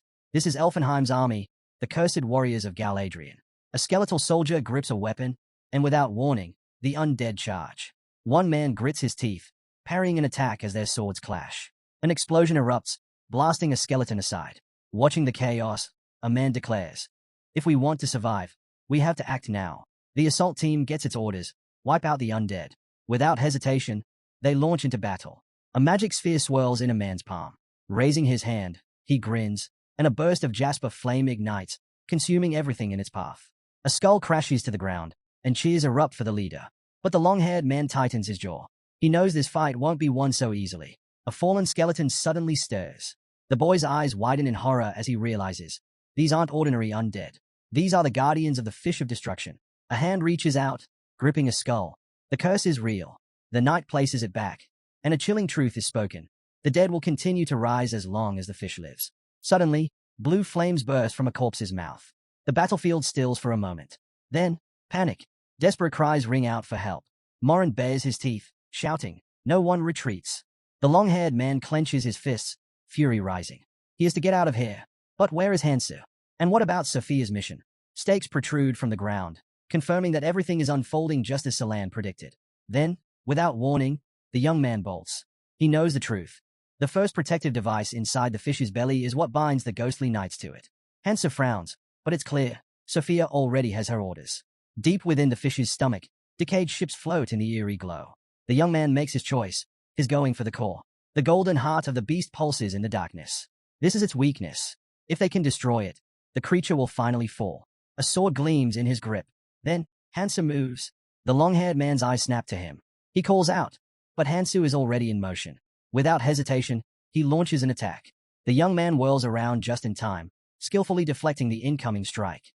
Without hesitation, he sidesteps, making a beeline for the swordsman. The dark-haired man narrows his eyes. It's him again. Before he can react, hands grab him, slamming him to the ground. Gritting his teeth, he tightens his grip on the hilt of his sword. "Was last time not enough for you?" he growls. But then, something unexpected. The long-haired man reaches out and grabs the tip of his sword. Hansa's eyes widen in surprise. Across from him, the boy's grin stretches wider. "How dare you challenge the core of the Fish of Destruction?" he taunts. Then, something shifts. A third eye opens on his forehead. His voice rings out like a decree. "Anyone who dares to defy the Fish of Destruction will die." Before Hansu can respond, an arrow is suddenly aimed right at him. The archer smirks. "Dodge this if you can." A sharp twang. The arrow streaks through the air, a perfect shot. Hansu has no time to evade. It's going to hit. The archer's lips curl into a satisfied smile. Bullseye. But then, something unexpected. The archer stiffens, eyes widening in shock. Hansu stands there, completely unharmed. His body gleams, now coated in shining metallic scales. Electricity crackles around him, demonic dragon enhancement. The stunned enemies exchange uneasy glances. This was impossible. That shot could take down even Kukulzes, the archer mutters in disbelief. The young man raises an eyebrow. Funny, the same skill feels so much stronger now. With narrowed eyes, the archer pulls back his bowstring again. "Then I'll just keep shooting until you fall." But Hansu exhales, closing his eyes. "You should have just let me go," he mutters. Then, his arm shifts, flesh turning into a dragon's claw. With a piercing gaze, he makes a cold declaration.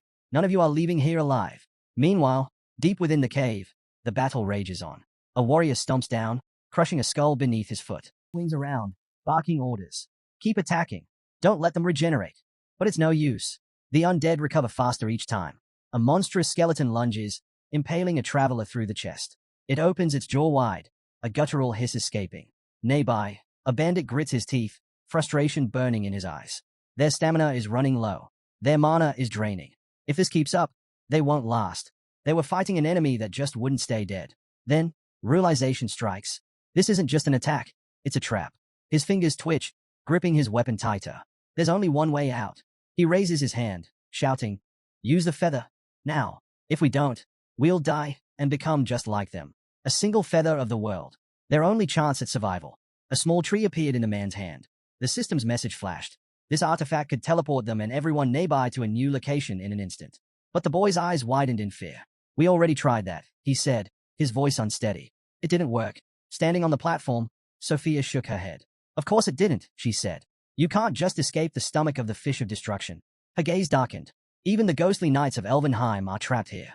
They're immortal, but only in this place." Warren's fists clenched, his teeth bared in frustration. "And you think we're just going to let you walk away after interfering with us?" Sophia's lips curled into a smirk. "And you think," she shot back, "that after all this time, struggling alone to kill this monster, I'd expect any help from people who stood by and did nothing?" The bandit spread his arms, his comrades lifting their weapons in silent agreement. Sophia exhaled sharply. "Instead of standing around having this pointless conversation, maybe you should be thinking about how to get out of here." Her voice was sharp. "Clan communication doesn't even work here. No one will know if we live or die." A flicker of annoyance passed through the man's expression as he gritted his teeth. But Sophia was already moving, summoning a magic circle in her hand. A bright light flashed across her eyes. She smirked. "Well, at least I got all the information I needed." The captain of the Beacon assault team straightened, his patience wearing thin. He scoffed. "You've lost your damn mind." With a sharp glare, he declared, "I'm in charge of the red zone. And that means dealing with you." Morin's hand pulsed with dark energy. Without hesitation, he lunged forward. "I'll wipe out the weakest of the 7 ghosts myself." Sophia flicked her fingers. Ice arrows streaked through the air. But Morin dodged them effortlessly. His laugh was mocking. "You can't even hit me? What a disgrace to the name of the 7 ghosts." The orb of dark energy surged towards Sophia. A massive explosion ripped through the air as Morin landed smoothly on his feet. But then, Sophia's smirk returned. "I wasn't aiming at you," she said coolly. A sudden, deep rumble filled the cavern. The captain of the assault team flinched, eyes darting around as the walls trembled. Confused voices echoed in the chamber. Then someone shouted, "Water's flooding in." In the depths of the fish of destruction, a passage began to close. Sophia turned away, glancing at the swirling currents. "All this time," she murmured, "I've been searching for a way to close the gills, and now I've done it." Her librarian's eye skill had led her to the solution. Hearing her words, Morin's fury boiled over. He bared his teeth, rage seething in his expression. But Sophia was already moving. She turned, ready to disappear for good. "Let's hope we never meet again," she called over her shoulder. The bandit growled, whipping around to his crew. "What the hell are you all standing around for? Get the ship ready," voice rang out. "Everything's set." His eyes narrowed. "Then where's our ally? He should be guiding us by now." But then, expression shifted. A new threat loomed. "They've surrounded us," she said. The ghost knights were back. And this time, there was no escape. As the battle raged on, the captain of the assault team explained that the gills would reopen by the time the ship reached them. For now, their priority was keeping the knights away from the civilians. His gaze darkened with anger. He swore his enemy would regret crossing him. Summoning a surge of dark energy, War declared he wasn't going down without a fight. With the power of Jade Flame, a wave of energy tore through the ranks of the risen dead. Nearby, the bandit leader raised his hand, signaling his men to charge. But just as he stepped forward, he froze. Standing before him, gripping Jang Gesu by the collar, was the protagonist. Hansa knew he must have looked like a villain in that moment. Without hesitation, he hurled Jang Gesu to the ground, stating coldly that the captain wouldn't have listened to him anyway. The assault team captain sneered. Arrogant, he spat. Waving his hand dismissively, he admitted that he had considered recruiting the youth, but that option was no longer on the table. Before he could say more, Hansa lunged forward, hand outstretched. "Enough talk." Morin reacted instantly, blocking the strike with his sword. The impact sent tremors through the ground, cracking it beneath them. Watching from a distance, Miller's eyes widened. Their leader was injured. "Captain," she called out in concern. The bandit gritted his teeth. He was stunned. The boy, who always ran from a fight, had just thrown him back. Then it hit him. His stronger, after absorbing the runes of Quadratus. Clutching a broken stone fragment, he convinced himself that it didn't matter. Even with that power, the boy stood no chance. Anger flared in his eyes as he clenched his fist. "Do you really think you can defeat me?" His voice was thick with rage. "I'll kill you and take back everything you stole." Meanwhile, a girl beside him turned to a hole. "Let me help you," she offered. But the captain scoffed. "You think I need your help?" His sword gleamed as he dashed forward. "Go take care of the ghostly knights. Hansu, unfazed, stood firm with his sword raised. Doesn't matter. I was going to get rid of them all anyway. Morin's lips curled into a menacing grin. You're just a newbie. Their blades met with a resounding clang, sparks flying as steel clashed against steel. Morin pressed forward, testing Hansu's strength. Is this really all you've got? He mocked. Hansu gritted his teeth, his arm trembling under the force. Morin smirked. He's struggling. There's no way he can beat me. I'll never lose to a newbie. With a sudden shift, Morin's blade slid against Hansu's, creating an opening. In one swift motion, the captain of the assault team leaped into the air, his sword poised for the final strike. Warren swung his blade with full force. This is the end, he roared. The tip of the sword found its mark. The blade pierced Hansu's body. He stood frozen. The bandit scoffed, shaking his head. This could have ended differently. If you had just accepted my offer and sworn loyalty to me, you wouldn't be dying right now. Hansu lowered his head, blood seeping from the wound in his chest. The pain was sharp, but he didn't flinch. The captain grinned, leaning in. You lost for one simple reason, he said, his voice dripping with satisfaction. You were weaker than me. Hansu's lips curled into a faint smile. Is that so? Before the captain could react, Hansu's hand shot out, gripping the blade buried in his body. He looked up, his eyes sharp. Funny, I could say the same thing about you. Blood dripped from his mouth, yet his grip on the blade tightened. Morin's expression twisted in rage. Insolent brat, he roared. This is your punishment for defying me. But Hansu just repeated his words, his voice calm. Morin's confidence wavered as he watched in disbelief. His enemy, bleeding, impaled, was holding the sword with his bare hands. Without looking up, Hansu spoke. Night artifacts are impressive, sharp enough to pierce dragon scales. A glint of energy flickered around him, armor forming over his skin. Thanks for delivering it to me. Morin's eyes widened in horror. Impossible. I struck your heart. There's no way you're still standing. Then he saw it, the dragon's paw. Body modification. Hansu raised his hand, energy crackling around it. Doesn't matter anymore. With a single slash, his razor-sharp claws tore through Morin's body. Blood splattered across the ground as the captain staggered back, clutching his wound. His breath came in ragged gasps. Even with that, your heart is still wounded. He glanced at the gaping hole in Hansu's chest and cursed. Your skill is broken. His body collapsed, lifeless. Hansu exhaled and reached for the sword still lodged in his chest. With one swift motion, he pulled it free, tossing it aside. A white rune shimmered in his palm before dissolving into nothingness. He took a deep breath. That worked, but only because I put in the effort to craft 3 dragon hearts. Above him, the massive beast let out a deep growl. The demonic dragon enhancement skill granted him the ability to copy any organ, borrowing the raw power of a dragon itself. Hansu rolled his shoulders, flexing his fingers. Compared to a dragon's body, the human form was painfully inefficient. The transformation had taken its toll. He could feel the strain already. He picked up his sword, glancing at his runes. 35% capacity. Not enough. Sheathing the weapon, he closed his eyes. He still lacked the skill to maintain this form for long. But that didn't matter. He clenched his burning fist, ready to keep fighting. Hansu's mind raced. Do I have enough time? His brows furrowed. If he hesitated even a moment longer, he might not. Behind him, Jang Gesu lay motionless, his eyes shut. But his third eye twitched, its pupil darting back and forth. A massive red eye loomed above, watching Hansu with an unsettling intensity. Then, a voice, cold and ominous, whispered a promise. I will remember you. And just like that, the eye vanished from the bandit's forehead. Hansu turned, pushing forward through the belly of the destruction fish. The path ahead was clear, for now. He still had a chance. Dashing through the rubble, he recalled the crucial information Sophia had given him about the creature's core. It was hidden deep beneath layers of thick skin, positioned high enough that reaching it alone would be nearly impossible. But soon, a platform would appear. That was his opening. Ahead, a giant sphere pulsed with light. The destruction fish had no external defenses, but its internal mechanisms were another story. Suddenly, long tentacles lashed out at him. Hansu weaved between them, dodging effortlessly. Standard physical attacks wouldn't be enough. He could cut them down. But with the creature's absurd regeneration speed, that would be a wasted effort. Severed limbs would simply regrow. Another tentacle lunged at him. He reacted instantly, reaching into his pocket and pulling out a vial. This should stop the regeneration. With a quick flick, he tossed the bottle into the air. It shattered, releasing a viscous liquid. The moment his sword sliced through the tentacle, the severed flesh solidified, turned to stone. The hardened limb crashed to the ground, motionless. Hansu straightened, nothing less than expected from an alchemist's recipe. Another vial shattered at his feet, coating the tip of his sword in the same thick liquid. He took a fighting stance. Time to thin out these numbers. With a burst of speed, he charged the tentacles. From deep within, the destruction fish let out a deafening roar. On the shore, a group of onlookers watched the chaos unfold. One of them narrowed his eyes. What did Ferris say? Aaron frowned. The nearby assistant should be on standby. Beck, watching the massive creature writhe in the ocean, muttered, I've never seen a destruction fish act like this. The beast thrashed violently, absorbing flames, its body writhing in what looked like agony. Sophia leaped forward, narrowly dodging a wave that crashed down near her. A boy raised his hand to his forehead, scanning the horizon.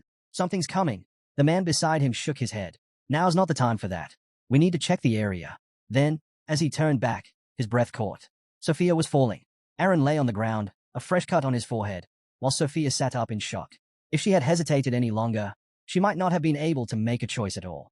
Before she could process everything, Beck rushed over. What happened? He asked. Sophia shuddered and snapped. We don't have time to talk. We need to leave. Now. As they scrambled to their feet, they noticed something strange. The fish of destruction was writhing in agony. Sophia's eyes widened in disbelief. She had never seen anything like this before. For the first time, it became clear. The monster was actually in pain. But when she voiced her realization, people looked at her as if she had lost her mind. It was impossible. No one believed her. Clenching her fists, frustration bubbled inside her. She had wanted to end this beast with her own hands, to finally rid herself of this crushing guilt. But now, as tears welled in her eyes, she understood something else. Hansa had kept his word. The monster let out an ear-splitting roar, its massive body slamming into the water, sending waves crashing around them. Sophie didn't hesitate. She grabbed her friend by the collar and yanked Aaron up with her other hand. The boys gaped in shock as the monster thrashed violently. We have to move, she shouted, dragging them away from the destruction. Suddenly, the fish of destruction began vomiting up everything it had devoured. Beck glanced back, his face tense. What's happening? Sophia's lips curled into a relieved smile, eyes glistening. We did it, she whispered. Then, louder, with certainty. Hansa did it. They kept running. No time to stop.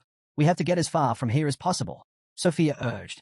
Nearby, a man raised his head, his gaze sharpening as he noticed a trace of a familiar skill. His frown deepened. He knew exactly who it belonged to. Behind him, a girl's voice rang out. If the fish of destruction doesn't calm down, this entire area could be wiped out. She quickly sent a message via bird, stating they would continue to monitor the creature. Michael, standing beside her, narrowed his eyes. Send another, he ordered.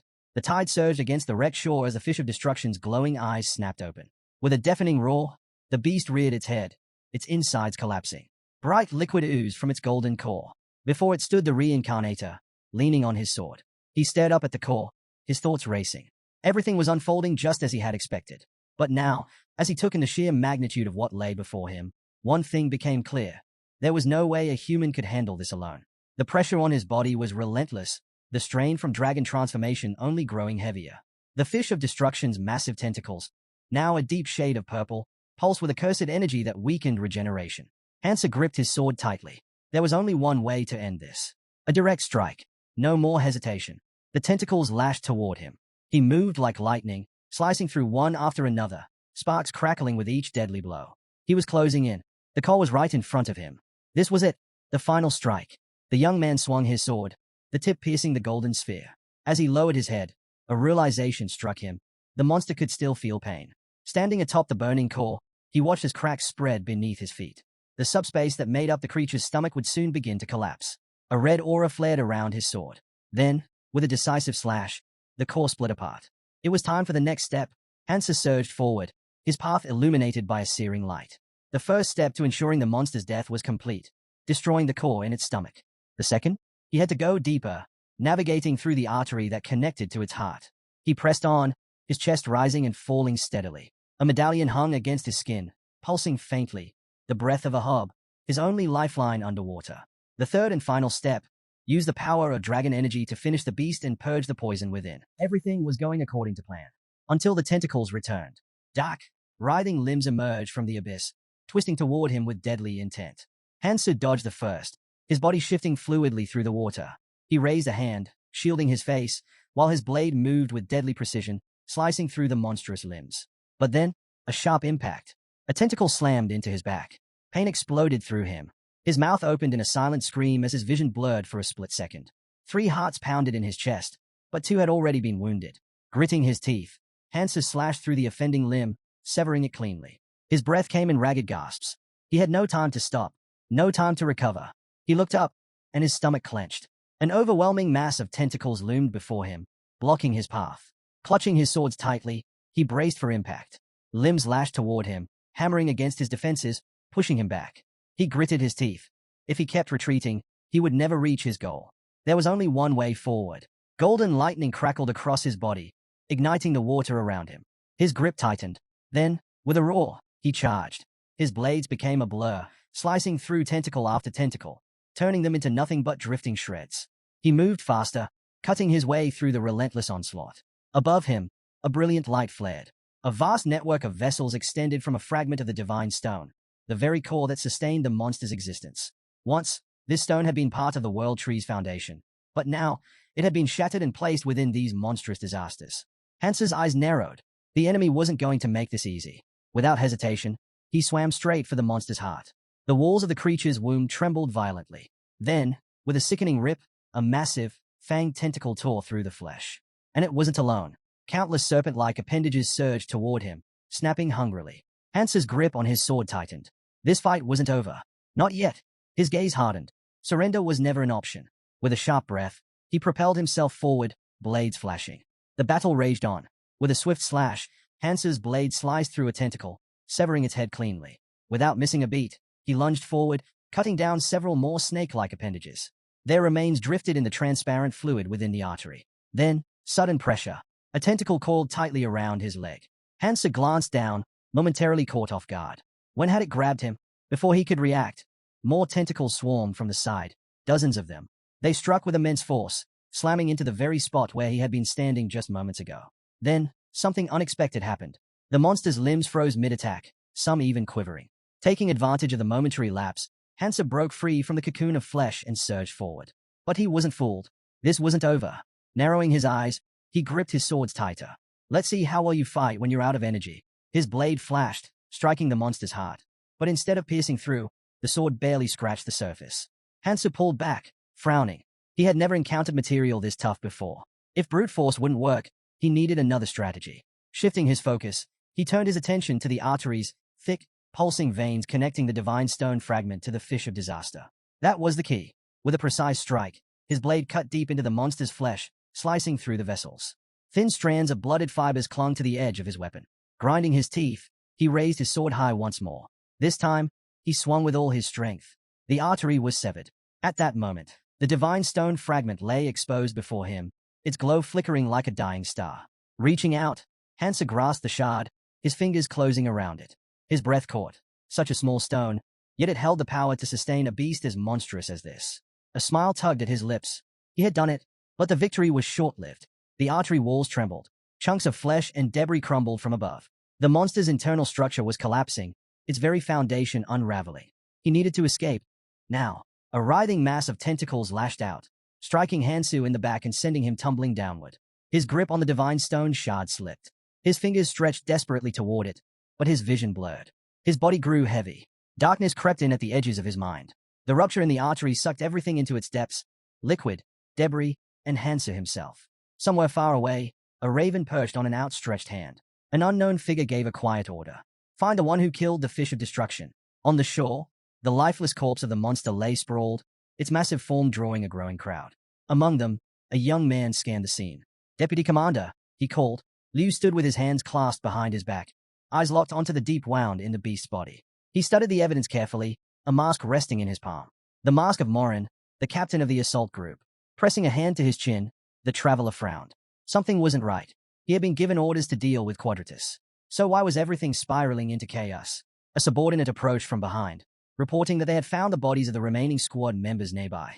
Every single one of them was from Morn's squad. Hearing this, the second-in-command closed his eyes for a brief moment. The boy continued, explaining that the evidence left behind made it clear. They had all fallen to that man. Without hesitation, Liu ripped off his mask. We don't have a captain anymore, he declared. It's time to restructure our ranks. The subordinate looked down before addressing him with a new title, Commander. Liu smirked, rolling the word around in his mind. It had a nice ring to it. Unlike Morin, who had secured his position simply by being around longer, Liu believed he had truly earned it. Then, he turned serious. Any survivors? The subordinate glanced toward the wreckage. A ship drifting in the water, its sails torn to shreds. He reported that the search was still ongoing, but given the state of things, the chances of finding anyone alive were slim. Liu reached for his sword, picking up a shattered blade. He frowned. Something this massive had perished, Yet not a single rune had been left behind. How many things were still functional after what had happened here? Tossing the broken weapon aside, he asked the real question. What about our enemy? Is he dead? He ordered them to keep searching for any traces of him. In his mind, he pictured Zhang's grin and reminded himself to check the 1,000 Li implanted in Quadratus. A massive shadow loomed over him as he stepped closer to the corpse of the fish of destruction. He observed the torn flesh, recognizing where its heart had once been. Nearby, its massive tentacles twitched, struggling against death. What the hell happened here? Liu muttered, squinting. Could their opponent have been this strong? Suddenly, footsteps pounded behind him. He turned. What is it? The boy was out of breath. A large group of travelers is approaching. Their expressions are tense. They don't look like they are here by accident. Liu narrowed his eyes. Why aren't you keeping them back? The fighter hesitated. There are too many of them. We can't hold them all off. Up on the cliffs, a crowd gathered, murmuring as they gazed at the fallen beast. Among them stood a hooded figure, lips curling into a smirk. Sang Jin. Inside that monster lies an unimaginable wealth of artifacts, he mused aloud. Then, with a dramatic sweep of his arm, he called out, and you seriously think they're just going to hoard all the treasure for themselves? The travelers froze, eyes widening in realization. Runes were already rare, requiring dangerous hunts to obtain. The idea of missing out on such a fortune sent a ripple of agitation through the group. Sangjin's voice hardened. Why are you just standing there? Are you going to let them take everything? A single moment of hesitation, then chaos erupted. The travelers surged forward, shouting that they had the advantage in numbers. Liu's brows furrowed. He had wanted to let them remain here out of respect for the dead. But now they had overstayed their welcome. His voice rang out over the battlefield. This place is under the control of the beacon. If they won't leave willingly, drive them out. At his command, his fighters charged forward, ready to clear the uninvited guests by force. The golden sphere reflected the chaos below as the observer drifted away from the battlefield. A winged eye soared through the air, landing softly in a waiting hand. Sophia smirked as she gazed at it. She had intentionally lured the travelers toward the fallen fish of destruction, knowing it would divert the beacon's attention. But she hadn't expected it to spark a full-blown riot. Resting her chin on her hand, she thought back to her friends. She had asked them to spread a few rumors, just enough to stir things up. They were more than capable of handling that. Her gaze dropped to the battlefield below. What exactly set them off? She murmured. Among the chaotic crowd, a hooded figure stood at the center, riling up the travelers. Robed figures surrounded their leader, their faces shrouded in shadow. Sophia's smirk deepened. This was even better. The longer the riot lasted, the more distracted the beacon would be. Summoning a pulsing sphere of energy in her palm, she knew she had to act fast. Time was running out. Above her, several of the gods' eyes appeared in the sky, their glowing irises scanning the vast landscape. Controlling so many at once was difficult, but it was the only way to search unnoticed. She clenched her fist. 3 days have already passed. Her focus sharpened. I refuse to believe he's dead. The observers scattered in all directions.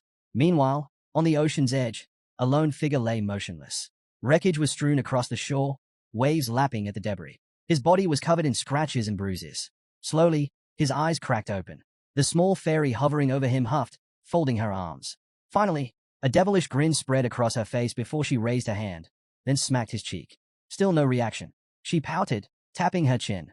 Then, with a mischievous glint in her eyes, she leaned in and whispered, "If you don't wake up, I'll kiss you." The boy jolted upright like a lightning bolt had struck him, arms flailing.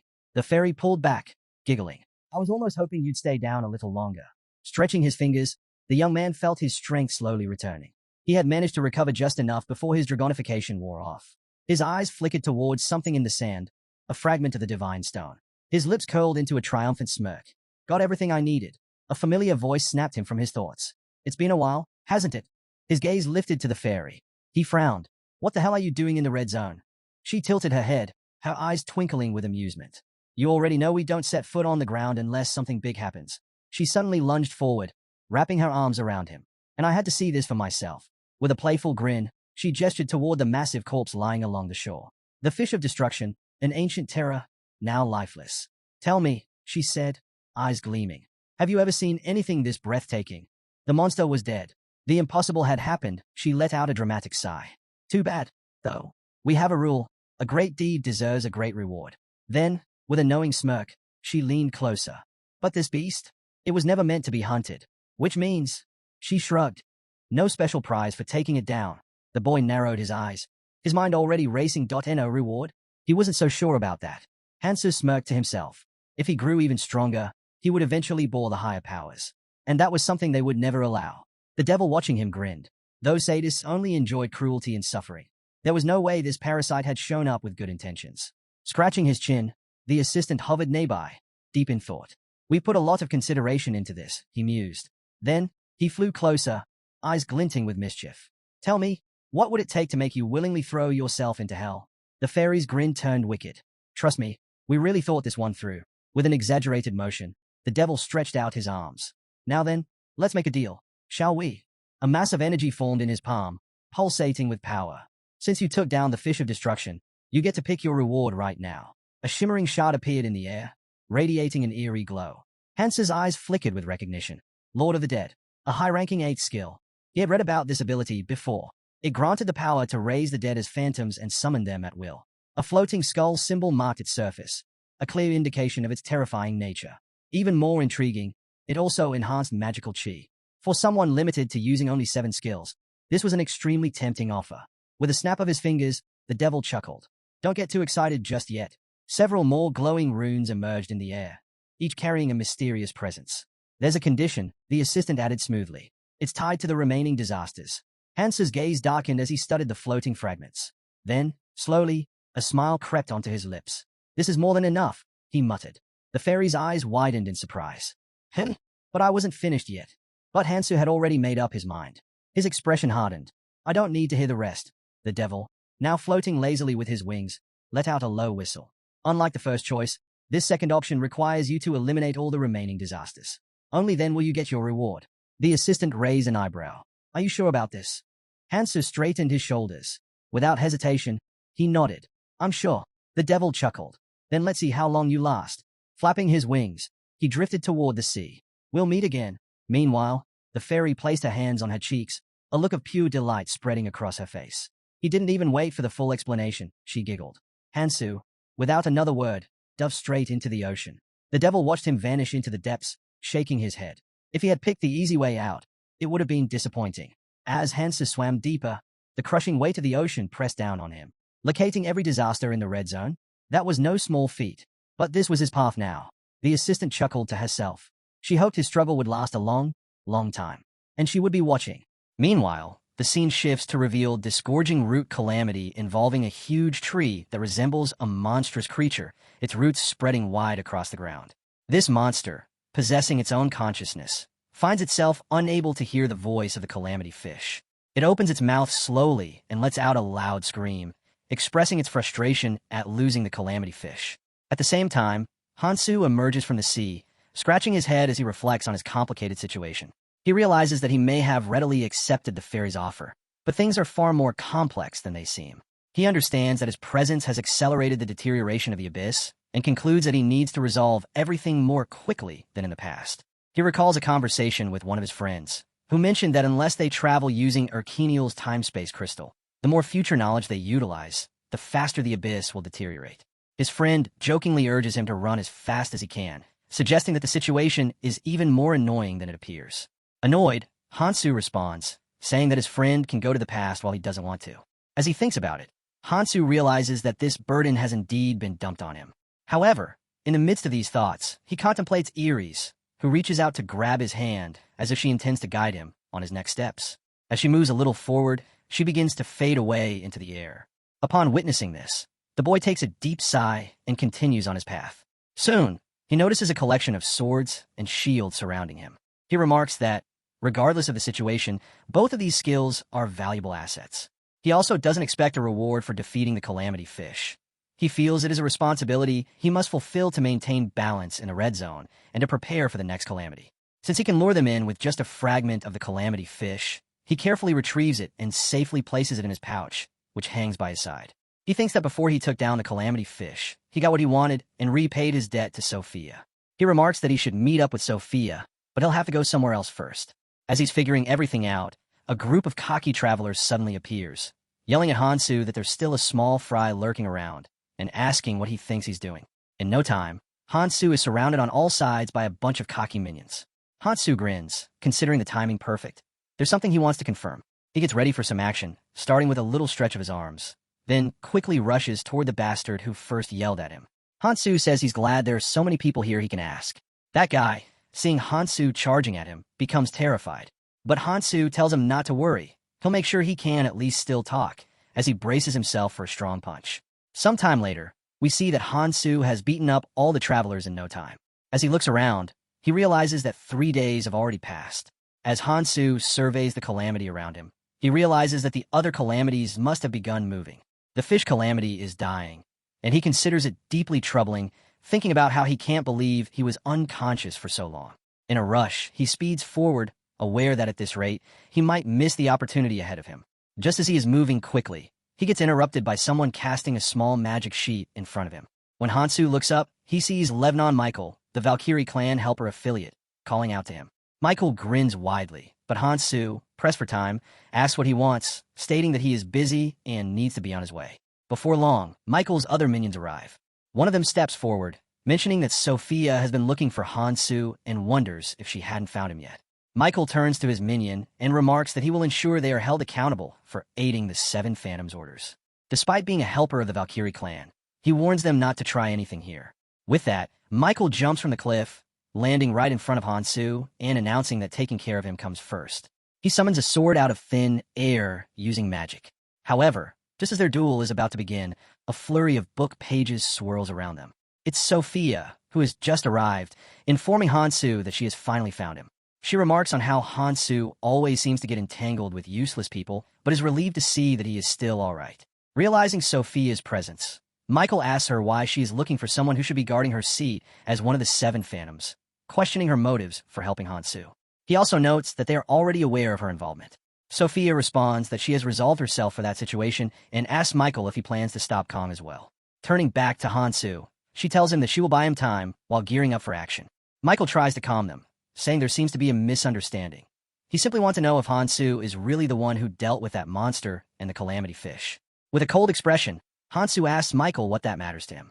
Michael replies that he knew it was true and presents Hansu with a handshake, which catches both him and Sophia off guard. The minions watching are also surprised. Michael happily urges Hansu to take his hand. Sophia questions Michael's intentions, asking why he wants to cooperate with them. Hansu also asks what Michael stands to gain from this arrangement, pointing out that he shouldn't benefit. Michael explains that unlike Sophia, who stands next to him, he can ensure that Hansu receives direct support. He tells Hansu that this should not be a bad offer for him either.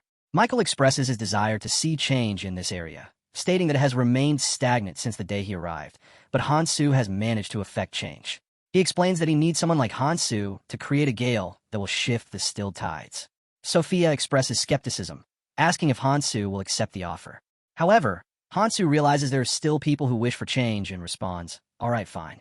Michael beams at Hansu's decision, but just as he is about to elaborate, the ground starts shaking violently, surprising Hansu and causing him to warn everyone to dodge. Suddenly, the ground erupts beneath their feet, revealing a massive creature covered in enormous thorns. It appears to be a gigantic caterpillar with a mouth at its center. Seeing this, Michael becomes very tense, wondering just where that came from.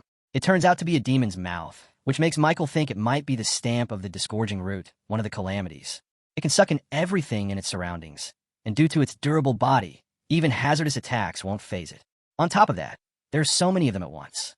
All of Michael's minions start running for their lives. However, some of the fleeing minions get sucked in by the demon, which makes Michael question things further. Normally, it's not a monster that reaches up to the roots on the surface, so why is it here? As one of his minions gets sucked in, his arm becomes extremely skinny, as if there's no meat left on it at all, while the minion desperately waits for his commander to save him. Meanwhile, Hansu steps forward and cuts down one of the demons like he's slicing through pieces of cake. Michael felt nervous as Hansu insisted that they should go inside. Sweating slightly, he wondered why it seemed so easy to cut their way in. Just as he was about to ask what Hansu meant by go in, he was suddenly dragged forward by Hansu, catching him completely off guard. Michael screamed as he was pulled along, and before he knew it, Hansu landed on his feet. Looking around the demon's mouth, Hansu thought it looked just about as he expected. Michael landed heavily on the ground beside him, and Hansu teased him about being bad at landing. Annoyed, Michael yelled back, asking whose fault it was and who in their right mind would drag someone along like that. He demanded to know why he had to be dragged into this situation. Hansu responded, "Didn't you say you helped me earlier?" Michael then noticed that the liquid on the ground resembled nutrition fluid. Hansu asked him if he knew what all calamities had in common, but Michael appeared confused by the question. Suddenly, the surroundings began to tremble inside the demon's mouth. Realizing that it was moving, Michael's anxiety increased. Hansu told him to get ready, as he believed it was safe to say that something was on the move. As they looked ahead, a horde of monstrous creatures approached, looking fierce and ready to devour anything in their path. Michael tensed up, closing his eyes in fear, convinced that the monsters in the red zone were charging at them. Panicking, he turned around and attempted to flee, thinking it was too dangerous to confront so many monsters. Meanwhile, Hansu continued to explain that the one commonality among all calamities was that dragon energy arts invigorated. With that, Hansu gripped his sword tightly, preparing for action. Hansu continues, telling Michael that he must keep looking forward and keep fighting, as there is no path back. As he says this, he strikes all of the monsters with his sword, and with a single powerful attack, they are all devoured and sent flying in no time. Michael is stunned by what he sees and wonders how Hansu is doing it. He can't figure out how Hansu is able to push forward like that all on his own, and he acknowledges that Hansu is strong. Michael asks Hansu, "Aren't you scared?" At this, Sophia chimes in, telling Michael, "You don't get it." She explains that he's only just met Hansu, and she's also joining in to show off her own strength. Without wasting time, she quickly overpowers the remaining monsters and devours them in no time. Sophia then turns to Hansu, saying she couldn't just let him disappear without a word, and asks if he really thought it was a given that she'd follow after him. However, Hansu coldly tells Sophia that he is aware of her personality. In response, Sophia remarks that he hasn't known her for long. Michael, surprised, questions why they're speaking so calmly right now when they need to escape. Sophia explains that she came to help Kong and to fight alongside him. She tells Michael that if he is scared, he can run. Michael, sweating, worries that the place will endlessly generate monsters from the red zone. He thinks this situation cannot be resolved by just two people. Soon enough, more monsters appear, looking completely devastating. Sophia yells, "They're coming this way." Suddenly, Sophia feels a cold wind from behind her. It's actually a wind path attacking all the nearby monsters. Michael reveals that he has a special tool and states that he kept his promise to help Hansu. He expresses his intent to stand by Hansu for now and shares his desire to witness the true strength of the Seven Phantoms, as well as Hansu's true power. He believes Hansu has the ability to bring change to the red zone and expects even more improvement in the future. Sophia acknowledges this. Despite their brief conversation, she can tell that Hansu possesses the strength to change everyone and lead them forward. With this understanding, the three of them focus on defeating the monsters, and soon, they manage to wipe them all out. Michael, giving it his all, remarks that they are still holding out for now, but they're slowly being pushed back. He asks if they plan to keep defending. However, Hansu realizes that the number of monsters has definitely decreased, indicating that the first wave is almost over. He turns to Sophia and asks if she can see it. She confirms that she has been observing the situation with her library skills since Hansu arrived. She knows the approximate location of their next target and just needs to find it. With that, she activates her god Skara, and in no time, it starts hunting and spotting more creatures along their path. In the disgorging route, the next calamity has a structure similar to that of the calamity fish, making external attacks ineffective. The demon's mouth functions as a mouth-like organ of the disgorging root. The only place it can be harmed is from the inside. The true body of the disgorging root is located beneath the world tree, deeply hidden and equally difficult to damage. Sophia considers that if one were to enter through the demon's mouth, there would be an opening from which monsters pour out. As she examines the area with her staff, she realizes that the source of the monsters is its only weakness, the area connected to its interior. Soon enough, her god Skara, or whatever that might be, flying around, discovers something significant. Just as it spots a huge, frantic monster, her flying minion is destroyed. She remarks that she has identified the location, but monsters continuously emerge from it, severing her connection. Furthermore, she explains that getting past all these monsters seems impossible. However, Hansu interrupts her, clenches his fist, and assures her that it is not a problem. With that, he transforms into his top-notch form, declaring that it will only take a moment. Kong Hansu closes his fist, and in just a moment his arms transform into dragon energy arms. The power around him grows quickly as he says it's not a problem for him, as it will take only a moment. Sophia and Michael, who are standing beside him, look at him in shock as they watch the transformation happen. Sophia realizes that Kong Hansu's body transformation and energy powers have all become much stronger. Michael closes his eyes and quietly says that Kong Hansu has an energy art skill that allows him to transform his body. He then turns to Sophia and asks who Kong Hansu really is. The shock in his voice makes it clear that he still cannot believe what he is seeing. Sophia grips her book tightly and explains that the body transformation will not last for long. She says they need to finish everything in one shot before the power fades. At that moment, Sophia steps forward and tells Hansu that no matter how strong he is, he cannot take on the enemy forces alone. She says she will open a path for him and activates her skill called Clan Information. Hansu then speaks to Michael, who tells him that he has already asked the Surface Clan for help. Michael says he does not know how long they will take to arrive, but he believes they will come. He also admits that he cannot just stand by and watch Kong Hansu and Sophia fight alone, even if he is unsure whether they can hold out until support comes. As the battlefield grows more chaotic and monsters begin to flood in, 3 of them move straight toward the group. Hansu watches them and feels something familiar in the air. The moment reminds him of something from the past. He realizes he must act now, so he pulls out the fragment stone and decides to use what he has earned and gets ready to crush it. Sophia sees this and asks what he is doing. She wants to know what he hopes to achieve by crushing the fragment. Hansu looks at her and says he is not just breaking it, but unlocking a part of its power. Hansu channels the power of the divine stone fragment and lifts his sword high. A massive wave of mana bursts from the blade as he unleashes a devastating strike in a single motion. Hansu watches in awe and thinks to himself that Geisugai clearly knew the value of rare artifacts. As his eyes follow the glowing sword, he feels something shift. For the first time, the battle feels winnable. The screen flashes a message across the battlefield about Forgotten Blade, which is a Gladarian's relic. Hansu stares at the weapon and thinks that just one swing has created such overwhelming power. It is far beyond anything he remembers from Jang Geisu's old weapon. He looks toward Sophia and Michael and tells them to get ready and inform them it is time to raise their weapons and join the fight. Meanwhile, Sophia raises her weapon, but she cannot handle the power properly.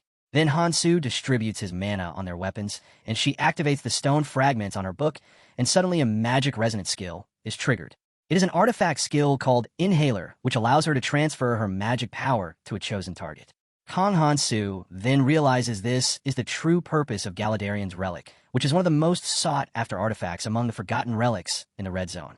As green mana begins to flow from his hand, he understands that the relic is useless unless it is awakened with a divine stone fragment. He tells himself that he cannot let Sophia die. Sophia begins cutting down monsters with her weapon. Hansu and Michael also join the fight, striking continuously and eliminating enemies one after another. Eren then shouts for everyone not to get pushed back, warning that more monsters are approaching. As he fights, he mutters that he has never faced this many monsters all at once before. Suddenly, he asks if reinforcements have arrived yet. At that moment, a pigeon flies across the sky. Seeing it, Eren asks if it is Michael's carrier pigeon and wonders whether it is being used to request help. But in an instant, the pigeon is struck down by an unknown attack and falls into Lu Hong's hand. Eren is furious after seeing Lu and demands to know what he is doing. Lu Hong replies that he has been wondering who is sneaking through their territory and now realizes it is their group. He then crushes the pigeon in his hand. Lu Hong, a representative of Beacon, reminds them that Beacon has already made it clear they are searching for Kong Hansu and that anything related to the calamities is under Beacon's jurisdiction. He orders the helpers to step back. Eren, still angry, insists they cannot retreat with so many monsters around.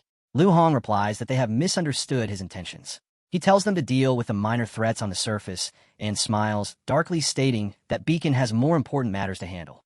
Then the Lu's men appear ready for combat. Lu clenches his fist against the ground and shouts in anger. Lebanon, Michael, members of the first helpers are taken aback. Michael, shocked, turns to Liven and asks what he is doing there. Lu answers coldly that if they intend to act freely within his territory, they have to take responsibility. He reminds them that this area is under Beacon's control and tells them to stop interfering. He warns that their actions will come with consequences, saying even fools have their limits. Suddenly, they all notice that the entrance behind them is blocked. Lu shouts in frustration, demanding to know why the way they came through is now sealed. He sees the walls shifting and curses, saying he has never heard of the demon's mouth changing its structure like this. Michael smiles and comments that this will be a problem since it is harder to use skills here than it is outside. Lu cannot believe that the pigeon has summoned someone so important. He tells the others that if they want to survive, they have no choice but to fight together. After hearing this, Lu, filled with rage, shouts that he will make sure of it. Suddenly, a man appears standing on the top of a monster's head with his sword drawn and commands them to stop talking and start moving if they want to live. Lu is stunned by the man's presence and strength. He has never seen him before and begins to suspect that this is the one who has defeated the calamity, Fish Kong Hansu. With the exit sealed, Lu realizes it would be pointless to waste his strength now. Gritting his teeth, Lu orders his men to advance. His soldiers step forward brandishing chains and swords. Lu uses a Feather of the World Tree, because by using this it will be possible to perform an emergency escape with people around you. Lu thinks to himself that he needs to report the situation to his superior. He decides to deal with Kong Hansu later. Although Hansu is a newcomer, his combat instincts and rapid growth are undeniable. Still, Lu believes his strength comes from Sophia the Phantom. Then Hansu turns to face Lu, who stands off to the side, and says Lu's strength will not be enough. Lu thinks that if he can defeat Hansu, he will surely be appointed as the assault commander. He glances sideways at Hansu and asks him a question. Hansu replies that Lu will not last long in his current condition, and adds that Lu seems weaker than before. Then he reveals his face, which shocks Lu. At that moment, Hansu speaks and realizes magic power is suddenly flowing through his body. He also shared his power with Lu's soldiers. Both Lu's men and Hansu's allies are stunned by the sudden change in energy. Hansu admits to himself that sharing magic power with this many people is taxing. He urges his companions to stay focused and maintain control of their magic as they continue to fight. As the battle rages on, a massive monster emerges onto the field. Its form is grotesque and plant-like, divine, tree, radiating an ominous energy. The creature speaks, declaring that it is not yet ready to be defeated. It calls Hansu an intruder and promises to destroy him. As a swarm of monsters emerges from the dungeon and the battle begins, Lu moves forward. He is now experiencing the overwhelming force of Kong Hansu's Dragon Claw. After transforming, he gives a sinister smile and acknowledges within himself that the power feels incredible. In that moment, he comes to a grim realization that he has never felt so powerless in his life. Lu, who has been suppressing his true strength until now, suddenly releases a massive burst of energy. Witnessing this, Lu concludes internally that the strength is beyond belief and understands he needs to report it immediately. He assumes that Hansu himself is probably unaware of the full scope of his own power. Even though the inner layer of the demon's mouth is shielded with magical energy far superior to theirs, Lu believes that Hansu could likely walk through the wall of roots surrounding them with ease. He further reasons that if he can pursue Hansu deeper into the dungeon and manage to escape alive, then the higher powers will begin to view him in a new light. He tells himself that unlike Carl, who died a meaningless death, he will prove his worth. Suddenly, a monster lunges and catches him. Clenching his teeth, Lu believes he can handle the situation. However, as the creature tightens its grip, he feels his power abruptly vanish. Confused and alarmed, he questions inwardly why the flow of his magic has disappeared. He turns around in search of an answer, and at that moment Sophia appears and uses her power to drive the monster away, causing it to release him. Lu faces her, and she informs him without emotion that she can no longer assist and that he will have to manage the rest alone. Looking into her eyes, Lu realizes that he cannot continue without her aid. He admits to himself that she is the most heretical among the phantoms, and yet he needs her help. Turning away from her and toward the battlefield, he calls out to the assault team and orders them to maintain their positions and eliminate the remaining monsters. Sophia places a hand on her chest and sighs. She acknowledges to herself that it is true she can no longer support Lu. As she looks down at her trembling hand, she reflects on the instability that has been growing in Hansu's magic for some time. Her eyes drift toward the dungeon passageway, and she begins to wonder what exactly is unfolding inside. At that moment, Hansu declares his intention to go in. Sophia becomes alarmed and reminds him that it is too dangerous since the monsters from the previous corridor have not yet been cleared. Hansu replies with calm determination that continuing to fight like this is unsustainable and that the only way forward is to press deeper into the dungeon. He explains that he cannot leave enemies behind, and for that reason, he will go first and leave his bag with her. Sophia nods and assures him that she will follow shortly after. As Hansu disappears into the interior, a message appears in the central root chamber. From a massive plant, the central heart shines with a golden mana as the army of Elvenheim, led by Fabian, stands ready inside. As Hansu steps deeper into the chamber, his sword glows with green mana. He acknowledges silently that the moment he crosses the boundary, the enemy will appear. He deduces that this is the internal security system that protects the core of the roots. He tightens his grip on his sword and narrows his gaze. He recognizes the being before him as the final remnant of a vanished race and the last surviving warrior of Elvenheim. A towering figure with white hair, Fabian, stands in his path. Without hesitation, Hansu charges forward and unleashes a flurry of strikes. The figure retaliates by turning and smashing the stone around them into fragments. It then swings massive hands at Hansu, intending to crush him. Hansu meets the force with determination and blocks the blow with his sword and his will. From the ring on Hansu's hand, a strange surge of red mana erupts. Hansu notices that Fabian's movements are different and concludes that the body is still alive. Realizing this, he understands what he needs to do next. He decides to utilize the power of Nirmaha, amplified by the relic which has been awakened through a fragment of the divine stone. He calls upon the force of Nirmaha's ring, which grants him the authority of destruction. The red mana erupts violently, and the creature recoils, clearly affected by its intensity. Hansu reflects that the defensive barrier composed of ordinary magic will be shattered by this force. The attack connects, and the monster withdraws its hand in pain. Hansu observes that the opponent is more seriously wounded than he has anticipated. Even so, he tells himself that he needs to focus and gather even greater strength. Hansu and Fabian continue their fierce battle. Fabian channels his power and shatters the stone floor, then hurls the fragments toward Hansu. Suddenly, Echidrian appears, who is the 5 generals of Elvenheim. Seeing them, Hansu thinks to himself that this is exactly what he expected from the dead generals of Alfenheim. He realizes that his previous attack, empowered by the authority he had just used, should have inflicted serious damage. However, they blocked it by activating a relic, which is a protective mechanism originally created to defend the plant. Although Elfenheim has long since fallen, these ancient defenses are still functioning with surprising efficiency. Hansu understands grimly that standard attacks will not be enough to break through them. Blood trickles from his lips. He sighs and acknowledges that his right arm was shattered during the last clash. Even in this condition, he considers that his rate of growth until now has not been bad. At that moment, a system message appears showing the percentage of his skill usage. Hansu reflects that even with his rapid development and the use of Red Rune enhanced equipment, the damage could not be completely blocked. He had divided his power and assigned the rest of the assault to those behind him. This part of his strategy had gone according to plan. Yet one variable remains, and it's the best that the generals of Alfenium are using their ancient relics to perfection. Hansu had awakened his own relic with a fragment of the divine stone, yet he knows that mastering it is another matter altogether. He must now draw out all possible strength from both the relic and the divine stone. His true goal is not the generals themselves, but the force that stands behind them and the source of their strength. Suddenly, the second layer of the security system activates, and more monsters appear.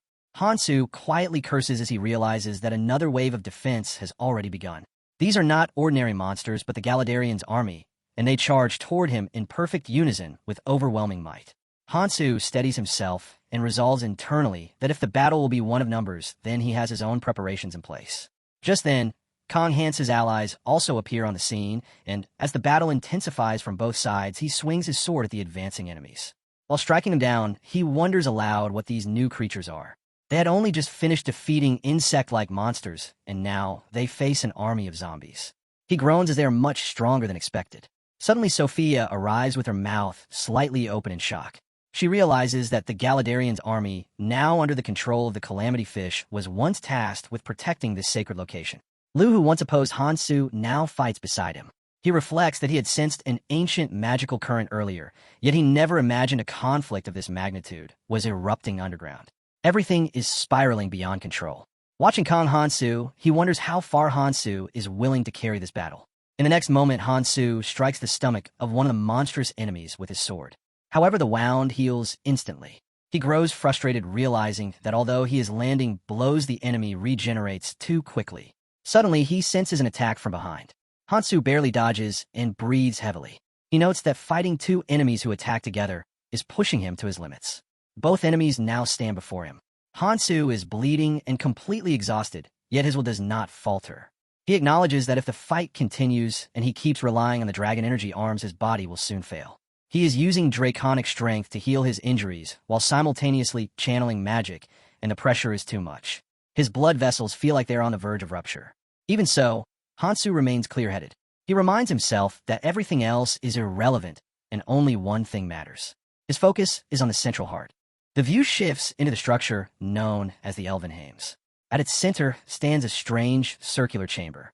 Surrounding it are massive ancient hands. Each hand represents one of the old rulers who once governed the Red Zone. Long ago, these rulers built a magical and biological ecosystem known as the World Tree. It is designed to bring stability to the Red Zone. At the root of this ecosystem, they create a sacred plant. This plant becomes the source of all life across the region. They bury it deep beneath the World Tree so that it remains hidden and secure. But something goes wrong. Over time, the sacred plant loses control and goes berserk. The cause is of being born from what was meant to protect it. This being becomes known as the disgorging root. It is originally created to nourish the sacred plant, but instead it mutates and turns into a creature of calamity. Now it no longer has the authority to heal or destroy the plant. The best it can do is delay the collapse. Hansu realizes this is likely why the ancient security systems have been activated. Their true purpose is only to buy time. Thinking deeper, Hansu begins to understand the bigger picture. The army of Alvenheim still exists. These warriors once vow to protect the sacred plant.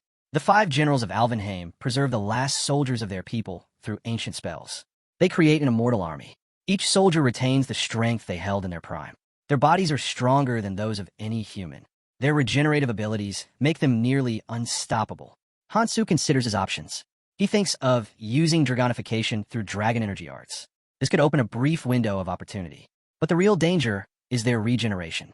They revive endlessly through the plant's central heart. It is like fighting the undead.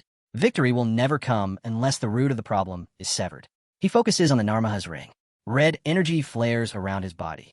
The 5 gems no longer matter. He has only one goal in mind. The authority destruction of the Narmaha's ring begins to align with the power of his green sword. Hansu grips the blade tightly and prepares to combine the energy of the relic, the divine stone fragment, and the full force of dragonification. He will unleash everything in one final attack.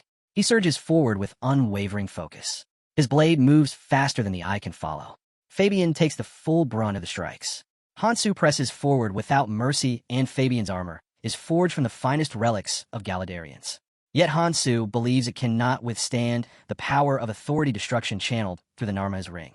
He demands Fabian to remain still and regenerate if he is able. Fabian cannot respond because the attack is relentless, and he has no time to think. Then something shifts, and the Echidrian joins the battle. He launches his beads toward Hansu, and these living weapons strike like spears. Hansu dodges without hesitation and analyzes the attack mid-motion. Each bead has toughness equal to Fabian's armor. That means they can be broken. He has not even used full strength yet. Hansu strikes back, and the beard splits in half, but he pauses for a moment. He realizes something unexpected and asks himself if it's split on its own. Hansu thinks to himself whether that cunning bastard has released a strong magic chi around the relic on purpose to lure in an attack. He reasons that as long as the main body remains unharmed, the relic will stay intact. Echidrian keeps launching beads at him, but Hansu dodges every one. Suddenly, though, one of the beads strikes him in the back. He is clearly in pain, but stays focused. He tells himself that even if the relic's form is damaged, its true power will still remain. Echidrian then rises into the air. Hansu winces and mutters through the pain that it hurts badly. The scene shifts where Hansu's allies are still locked in battle against Galadarian's army, a swarm of zombie-like monsters. One exhausted soldier wonders aloud how many more times they will have to endure this.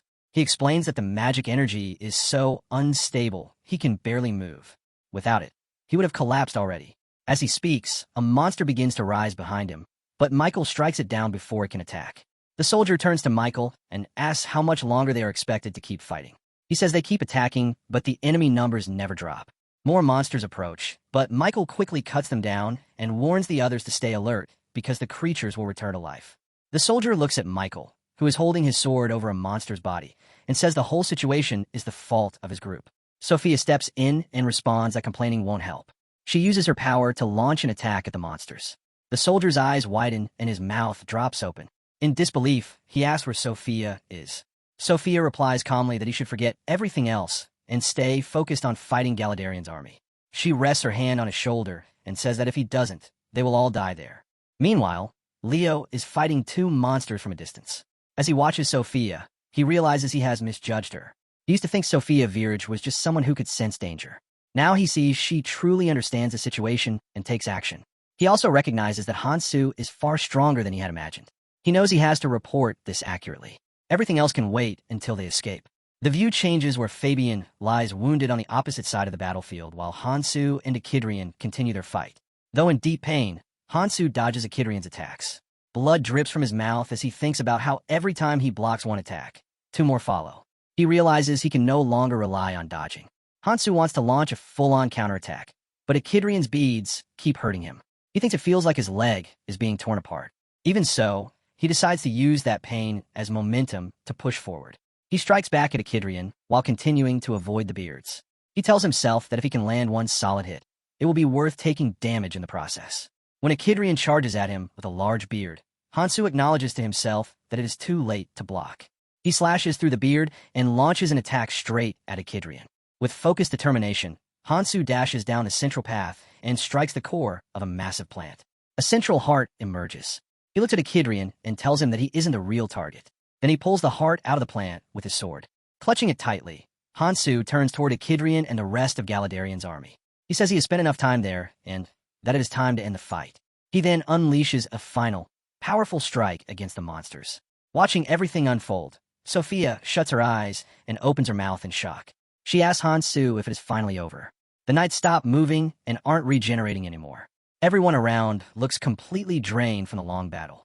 Hansu replies that their energy source is gone and that they are finally safe.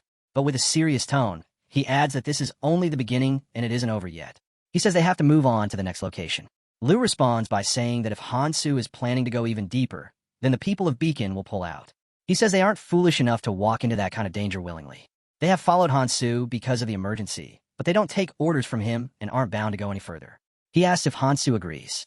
Hansu swings his sword and confirms that he does. Lu says it is best if they go their separate ways.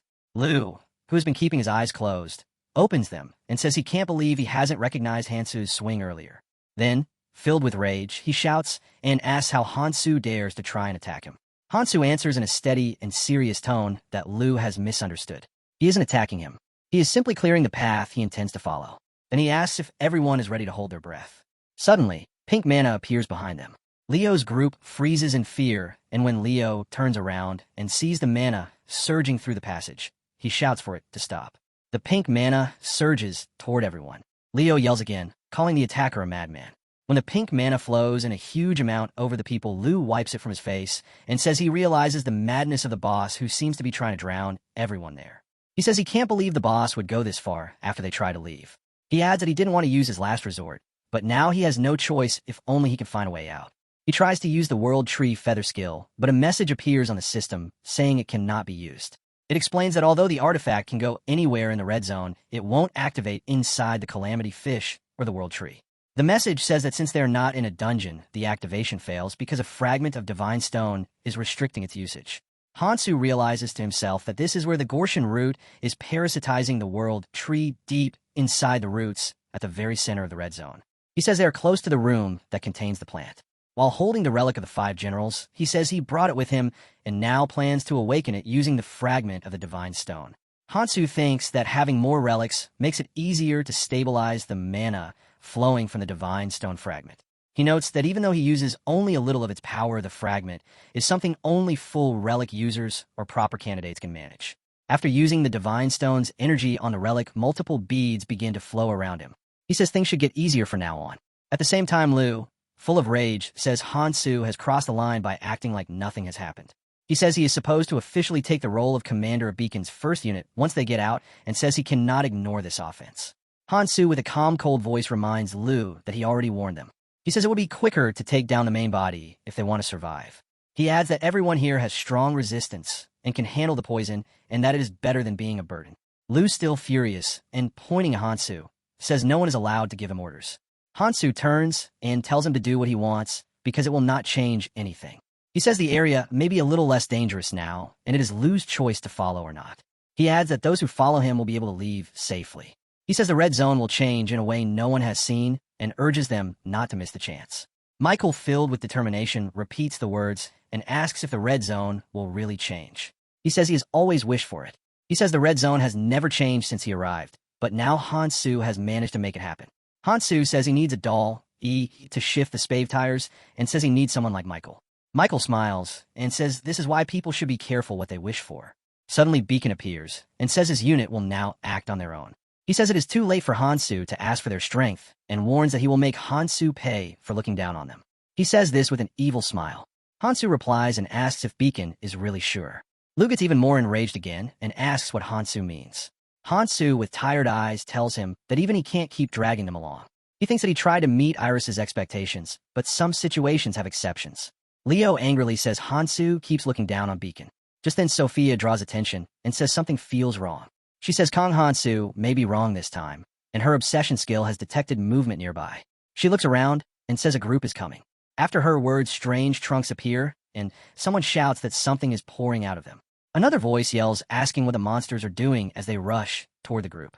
Hansu, watching the chaos, realizes that these are malformed monsters. He thinks the plant must be going out of control. He sees that they're not natural beings meant for a real ecosystem. He concludes that they will probably die when their life force runs out, but until then they will destroy everything they find. He clenches his fist and wonders if the disgorging root has lost control of the plant. Then he says that if someone thought these desperate actions would stop him, they were wrong. The scene shifts outside the jungle where many monsters kill.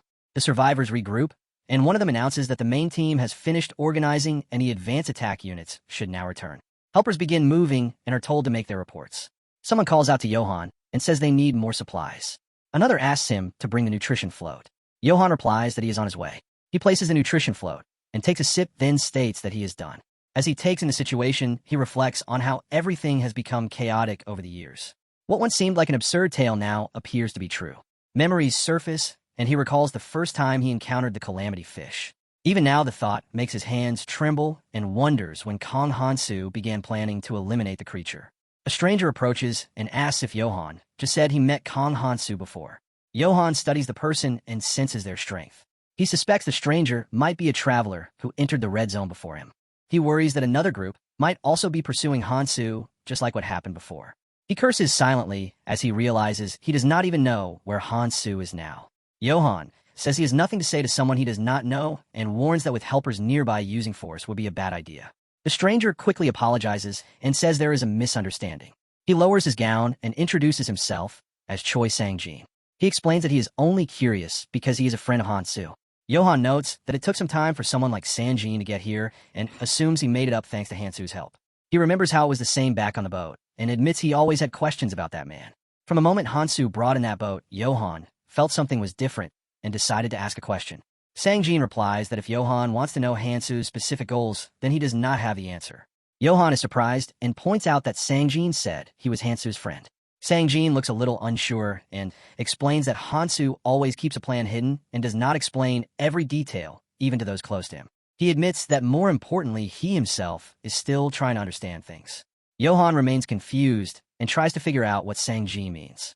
Sang-jin hardens his expression and tells himself that it no longer matters. Whatever comes next, he has made his choice. In his thoughts, he calls on Hansu to use him. He remembers that Hansu once saved his life. Because of that, he has decided to follow the same path. He believes that everything depends on whether he can keep up. If Hansu has not reached out to him in the red zone, it must mean he is still too far behind.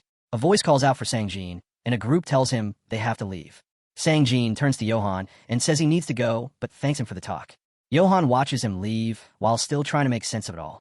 Sang-jin tells Johann that if he sees Hansu again, then he should say something but stops himself.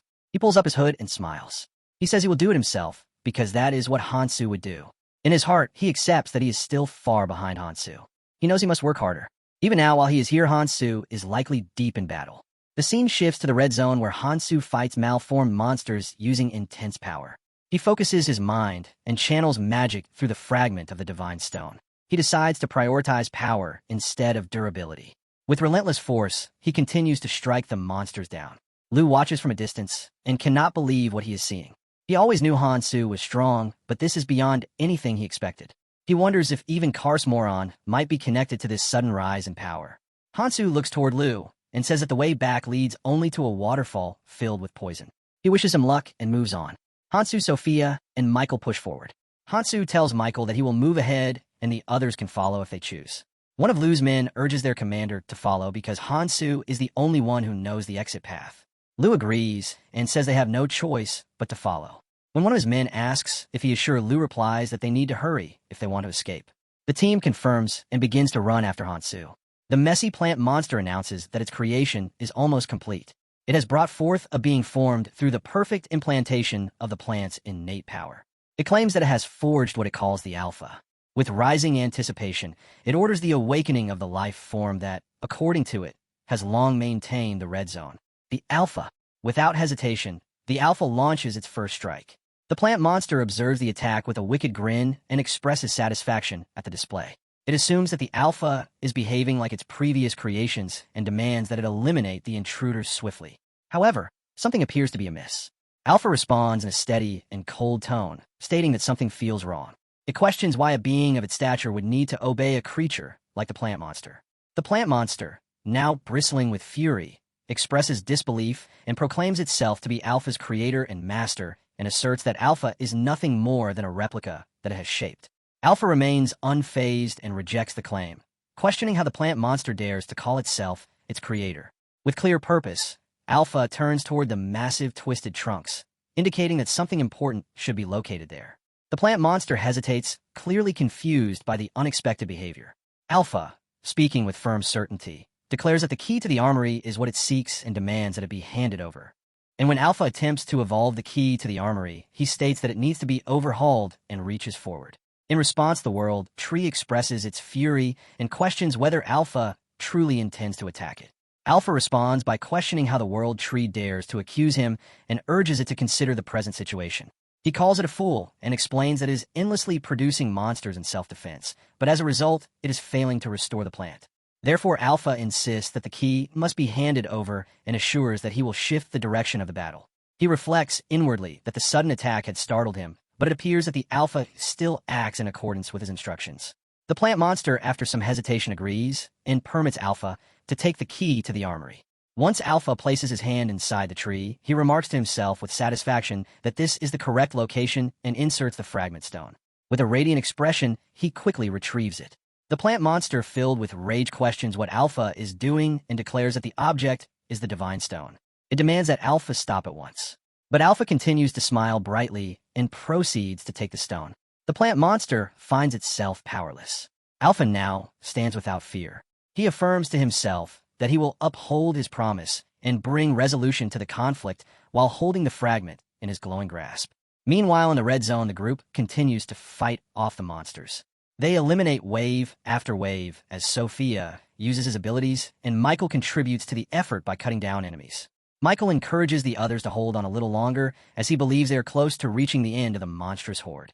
Suddenly, a small roach appears as the group watches it in confusion and questions its presence.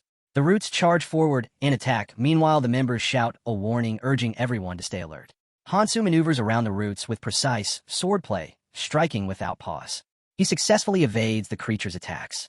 While battling, he comes to realize that the internal defense system is clearly less powerful than that of the Calamity Fish, and even the monsters themselves are weaker. Yet he notes that they continue to grow weaker over time. He wonders if this is due to the absence of the cornered. At the same time, Lu channels red mana and joins the battle and begins to consider whether he should proceed directly toward his intended destination. Other members start to suspect that the shift in battle may be tied to a specific cause. They point out that the smaller roots seems to have paused. This observation causes Hansu to realize something. He determines that it cannot be coincidence and rushes into the body of the roots and deeper into the monster's core. Sophia calls out his name in alarm as he disappears inside. As Hansu reaches the world tree, he experiences a strange sensation. He notes that the plant appears sealed or covered and begins to wonder what it signifies. At that moment, an unfamiliar voice instructs someone to come down. Hansu questions where the voice originated from and notices a figure standing above. Suddenly, the figure appears, and Hansu identifies this person as the likely individual who took the fragment of the divine stone. He questions who this figure could be and thinks that no one else should have made it to the center of the monstrous roots apart from their group. Alpha then appears behind Hansu and comments that Hansu is unlike the other creatures and shows greater intelligence. Hansu turns and glances at him cautiously. Alpha observes that Hansu appears to be using the key effectively despite not being of their kind. He then suggests that they engage in a conversation about the key that Hansu now holds. Hanso listens intently to Alpha's words as his thoughts race. The 5 relics, now revealed to be keys, hold a power beyond comprehension. Alpha claims that when united, they grant absolute control over the world tree. As Alpha speaks, Hanso cannot help but fixate on the strange way he refers to the relics as keys. Only a select few from Elvenheim, the ones he encountered in the Abyss, have ever used that term. A spark of suspicion ignites in his mind. His grip tightens around his sword. Could the one he is thinking of really be here? No, he tells himself that is impossible. And yet the doubt lingers. His senses sharpen. He narrows his eyes and asks Alpha if he is a replica. Alpha calmly denies it. Instead, he remarks that Hanso is not just wielding a key, he also knows of the original. There's a deeper meaning behind his words, a deeper connection. Hanso, already aware of that truth, presses him further, demanding to know what he is getting at. Alpha's expression hardens as he points toward Hanso. He says the key in Hanso's possession rightfully belongs to him, and that Hanso should hand it over and leave. Hanso's eyes flare with defiance. A creature like you does not deserve it, he says coldly. If that is your offer, then here is mine. He holds out the fragment of the divine stone, gripping his sword tight, then tosses it toward Alpha. "You are a fake," Hanso mutters. "You do not deserve this." Alpha catches the fragment, his surprise quickly melting into an unsettling grin. He raises the stone in one hand, the other pressing against his head as he lets out an eerie, echoing laugh. Then his eyes lock on a Hanso's. "You do not even know your place," Alpha says with contempt. "You think you can kill me? The reality is you are just a bug." He raises his hand, and the magical fragments around them begin to rise, pulsing with energy. "I have no choice but to fight," Alpha declares. The fragments merge, forming a weapon, an extraordinary sword infused with swirling magic. Hanso's breath catches as he beholds the blade. Above them, the sky splits open. A massive black void forms at the tip of Alpha's sword, a gateway to something ancient and terrifying.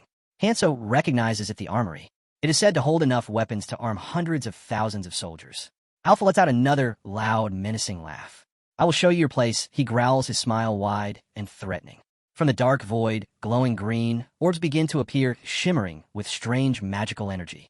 Bubbles float out alongside them, pulsating with unstable power. "You'll have to struggle with everything you have got," Alpha mocks, "but it will not matter. You are just a lone fool standing against me." Hanso's eyes never leave the orbs as he grips his sword tighter.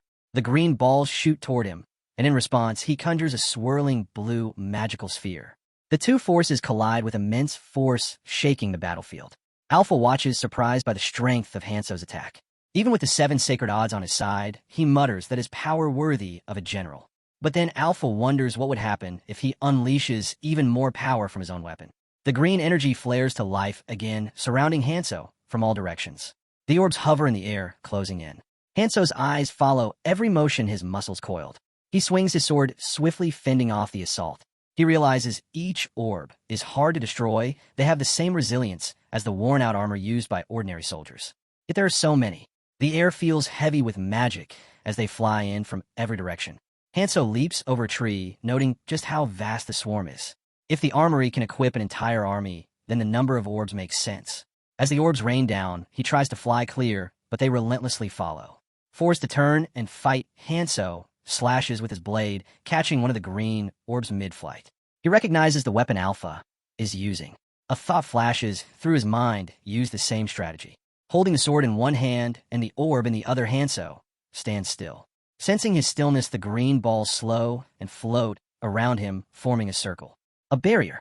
Now face to face, the two stand in silence, surrounded by the hovering orbs.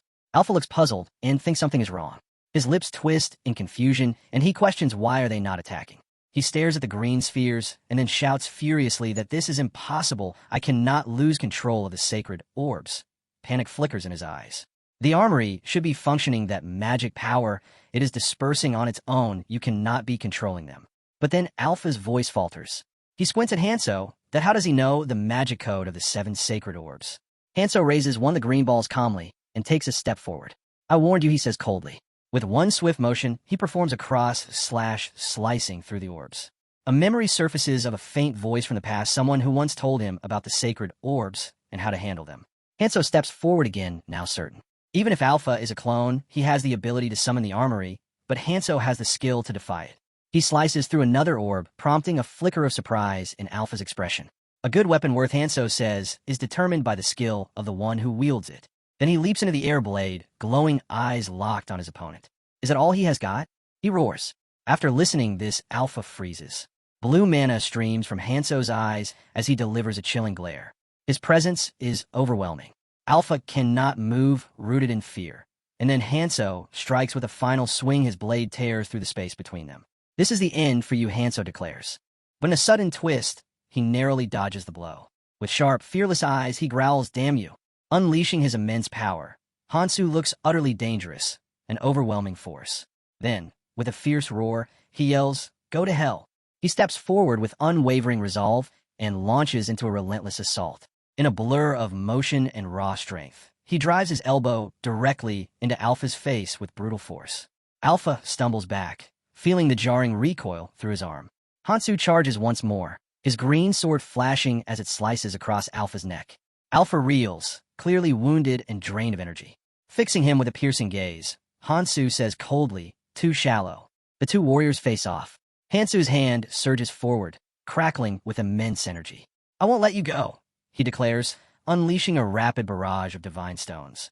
Swirling energy explodes outward, forcing Alpha to scramble desperately to evade. One of the divine stones clips Alpha's foot mid-sprint, causing the divine fragment stony in his hand to slip away. Gritting his teeth in frustration, he curses, "Damn it. He's impossibly skilled at magic control." Alpha thinks, stunned. How can he wield that key so flawlessly without any risk? Even if he's using just a fragment of the divine stone, it's insane. It's like he has decades of experience manipulating magic powered. If we're only talking magic control, he's on my level. No, he's overwhelmingly better.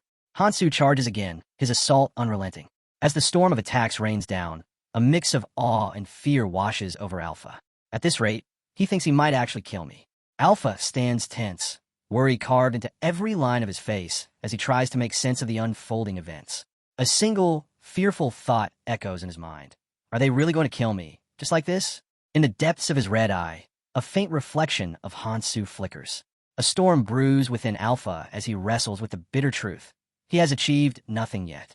Desperation claws at him, but he refuses to yield. He cannot afford to fail again. Survival is not a choice. It is a necessity for the sake of his goal. Hansu suddenly charges, breaking the silence like a storm. Alpha, taken aback, tightens his resolve. Dying here is not an option. He focuses, bracing for impact, but something feels off. The blow lands, yet he senses no pain, no damage. Confusion flashes through his mind. This form, it is unlike anything he's faced before. Hansu steps back, his eyes narrowing as he gauges the power before him. His face hardens with grim determination. Alpha watches carefully, his suspicion confirmed. There is no mistake now. This is solo numbering 6, the Heavenly Soldier Armor. An invincible set of armor that feeds on weaponry to evolve. With every armament it consumes, its resistance grows. No conventional weapon can break through it once absorbed. Hansu's voice carries a low edge of unease. The situation just became more troublesome. Now, more than ever, he has a reason to bring Alpha down. With renewed energy and fierce focus, Hansu surges forward. His piercing gaze remains locked on the target. The armor's durability is no surprise, but remains irritatingly resilient.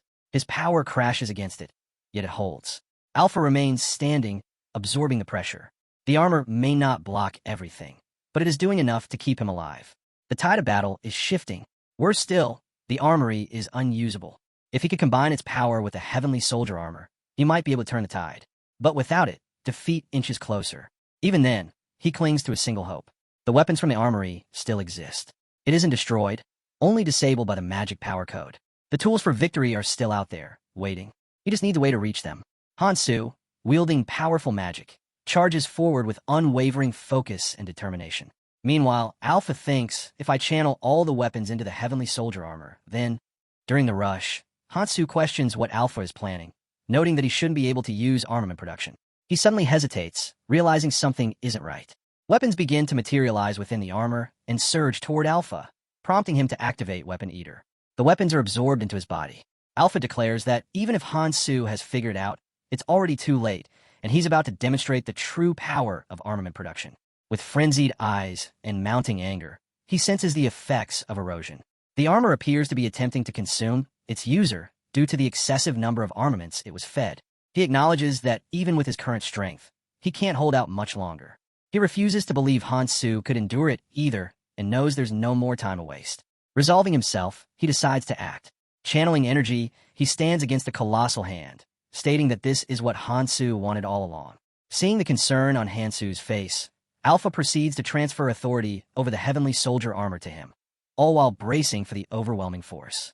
A hint of fear and disbelief flashes in Hansu's eyes as power erupts from his armored form, lightning crackling around him while his body strains under the surge. Alpha watches coldly and mutters that it's pointless.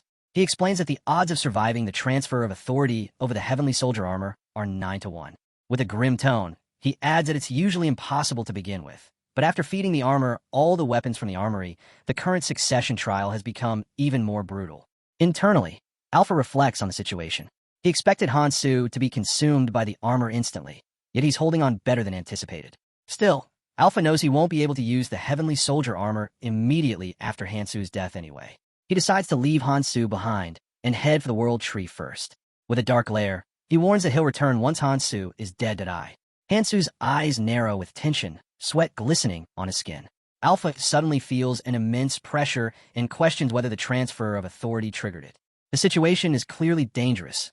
One wrong move could kill him. He considers pushing his Dragon Chi arts to the limit, but doing so could cost him his life. Still, he realizes there's no time to hesitate. At that moment, Hansu's power bursts forth.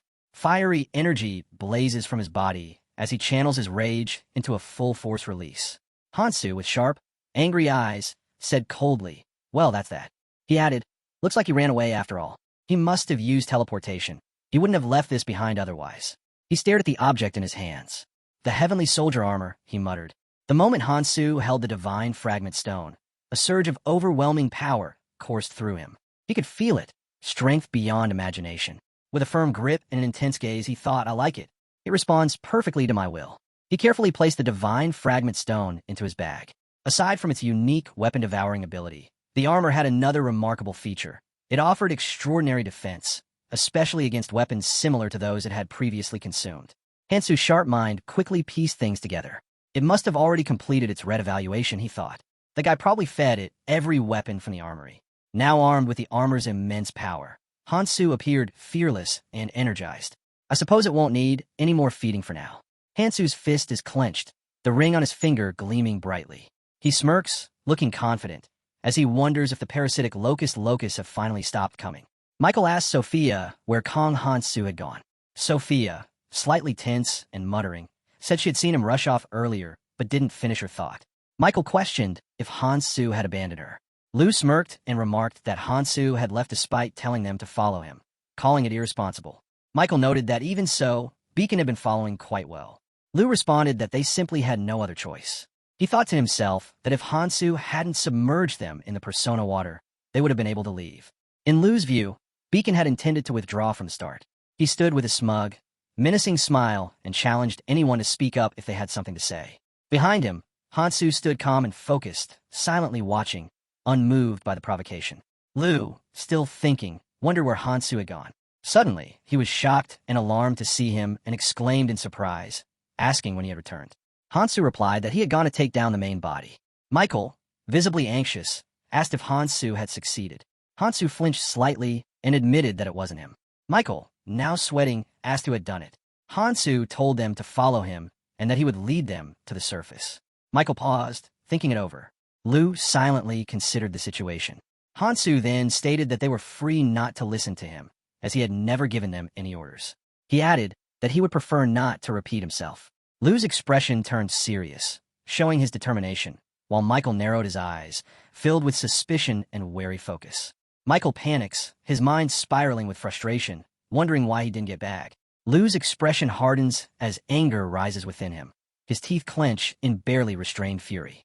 Hansu reflects bitterly, noting that although the main body was taken down and a fragment of the Divine Stone has been secured, something about the situation still feels off. The tension breaks as Lu suddenly raises his voice, sharp and forceful. Hansu, unfazed, continues analyzing the events. The clone, he realizes, had the appearance and power to wield the full authority of the king. His eyes narrow with a cold resolve, fury simmering just beneath the surface. If that truly is the case, he thinks grimly, the situation is about to spiral into something far worse. He suspects that the clone is now headed directly toward the flower. Elsewhere, deep in a forest surrounded by towering trees, Alpha stands defiantly before the dormant main body. He feels no regret over the loss of the heavenly soldier armor. To him, the sacrifice was worth it. Now, he believes, he will finally gain all of the king's authority. Yet something gnaws at him. He clenches his teeth in frustration, questioning why the main body still remains dormant even after granting him such immense power. His anger deepens as he recalls the state of the world. The world tree has withered, and Elvenheim has been lost. The main body responds calmly, acknowledging the loss, but pointing out that humanity now thrives below, ready to take the place of those who are gone. Declaring its intent, the main body resolves to correct the mistakes of the past. Alpha does not hesitate in his own conviction. Every step, every sacrifice has been made to revive his kin. His face burns with fury, eyes sharp and unyielding. In his mind, one thought echoes above all others. He will claim all of Acheron. At that place, Alpha declared that you failed to save your kin, failed to save Elvenheim, and even lost yourself in the end, a cowardly king. He told you to watch from where you stand because he would take care of everything. He believes the key lies with the man called First. To succeed, he must recover Galadriel's sword, Echidron's beads, and Fabian's bracelet. Since Echidron and Fabian are two yet one, he is certain Fabian's bracelet is also in his possession. After reclaiming the administrator's authority, he must enter the flower. Alpha concludes that this task will require great and overwhelming power, not mere tricks. Alpha clenched his teeth, eyes fixed forward with lethal calm. He threatened to use Ouroboros. Gripping the rope, he dropped into view, his descent sharp, fluid, and unbroken. Every movement radiated strength, controlled, confident, and relentless. He pressed onward, steady and fearless, as if nothing could slow him down. Standing tall before the flower, he silently placed a hand on his lower back and took in the scene ahead. Fully composed and present, he commanded the threat to move, questioning how it dared bare its fangs at its creator. Suddenly, a swarm of screeching, deadly insects erupted around him. He stood his ground and drove his hand upward with force, crackling with dangerous energy. He reflected on the failure of the original, which lost its kin and consequently its authority. Declaring himself the true original now, he laughed coldly and proclaimed that from this moment onward, he is Tekaron. Out of nowhere, Hansu and Alpha appeared. Hansu stood still, facing away. Alpha remarked that he thought Hansu had died without even putting up a fight, but it seemed he had returned alive from that place. Sophia remained tangled in silent reflection. Michael asked what she was thinking about, but then said he was sure they were thinking the same thing, so it was pointless to ask. Michael recalled how that man had killed the calamity fish and the disgorging root. Much had changed in the red zone since his arrival. He admitted he had almost given up, as even that man said it was impossible. Michael himself couldn't fathom slaying a single calamity. Yet in the end, the man did it alone. Michael was confident that the newcomer would earn the man's favor and would likely cross into the orange zone safely. From now on, the red zone would become a safer place, meaning many coming from the tutorial could survive. If that happened, his sibling might survive the zone as well. He planned to save 1 billion lives. Sophia chuckled deeply. Michael tilted his head and asked why she was laughing. She replied that she felt something absolutely ridiculous might actually come true. Michael smiled knowingly, acknowledging that he understood. Suddenly, a blue eagle soared overhead.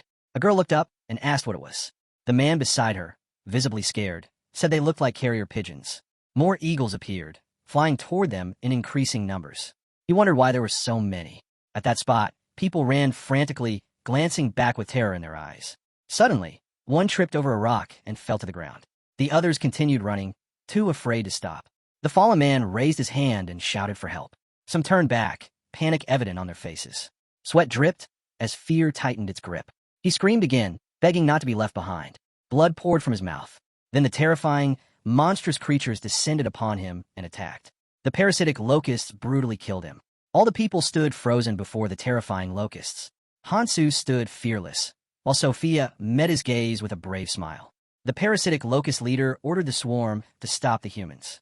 Until full control over Ouroboros was achieved, preventing escape was their duty. Behind its razor-edged smile, danger waited patiently. The locust leader commanded the swarm to halt the humans and stop them from crossing into the orange zone. The parasitic locusts stood poised to strike, feral and relentless.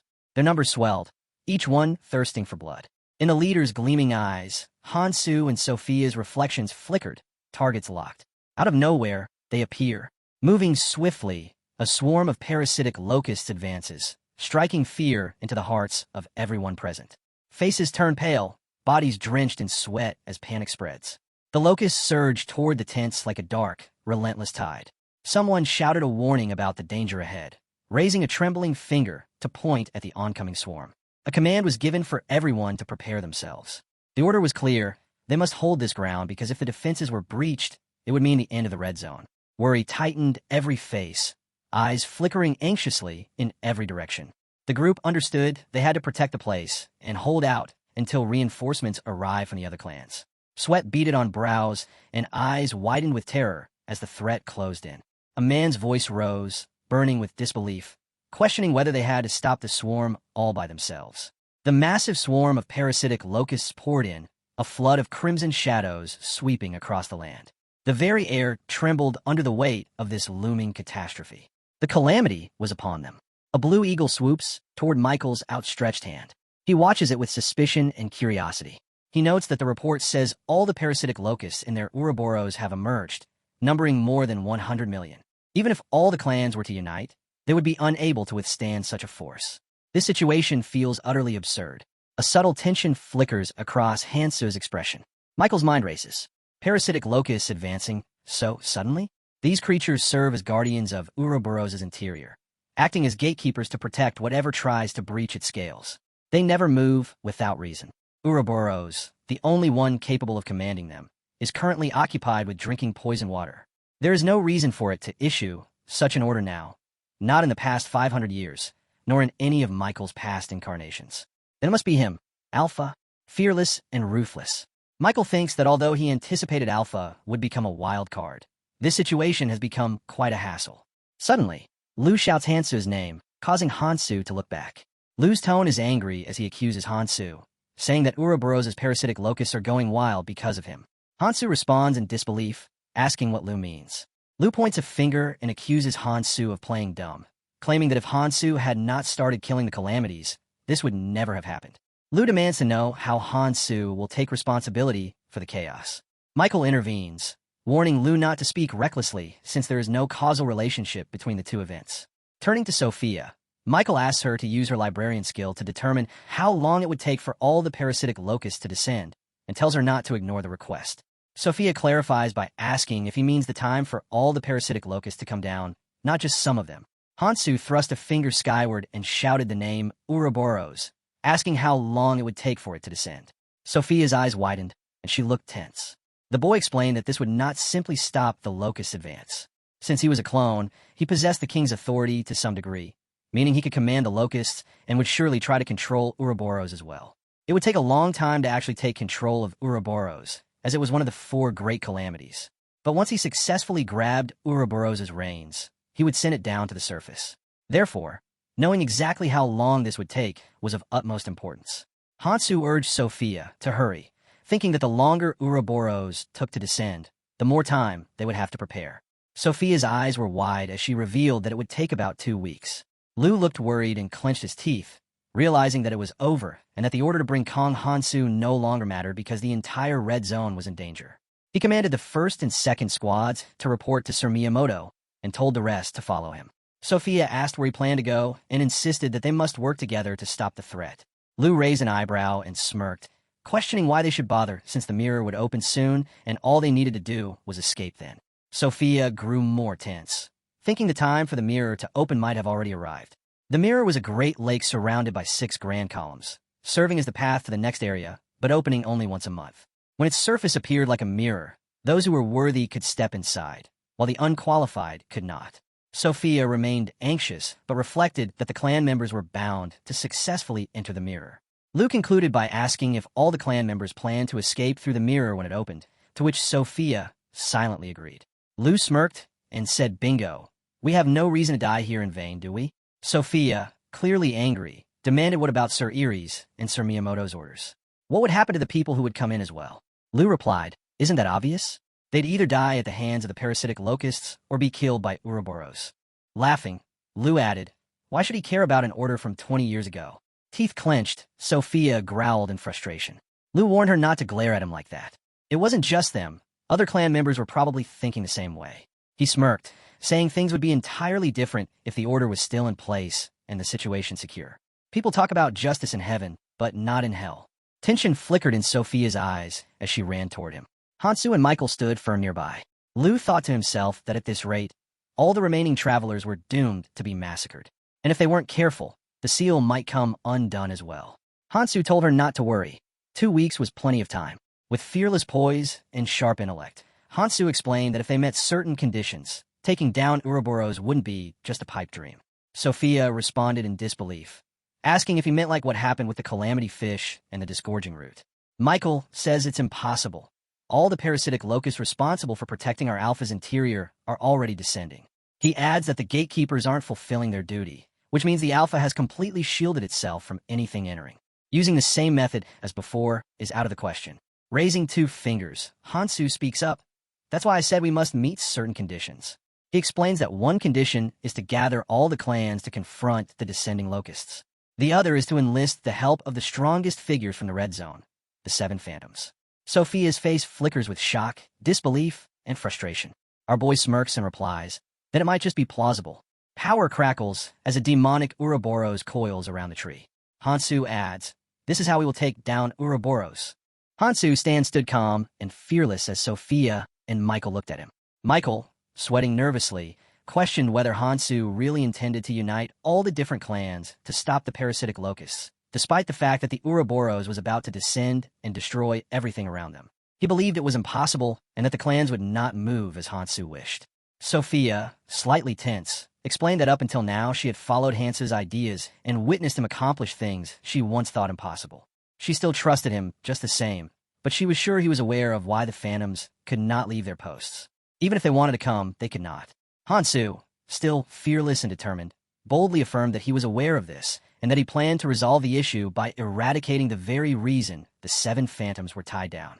Sophia trembled as she extended her hand toward him, expressing disbelief and asking what he truly was.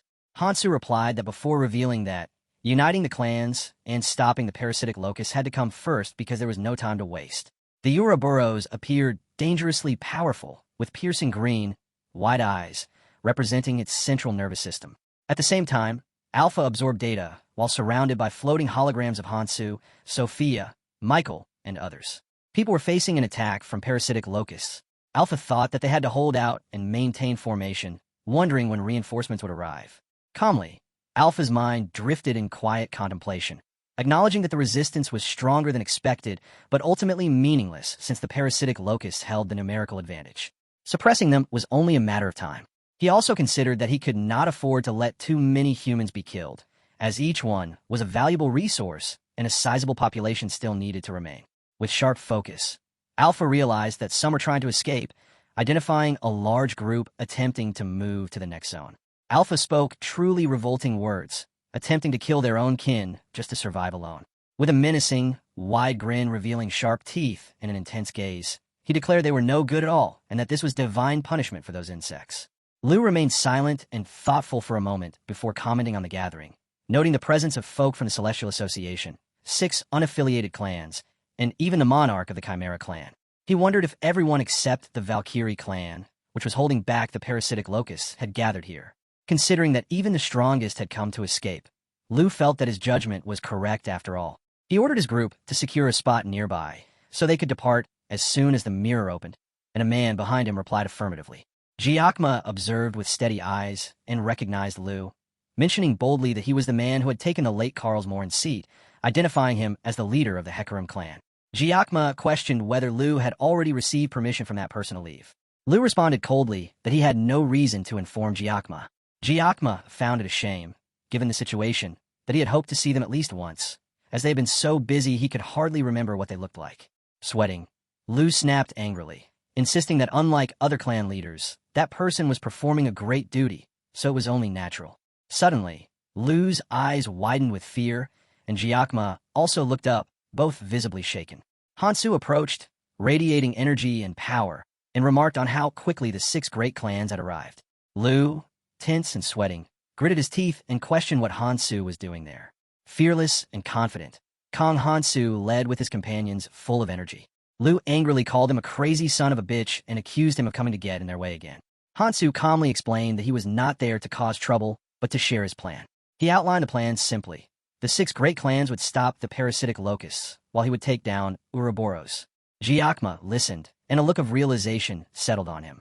People began discussing among themselves, wondering if Hansu was really telling them to stop the parasitic locusts and take down Ouroboros, questioning whether he had gone crazy. Michael placed a hand on Hansu's shoulder and reminded him that nobody would follow his plan. Sophia questioned why everyone was so irresponsible and reminded them that the Root and the 7 Phantoms were meant to protect the Red Zone by following the will of Lord Ares and Lord Miyamoto. It was clear they were referring to Miyamoto, after all. Although he had already died in the Abyss, until then, he had helped the people here. The question was whether he had always been doing so. Lu warned not to cross the line, his eyes blazing with fury as he added that even being one of the 7 Phantoms did not give the right to use that person's name in vain. Hansu responded by pointing out that Lu himself had ignored Miyamoto's words and fled at the start. Michael whispered softly in response. Hansu then locked eyes with him and suddenly exclaimed loudly. Giacomo laughed and said Hansu was far crazier than he had thought. He asked if he was really Kong Hansu and offered one piece of advice. He acknowledged that Hansu had slain calamities, but regretted that he was not fighting. He added that a clan should act in its own interest. If they could just hold out for 2 days, they could reach the Orange Zone. There was no point in fighting and losing. It was every man for himself, and they should avoid getting in each other's way. Hansu's eyes darted around fearlessly. He said he'd already figured he could get through Jiakma and warned that they were coming. It would be better for everyone to experience firsthand how harsh the world really was. Suddenly, the ground shook, causing everyone to tremble. Jiakma loudly reassured everyone not to panic, insisting that it was only 2 days and that they could hold back the parasitic locusts during that time. Hansu growled that this was something far stronger, his anger rising. There was only one thing that could cause such strong vibrations in the red zone. All eyes turned toward the dragon as it became clear that the Ouroboros had appeared and was on the move. As the dragon moves forward, it instills terror in everyone around. Lu begins to yell, questioning why this is happening and whether Ouroboros was supposed to arrive in 2 weeks. Amidst the chaos, Sophia glances up and starts to wonder if this might actually be Ouroboros descending, but then she notices that it is merely swaying its tail. The crowd is filled with fear, sweating profusely as they wonder why the ground is shaking so violently from just the tail alone, or if the dragon will indeed come down. During this turmoil, Hansu chimes in, stating, "I knew it. It's trying to block the mirror." Panic spreads as people begin to realize that the dragon is descending. The dragon lunges forward, and the crowd starts running for their lives, desperately trying to dodge the impending attack. Sophia casts a protective magic spell, and Han says to her, "I have another request." She replies, "Okay." The protective barrier shields them from the dragon's attacks, while outside the barrier, chaos reigns. The dragon is so massive that it obscures the entirety of Ouroboros. Lu, observing the destruction from a distance, considers the situation dire. Seeing the dragon wreaking havoc, he thinks he cannot approach the Orange Zone. One of his minions, terrified, calls out to him, urging him to look above. A huge swarm of parasitic locusts is approaching from above. As they witness this, all the minions begin to tremble, flustered and sweating, bewildered by the scene, questioning how there could possibly be so many. Lu quickly ordered everyone to retreat, shouting that they needed to run as far away as possible. One of the bald minions clenched his teeth nervously and informed his fellow goons that they had to move quickly. He began urging all of them to hurry. Meanwhile, one of Jiakma's minions asked for orders, but he seemed at a loss for words as he took in the chaotic sights around him. She pressed him again, asking what they should do. Jiakma was thinking about how Ouroboros' tail had blocked off the mirror and that an endless wave of parasitic locusts was descending upon them. To reach the next zone, they all needed to stay together, but he believed it was nearly impossible given the sheer number of locusts, which were immensely large. He grinned, sweating, realizing there was really nothing they could do. Amidst the chaos, Lu shouted, "What are you doing?" This caught Jiakma's attention. Lu continued, "Are you trying to get us all killed?" He pointed towards Sophia, calling out to her. Nervously, Sophia replied, "You know just as well as I do that there's no point in running away. We're going to die when Ouroboros descends in 2 weeks anyway." Hearing this, Lu clenched his teeth in anger and frustration. Just then, one of the minions called out that they had an emergency. The locust parasites were right behind them, quickly advancing to attack. Chaos erupted around them as the locusts moved forward, and in no time, they were ready to launch their assault.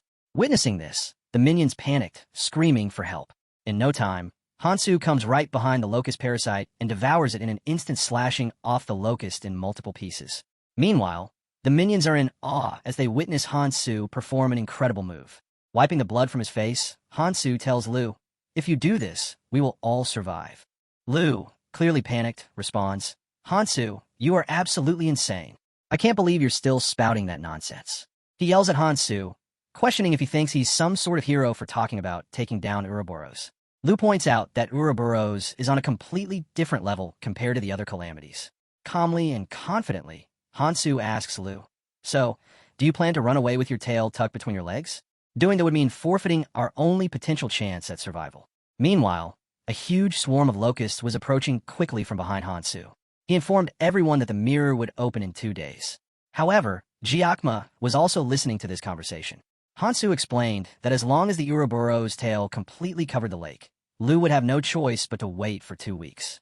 Frustrated, Lu clenched his teeth. Hansu then posed a choice to the group, making everyone sweat with anxiety. He asked whether they would unite to confront the calamity and survive, or if they would give in to their own selfish desires and remain together in the red zone, ultimately buried underground. As he spoke, more of the parasitic locusts began to march forward from behind. Despite the increasing chaos, Giacomo remained calm.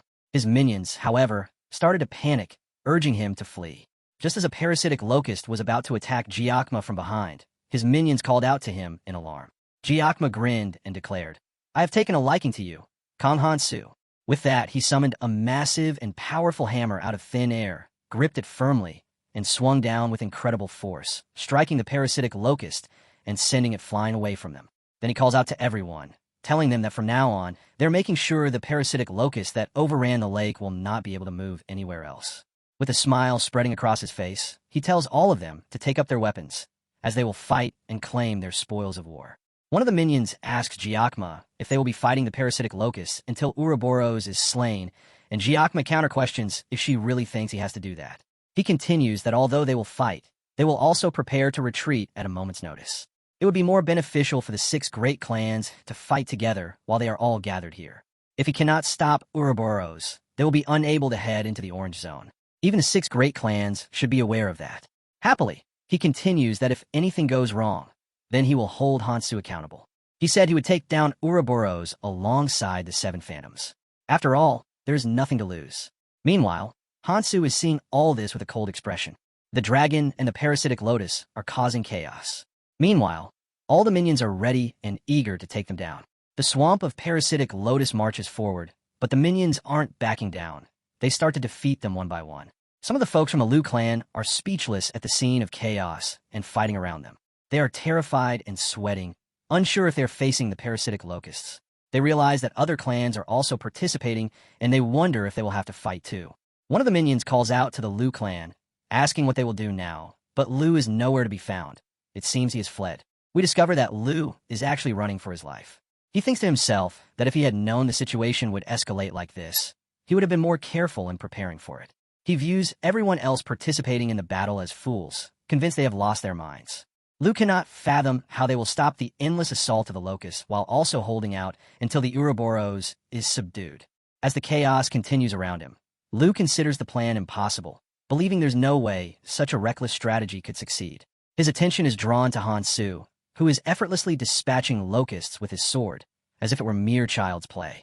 Liu thinks that this plan must surely be flawed. Continuing his retreat, he decides he should return to warn a certain individual, intending to say it took him some time to learn more about Hansu. Meanwhile, the scene shifts to Mikhail, who notices something and seems speechless. Sophia asks him if he sees anything, but he replies that there is nothing. Hansu approaches Sophia and Mikhail reveals that, following the Hecarim clan, the other clans have adhered to the plan and have successfully delayed the descent of the parasitic locusts. Hansu then tells Mikhail, "I'll leave the rear to you." Mikhail appears confused, prompting Hansu to clarify, "I've finished everything I needed to do here, and I need to go and confront the 7 phantoms." He also mentions that it's time to meet Miyamoto. Sophia and Mikhail both look confused. Mikhail asks Hansu if he is telling him to stay back, to which Hansu replies, "Bingo." He reminds Mikhail that during their last conversation, he said he would ensure Hansu receives aid from the helpers. Hearing this, Mikhail shrugs off the gravity of the situation, but acknowledges Hansu's directive with a simple, "Okay." Meanwhile, at the Beacon headquarters, a report comes in that parasitic locusts have occupied the mirror. The 6 great clans, led by the Giacomo, are currently the ones trying to stop them. After the Valkyrie clan completely eradicated the first wave of the descending parasitic locusts, they began moving towards the mirror. This situation has forced the clans to consider whether they should hide within the seal and wait for the threat to pass or continue defending the seal, as they are now. A meeting is underway among the Phantom representatives. The Martian art from the 4th Phantom suggests that it might be best to hide near the seal and wait for the situation to stabilize, believing that the threat isn't that severe. Meanwhile, John Sang from the 3rd Phantom argues that they should support the fight against the locusts, as neither the locusts nor Ouroboros would be able to breach the seal, and they have no way to deal with Ouroboros' descent in 2 weeks regardless. Charlize from the 6th Phantom mentions travelers, while Cooper from the 2nd Phantom opposes hiding, stating that they have a duty to protect the seal for the sake of saving lives. An argument ensues, with some insisting that survival is paramount, while others oppose that notion. Amidst the chaos, Miyamoto, the leader of the 1st Phantom and the Beacon clan, listens silently.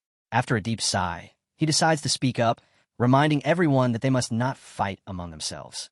He emphasizes the importance of discussing their opinions.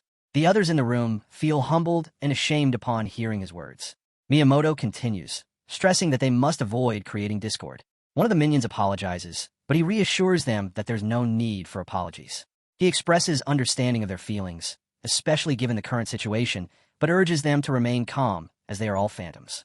He insists that their first priority is to find the cause of the current circumstances in the red zone. Suddenly, someone interrupts him. It's Lu, who arrives sweating and out of breath.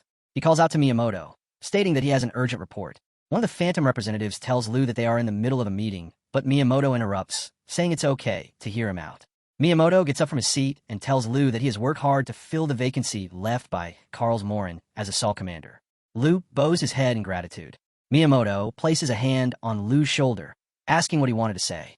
Lu quickly reveals that the 6 great clans blocking the parasitic locusts at the mirror are facing this crisis because of Kong Hansu's actions, and he has proposed an outrageous plan involving the subjugation of Ouroboros. Lu came to inform Miyamoto about all of this. Miyamoto responds with an understanding, saying, I see.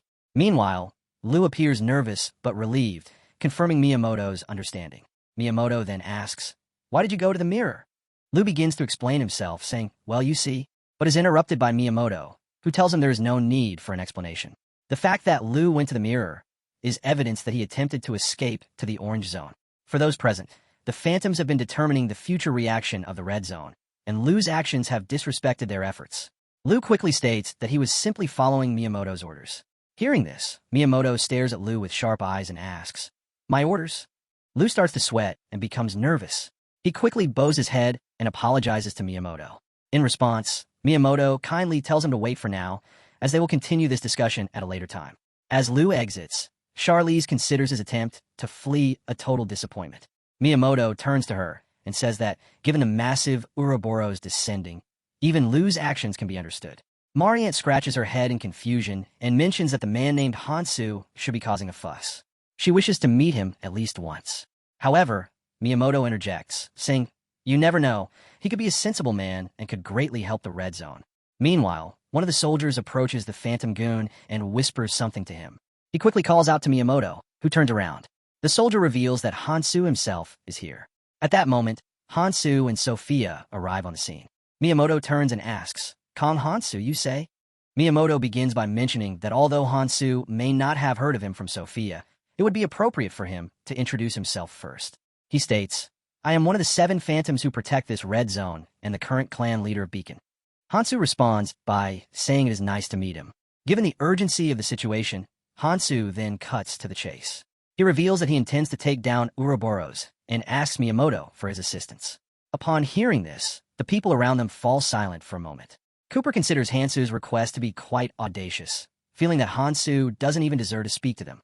However, Miyamoto looks at Hansu and says, you are indeed a very honest man. With a sharp gaze, he informs Hansu that, despite his claims, they cannot help him. There is a reason they cannot leave this place, even if he believes he can defeat Ouroboros. With a grin on his face, Hansu acknowledges this and mentions Akuma, causing the members of the Phantom to gasp in surprise. Meanwhile, Sophia sweats nervously. Hansu continues, stating that, as he has always done, he will take Miyamoto's place and strike down Akuma, urging him to release the seal. As he surges forward, he is suddenly intercepted by swords poised at his neck, held by all the Phantom's minions. Miyamoto scratches his chin, taken aback. He asks Hansu, how do you know about Akuma? There are 4 calamities in the red zone that travelers are aware of. The first is the disgorging root. The second is Ouroboros. The third is the king bee. And the fourth is the calamity fish.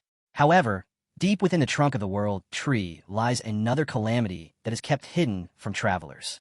He explains that Akuma is the 5th sealed calamity. The moment he was discovered, people realized he needed to be kept sealed away, as he was far more dangerous than any other calamity. It was clear he could bring ruin to the red zone.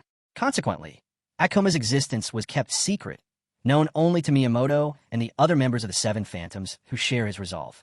Miyamoto then asks Hansu, even knowing the potential consequences of releasing Akuma's seal, you still insist it should be undone? Hansu replies, that is correct. It is because of the relics he possesses, the chains of Ekim and Cardhorn's spear. I need those 2 relics to subjugate Ouroboros. Miyamoto, upon hearing this, calls out to Sophia, asking her if she told Hansu everything. However, Sophia, feeling completely nervous, denies it, revealing that Hansu already knew about these matters. Miyamoto expresses confusion, noting that it hasn't been long since Hansu arrived in the red zone, yet he is already aware of the specifics regarding Akuma. Some of the phantoms begin to speak up, arguing that it isn't important for Hansu to know about Akuma.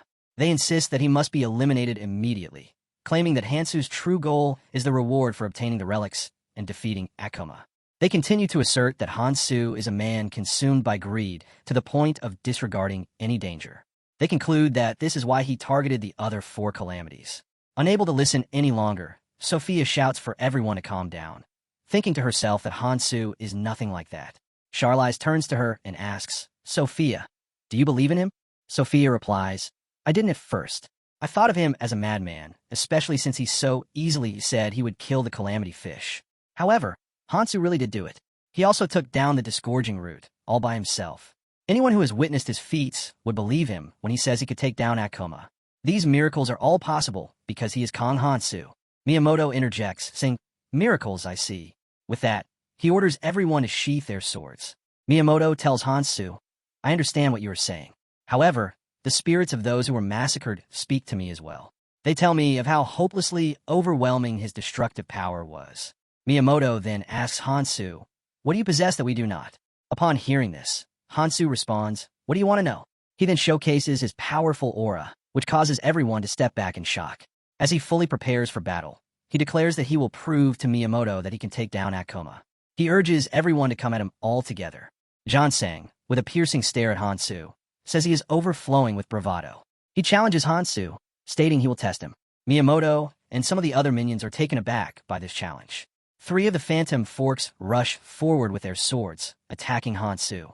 Jansang swings his sword at Hansu, but Hansu effortlessly intercepts the attack with a mere flick of his own sword. Charlize and Cooper are prepared to showcase some of their powers. Meanwhile, Jansang is having a face-to-face confrontation with Hansu. He tells Hansu that they are the phantoms and that his judgment, believing he could take all of them, the guardians of the red zone, was merely arrogance. In response, Hansu activates his guardian armor, asserting that he is definitely stronger than a normal traveler and worthy of the title of phantom. Upon hearing this, Jansang asks Hansu what he means.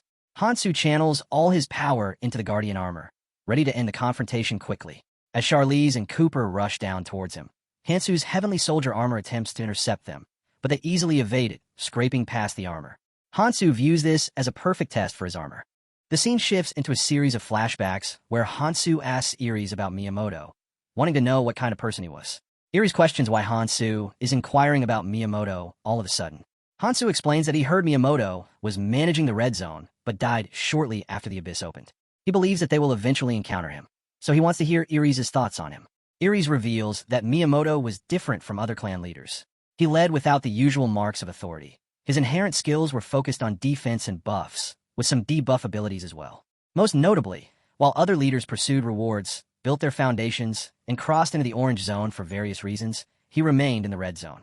He chose to protect Akuma's seal out of his own will, sacrificing his opportunities for the greater good.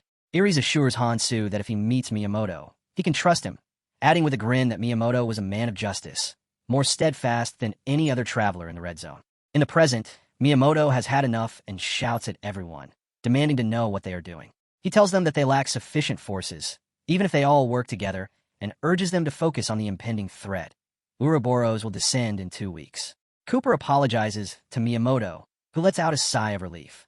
He then approaches Hansu and acknowledges his strength, suggesting that Hansu put away his weapon, Eater.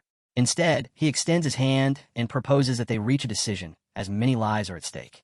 They all move into a tent where Miyamoto opens the discussion by recognizing Hansu's strength, but he clarifies that strength alone cannot undo the seal. He cautions that no one can predict the consequences of breaking the seals, emphasizing that Akuma's seal must never be released.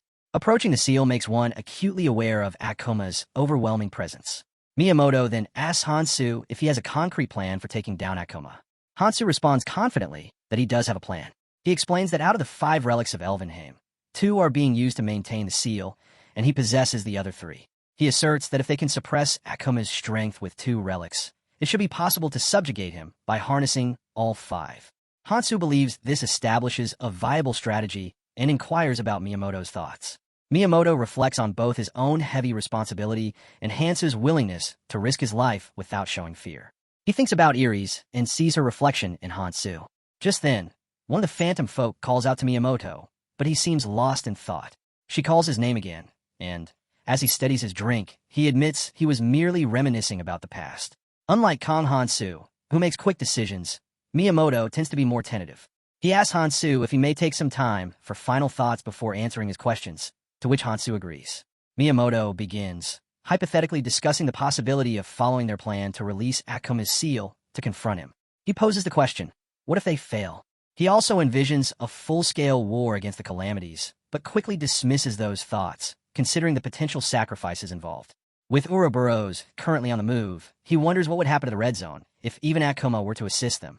He continues, saying that it's not that he doesn't believe in Hansu, who has faced the phantoms and even managed to subjugate 2 calamities. Miyamoto explains that there are always variables in any plan. The smoother things go according to plan, the more varied one must be. He then asks if that's why he came up with this idea, which tenses Hansu. He proposes the possibility of using the relics Hansu has sealed. The only issue is that the phantoms would then be free to move, allowing them to deal with the locusts occupying the mirror.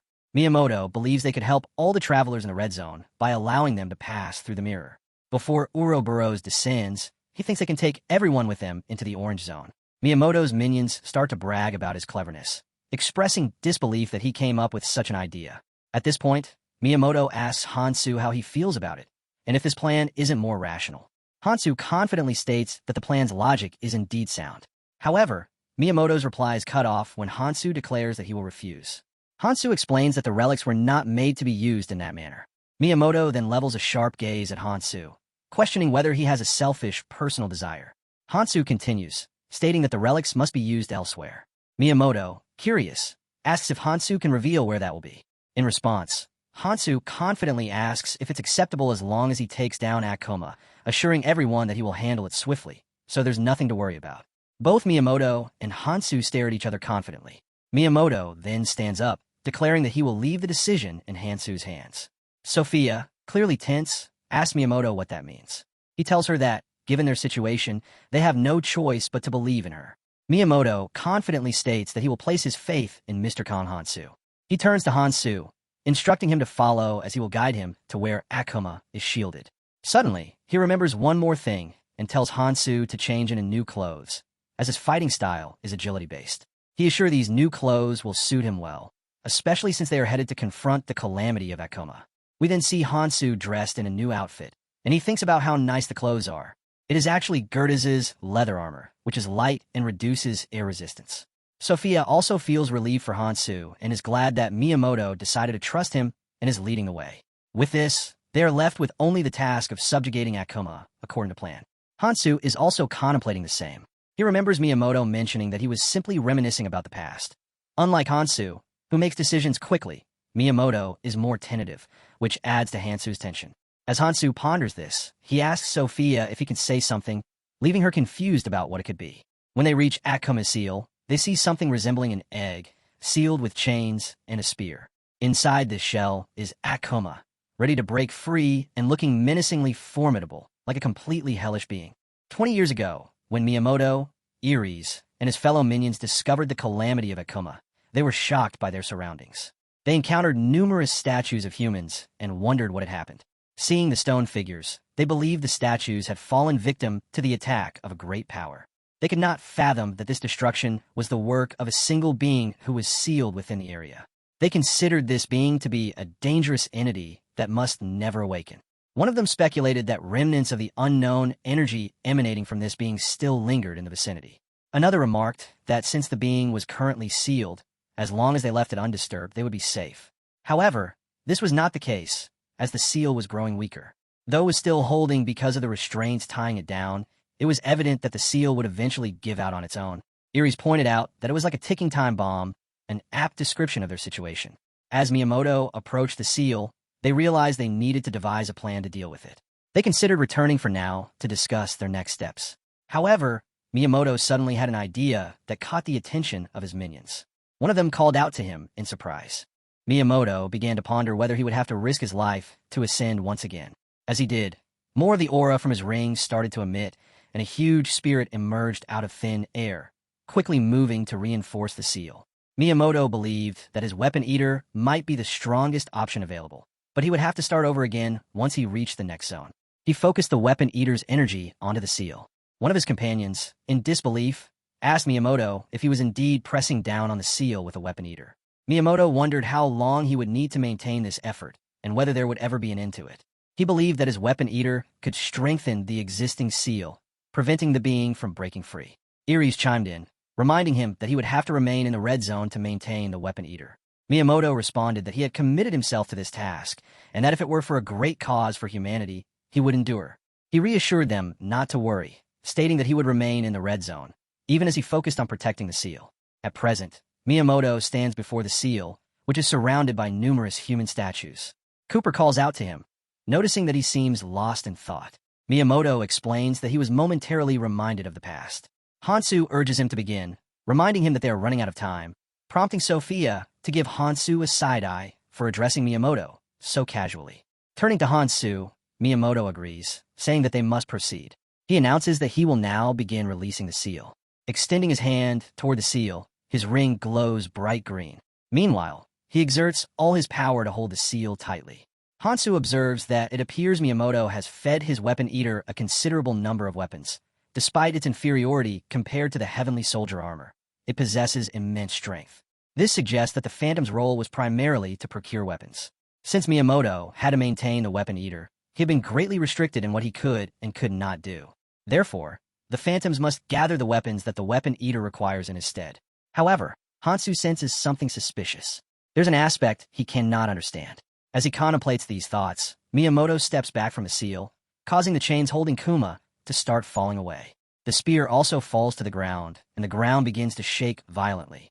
The shell encasing Kuma's seal starts to crack, and before long, he is released from the seal, unleashing an immense amount of power all around.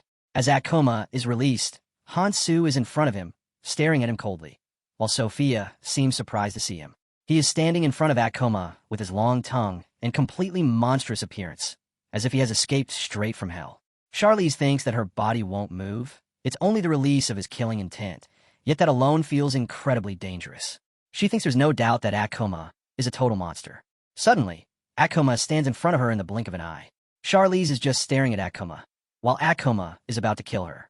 Seeing this, Hansu quickly summons his sword, grips it tightly, and just as Akuma attacks Charlize, he intercepts it, blocking the strike. A huge amount of immense power blasts out from the impact. As the small explosion of force settles, Hansu is holding off Akuma, and in no time, he strikes back, slashing brutally at Akuma's hands. Hansu doesn't even get a scratch and immediately jumps into action, kicking Akuma brutally in the face, sending him flying far away. After this, he calls out to everyone, telling them to listen carefully. As Akuma gets up, wraps his head, and gathers himself, Hansu tells everyone to ensure their own protection because he will fulfill his end of the deal. With this, he announces, "I will face him alone." After saying so, he quickly rushes toward Akuma, who is also ready to face off against Hansu. Meanwhile, Akuma is not about to back down either. He unleashes a fierce sword from his bare hand and charges toward Hansu with immense power all around. They're both about to go head-to-head, one-on-one, holding nothing back. Meanwhile, at the orange zone, Gyakma feels the ground shaking violently. One of his minions wonders if it's because of the locusts, but Gyakma informs her that it isn't. The tremors are actually coming from below, where a fierce battle is taking place between Akuma and Hansu. Akuma attempts to deliver a powerful punch to Hansu, who effortlessly dodges the attack. Witnessing the chaos, the members of the Phantoms are surprised, thinking this looks like a fight between two monsters. Akuma is determined to land a solid hit, yet Hansu continues to evade all his attacks with ease.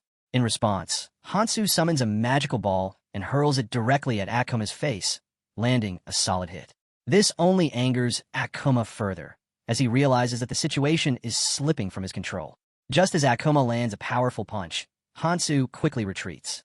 Seizing the opportunity, Akuma charges at Hansu, ready to overpower him. However, Hansu is prepared. He summons the spirit of his armor, gearing up to launch a counterattack. Noticing the attack, Akuma swiftly dodges, leaving Hansu momentarily shocked as Akuma appears right behind him, ready to deliver a crushing blow. Akuma connects with a solid punch, but to his surprise, Hansu also dodges and retaliates with his sword, striking straight for Akuma's face. The Phantoms watch in disbelief as Hansu successfully evades Akuma's attack, leaving Akuma equally stunned. Cooper grows tense, realizing that this is a fight they cannot interfere in. Whether due to their speed or powers, they feel outmatched. Cooper remarks that, as Hansu said, they have no choice but to leave everything to him. Hansu contemplates that Akuma is faster than he expected. Although he has partially summoned the heavenly soldier armor in preparation, it cannot keep up with Akuma's speed. He concludes that it's pointless to unleash attacks that will miss, so he decides to reserve the armor for when he's certain he can land a hit. He considers using his special weapons after all, the chain of Ekim and Cardhorn spear. Just as he was thinking about all this, Akuma starts to speak after growling something to Hansu. He pleads, asking him to please kill him. Hansu stares at him and replies, saying, "All right, as that was what he came here for." With this, Akuma rushes toward our boy and tries to land a solid hit. However, it goes completely in vain, and he quickly gets punished by our boy as he counterattacks. Hansu quickly follows up with more attacks using his magic balls. Right after that, Akuma attempts to counterattack, but it proves futile as Hansu has both hands on the chains and spear. Hansu feels relieved, knowing the chains are very effective. As he rushes forward in the blink of an eye to strike at Akuma, he activates the chains, which swiftly begin to wrap around Akuma from all sides. They ensnare him tightly. While Hansu believes he has successfully restrained Akuma with the chains, he knows it won't be long before Akuma escapes. He must finish him off before that happens. With his hands on the spear, he aims at Akuma just as he prepares to attack. However, something unusual catches his attention. When he looks down, he can't believe what he sees. His body isn't moving as he intends. He feels something pushing him down, causing him to tense up. He starts to wonder if this is a skill of Akuma's. However, he quickly realizes that what he is experiencing isn't possible. As far as he knows, Akuma doesn't possess any skill that can restrict an opponent's movements. This leads him to wonder if someone else is behind this situation, prompting him to look around for possible culprits. Just as he glances behind him, he realizes that it is actually Miyamoto standing behind the Phantom group, watching Hansu with a fierce glare. Hansu can hardly believe that Miyamoto is capable of something like this. It dawns on him that this is indeed the real Miyamoto. Just as he is processing this information, he notices that Akuma, still bound in chains, is approaching him and preparing to strike with tremendous force. Finally, Akuma manages to hit Hansu after several attempts. Using his immense power, he breaks free from the chains binding him. As the dust settles, Hansu appears to be fine after the hit, and he begins to understand why he had been so wary of Miyamoto earlier. He reflects on Miyamoto's attitude toward maintaining Akuma's skill field, the weapon eater that has consumed many weapons, and the debuff skill targeted at him. Hansu realizes that Miyamoto is actually trying to protect Akuma.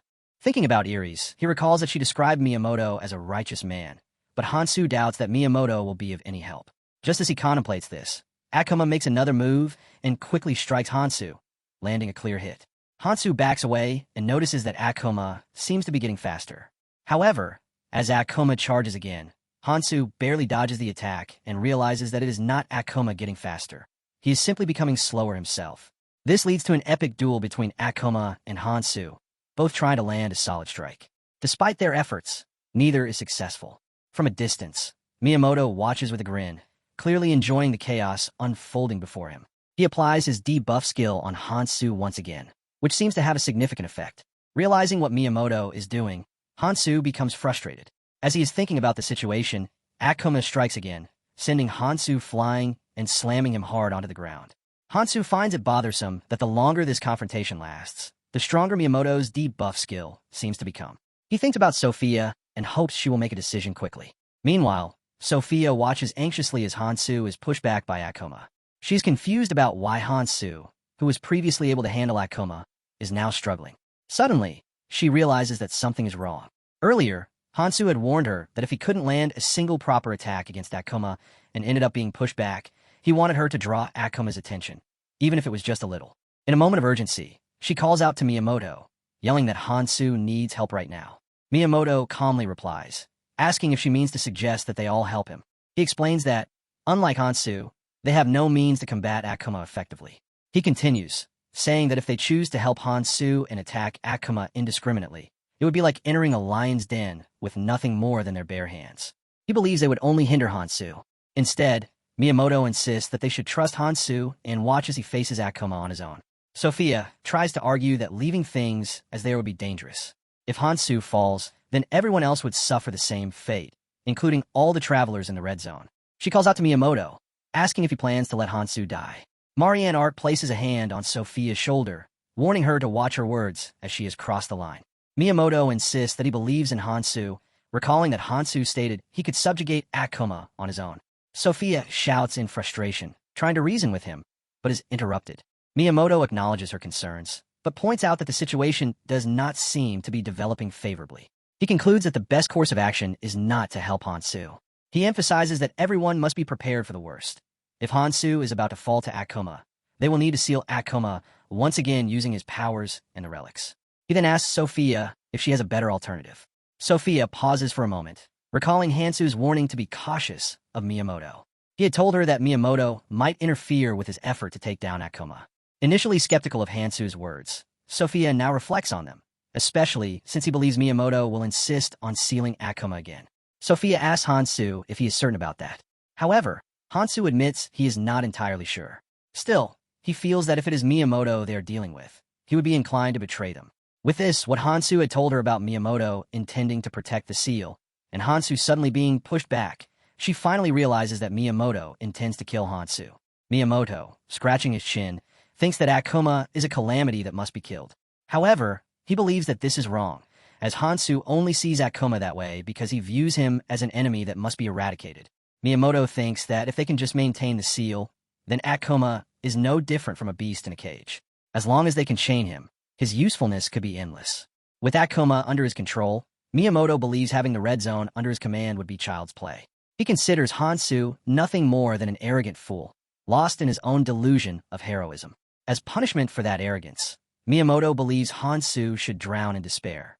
However, just as he glances at Hansu, who is about to land a solid hit, Miyamoto debuffs him again, and Hansu realizes it, clenching his teeth mid-air. In the blink of an eye, Akuma seizes the opportunity and lands a solid hit straight to Hansu's stomach, sending him flying and crashing to the ground. The impact causes Hansu to lose a significant amount of blood. Hansu believes he put everything he had into that debuff skill, and he assumes there's no way he could be unaffected by it. However, when he sees Hansu standing after Akuma's massive attack, he quickly grits his teeth. The sight before him fills him with tension and disbelief at how Hansu managed to endure such a powerful blow. Hansu took several deep breaths, trying to regain his composure. However, Kuma, seemingly enraged, rushed toward Hansu to strike again. Just as Kuma was about to close in on him, his attack was suddenly intercepted by a wall of ice. Confused, Kuma momentarily halted as he realized it was Sophia who had used her magic spell to block him. Miyamoto yelled at her. "What do you think you're doing? Didn't I tell you? Interference will only put us in more danger. We must let Gang Hansu fight Akuma alone." He continued to shout, "Why aren't you listening to me?"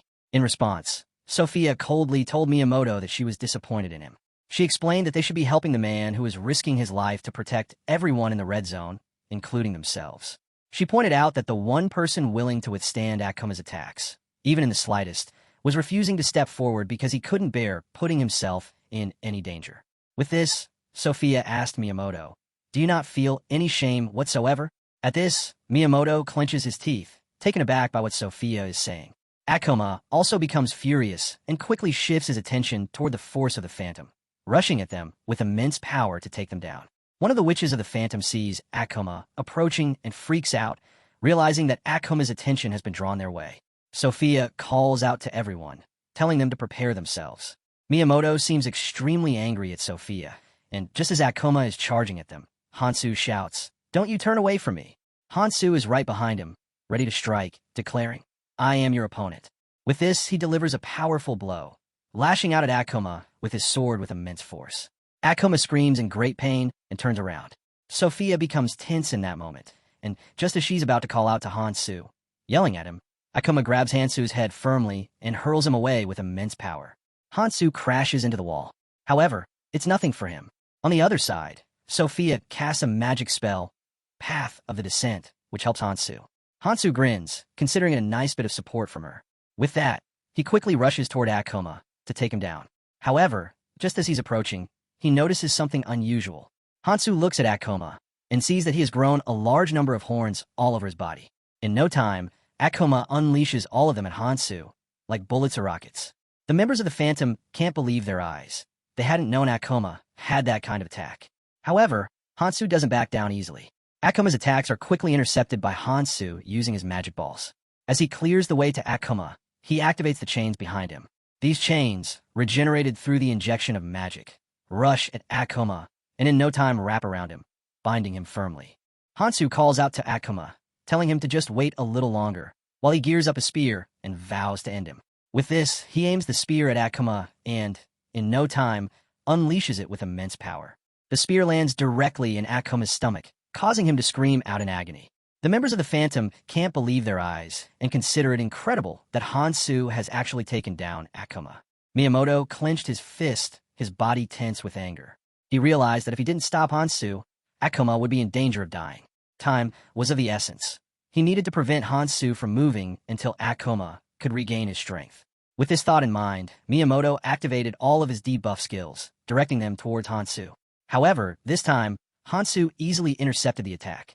Miyamoto, shocked and frustrated, couldn't believe that Hansu had countered his efforts. Hansu then called out to Miyamoto, asserting that he was done with his nonsense. He coldly instructed Miyamoto to wait, as he intended to deal with Akuma first. Enraged, Miyamoto gritted his teeth, feeling that his memories were resurfacing due to Hansu's presence. These memories were of a feeling he had long forgotten, the feeling of awe. He recalled a time when he, alongside his minions, had watched in astonishment as Ares defeated a horde of monsters, standing proudly before them. The scene then shifted to Hansu, who emanated the same powerful aura that had left a lasting impression on Miyamoto for the past 20 years. This time, however, what he felt was not awe, but rather a deep sense of envy. Miyamoto pants heavily, weakened and battered. A massive monster towers before him, its presence crushing, while eagles circle high above. The monster readies its attack, and Miyamoto, too exhausted to dodge, braces for the blow. Suddenly, glowing circles shimmer around him, forming a protective shield. Ares appears in an instant, striking down the monster's assault with swift precision. She raises a barrier and speaks calmly. "You're safe now, Miyamoto. I've got this," she says. Memories flood Miyamoto's mind. He recognizes Ares immediately, who is the sovereign of another world, someone he once revered deeply. He recalls how everyone in the Red Zone honored her with respect and admiration. Yet, in his darkest moments, he had cursed her name. Now, confronted with her strength and calm presence, regret wells inside him. Gratitude is what he should have felt all along. Gathering his strength, Miyamoto starts packing his case. His thoughts drift to a secret long buried that is a hidden calamity called Akuma. He remembers how he kept the seal intact by injecting small amounts of power, fooling everyone in the Red Zone. It was a selfish act, driven by pride and fear, meant only to protect himself. But now those motives seem empty, especially as another memory rises, the name Hanso. Miyamoto clenches his fist, frustration practically steaming off him. He can't wrap his head around it. How did someone like Hanso, of all people, manage to outplay him like that? The guy had made it look easy. He flashes back to that one moment, as when he tried to catch Hanso off guard. A full-blown wave of blue energy launched right at his back. But Hanso? Yeah, he didn't even flinch. Just stepped aside like he'd been expecting it the whole time. Turns out, there were these protective circles glowing under his feet like some next-level cheat code. Now Miyamoto's staring at his own hand, burnt and half-ruined by the backlash of Hanso's magic. Smoke is still curling up from the wound, and honestly, it stings like hell. Around him, people are watching, eyes wide, faces frozen somewhere between shocked and sorry. And that somehow makes it worse. The pity? Yeah, he really didn't need that right now. He's still trying to figure out how Hanso shut him down so completely. Like, was he holding back this whole time? Is this just how strong he's always been? Before he can spiral too deep, the smoke parts, and there's Hanso, calm as ever, sword slung over his shoulder like he's just walking out training and not, halfway through wrecking someone. Miyamoto's instincts go wild. Every part of him screams danger.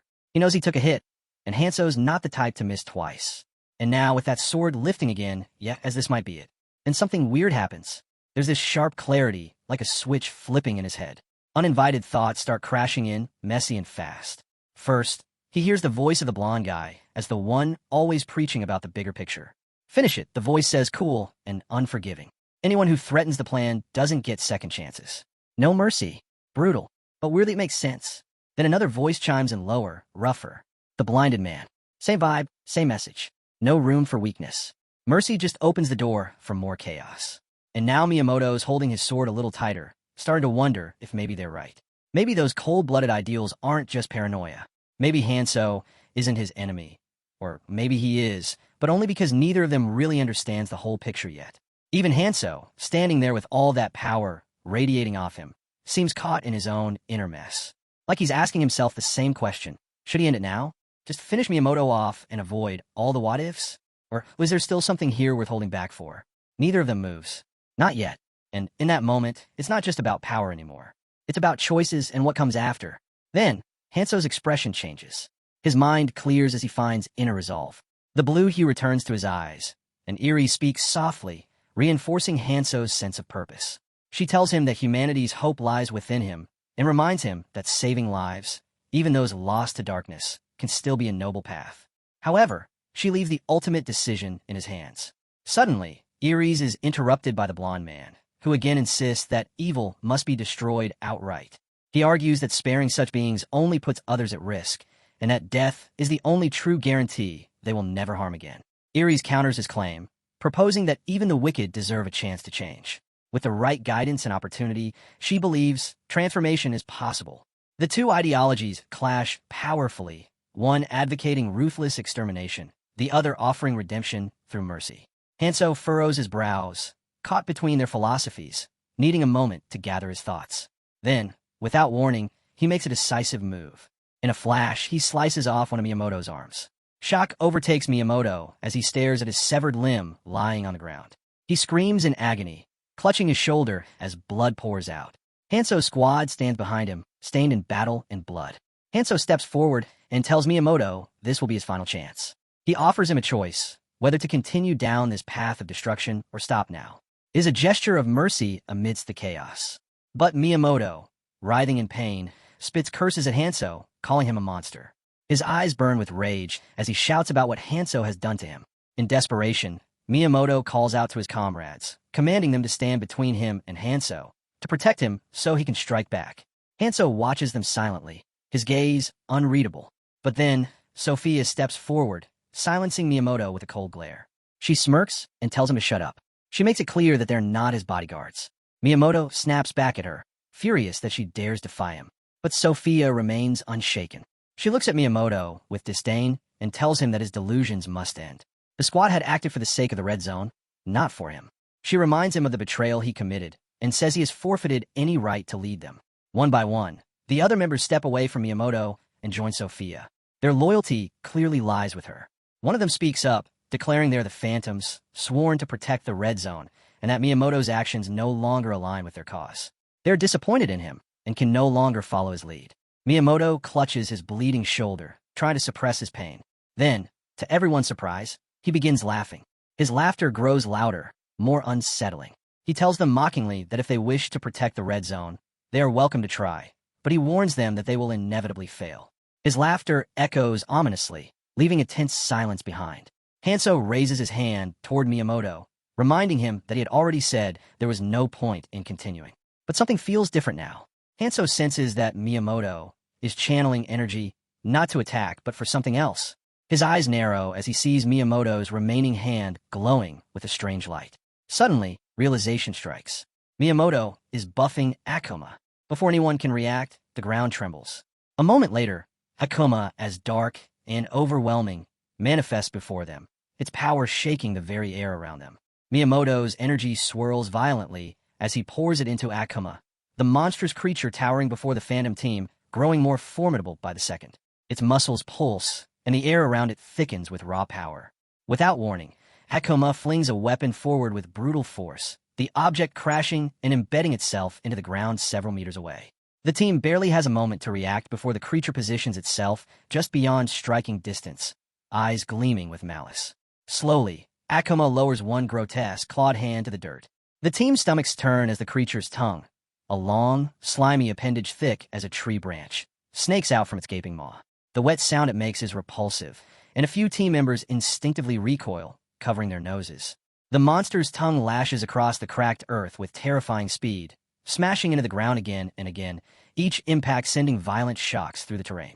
Suddenly, Akuma lunges forward, tearing into the soil with tremendous force.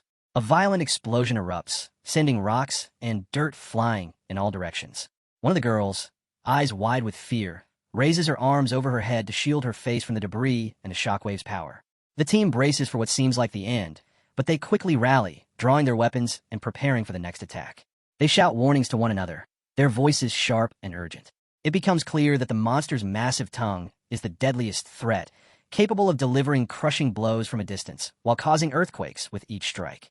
The ground shudders beneath their feet, fracturing into deep fissures and shifting unpredictably. Their surprised glances reveal the raw brutality of Akuma's power, a force far beyond anything they have faced before. Amidst the chaos, Sophia's attention snaps toward Miyamoto. She sees him beginning to channel a teleportation spell, a faint shimmer of mana forming around him as he prepares to vanish from sight. Alarm floods her voice as she calls out to the others. Miyamoto is trying to escape, she shouts urgently. The team immediately responds, their focus splitting between the rampaging monster and the traitor's sudden movement. We need to catch him before he disappears, another teammate commands, sprinting toward the spot where Miyamoto plans to vanish. Nearby, a black-haired girl freezes, caught in a conflict of priorities. Her eyes dart between Akuma and Miyamoto. The decision weighs heavily on her. Should she stay to fight the monster or pursue Miyamoto before he escapes? The tension is thick, and hesitation threatens to cost them dearly. Stepping forward with authority, Hanzo raises his voice to calm the group. Stay calm. I'll handle Akuma. The rest of you focus on stopping Miyamoto. His tone leaves no room for argument, though a blunt teammate voices doubt. Can you really take that thing down alone? They ask, skepticism clear in their voice. Hanzo's gaze is steady as he replies with quiet confidence. I'm prepared for this. The team splits with purpose. Hanzo positions himself directly in front of Akuma, standing side by side with Sophia. You should regroup with the others, Hanzo tells her. Sophia shakes her head firmly. I want to see what happens next. If needed, I can contact the others later. Her resolve is clear as she focuses on the beast before them. She senses a level of killing intent, so intense it chills her. Akuma's presence is heavier, more dangerous than ever. She suspects Miyamoto's energy buff has enhanced the monster's abilities in ways they can barely comprehend. A flicker of doubt crosses her mind. Can Hanzo really defeat this transformed creature? Without warning, Hanzo lifts his hand. Sophia's eyes widen as she watches his sword rise from the ground, hovering in midair like a ghostly specter. What are you doing? She asks, curious and concerned. Hanzo offers a reassuring smile. Don't worry. He lowers the sword gently at his feet and declares, I don't need it anymore. Sophia is caught off guard by his boldness, but before she can question him further, Akuma charges forward at full speed. Hanzo's sharp eyes catch the glowing red aura that surrounds the creature. It is the unmistakable sign of regeneration magic. The monster's buff not only increases its strength but enables it to heal rapidly, allowing it to fight without fear of permanent injury, even at the cost of exhausting its own life force. Akuma crashes into Hanzo with tremendous impact, the force sending him flying through the air. But Hanzo lands firmly, rolling smoothly, and regaining his footing in a heartbeat. Closing the gap once more, he places his hand gently on the monster's massive head and calls softly, Akuma. A red energy field pulses between them as Hanzo attempts to connect with the monster's consciousness. The transformation that follows surprises everyone. Akuma's monstrous eyes begin to change, rolling back until they resemble human eyes filled with confusion and fear. The massive, terrifying beast slowly shifts, morphing into the form of a young boy. The boy stares at Hanzo with wide eyes. Are you really Hanzo? He asks in a trembling voice. At that moment, Hanzo's suspicions are confirmed. Akuma is not simply a mindless creature of rage and destruction. Deep within, a human identity survives, buried beneath the regenerative curse and the power Miyamoto unwittingly amplified. Hanzo's hand remains steady on the boy's head as he softly asks, Do you remember your father? The boy repeats the word father with a shiver, beginning to recall scattered and fragmented memories. Soldiers, distant battlefields, a man who raised him with firm but complicated love. Suddenly, the boy's face twists in pain and he screams aloud. Why did you punish me? What did I do wrong? Why did my life have to be full of pain? His voice breaks, filled with anguish and confusion. The cries tear through the air, laden with sorrow. The boy begs for the suffering to end, pleading not to be left alone, not to die unloved. Hanzo closes his eyes, overwhelmed by the weight of the child's trauma. The boy's fear takes hold again, and he lashes out violently, screaming, Don't come near me. Leave me alone. The attack sends Hanzo crashing back through the dirt, his body bruised and battered. The boy's screams echo across the battlefield, desperate and pleading for solitude. As Hanzo lies on the ground, a memory surfaces, words once spoken by the boy's father, Takaron. The man had confessed to killing his own son in pursuit of ideals, but also expressed deep regret in his final moments. Before Akuma can strike again, Sophia leaps in front of Hanso, creating a protective barrier shimmering with mana. "Hanso, watch out," she calls, her voice thick with concern. Akuma screeches in frustration and lashes out, sending thread-like strings flying toward them in a furious ranged attack. Sophia shouts a warning. He's using ranged attacks now. Hanso stands, shaking off the pain, and approaches the boy once more. Sophia watches with anxiety in her eyes. "Are you sure you're all right?" she whispers. He nods firmly and places his hand once again on the boy's head. "Neither Akuma nor your father, Takaran, is to blame for what happened."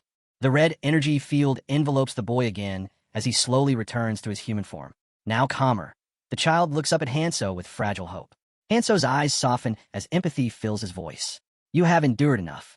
Bathed in a warm, red glow of mana, Hanso closes his eyes and gently tells the boy, "Rest now. For now, your pain can finally end." Hanso crouches beside the small boy who was once the terrifying Akuma. His voice is gentle but firm as he speaks to the child. "Neither you nor your father are to blame for what has happened," he says softly, his hand resting lightly on the boy's trembling shoulder. The boy's eyes, filled with confusion and pain, search Hanso's face for understanding. Hanso continues, acknowledging the heavy burden the boy has carried alone for so long. He assures him that the time has come to let go of the suffering and finally find rest. Slowly, the boy's form begins to shift. The monstrous features return, twisting back into the fearsome visage of Akuma. His eyes grow wide with terror as he catches sight of himself in this dreadful shape once again. His body shakes uncontrollably, overwhelmed by the horror of his own reflection. He seems unable to reconcile the monstrous form with the fragile human inside. Seeing the boy's distress, Hanso remains calm and steady. His voice is soothing as he explains that the rage within has been calmed temporarily, as though it is merely sleeping and not gone forever. Sophia, standing a short distance away, watches the interaction with wide eyes, curiosity and surprise mingling on her face. She senses the deep connection forming between Hanso and the boy. Hanso looks back to the child and says quietly, "You should be able to move freely now." The boy's gaze lifts to Hanso's, and a flicker of hope shines in his tear-filled eyes. "Am I cured?" he asks, his voice small and uncertain. Hanso shakes his head gently, answering honestly, "This is not a cure. The rage will return, because it is a part of who you are. What I have done is only a temporary peace." Tears begin to spill down the boy's cheeks as he confesses his deepest fear. He does not want to become a monster again. He does not want to kill or be hated anymore. Hanso listens silently for a moment before extending his hand. His voice carries a new resolve. "My plans have changed," he says. "I need your help now. When the rage returns, I will help you control it. But you must trust me and follow my lead." The boy hesitates, torn between doubt and hope. Slowly, he reaches out and grasps Hanso's hand. His voice is steady as he agrees to the pact. A new sense of purpose glimmers in his eyes. Just then, a small creature suddenly appears between them. Its presence is unexpected, and its voice cuts sharply through the quiet moment. "This arrangement is no good," the creature declares, its tone oddly playful but firm.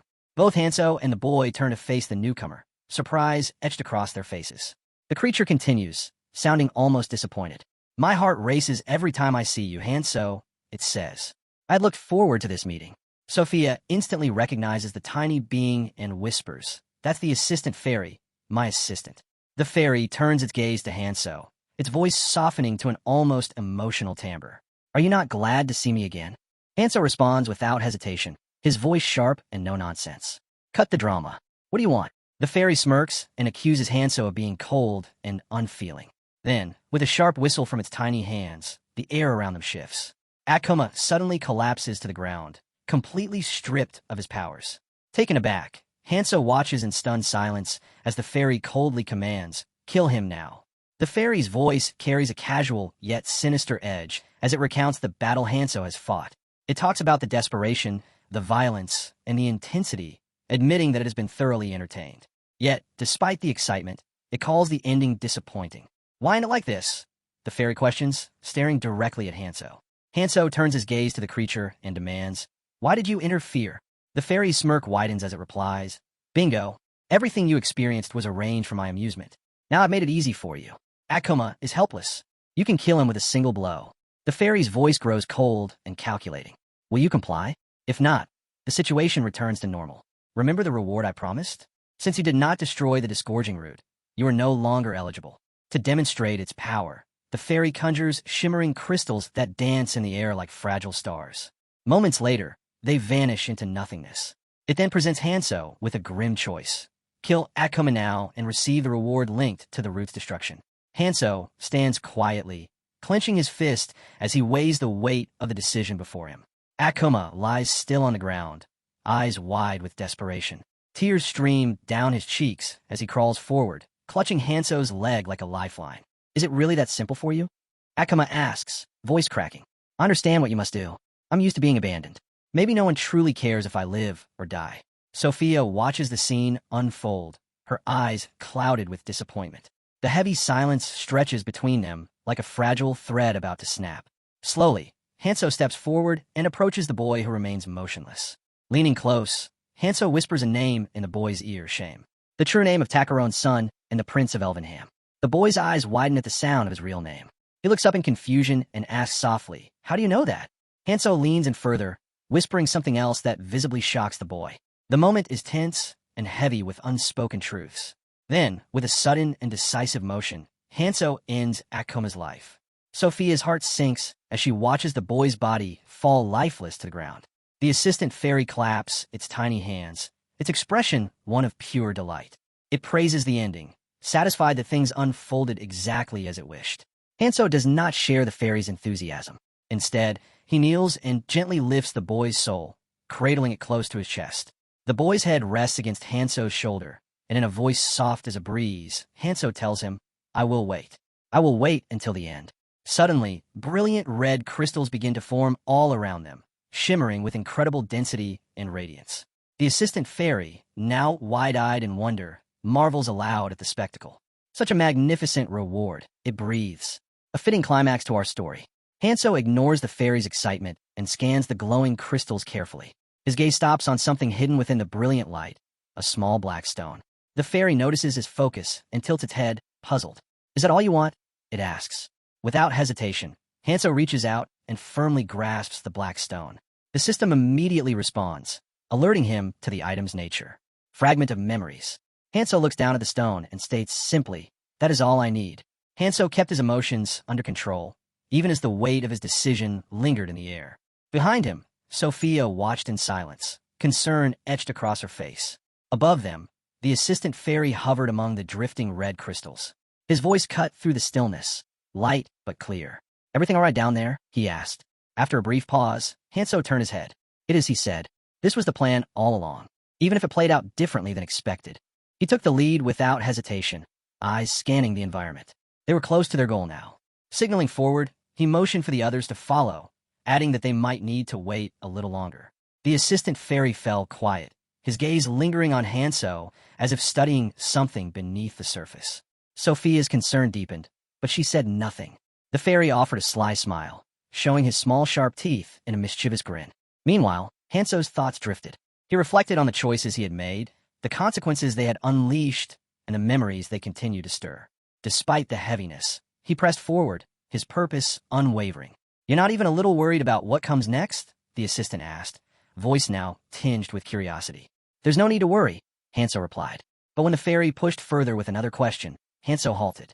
His sharp glare turned toward the floating figure, irritation breaking through his composure. I'll show you something truly interesting soon, he said coldly. Just be patient. The assistant grinned mockingly, folding his arms with amusement. I'm eagerly awaiting it, he said. I'll make sure not to be disappointed. As Hanso advanced, his eyes settled on the relic site. Scattered weapons and heavy chains marked the area. These were the final components he needed. The red crystals shimmered faintly as he approached, reacting to his presence. Hanso focused his energy and extended a hand. Slowly, precisely, the relics began to float toward him, drawn by his will. A glowing mark appeared on the back of his hand. It pulsed with light, the shape unfamiliar but unmistakably powerful. It was an administrator's seal. The sight triggered a wave of memory. His previous role, the privileges that came with it, the control he once wielded. But something was off. The system's voice rang clearly in his mind. Temporary administrator rights granted. Full access restricted to native citizens of Alphanium. Hanso narrowed his eyes. So, I only get a taste of what I used to have, he muttered. Fair enough. Though it lacked permanence, it was enough. He now had the means to confront the enemies that stood against him. Holding the relics close, Hanso envisioned himself facing them. Across the world, they were strong, dangerous, and determined. But so was he. Sophia's communicator buzzed. A message came in from the Phantoms. Miyamoto had been located. They had caught up to him at last. She turned toward Hanso with urgency. They found him, she said. The team caught up to Miyamoto. We should regroup. Hanso didn't answer immediately. He pressed a finger to his chin, deep in thought. Then he spoke, low and deliberate. There's something we need to handle first, he said, before we meet the others. Sophia blinked, confused. What could be more urgent than this? Hanso leaned closer, whispering his plan. As it took shape in her mind, her eyes widened. What at first seemed reckless now felt like strategy. Her confusion gave way to cautious hope. All right, she said, her voice steadier. Let's do it. The scene shifted to a quiet, dense forest. There Miyamoto was on his knees, surrounded by phantom operatives. His voice trembled with regret. I wasn't in my right mind, he pleaded. I made a mistake, a terrible mistake. I'm not asking for mercy, just a chance to make it right. The sincerity in his tone stirred hesitation among the group. One black-haired girl seemed particularly affected. Her stance softened as she watched him, sympathy flickering in her eyes. Another phantom, however, stepped forward with suspicion. Don't fall for it, he warned. He could be faking it. He's tricked us before. The girl hesitated. Her gaze dropped to Miyamoto, then back to her team. Maybe we leave his fate to Hanso, she said quietly. Before anyone could respond, she suddenly coughed, blood spraying from her lips. Her body jolted violently. Alarm swept through the group. Something's wrong, a phantom shouted. It was too late. Miyamoto erupted in a burst of dark purple energy, sending out a shockwave that locked them all in place. The air cracked with power as the trees shook violently. A massive explosion followed, and dust exploded into the sky. Miyamoto's voice rang out over the chaos, wild with desperation. If I must survive alone, then so be it, he screamed. Even if I lose everything, I will not die. Red crystals pulsed and scattered through the air as his form vanished into the smoke. Far across the red zone, war erupted. The phantoms struggled against a relentless horde of monstrous creatures. Flames lit the battlefield, and the sound of steel clashing against claws echoed through the chaos. The front lines buckled, morale faltering. One phantom, crouched behind the ruins of a stone wall, looked to the sky and shouted over the sound of battle. Where's Hanso? What could he possibly be doing right now? Suddenly, the sky was filled with motion. Blue birds, glowing softly with ethereal energy, descended like falling stars. Each bird carried a message. As they landed beside the phantom members, their wings opened and released scrolls. Every soldier received one. Silently, they began to read. The words were brief, but powerful. Encouragement radiated from the ink. Stay together. You are stronger than you know. This battle is not the end. The effect was immediate. Heads lifted, weapons steadied. A new wave of determination spread through the ranks. The battle had not yet been won, but the fire to keep fighting had returned. Then came a new notification from the system. Golden Pigeon, deployment complete. Priority message delivered. Among the phantoms, the black-haired girl from earlier held the golden scroll. She opened it carefully and read its contents. A quiet smile crossed her face, not of joy, but of understanding. Her grip on her weapon tightened. Elsewhere, another phantom boy received the same message. He read the words and muttered softly under his breath. So that's the plan, he said. All right then. He looked out toward the battlefield, where fire and smoke churned under a blood-colored sky. For now, he whispered, I'll stay quiet. He stepped back into the shadows, waiting. The forest lies thick and silent around Sophia, the weight of loss pressing down on her chest like a stone. She stands motionless, her body trembling, caught in a storm of sorrow and anger. All around her, the ground is littered with the fallen forms of her teammates. Their bodies, cold and still, echo the silence of the woods. Each fallen friend is a stark reminder of the brutal cost they have paid. Sophia's eyes scan the somber scene, disbelief and grief mingling as she struggles to breathe through the shock. Her voice cracks the quiet like fragile glass breaking, desperate and raw. How could everyone be dead? Miyamoto, she cries, the sound echoing through the trees. Her words are a plea, a hope against hope that the missing teammate might somehow still be alive. Behind her, Hanso stands calm and composed, his posture steady, betraying no sign of the turmoil that grips Sophia. His voice is quiet, measured, as he speaks without turning around. We should give up on Miyamoto. Sophia spins to face him, eyes wide with disbelief and fierce resolve. Give up? What do you mean? She demands, her voice trembling but defiant. She wants to argue, to push back against the despair in his words, but the reality weighs heavily, making her words falter. A moment passes between them. a tense silence thick with unsaid thoughts. Hanso's tone remains calm as he gently reminds her of their mission. Don't lose sight of the primary objective, he says. We have faced darker paths and greater pain than this. Despite the grief etched deep into her features, Sophia's expression softens. She nods, a reluctant acceptance settling over her. She wipes the tears from her cheeks, steadying herself. What's the next step? She asks, her voice barely above a whisper. Hanso answers with quiet certainty. We head back to the central point. Others are waiting to support us now that the phantoms have been dealt with. Farther along the forest's edge, another team fights for survival, trapped in the midst of a relentless swarm of locusts. The sound of their buzzing fills the air like a storm. Among the group, a blonde girl's face is etched with worry. We can't stay here any longer, she urges, voice sharp with fear. The black-haired boy standing beside her remains composed, his gaze steady. We have no choice, he explains. I promised Hanso we would meet here. We have to keep that promise. Frustration bubbles in the blonde girl's eyes as she throws her hands into the air. I'm starting to get fed up with Hanso and all this madness, she confesses, her tone edged with exhaustion and resentment. The tension in the group thickens, the pressure of their situation bearing down on everyone's nerves. Nearby, Eunchai catches whispers from her teammates, words laced with gossip about her and Sangjin. Her eyes flash with anger. Stop wasting time with rumors, she snaps, her voice cutting through the murmurs. Focus on finding your partners. Her fury then shifts, aimed directly at Sangjin. This chaos is your fault, she accuses him, voice fierce and biting. Sangjin looks at her, confusion clouding his face. Why are you blaming me? He asks quietly, struggling to understand the sudden attack. Yunqi's scolding continues, her voice harsh as she berates the group. Suddenly, a young girl from the back, quiet and nervous, steps forward. Her voice is barely above a whisper as she warns, the locusts have surrounded us. Everyone's heads snap toward the warning, eyes wide as the massive swarm descends, encircling them like a living net. Without hesitation, Sangjin grips his weapon, muscles tensing as he prepares to fight. Just then, a new figure emerges, calm and confident. Hanso steps forward, his sword gleaming in the filtered sunlight. A tattoo marks his hand, a symbol that speaks of strength and resolve. With one swift, fluid motion, Hanso sweeps his blade through the swarm, cutting a path that leaves the team momentarily stunned by the ease of his strike. Turning to Sangjin with a casual smile, Hanso greets him warmly. How have you been? Sangjin's face lights up with recognition and relief. I'm doing completely fine, he replies with a bright smile. The warmth in his voice speaks of old friendships rekindled. Noticing Sophia standing quietly behind Hanso, Sangjin calls out her name with clear happiness. The reunion brings a brief moment of light amid the chaos. Stepping closer to Hanso, Sangjin places his hand over his chest and speaks sincerely. I'm ready to help. Use me however you need. Hanso glances at him sideways, a small smirk touching his lips. That's a good mindset, he says. You'll need to keep that resolve. Hanso's eyes then shift to Monarch Lee, who stands nearby with glowing red eyes, his presence unsettling. The memory of Lee stirs unease in Hanso's heart. He wonders silently if Lee's return signals an unavoidable confrontation. Before Hanso can dwell further, his attention is drawn to a young girl who suddenly collapses. Monarch Lee rushes to her side with concern. Are you hurt? He asks, his voice softening.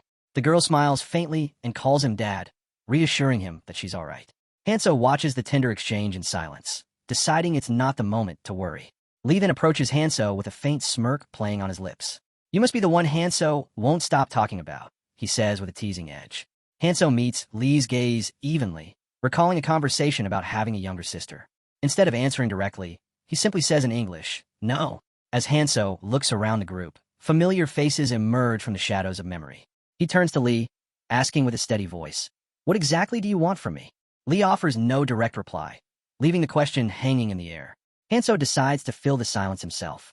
With a looming mountain behind them, covered in twisting, slithering snakes, he explains the plan. The others will join him in dedicating an Ouroboros. The group is stunned into silence, the weight of the announcement settling heavily. Then, suddenly, a furious shout breaks the stillness. A female team member steps forward, anger flashing in her eyes as she raises her middle finger toward Hanso. She calls him a buster and demands to know what secret plan he's hiding. She accuses him of silence while a friend lost his mind.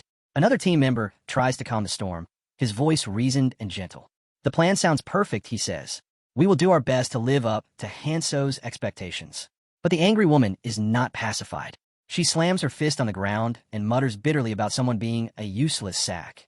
Voices rise again in argument and accusation. One person crying out that the whole team must have lost their minds. Sophia stands quietly, watching the chaos unfold, her expression guarded. Someone nearby whispers bitterly about the group's audacity, making decisions without regard for others' feelings. Sophia finally finds her voice. Hanso, she says, looking toward him with concern. Do you really think things will be all right with the team like this? Hanso's eyes sweep across the group, memories flashing through his mind. He sees moments of the old phantoms in their own times of chaos and doubt. His voice is calm, filled with quiet confidence. Don't worry, he assures her. Everything will be fine. Just then, a figure steps forward from the crowd, a young woman with sharp eyes that seem to pierce the very air. Hanso immediately recognizes her, a flicker of recognition passing over his face. She adjusts her hair with a calm gesture and softly calls his name, the sound carrying both warmth and challenge. The sun filters through the dense canopy of the forest, casting dappled shadows across the moss-covered earth. The young woman steps lightly across the undergrowth, her eyes locked on his Songjin's group. Her movement is calm but confident, almost too casual for a place so deadly. Songjin turns at the sound of her footsteps and catches sight of her. His lips curl into a small, awkward smile, and a giggle escapes him before he can suppress it. He finds her striking, and it shows in the way his eyes linger. Hanso, standing a short distance away with Sophia, watches the scene quietly. His gaze drifts from the approaching woman to the forest beyond, his expression unreadable. Sophia doesn't speak. She observes the interactions silently, her eyes flicking from Songjin to the woman with mild curiosity. Eventually, Hanso takes a step back and lowers himself under the shade of a nearby tree. The moment his back touches the bark, a deep sigh leaves his lips. His mind wanders to the mission still ahead. Finding the trailer is essential. Completing the Ouroboros depends on it. The weight of uncertainty presses heavily on his shoulders. Can he really do this? Can he really lead these people? In a place far from the peaceful-seeming forest, deep within a hidden chamber, a man stands before a glowing orb. The swirling light within the orb casts strange patterns onto the walls, illuminating the deep lines of shock on his face. His breathing quickens as he processes what he is witnessing. His voice trembles with disbelief. Administrator privileges? For Hanso? That outsider's not even from Elvenham. His hand clenches into a fist, trembling with barely contained rage. How has Hanso survived the succession of the heavenly soldier armor? That feat alone should have killed him. And worse still, he has recruited 5 members. That means Hanso qualifies as an administrator, a title the man believes belongs to him alone. His eye twitches. The orb glows brighter as he focuses on Hanso's designated region. He's no different than me, the man growls. An insect, nothing more. He brings a hand to his mouth, covering it slowly, as if trying to smother a scream. A single eye, unblinking and filled with raw resentment, remains exposed. That eye glows with a fury that seems to pierce through the very fabric of space between them. Meanwhile, in a small village of quaint cottages, terror overtakes the streets. Chaos reigns as parasitic locusts pour in from the skies, descending like a black plague upon the villagers. Screams echo, mingling with the sounds of destruction and panic. Some fight bravely, others simply flee. One defender raises a spear and shouts to his companions, "Ready yourselves. If we fall here, it's over." Amidst the madness, a black-haired man crouches behind a shattered stone wall. His chest rises and falls rapidly, sweat beading on his forehead. He peers over the edge, eyes wide with fear. Running seems like his only chance. This is Commander Lee, and he has no intention of dying here. There are too few.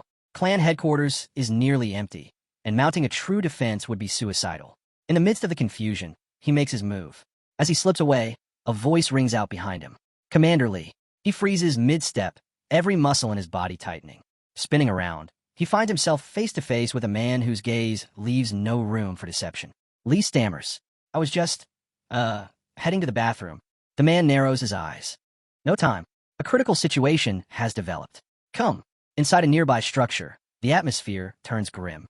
On a stretcher lies Miyamoto, bruised, bloodied, and barely conscious. Medics work quickly to stabilize him. When Lee enters, he immediately straightens and gives a respectful nod. "Sir." Miyamoto turns his head, his gaze slow but deliberate.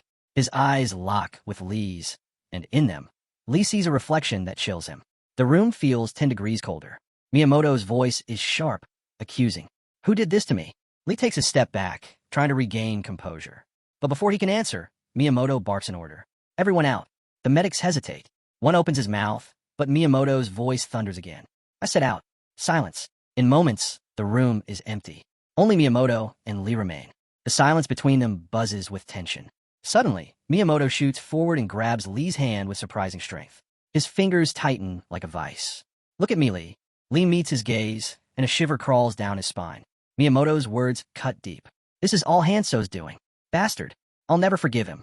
Lee stands frozen, unable to respond. Then his voice comes, quieter but firm. If you're still strong enough to say that, then I know I've already lost. You've surpassed me. Miyamoto's expression shifts. He releases Lee's hand and places it calmly on his shoulder. It's all right. I'll tell you where the secret armory is. Lee nods slowly. Deep inside, something cold begins to crystallize. I'll take down Hanso, but once I do, I'm coming back for you. Back in the forest, Hanso moves swiftly through the trees, sword flashing as he cuts down locust after locust. His face is focused, movements precise. The hilt of his weapon is soaked in blood, his arms aching, but he doesn't stop. His eyes scan the battlefield. Just a bit farther, he mutters. Behind a tree, Unchai crouches, her breathing shallow. Hanso calls to her. Unchai, we move. Miyamoto won't wait. She nods silently, already on her feet before he finishes speaking. Not far off, a young girl looses arrow after arrow with machine-like rhythm, picking off the insects that fly too close to her comrades. Sophia raises her hands and forms a luminous barrier, shielding Monarch Lee and his daughter from a descending swarm. Sang-jin, crouching behind a gnarled trunk, swings his sword wildly. I'm at my limit, he gasps, barely managing to keep a locust from landing on his shoulder. The young girl beside him wipes her brow. Same here. I can't keep this up. Unchai steps out from cover and turns to Hanso. We won't last much longer like this. Hanso's jaw tightens. He looks at the group around him, then gives the command. We're pulling out. Unchai nods, her voice bitter. We're strong, but not strong enough for the red zone. If we stay, we die. Her words strike something in Hanso. He clenches his fist tightly, lips pressed into a line. Yinchi's tone softens. She looks away, ashamed. I'm not like you. I don't want glory. I don't want war. I want to live. Tears well in her eyes. I'm scared. Every day, I calculate what gives me the best chance to survive. But if nothing changes, I know I'll die. Sang-jin's voice rises, anger lacing his tone. Then just follow Hanso. He's giving you a way out. Unchai spins around and punches him hard across the face. He stumbles backward, stunned. Stop talking nonsense, Sang-jin. You never know when to shut up. Their argument explodes into a flurry of accusations. Sophia watches from a distance and sighs. Sang-jin never learns unless someone knocks it into him. She mutters. As the group settles into a tense silence, Sophia turns to the young girl who fired the arrows. Something about the girl's stance catches her attention. There is a strength in the way she moves, a will to survive. The girl catches Hanso's eye and steps forward. We move. Whoever wants to follow can. But Hanso shakes his head and faces them all. No, we go together. I trust you, so trust me now. The forest holds its breath as the group slowly nods, falling in a step behind him. The group stands in a rough semicircle, dust swirling faintly around their feet. Hanso faces them with calm certainty, his posture relaxed yet unyielding. His eyes meet each of theirs, steady and unwavering. Though his voice isn't raised, his words carry weight, grounded in conviction rather than command or desperation. You have every reason to doubt me, Hanso says, his tone even. But if you want to survive, and if you want others to survive, I'm asking you to follow me. Unchai crosses her arms, her expression tight with skepticism. She exhales sharply, frustration brimming just beneath the surface. Her gaze locks onto Hanso's with a challenging intensity. Why should we follow someone like you? She asks, her voice edged with disbelief. You're strong enough to survive on your own. What's the point of dragging weaker people behind you? Hanso doesn't flinch. Instead, he lets the silence stretch for a breath. Then he speaks, slow and deliberate. Because saving lives is more important than surviving alone. The words sink into the air like anchors. He explains further, detailing the battles he has fought, the despair he has tasted, the moments that nearly broke him. Yet through every trial, he endured. And now, he says, it is no longer about just living. It's about bringing others through the fire with him. I've seen enough death, Hanso tells them. If I have the strength to pull others out of it, why wouldn't I? Unchai scoffs, folding her arms tighter across her chest. So we're lifeguards now? Hanso places a hand on his waist and glances over the group. His expression remains unreadable, his voice calm. Yes, he says simply, that's exactly the point. If we move as one, we rescue dozens. Maybe even save ourselves in the process. Unchai is momentarily speechless, stunned by the sincerity in his eyes. The anger in her fades into confusion, then into reluctant curiosity. Hanso doesn't wait for a reply. He turns away from them, his back straight, steps purposeful. Nothing comes without cost. He calls over his shoulder. I intend to make you stronger. But if you want to leave, Unchai, I won't stop you. I respect your choice. Just know this. If you walk this road with me to the end, you won't regret it. The group watches him move forward. Sophia and the young girl stand to one side, their eyes following his retreating form. Unchai lingers behind, her fists clenched, her mind racing. A faint smile twitches at the corner of her mouth as she mutters to herself. That guy must be crazy, she whispers. Completely out of his mind. But it's kind of admirable. Sophia watches Hanso closely, her brows furrowed in thought. He's changed, she murmurs. The Hanso I knew before, he wouldn't have said those things. From the side, a voice cuts in, laced with suspicion. Maybe he's not the real Hanso, the man suggests. Sophia whirls toward him, her tone sharp and mocking. Calm down, stripping man. Her scolding draws a chuckle from Mahi, who stands nearby with Sangjin. Sophia turns to her, curious. Were you Hanso's comrades since the tutorial? Mahi considers the question thoughtfully. Not comrades in the truest sense, she replies. More like university friends. We crossed paths during the tutorial, but went separate ways afterward. Sophia's curiosity deepens. So now, after all this time traveling with him through the red zone, would you call yourself his comrade? Mahi pauses. Her eyes track Hanso's back again. It's more accurate to call it a working relationship, she admits. Hanso is a lone wolf. You can rely on him, but he keeps his distance. Their eyes meet. In that brief silence, Sophia and Mahi seem to reach a quiet understanding about the kind of man Hanso is. Miss Sophia, Mahi begins, her tone softer now. Can I tell you something about Hanso's past? Before Sophia can respond, Mahi continues, her gaze distant, voice tinged with emotion. Hanso is the type who charges ahead, no matter what's in front of him. It's not bravery, it's something stronger. Determination. He faces things most of us would run from. She grows quiet for a moment, then adds with a hint of sadness. He sees something none of us do, a vision that drives him, and that makes him difficult to understand. He invites you to follow, but never lets you get close. Mahi sighs, her voice barely above a whisper. I can't follow him of my own will, not when his strength is so far beyond mine. As she speaks, the memory of Hanso's recent words echoes in her mind. The idea of saving lives, of believing in him. That idea weighs heavily on both her and Sophia. The two women exchange a look, a mix of awe and shared sorrow. They see his will, but they also see the loneliness within it. Mahi glances at Hanso again, her eyes softening. She rests her chin lightly on her hand, almost shyly, her lips curling in a faint smile. Maybe I'm starting to understand him a little better now. Just then, Hanso stops. He raises a hand and gestures toward a particular patch of ground. The group gathers around him, their murmurs fading as he activates something on his ring, Narma's ring. A strange vibration hums beneath their feet. Suddenly, massive red monoliths rise from the earth around them. The ground trembles as the system announces, authority destruction, initiated. A colossal hole rips open in the earth's surface. The air shifts violently, winds surging from the abyss. The group stares in shock, some shielding their eyes as dust whips past them. Sophia narrows her eyes, sensing something deeper at play. What is this really about? She asks aloud. Hanso lowers his gaze to the yawning pit. Do you understand now? He says, turning to them. Why they call me the artifact holder? A flicker of memory passes through him. A red-haired man, Kong Tae, once stood before him, revealing secrets. In that distant conversation, Kong Tae spoke of a hidden treasure, a skill so rare that even Miyamoto never learned of its existence. A treasure buried where no one could reach it, something not even available in the upper zones. Now, standing here, Hanso sees it realized. The group begins whispering among themselves. Eyes widen as realization sets in. Artifact Hoarder, one of them echoes. Sophia and Sangjin look at Hanso, stunned. Their shock only deepens when a massive collection of drones and artifacts appears before them. More than any of them imagined. The array is vast, powerful, enough to arm an entire battalion. Sophia breathes out in disbelief. This is insane. There's enough gear here to boost an army. The twin brothers cheer loudly, already grabbing enchanted armor, gauntlets glowing as they equip them. The system chimes. You have acquired gauntlets of the Titan. Strength increased. Unchai stares at her own artifact, speechless. My stats are in the triple digits now, she mutters. Questions begin to bubble inside her.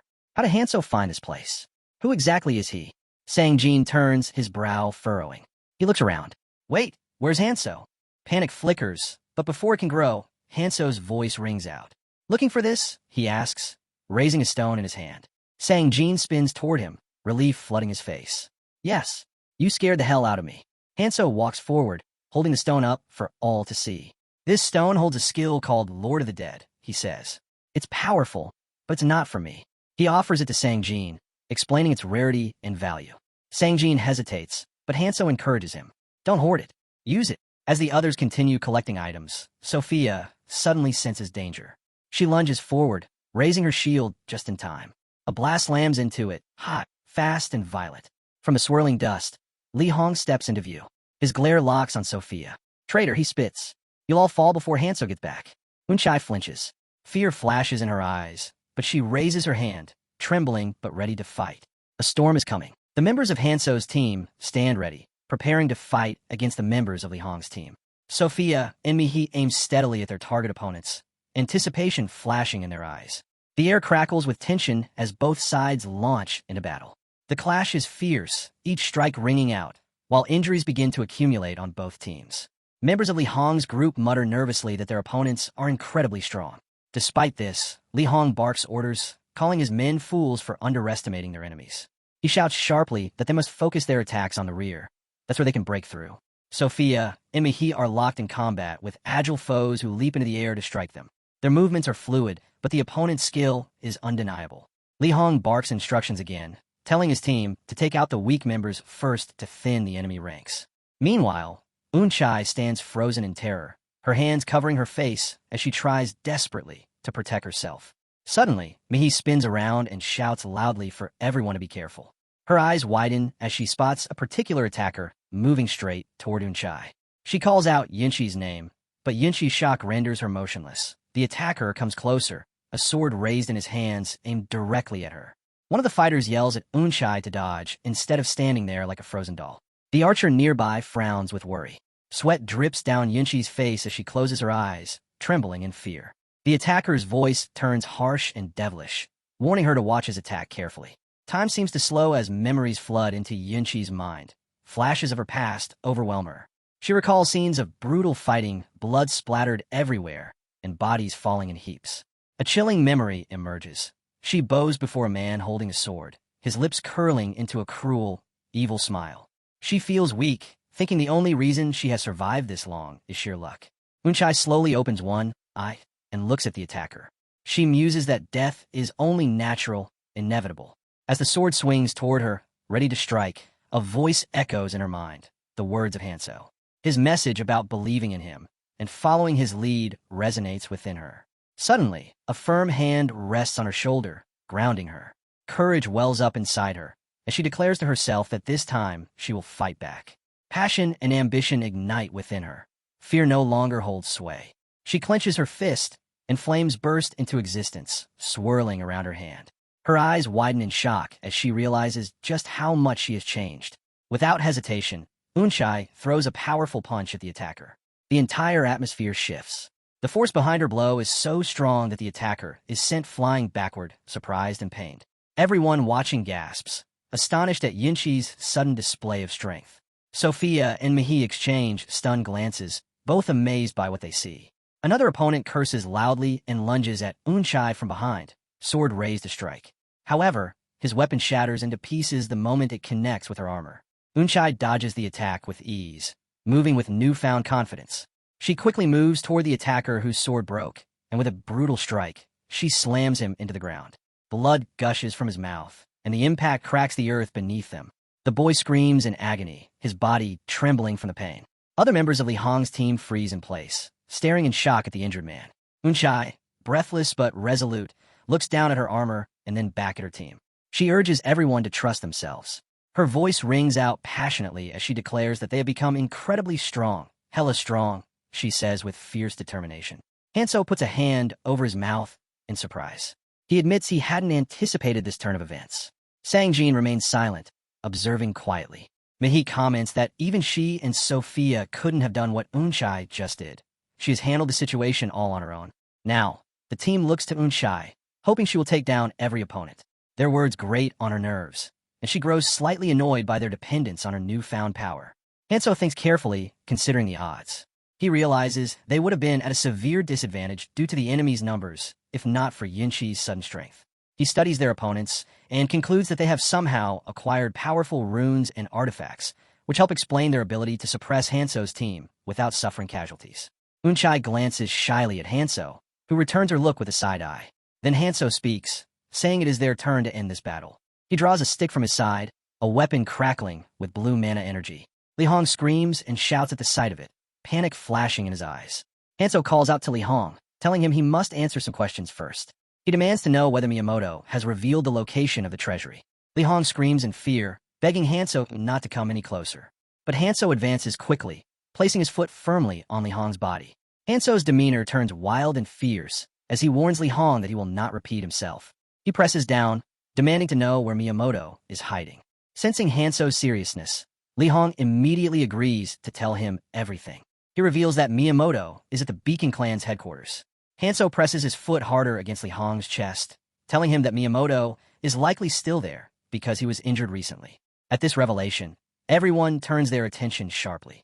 They question if Miyamoto is truly the leader of the Beacon Clan.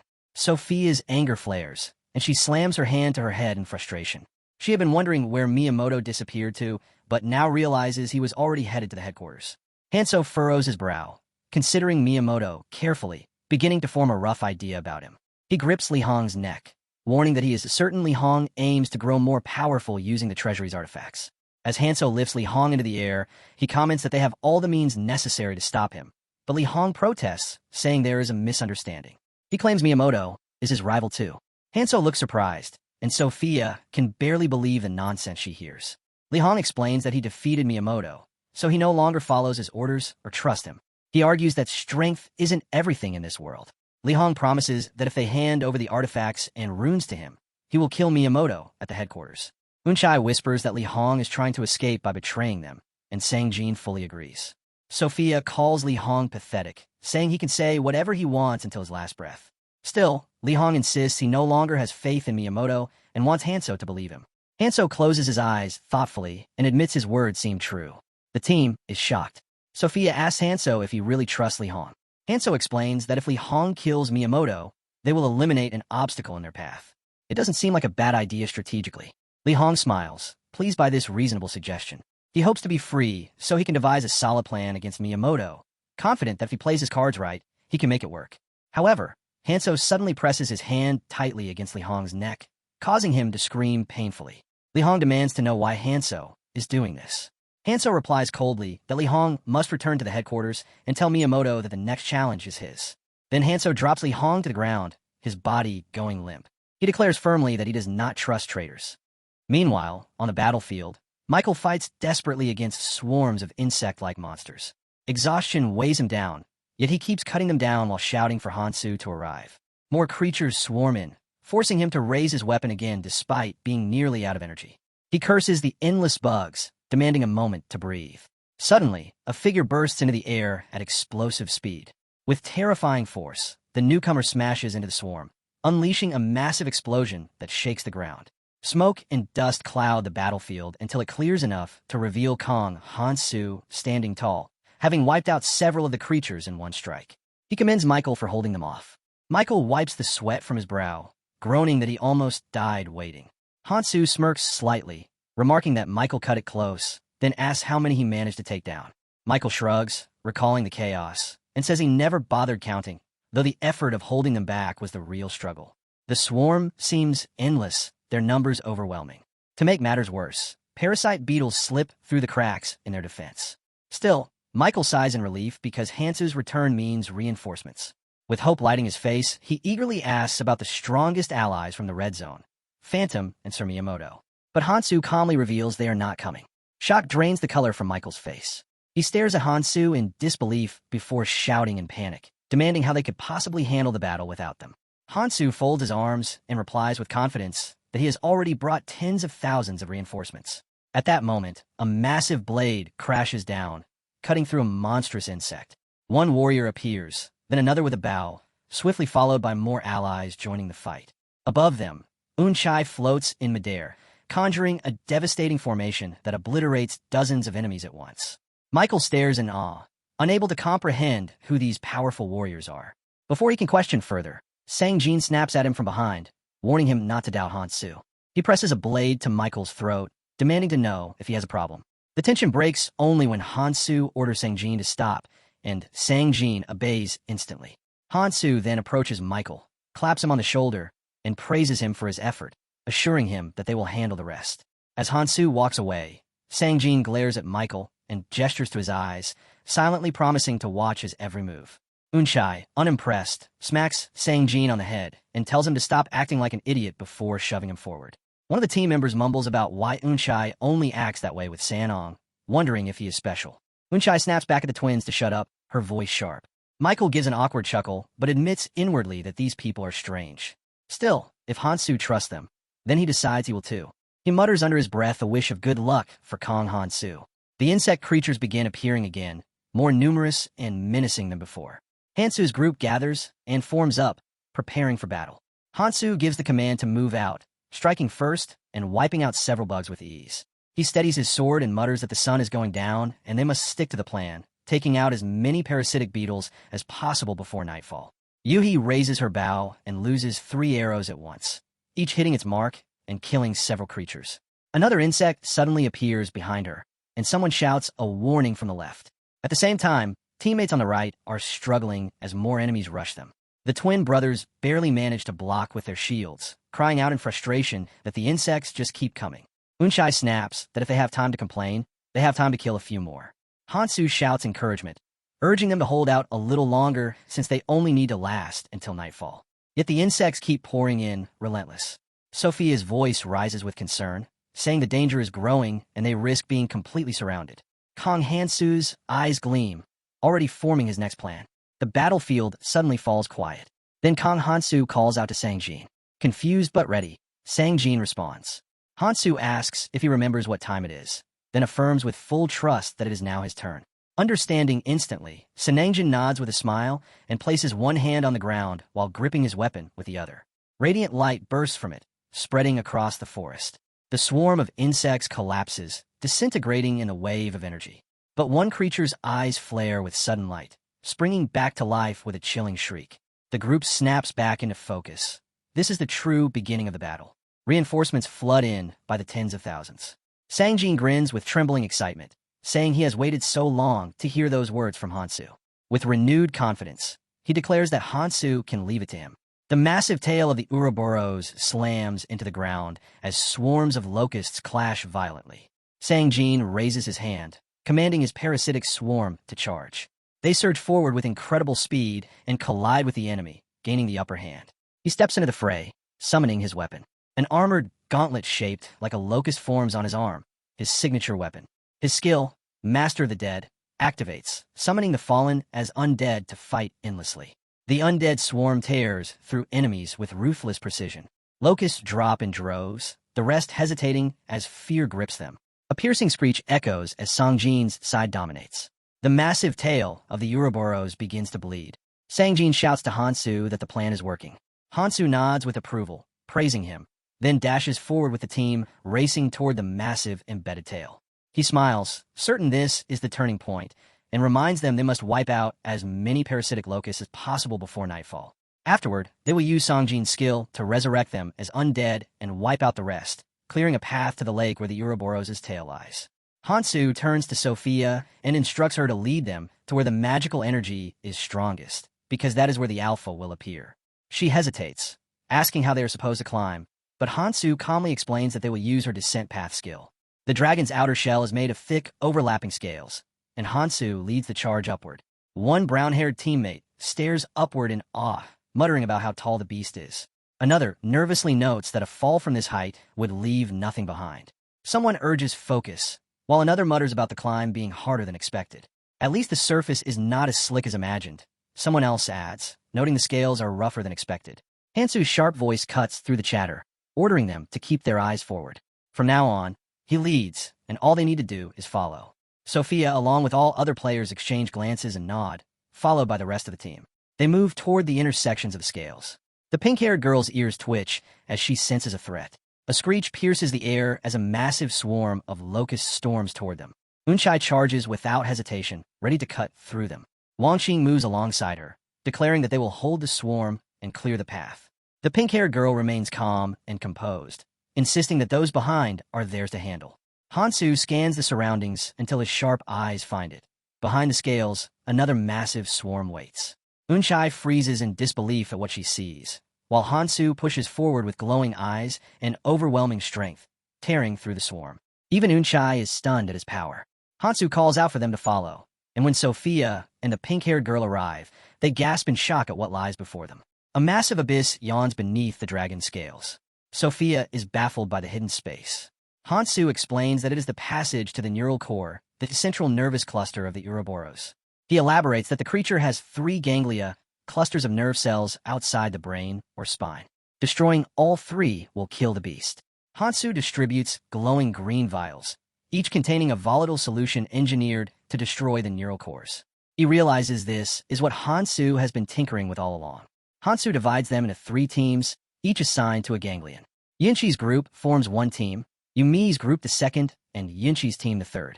Unchai looks confused about being sent in first, but Hansu brushes off her complaint and explains that each entrance lies in a different position around the vast, pitch-black pit. With no choice, Unchai nods and leads her team into the abyss. Hansu turns to Sophia as she seals the entrance, preventing more parasites from following. Without hesitation, Sophia chants a spell, releasing a blinding light that closes the path behind them. Henu exhales, his mind finally easing, and considers the first step complete. Now only the final ascent to the upper entrance remains. The swarms of locusts remain ferocious, hissing and screeching, while Team 2 shifts uneasily. They feel the press of countless enemies and wonder how the parasites multiply so endlessly. Amoebas spread like wildfire. Kong Hansu unsheathes his sword and steps forward without fear, declaring in action that no matter how many there are, it does not matter. His command is clear as he advances. Deep within the abyss, Unchai freezes at the sight before her. The 4 stand motionless, awestruck by the towering stone sentinel silently watching them. Beyond the neural core, the silhouette of a monstrous creature locks in confrontation with 2 figures, while 3 more linger behind. In one stroke, a single sword cleaves the beetle-like monster in half. Kong Hansu splits the beast effortlessly, his eyes razor-sharp as he exhales and narrows his gaze. Standing over the corpse, he calmly identifies this place as the second entrance. He turns to the trio behind him and signals Team 2 to step forward. 5 minutes have already passed since Team 1 entered, so the next group must follow and, after the required interval, deliver the weapon into the core. Baek John-sang give a firm nod of understanding.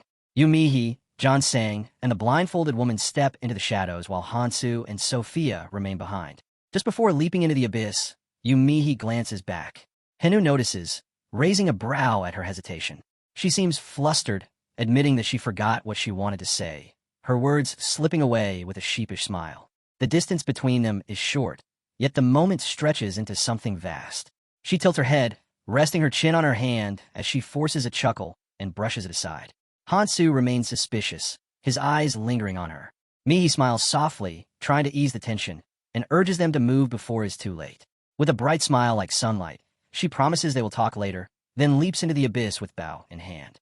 Henu stands still, the brief exchange echoing in his mind. He mutters a reminder about activating the device precisely 30 minutes in. Beside him, Sophia's spellbook glows softly in her hands. She answers with a casual tone, but her lowered gaze hides a trace of sorrow. Mihi, for her part, presses a hand against her chest as though suppressing something unspoken. Sophia senses her feelings and thinks she understands them. Above, the night sky shimmers with thousands of stars, a quiet contrast to the chaos below. Hansu and Sophia sprint toward their final destination. The monster's presence soon becomes undeniable. Hansu growls, feeling the oppressive surge of alpha energy up ahead.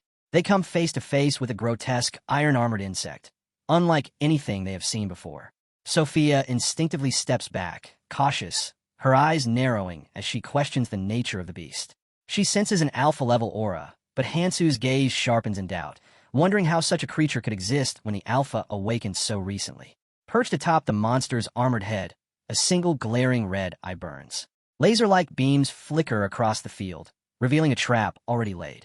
Hansu clenches his jaw, realizing that his position as a temporary administrator may have been a distraction. A mocking voice echoes suddenly across the space, drawing his attention upward in surprise. From behind a monstrous shell, a figure steps into view with long white hair flowing behind him. It is Teen, smiling crookedly.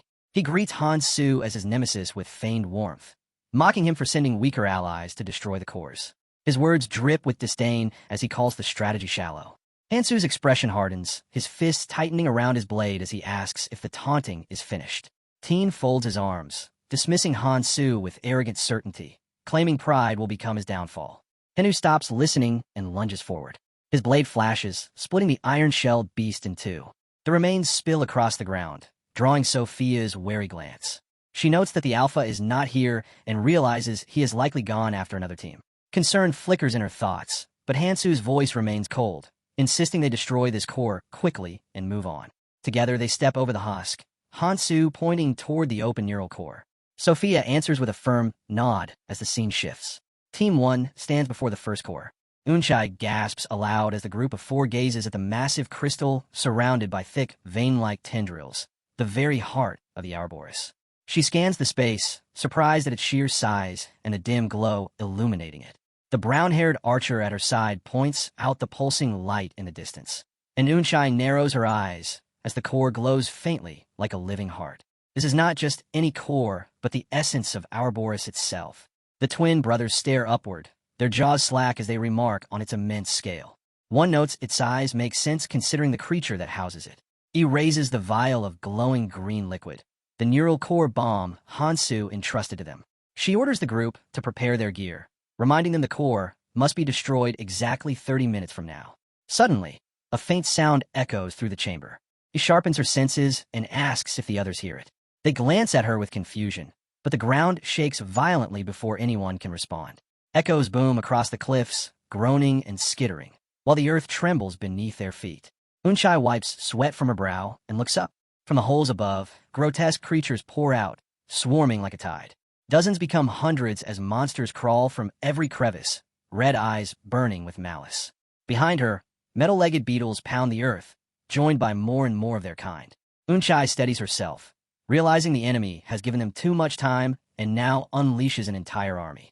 Iron beetles cluster together in a wall of writhing armor and glowing eyes.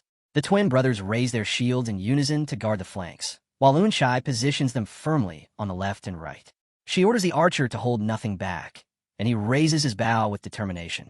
The four fighters stand surrounded, walls of enemies pressing in from every side.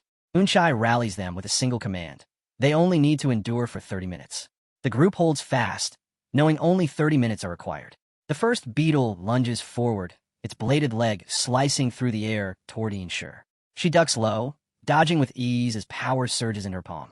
Leaping upward, she slams her strike into the creature's skull, the impact cracking bone. 28 minutes remain. One of the twins tackles another beetle, slamming it hard into the ground. Time slips quickly, 20 minutes left. The archer fires without pause, each arrow driving into the advancing swarm. Sweat pours down faces, muscles strain, and Unchai urges the others onward between strikes, her voice steady as the battlefield contracts around them. Hundreds become thousands, pressing in on every side, and their safe zone shrinks with every heartbeat. Yinshi's voice cuts through the chaos with resolute certainty. The line must be held for 15 minutes more, and then the true battle will begin. From Ouroboros, many parasitic lotus emerge and start creeping toward our hero. Sophia closes her eyes and pulls out a tri-jade frostlight orb, a ruin of restraint, as she casts her spell. Ice erupts out of nowhere, piercing into the bodies of the parasitic locusts, and they collapse with a shriek. Our hero smirks, certain they're nothing but sitting ducks now. He leaps up and, with a single sliding slash, beheads 3 parasitic locusts at once. Moving to the next, he cuts it down with precision and sharpness. Darting toward others in a zigzag pattern, he continues striking again and again. Even the wounded ones are cut down, finished without mercy. At last, when only one remains alive, our hero ends it for good. Now he is far ahead of Sophia. Looking upward, he notices more locusts hiding in a hole and realizes the others are simply watching instead of attacking. It strikes him that holding out for 33 minutes will not be a problem at this pace. Checking his system, he still finds it hard to believe that Alpha would abandon the first center core. The hologram must have been left as bait. He remembers saving Alpha once, and destroying the core feels like a flimsy strategy that does not match Alpha's style. He understands now that Alpha avoided him in order to protect a different core. Narrowing his eyes, he resolves to make Alpha regret that choice. Sophia catches up to him, unsettled by how strange the situation feels. No matter how she thinks about it, there has to be some kind of trap, because there is no way the enemies would just sit there watching. Our boy shares her doubt and proposes abandoning the plan of waiting 30 minutes to destroy the core. Instead, he insists on destroying it immediately before moving on to eliminate the others. Sophia wonders if the situation is so dire that he needs to handle the cores himself, questioning whether destroying one too soon, without explanation, might create even more confusion and chaos. Our boy makes it clear that if the Locusts were the only opponents, he would not be concerned. But Alpha, the one who appeared in the hologram, is inside Ouroboros, and he is the one who must face him. Sophia, filled with concern, asks if destroying the cores will cause Ouroboros to start moving and questions whether Alpha is truly more dangerous than Ouroboros. Our hero answers with a smile, certain that Alpha is dangerous, but Ouroboros is far more overwhelming. Sophia frowns at his reasoning, convinced it makes little sense, and thinks they should simply trust the others instead. But our boy reassures her that it is not about mistrust, it is about having a plan of his own, and for now, all she needs to do is follow him. Sophia clenches her fist, thinking that even now he refuses to explain everything. She had believed he would trust her by this point. Suddenly, a notification appears, announcing the 7P Soul Fragment, a skill that splits the user's soul, allows communication, and grants control of a person's mind if their soul is placed within it. Miyamoto's voice echoes with a menacing tone as he declares he will take over her body. He calls out to Sophia, making her tense, but then her eyes widen and strangely calm. Miyamoto continues, mocking the idea that he would simply drop dead. He calls Kong Hansu reckless, saying that even if his trust is small, the fact he shows his back will cost him dearly for what was done to him. Our hero listens quietly, but his thoughts race, realizing Miyamoto has been waiting for this moment. He shatters the flask in his hand, shoots forward towards Sophia, grabs her instantly, and invokes the destructive authority of Nirmaha's ring. Dark red energy wraps around her as her soul is freed. In that instant, he recalls the truth of his regression. His allies have become enemies, and his inevitable enemies have become allies. As long as Miyamoto tries to drag him down, he cannot allow him to live. Determined, our hero identifies Miyamoto's location and notes with grim certainty that the king bees must be getting hungry. A system notification follows, confirming that the World Tree Authority is now under temporary administration. The command is clear: secure Miyamoto and move him to the king bee nest. The scene shifts to the king bee's nest, where Miyamoto weeps in shock, unable to comprehend what is happening. His arms are bound, and he has fallen into a celestial portal. The magic rings had dragged him there without warning. Looking up, he finds a swarm of locusts waiting for him. Sweat pours down his face as he realizes one of the deadliest among them is present. As they begin tearing into his body, he screams in despair, insisting that the ruler of the red zone cannot possibly die, yet his cries only continue. The scene shifts back to our hero, holding Sophia close. He realizes the 7-piece soul skill has vanished, since the locusts finally received their feast of high magic power. In his mind, he is certain the king bees are satisfied as well. From a distance, the eyes crackled, and our boy realized he didn't have much time left. It would be nice if Sophia woke up immediately so they could escape, but that didn't seem likely. He was sure using the Hamley soldier armor would provide some protection, but the World Tree might die if he made a mistake. A notification told him he currently had less than 50% magic power capacity remaining and asked if he wished to use the World Tree magic power. Our hero knew he would have to control it carefully, so he apologized to the World Tree, gave her a little pat, and the system authorized World Tree magic power usage. Kong Hansu linked to the World Tree magic power circuit, and her body started to ooze with that high energy. He thought that with this much magic power, he should be able to use it freely. He activated the Dragon Key Art, Dragonification, with heavenly soldier armor while picking her up. With insane force, he leapt high into the air, still holding her. The ice almost cracked completely. Beneath it, a massive serpent coiled around the tree began to stir, and a giant explosion followed as the entire place started crumbling. Ouroboros climbed higher and higher along the tree, opening its eyes as consciousness returned. The tree floated in the air, and observing it, our hero noted that it neither moved nor showed any sentience. If it did, it would have attacked him first. For the moment, he decided not to eliminate Alpha, but instead to focus on stopping him. A system notification announced the Voltri Temporary Administrator Command was confirmed, and a branch of the Voltri began moving. The branch shot toward Ouroboros, seized it from behind, and forced its mouth open while binding it against the tree. Ouroboros roared in pain. Wings spread, our hero approached, thinking it was almost time for them to meet again. Old friend. In his mind, he called out to Tekaran, declaring that Evelynhaim's wings would blow on the path he would take, and that he should wait at the king's path. A giant serpent gushed into the ground and vanished. On the other side, the parasite locusts were clashing with one another. As soon as our hero stepped forward, the Lord of the Dead, Singjin, also appeared, casting his gaze down upon the locusts. He loosened his control and commanded them to join the battle. The swarm obeyed, and soon both the purple locusts and the red locusts turned against each other, preparing to attack. Singjin believed they now had a real chance at victory. All they needed to do was endure until dawn. Meanwhile, the massive serpent continued to slide across the battlefield, and suddenly it passed through the place where Singjin was about to fight. The red locusts shrieked in alarm, completely clueless about what was happening. They lifted their eyes upward, only for a strange surge of strength to erupt within them. Empowered, they turned their fury toward the purple locusts. Confusion clouded Singjin's thoughts as he wondered what the explosion above had been and what exactly was unfolding up there. Planting his feet firmly, he grew angry, thinking that whatever was happening, Hansu would be crushed under the burden if those creatures managed to rise. Determined, he swore to stop them at all costs. He drew his dagger and invoked his authority, ordering his summons to kill the locusts and rush ahead to halt their advance. Charging toward the red locusts, he carried guilt in his heart, apologizing to Hansu for not killing these pathetic insects earlier. But even as he pressed forward, he doubted his ability to stop them all. Back at our hero's place, he stands face to face with Ouroboros bound by the magic tree strings. Looking at Sophia, he realizes the aftereffects of Miyamoto's skills are far worse than expected.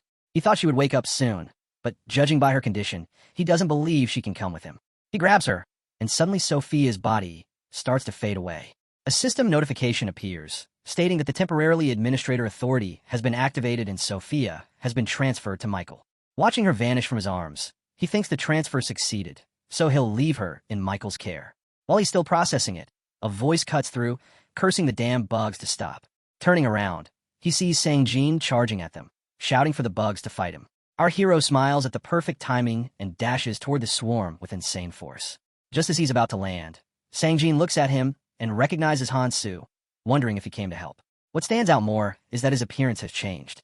Our hero hurls mana balls at the bugs, killing several instantly, then slashes down a few more before landing in front of Singjin. Noticing the wings and horns on his body, Singjin is shocked and asks if something happened. Hansu replies that he'll explain later, but there's something he needs him to do. Singjin is relieved to hear it and asks what exactly it is. Hansu explains that Monarch Yunshi's group is in danger and the core must be destroyed alongside them. Singjin says that doesn't sound like Hansu, since he's asking instead of commanding, and tells him to use him however he wants. Hansu smirks, turns away, and says he'll send Singjin directly to Team 1's location, leaving them in his hands. Don't die. That's an order. Right before disappearing, Singjin answers confidently that the Lord of the Dead wouldn't die. With that, he vanishes, leaving only magic circles behind. Hansu thinks to himself that he made the right call in trusting that role to Singjin and promises to bring him along to the next zone. He leaps up because he cannot sit still after Singjin showed his resolve. Our hero decides he will stay close to help the team survive. Meanwhile, one member of Team 2 stands against Alpha. Alpha taunts him, asking why he does not give up, pointing out the two humans down behind him and asking what he can possibly do alone. The wounded man asks if Alpha thinks he would die that easily. Alpha finds the loyalty strange and asks why he is so devoted, questioning whether the cold-blooded man he serves would even bother to save him. He claims they have all been abandoned and suggests that instead of pledging loyalty to such a king, the wounded man should become Alpha's soldier. The wounded man raises his sword and fires back that Alpha talks too much, asking if he is really that afraid of Kong Hansu. Alpha narrows his eyes, then erupts in fury at the inferiors who enrage him. Above him, energy balls and multiple swords gather, poised to strike the wounded man. Alpha hurls them down and declares that if the man wants to die so badly, he will assist him. The blonde fighter gapes at the incoming weapons, then grits his teeth with iron resolve and charges forward, slashing his sword. He deflects swords, energy balls, and other weapons. After redirecting them all forward so they do not hit those behind him, Alpha admires the honorable act of protecting kin, but refuses to waste more time fighting. He tightens his grip on his sword, disgusted at having to use an underhanded tactic to defeat such a warrior. Suddenly, sharp weapons converge on the blonde fighter, piercing him from every side. Blood gushes out as he collapses, drawing his sword in the dirt and falling defeated. Alpha acknowledges the man's strength and, out of respect for his noble stance, decides to personally end his life. As Alpha steps forward, our hero appears out of nowhere. He moves to grab Alpha's mouth, but Alpha darts forward in a split second and slips from his grasp. Our hero mutters that he was too late, then tells the blonde to rest, assuring him that he will handle everything now. Our hero stands a short distance away from his enemy as a massive swarm of locusts charges at him. But in an instant, his sharp blade cuts them down. His eyes narrow, and as he opens his palm, a weapon forms within his grasp, a glowing yellow axe. Sliding it firmly, he swings and severs the heads of a few locusts. Then, with unbelievable speed, he slashes again and again, moving so fast that the entire swarm is wiped out. Afterward, he approaches the wounded soldier, who trembles at the thought that his master possesses such overwhelming destructive power. Turning his focus, our hero channels sword mana into the shape of a healing potion. He tells the soldier he is in terrible shape and should take it. The soldier lowers his head, apologizing that his master had to witness him in such a state, and promises he will repay our hero for the rune. As soon as he grabs the glowing energy ball and clenches his fist, his body begins to heal rapidly. Our boy then walks toward the blonde girl, who slowly regains consciousness, only to wake up shocked to find him standing right in front of her. In her mind, she can't believe she passed out in a situation like this, even after being entrusted with such weapons. She apologizes, saying that in the end, all she ever does is hold him back. Our hero responds calmly, telling her not to worry. He admits it was his fault for not realizing Alpha was present, and explains that within Ouroboros, the authority of the world tree cannot be used. Pulling out a feather, he instructs them to escape and use it for transportation. The soldier quickly takes the feather, and the blonde girl promises she will return it to him. Our hero, holding the potion carefully, tells her that simply protecting it from breaking the seal means she has already fulfilled her duty. He adds that he will meet them again after the team manages to destroy the core. Though ashamed, she agrees softly. From a distance, Alpha watches in silence, his thoughts unsettled. He wonders, Hansu, how are you even here now? Is this because of your transformation? More importantly, he understands clearly just how much Hansu's presence has burdened the others. Gathering his strength, Alpha summons a red energy that condenses into string-like patterns in his hand. With deadly force, he hurls them forward, intent on killing at least Hansu's companions.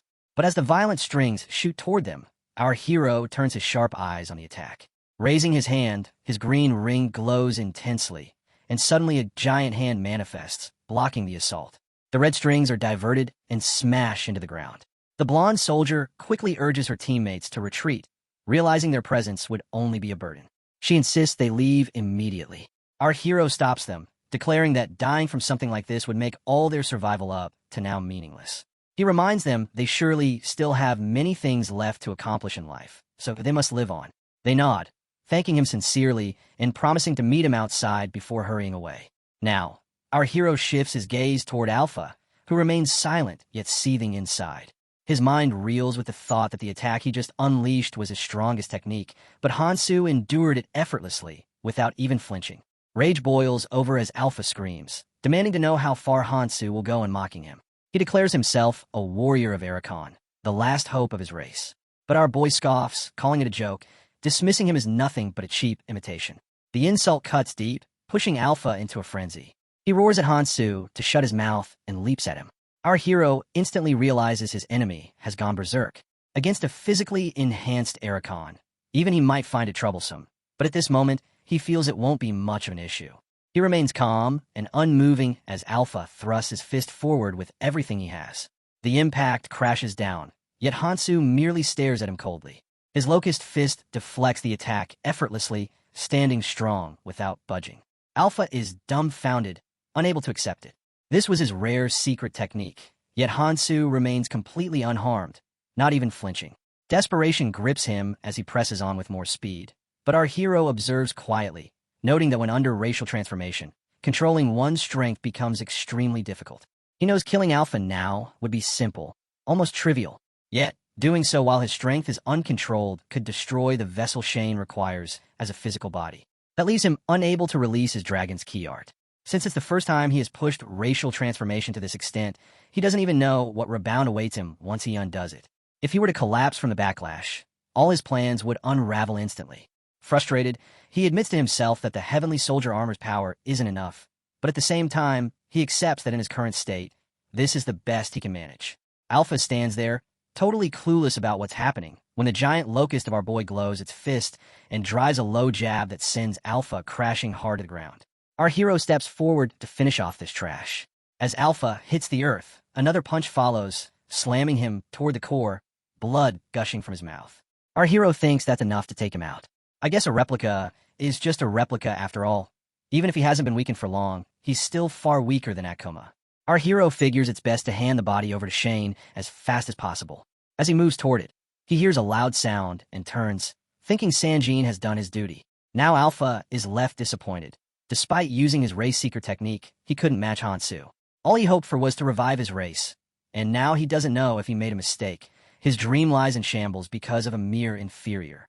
He crawls toward the mana core, determined to take everything from Kong Hansu, to take everything Kong holds. He grabs the mana core.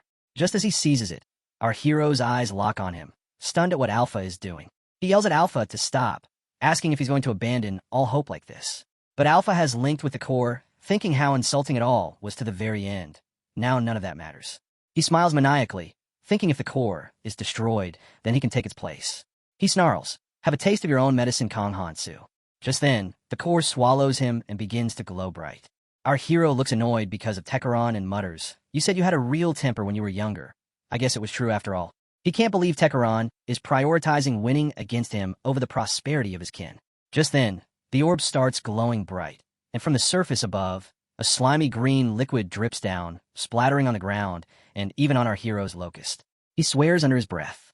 The roots should have at least created his clone at a proper age, but since it's so young, it's just causing needless trouble. He fires his blue energy straight at the orb, trying to shatter it. The scene shifts outside to the burrows, where Unchai panics, shouting why this thing is suddenly moving. Sangjin tells her to calm down, scolding that she's too grown to act like a baby. She snaps back, asking why he's so unbothered when they could die instantly if they fall from his height. Sangjin only smiles, saying he has something he can put his faith into, and tells her to look up. She asks what's up there, but as her eyes lift, they widen in shock. Kong Hansu is floating in the air above. She wonders how in the world he's doing that. Right then, the system prompts that they're also being transferred to Mikao. A magic circle appears beneath Unchai and beneath Sangjin. From above, our hero watches as they're transported to Mikao. Outside, plenty of players are gathered. Michael starts thinking about Hansu, wondering what exactly he's expecting from him. Miss Sophia is one thing, but sending others as well. If there's something Hansu wants him to do, he could at least tell him directly. Just then, someone calls him, and he turns to see Sophia, who has now awakened. She asks how long she has been passed out. Michael replies that it has not been long, and then asks what exactly happened up there. Sophia admits that she does not even remember herself. She lost consciousness partway through, and her memories are still foggy. Michael begins to grow concerned, given that she does not know the situation now.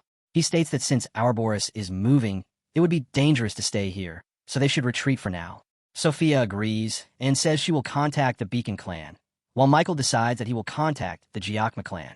At that moment, a blue magic circle suddenly appears behind them. Michael turns in surprise, as more players are transferred right in front of him.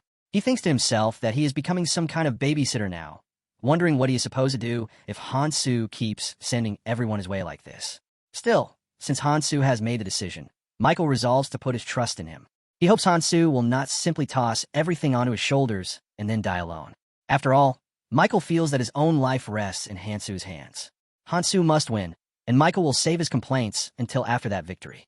On the other hand, our hero now stood directly in front of Ouroboros. The dragon glared at him with eyes burning with revenge, then unleashed a blast of full fire energy. It was so massive in diameter that even Hansu would not be able to dodge it. The torrent of energy cut through the air, leaving no chance to move. Alpha understood that even he would not make it out unscathed if he took the fire head-on. Our boy's mind raced. If he dodged, that would be the end of it, but the number of casualties it would cause was unimaginable. He resolved that it could not be helped. Two skills appeared before him on the system screen: Summit's Grand Orb and Heavenly Soldier Armor Protection Area. He activated them, and the protective field completely halted the fire energy. Boros had already anticipated that the hero would block the attack, but he had hidden a trick within it. The energy had not dissipated at all. Instead, it transformed into something far more dangerous, the kind of flames that could explode and consume the hero's very life. As the pressure mounted, he realized it was an explosion. The energy erupted violently, blasting him backward.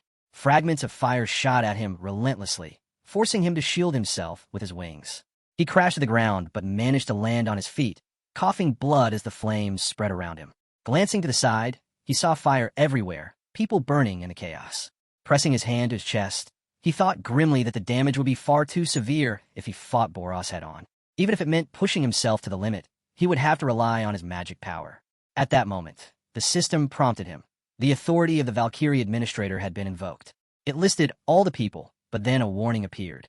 Increased magic power would be consumed if the severely wounded were included. Would he include the wounded in the transfer? The hero answered without hesitation. All of them. Do not leave a single one behind. The system confirmed the authority and announced that all targets would be transported to the cross area. A vast magic transfer circle appeared behind him, and the system sent notifications to everyone, informing them they would be transported to the red zone cross area. It warned them clearly. Approaching Boros meant instant death. The players watched as the shimmering magic circle enveloped them, and one by one, they were transported away. From the Pro-Port residential area as well, countless people were transferred to the Red Cross area, and in an instant, hundreds of thousands had been saved. But the cost was brutal. The hero had been struck by the strain of excessive magic power usage. His body wavered and dwindled. Seizing the moment, Ouroboros rushed forward, mocking him for wasting his power on lesser beings and daring to oppose one who had fused with Ouroboros. The hero stood his ground, blood still at his lips, and declared that they would see how it played out. If he was to kill that abomination, he would need to find a way to deliver a single decisive blow. A weapon containing the king's authority, the lightning splitter, was what he sought. To obtain it, he would have to meet Tekaron in the king's path. But right now, he could not afford to move. If he left without knocking out the enemy before him, humanity would face annihilation. Resolving himself, he thought that it could not be helped. He would have to bet on the odds. A notification appeared, declaring that he had reached maximum proficiency with his skill, and that an upgrade was now available. He smiled, recognizing it as the perfect moment. He confirmed the choice, and the dragon Shi-Art merged with his active equipment, the heavenly soldier armor. The fusion reshaped it into the vessel of the dragon god itself, transforming into Heaven's Spear. Suddenly, his rings began to glow, and his entire body was enveloped in a surge of yellow energy. The system notification declared that the activation of scale had been confirmed, and now the hero entered God mode. One after another, system windows appeared before his eyes, listing all the skills that granted him armor protection and other magical powers. The serpent cursed aloud, realizing that Hanso still had hidden skills up his sleeve, but dismissed it, thinking it did not matter what Hanso did if he simply destroyed him. With that thought, the serpent leapt forward to crush him. Our hero met the attack head-on, blocking it effortlessly with his arm. The serpent was struck with disbelief, unable to comprehend the possibility. Saga, within the serpent's body, was equally shocked at how Hanso could block such a strike barehanded. Then, the hero uttered only 2 words, collapse, burn. In that instant, the serpent was struck by a devastating sonic boom of fire. The sheer force of the impact rippled across the ground, hitting the people nearby. As they shielded themselves and looked toward the battlefield, Mikhail spoke, acknowledging that he had known Hanso was strong, but admitting he had not expected him to be this strong. He questioned whether it was even fair to classify Hanso as a human being like the rest of them.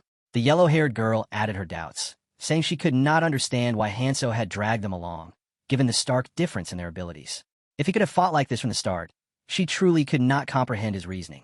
The blonde girl answered, saying he had been trying to prevent them from getting caught up in a battle, and noted that Boros was now left momentarily, terribly unconscious. Just then, the ground trembled, startling everyone. The blonde girl wondered aloud if that was the case. Then wouldn't Hanso be able to kill Boros if he simply continued attacking in the same manner as before? Surely the fight could end. Sophia quickly interjected, shaking her head. She explained that using such an attack again was impossible. Hanso's skills, the dragon art, or rather, the vessel of the dragon god, granted transformation but consumed an enormous amount of magical power. With the last attack, Hanso had already expended nearly all of his reserves. On top of that, he had not rested at all on his way here, not even pausing to take a sip of water. At this rate, it would not be surprising if he collapsed from sheer exhaustion. The yellow-haired girl asked with concern what would happen to them now. If Hanso could fight alone, then why had he gone through the trouble of transferring everyone away?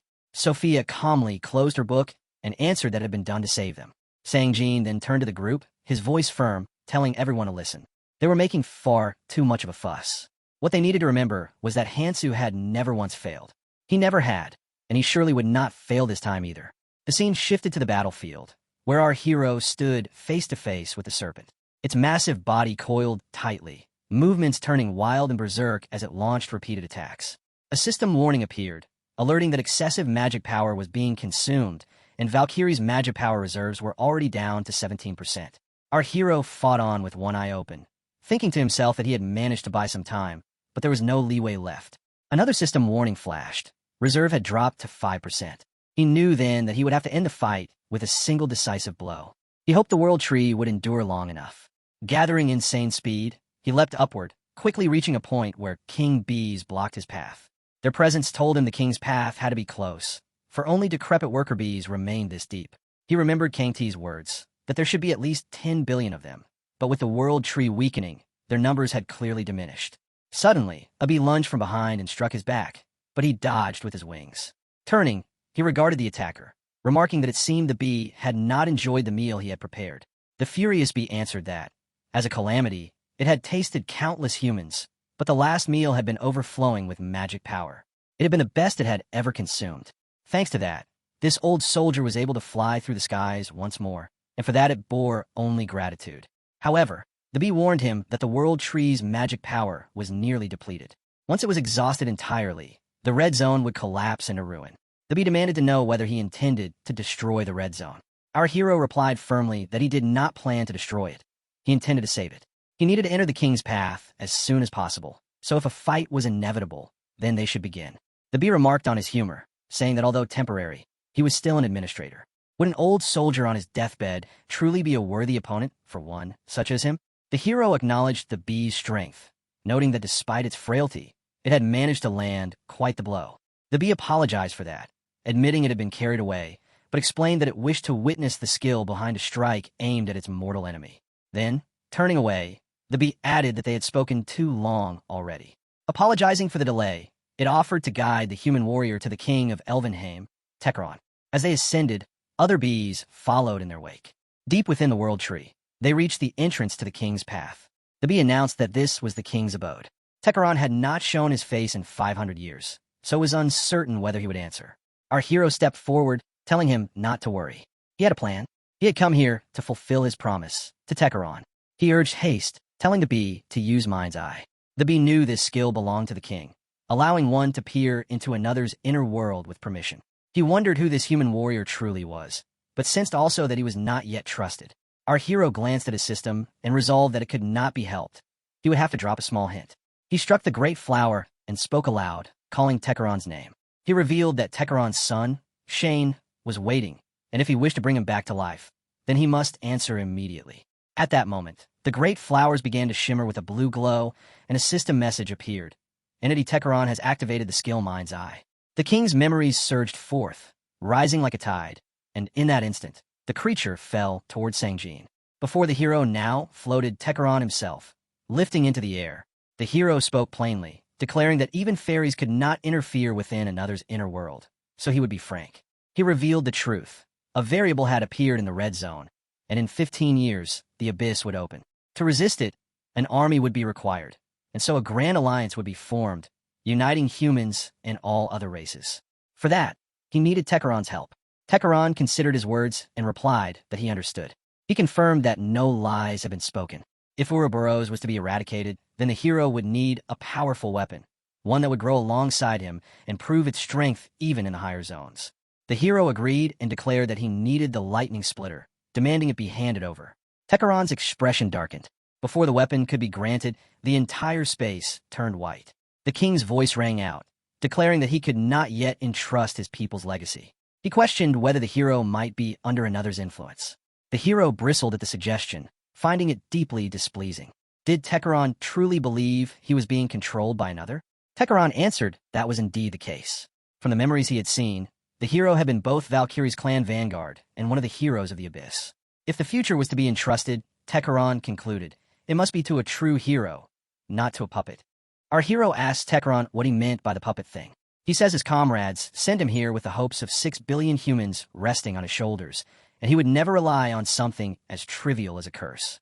He advises Techeron to take back his statement that belittles his comrades.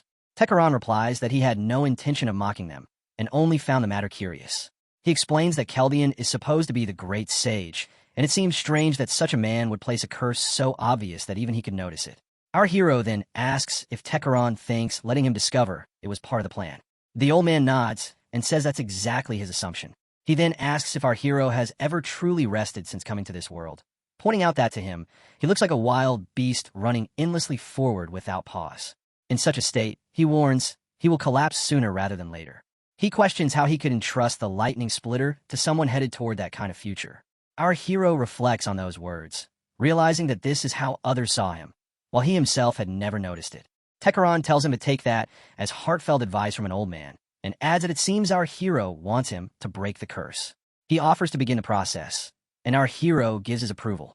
Tekaron joins his hands together, and energy begins to ooze from his head as he calls upon the forgotten name, wishing for the sleeping majesty to breathe once more.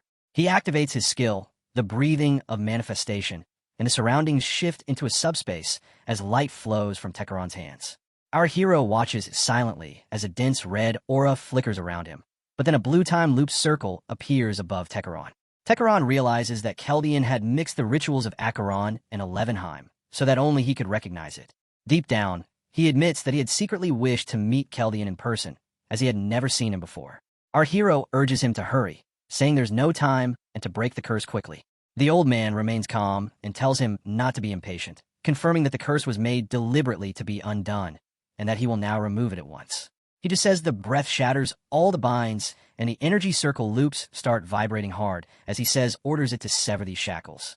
As Tekaron says release, the circle got violent outburst of energy. Our hero gets visibly shaken, and his eyes get sharp as he carries the circle's energy. One dude yells at our hero to get up, saying this is no time to act like that.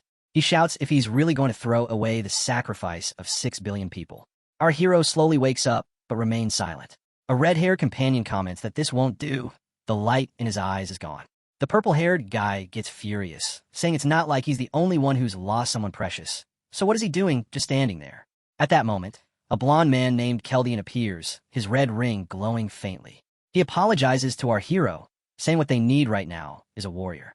Suddenly, the sound and energy from his words flow into our hero, who stands there confused and unaware of what's happening around him. In his mind, he hears another voice, realizing that the guy was right. If it had truly been him before, he would have kept fighting. He can't help but think of Kiriel, the one who sacrificed herself to save him, a feeling he had never fully faced. Keldian's voice echoes, saying the very fact that my thoughts reach you means you've been steadily following the goal. Keldian floats midair, yellow energy surging from his body, while our hero slowly stands up. He calls out Keldian's name, and Tekaron immediately realizes that this blond man really is the great sage. He never expected to see him so soon. Keldian says that as someone who once ruled both Elvenheim and Acheron, it's no wonder Tekaron could undo it. He calls him a true Grand Magnus. Tekaron cuts him off, saying enough with the empty flattery, and reminds him that he was the one who placed the curse using their arts in the first place. Keldian bows humbly, admitting that it's true. He designed the curse, so only Tekaron could undo it. Now that the curse is gone and he can finally deliver his message, he expresses his gratitude. Tekaron nods, saying he gladly accepts, and that it was an honor to engrave such a beautiful spell in his memory. Our hero steps in, teasing that it's unusual for Tekaron to be the one giving compliments, and asks if his personality has changed now that he exists as a thought form. Keldian smiles and says he's only grateful because our hero carried out his plan without ever knowing the full picture. He explains that our hero must have known he couldn't send him to the past without binding him first. Our hero responds that the condition he gave was still contradictory. Save everyone, but kill those who obstruct. He always thought it was a paradox. Keldian calmly explains that if he went too extreme, it wouldn't work, and if he tried to save too many, it also wouldn't work. It was all part of the operation, and he asked for understanding. Our hero remarks that Keldian treats people too carelessly, but now that he's appeared, he asks if that means he can act on his own will. Keldian nods, saying he trusts him now that the plan has reached this point, but reminds him to prepare for what's ahead. He tells him not to neglect the task of uniting all of humanity's hearts as one. Our hero assures him that from here on, he'll move forward his own way. Suddenly, the subspace around them begins to fade, shifting into what looks like an oceanic illusion. Feeling the distortion, Tekaron warns that time is short, and they don't have the luxury to reminisce. He tells them to say their final words. Our hero immediately says to wait for him. Soon, he'll rise again and topple everything just like before. Keldian smiles and replies, yes, just like before, before fading away completely. Tekaran returns to his flower, blue mana swirling in his hands as he channels his magic. The energy takes shape, transforming into a weapon, the lightning splitter. He entrusts his life and will into it, handing it over to our hero. Our hero grabs the weapon, and a system notification appears, confirming that he has received the lightning splitter from Tekaran. The old man explains that the charge of the lightning splitter depends entirely on the wielder's capacity, and warns that if it's charged in its current state, the world tree will die. He then asks how our hero plans to handle that problem. Our hero summons his scales and replies that he will use the world tree's mana to maintain the dragon god's body, and as for charging the weapon, he'll use his own life force along with the energy from the divine stone's fragment. Before he can continue, Kalpa speaks up, insisting that his life force must not be used. Our hero turns around, surprised to see them there, wondering where these beings suddenly appeared from. Kalpa explains that if they can gather enough mana, the vile Ouroboros can finally be slain. He then offers to share the divine stone's fragment with him. And if that still isn't enough, he declares that the remaining 600,000 of his kin will willingly sacrifice themselves too. Our hero is taken aback and asks why he would go that far, questioning if he really means to sacrifice his entire race just to kill Ouroboros. Kalpa 1 shakes his head and says it's the opposite. Our hero looks confused, unable to grasp what he means by that. Kalpa Guard explains that what he means is hope, because they saw hope in the void. The world tree is withering, its sap nearly gone. Without sap, there's no nourishment, and without nourishment, their queen can no longer lay eggs. Their attacks on humans weren't out of malice but desperation, to replenish their lacking mana. But during their struggle, they discovered that the true cause of the depletion, the one draining the most sap, was Ouroboros itself. He continues, saying they waged a great war against the beast to protect the sap of the world tree. In that battle, they lost their queen, and even with her sacrifice, all they managed to do was seal the creature into slumber. Hearing this, our hero stands silently, stunned by the revelation. Kalpa Warrior goes on, saying that before their queen died, she left behind one final hope, gifting him the divine stone's fragment, a symbol of calamity. But with the world tree dying and the sap running dry, her rebirth has become impossible. Our hero nods in understanding, saying that if the beast is destroyed and the world tree restored, then a new queen can be born. Kalpa immediately kneels before him, bowing deeply, and says that 500 years ago, they failed to protect their queen and let her perish. He pleads for their redemption, asking our hero to use them as the foundation for the birth of a new queen and to help them fulfill their mission. His heartfelt request leaves our hero standing there in silence. Kalpa continues, saying that they failed in their sacred duty to lay down their lives for their queen. With his voice trembling, he begs our hero to use them so they can finally fulfill that duty. Our hero lowers his head for a moment, then says he understands and promises to ensure that a new queen will be born. He then grips the weapon tightly, and a bright light bursts from his hand. A system notification appears, stating that the King Bee commander, Kalpa, who carries the fragment of the divine stone, will now be converted into energy for the lightning splitter. Kalpa's body glows golden and a queen bee appears. She wonders if the Kalpa is nothing more than a warrior, but he has a meticulous nature to him. Kalpa says, Tekaran greets him warmly, saying it's a pleasure to see him again, and then turns to our hero, telling the young human warrior that he will now entrust their queen and the future of their race to him. Our hero replies with confidence that there's no need to worry. He always keeps his promises. The old man smiles and assures Kalpa that he can rest easy, saying this man is stubbornly inflexible and will make his greatest wish come true no matter what. Kalpa nods and says he knows that well, and that he has no doubts left. He then says he will leave everything to them. In that moment, Kalpa's body turns into pure energy, which flows into the weapon, causing it to glow brilliantly. Our hero silently thanks Kalpa in his heart, realizing that this will save him a great deal of time. A system notification appears, stating that the King Bees have been subjugated, and since the King Bee commander holding the divine stone fragment has perished, all King Bees are now considered subdued. The lightning splitter is charged up to 98%, and the skill Thunderstorm is now available for use. Our hero then asks the old man to leave the queen's eggs with him for a while. Tekaran agrees, telling him to do as he wishes. Our hero spins the weapon in a circular motion, and an alert flashes before him, declaring that he will now slay Ouroboros. His armor begins to radiate with the mana of the King Bees as he braces himself for the immense power about to be unleashed. As he channels the weapon's energy, he can feel Kalpa's burning grudge against Ouroboros, and the intensity of that hatred leaves him momentarily speechless. He understands that pain all too well, the pain of losing something precious. With a heavy heart and unshakable resolve. He vows to the future Bee Queen to witness everything closely, because this single strike carries the strength and will of all her fallen kin. With incredulous strength, our hero swings the weapon, leaving a trail of yellow light as it smashes into the ground and ruptures the earth open. The impact sends a beam of light down onto the monster, which screams in pain as its head slams against the shattered ground. The entire valley trembles from the pressure. The beast is buried by that single strike, its soul torn apart by the blow, and from its face a glowing blue core emerges and falls into the deep pit. Inside that core, another monster rises. A notification appears stating that all Ouroboros subjugation is completed and that all calamities in the red zone have been subdued. Our hero hovers above the rubble, checking the aftermath of his strike. He is sweating, and his energy still crackles around him. The old man appears behind him and remarks that our boy must have been in quite a rush, unable to believe the hero even destroyed the king's residence. Our hero says he needs to end things as soon as possible and has to keep that in mind.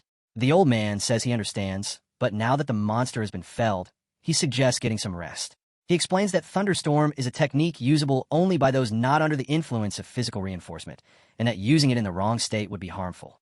Our hero narrows his eyes and says he still has work to do.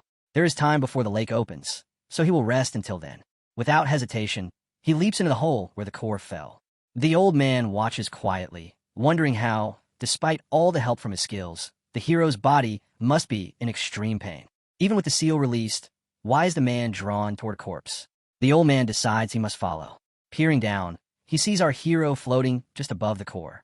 Our hero touches the core, and his system reports no life detected. This worries him because if he used a potion, he could break the corpse easily, but that would send Alpha's body flying out, so he must be careful and take his time. Suddenly, he uses the vessel of the dragon god, blazing nova, and yellow cracking energy erupts from his hand.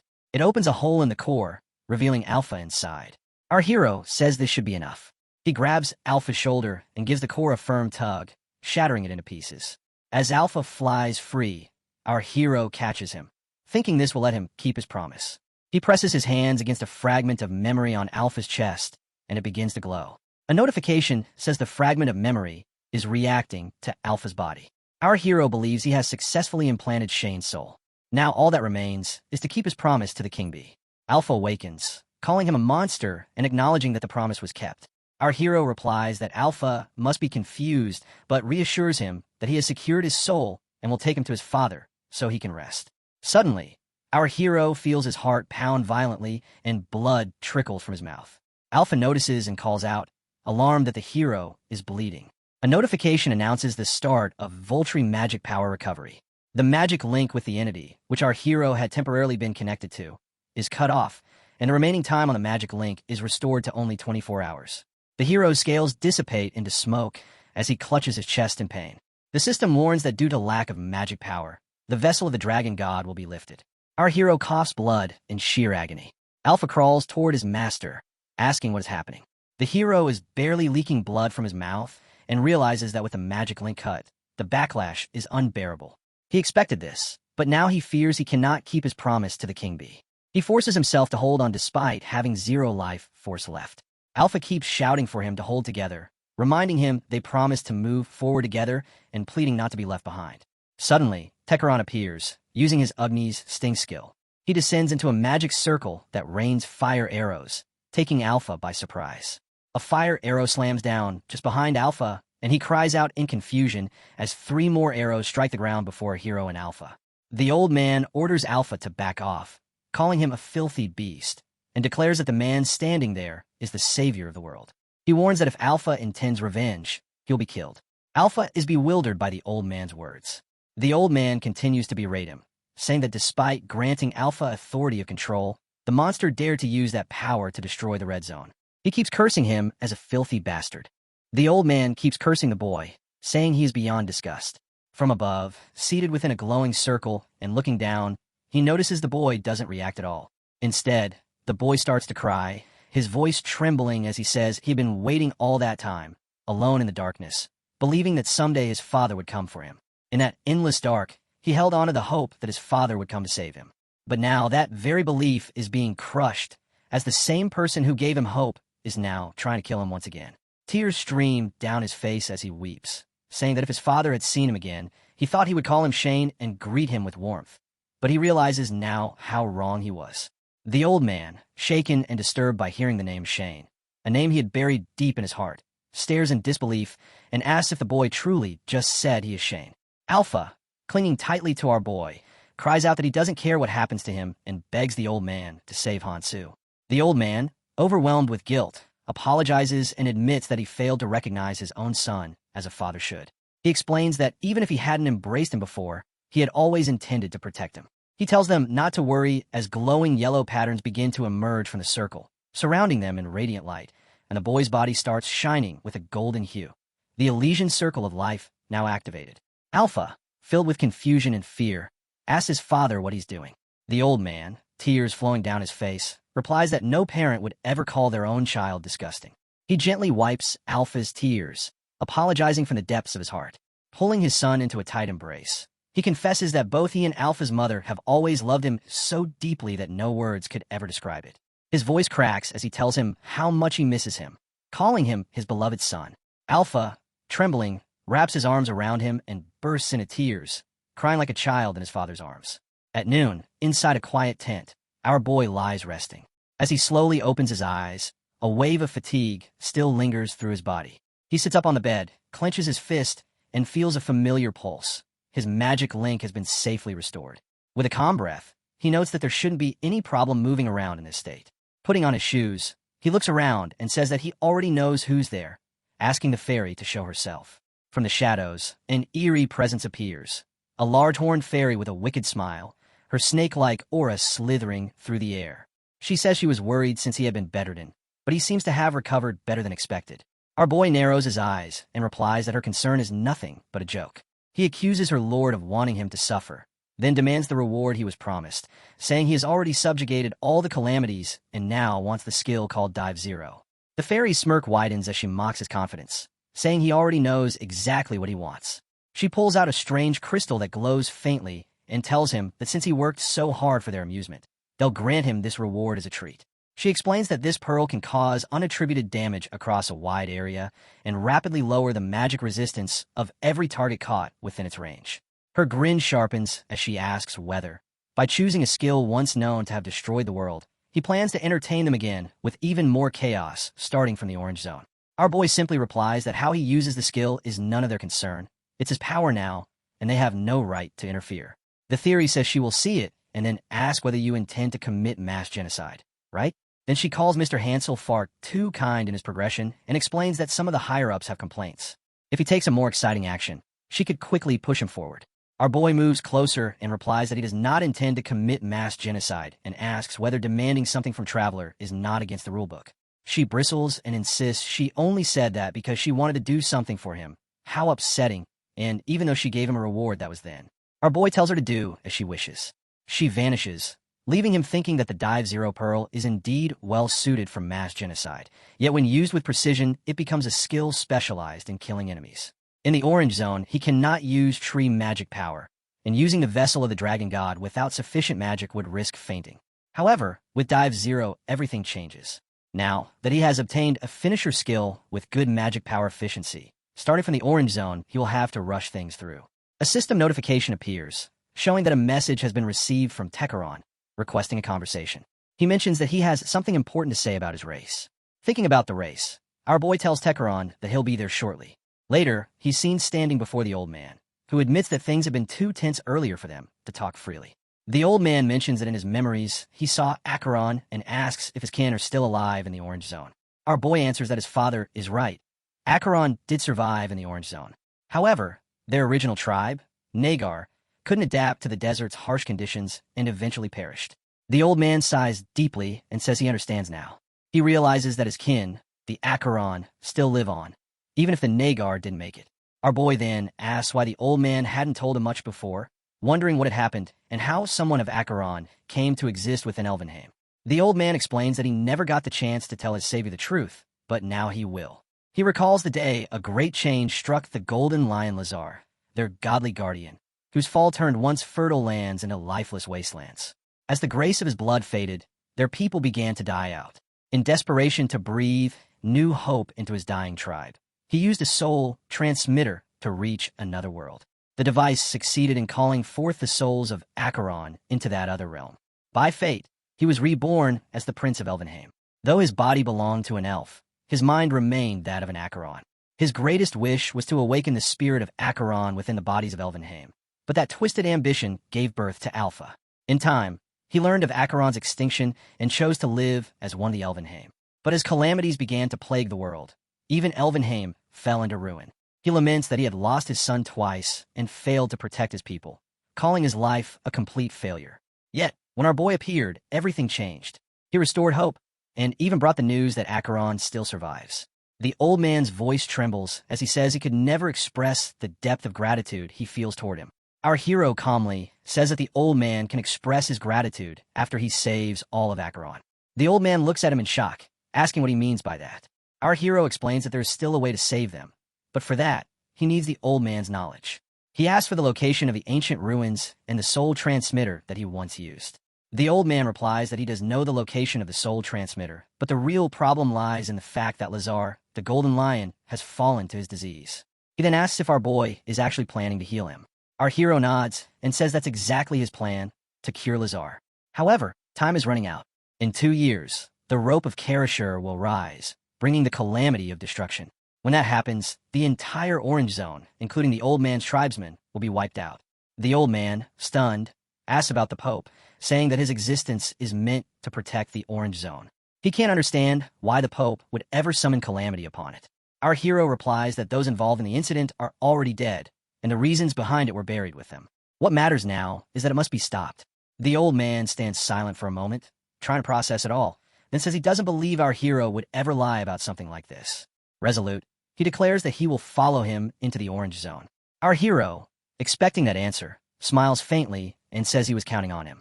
Then he adds that they'll have to take care of any unfinished business first, asking where Shane is.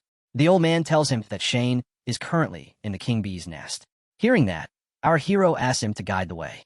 As they teleport to the nest, Alpha looks at both his father and our boy, asking nervously. Our hero assures Alpha that he is fine and notes that Alpha has already worked hard to infuse magic into it, thanking him because things are going smoothly. Suddenly, he activates a buff, and a system notification announces that the World Tree Administrator has imbued World Tree magic into the King Bee Queen. Energy begins to circulate around the King Bee, the egg ruptures, and it transforms into a stunning woman. She offers thanks to the Administrator for giving her the chance to reawaken, swears by culpa that his enemies will become their enemies, and vows that the King Bees will follow his will and eradicate every foe. Our boy replies that if they share the same goal, their discussions can proceed far more smoothly. As he looks at the Queen Bee's new form, he notes how human she appears, realizing that his magic power must have mixed in her during the revival process. Turning to Shane, he says that there's something he wants to entrust to him. When Shane asks what it is, our boy extends his hand, and a system message appears. He is granting Shane administrative privileges. Along with that, he transfers multiple powerful skills and artifacts, including the Sword of Galadriel, the Ring of Fabian, and several others. The final notification confirms that since Shane now possesses all 5 Red Zone artifacts, the authority of the True World Tree Administrator has been acquired. Our boy congratulates Shane for achieving full administrative authority and tells him to work together with the Queen Bee to strengthen humanity. Shane then asks if he's planning to leave already, pointing out that Alpha's influence still remains within him and that he might act harshly toward humans. He asks if that's acceptable. Our hero answers that he prefers it that way. He wants strong warriors, ones who will be able to match what awaits them in the next zone. Shane nods, saying he understands and will do his best. At that moment, the Queen Bee steps forward and says that the child has something for him.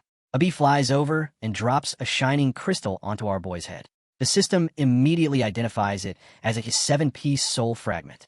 By embedding a piece of one soul into another, it allows communication and the sharing of memories and skills. Our hero recognizes this trait as something left behind by Miyamoto after death. He had planned to recover all of them before leaving, so this one comes at the perfect time. If he plants it inside Shane, they'll be able to communicate even while he's in the Orange Zone, which will make things easier. However, there's a complication. If he brings Takeron with him to the Orange Zone, he'll be breaking up a family reunion 500 years in the making. Thinking of the old man, our boy knows he deeply wishes to go himself. Though uncertain, he feels guilty towards Shane. Yet with the lake opening soon, if he wants to tell him the truth, now is the only time. Before he can speak, Shane notices his expression and asks if something's wrong.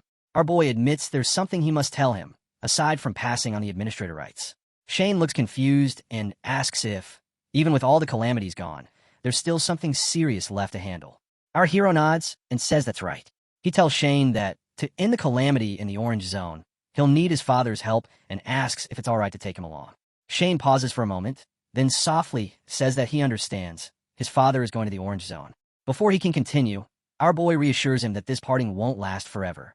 If Shane takes this fragment, they'll be able to communicate even across different zones. He promises to keep him informed about his father's well-being and asks if he'll accept this trial. Shane, though saddened, smiles faintly and says it's hard to say farewell so soon, but if he'll be able to hear news about his father, then of course, he'll take it. Our hero thanks him for his understanding and says that although he will be taking his father with him, it shouldn't be too long before they meet again. He releases his energy, and the soul fragment begins to glow on Shane's chest. Shane calmly replies that it is fine, as he has already waited 500 years. Our hero then tells him that all preparations are now complete and asks him to send him to the lake, assuring him that he will not interfere between him and his son. The old man expresses his gratitude for his consideration and says that he will send him to where the humans are, as that would be better for him as well. As our hero starts to fade away, he agrees, and in the next moment, he is seen teleporting back to his tent. He summons a carrier pigeon and sends a message to his companions, asking them and the other players to gather in front of the camp by 6, as he needs to speak with them. The pigeon flies from the tent, and soon after, the knights and other companions gather in front of it. Our hero thanks them all and turns to Michael, acknowledging him as the mediator between him and the clans. He adds that if it weren't for Michael, many more travelers in the Red Zone would have perished, and asks him to continue supporting mankind and the Red Zone as a helper. Then he addresses Mihi, recalling that he has known her since the tutorial and that her growth rate is twice that of any other traveler. He pauses for a moment, then says that if she continues as she has been, she will one day become strong enough to never lose anyone again. Although it is just his personal wish, he adds that it would be nice if she becomes a monarch among monarchs. Next, he turns to Unchai and reminds her that without her clan's help, he would not have been able to destroy the cores, as her clan played a major role in the subjugation of Ouroboros.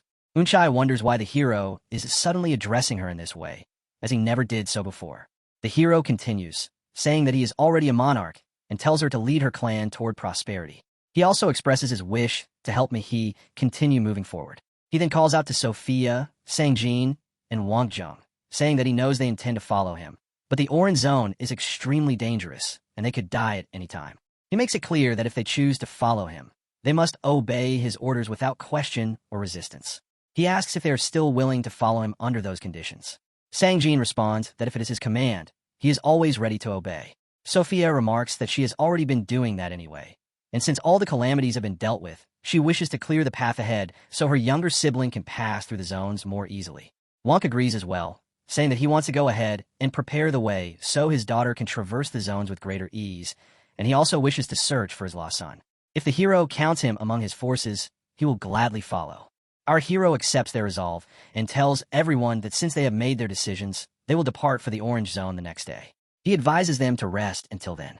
The rest of the group sighs, some because they are being entrusted with great responsibility, others because they have no reason to refuse, and a few because they are simply afraid. The next day, the entire troop, along with the fighters, gather at the edge of the lake. The old man greets them warmly, recognizing them as Hansu's companions, and says he will be counting on them. Wonk, recalling Tekaron, wonders who this man is. The hero explains that he is their guide to the Orange Zone and will be traveling with them, assuring Wonk that there is no need for concern. Wonk acknowledges this, though somewhat uneasily. The old man senses some animosity towards his clone and apologizes, saying he does not know what might have occurred before. Suddenly, an energy circle appears before the hero. He instructs the group to leave the small dog behind and tells everyone to prepare themselves as the gate begins to open. The portal above the lake starts to hum with dark energy, and the hero announces that they are now entering the Orange Zone. He steps into the lake and follows the darkened path ahead. On the other side of the portal, they are met with a vast, desolate landscape. Massive clouds of smoke, arid mountains, and monsters roaming across the terrain as usual. From a yellow portal, our hero steps into the Orange Zone, with Sophia leaping out right behind him. Suddenly, a massive serpent lunges at him. Without hesitation, he calls out to Sophia, telling her to cover them with the path of descent. They can't afford to become a monster's feast on their grand entrance. She immediately responds, opening her spellbook and casting a spell that lifts everyone into midair. As the spell carves a glowing path through the air, our hero dashes along it toward the monster and swings his weapon with full force, leaving a brilliant streak of yellow light in his wake. The strike is so powerful that the monster's mouth is instantly torn apart. It howls in agony as its tongue is shredded and smeared across our hero's hands. The beast thrashes violently, shaking the ground beneath it as the torn tongue drops onto the skull's surface. The hero thinks to himself that he expected this outcome. He had only just surfaced, so dealing proper damage was impossible. Still, he considers this much to be perfect for a test run. He concludes that being able to cut off a creature's tongue is already enough to gauge his strength, meaning that compared to other travelers of the Orange Zone, he would rank somewhere around mid-tier. The monster with the severed tongue lets out a deafening shriek, and in response, several other monsters appear, joining the fray. Flames burst from the creature's mouth as it roared in fury. Sophia, alarmed by the sight, shouts to the hero to hurry and get away, warning him that even he cannot take on that many monsters right now. Ariel, analyzing the situation, acknowledges that Sophia's assessment is accurate. Her librarian skill truly lives up to its reputation. The hero internally agrees, realizing that while he might be able to handle one monster on his own, facing 5 at once would be too much. He decides to postpone the subjugation until after his physical strengthening technique ends. Calmly, he mutters that he will let the monster, whom he calls Mango, live for now. Standing tall, with unshaken courage right before the creature's gaping mouth, he watches as it swings its massive claw toward him. The hero swiftly leaps into the air, dodging the attack with effortless precision. Calling out to Sophia, he instructs her to adjust the path of descent 1 kilometer above ground, so they can ascend and conduct reconnaissance from the air. Sophia quickly opens her spellbook and responds that she understands. Without realizing it, they are already taking their first steps into their journey through the Orange Zone. As they soar upward, the furious monster below can do nothing but glare at them in frustration, its wounded mouth dripping with rage. In the Orange Zone, 2 watchers scan our hero's group through their binoculars, trying to figure out if their phantoms really slipped into this place. One of them recognizes Sophia and notes that, aside from her, he hasn't seen the others anywhere in the Red Zone. He wonders if that ties into why the Ramblers hadn't shown up until now. Now that he's confirmed Sophia is here, he decides this can stay categorized as a simple recon mission. This watcher is Shimura Kin, team leader of the Larallarol clan. He eyes our hero walking along the sky path meant to dodge demons and quietly questions what's up with him. Even as a rookie, the guy handled the Muggos pattern and the triangle zone with weird precision, which shouldn't be possible. Still, Kin shrugs it off, thinking he just needs to wipe them out and take Sophia with him. He turns to his men and asks for the magic gun so he can start the hunt. His subordinate hands it over, but then wonders aloud why Kin is ditching recon to chase after them. It seems Sophia has finally surfaced, and the subordinate teasingly suggests Kin might be doing this because she rejected him after he confessed. Jin slams the dude with his weapon and warns him to shut his mouth if he want to live. He turns toward our hero's group, already deciding he'll wipe out the men and just capture Sophia. He lines up his aim on them and warns his fellow to stay quiet so he doesn't get caught again. The guy gets angry at the comment, but still thanks him, declaring he'll follow him for the rest of his life. Kin lifts the magic gun, and a strange pulse spreads from it. He mutters that 1 month in the Orange Zone equals a year in the Red Zone, and he survived an entire year alone. A traveler from a Red Zone should fall instantly to a weapon that can take down Muggos. But as he aims, he freezes stunned. Our hero is staring straight into him. Kin can't figure out how long that gaze has been fixed on him from 700 meters away. It shouldn't matter anyway, since the guy has no means to attack from this distance. Then our hero raises his fist, and a pattern forms. Kin has no idea what he's doing. It's drive 0. The fist tightens, and that strange energy bursts out, the pattern rushing toward him. Kin feels the same energy erupting from his own body. His assistant panics, shouting about what's happening to him. Kin begs for help, but his body rusts away in seconds until nothing is left but 3 magic stones. Our hero watches the ashes fall, scoffing at someone pointing a Muggos hunting weapon at a person and calling a plan. Sophia notices his tense expression and asks what's wrong. He brushes it off and tells her they should keep going. Later, they head up the sky path Sophia created. Our hero glances down, saying the Muggos should have lost his trail by now. He asks Tekaron to use flow strings from here on so they can move more efficiently. Tekaron agrees and forms a smooth glide path in the air. Sophia complains that having a skill like this earlier would have been nice. The old man fires back that his skill isn't something he can use whenever he wants, and as a library user she should already know that, so she shouldn't complain. He shifts the topic, saying his homeland used to be a lush forest but is now just a barren desert. Sophia asks if his homeland is the Orange Zone, and he confirms it. He points out toward the endless sand and asks what they see. They all answer that it's just a desert, but he tells them that outsiders only see the surface and that there's far more beneath it. He turns to our hero and says that now they've reached his homeland, he wants to show him Lazar. He asks if raising their altitude by 10 kilometers is fine. Our hero says it'll help him get a sense of their position. The magic circle lifts them high, freezing them in place so they don't slip off. The old man finally reveals it. This is his homeland. This is the land of Lazar. From above, they see the desert, except it isn't a desert at all. It's a living creature. Sophia is stunned, realizing the horizon they saw earlier was just its tail. Sangjin wonders how massive it must be if, even from this height, they can only see the lower half. Wonk says he has seen monstrous serpents before, but nothing even close to this. The old man sighs, saying comparing it to Ouroboros would be insulting. He explains that Lazar, the golden lion, was the holy beast ruling this island. Its form stretches across the land, bright mana crackling all over its enormous body. It drank the molten sea of herring sun and forged its own body from it.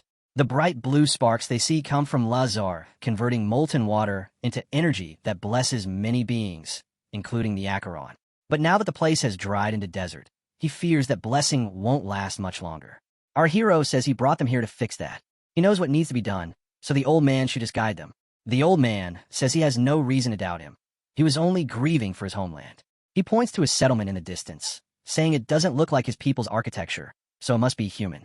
Our hero confirms it and says that's where they're headed. He instructs Tekaron to lower their altitude so they can farm runes on their way. Tekaron nods and begins the descent. Once they reach the ground, Hero tells the group that for the next 6 hours they'll focus on farming runes and that he'll decide which monsters they hunt. He spears one creature instantly and says they'll start with the scorpions scattered around the city. A moment later, he blitzes through several monsters with the same weapon, carving them down in seconds, and then shifts the plan again, telling the team they'll now hunt basilisks. Everyone goes all out.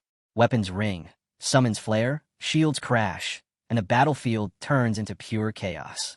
One lizard monster gets its head crushed by a sudden blow, Wonk's sword strike, saving Sangjin at the last possible moment. Our hero praises Wonk's effort and says that after these 6 hours, they've collected enough runes to buy a full set of gear once they reach the city. He decides they'll rest for the day and leave tomorrow. The team collapses in exhaustion, and when he notices all their stares, he asks why they're looking at him like that and tells them to speak up if something's on their mind. Tekaron says it's only natural to be shocked when Hero mentions resting since he expected him to keep pushing nonstop. Hero answers that proper fighting depends on eating and sleeping well, and he's not foolish enough to push the group past their limits unless something unexpected happens. The old man laughs and agrees, saying the steady approach always wins out. He adds that his people pass down a special recipe, and basilisk meat has its own charm. If no one objects, he'll handle dinner. Our hero welcomes the offer and says he can always rely on him. Meanwhile, the rest of the team is sprawled across the ground like workers dead tired after a long shift. The scene shifts to the base of Onvain's clan of the Cross, a fortress-like place surrounded by solid walls on all sides. This place is called Tranus. Our hero and Sophia stand in front of the entrance. Sophia raises her voice, declaring that they should know who she is, the Phantom of the Red Zone. Sophia has come. Open the gate.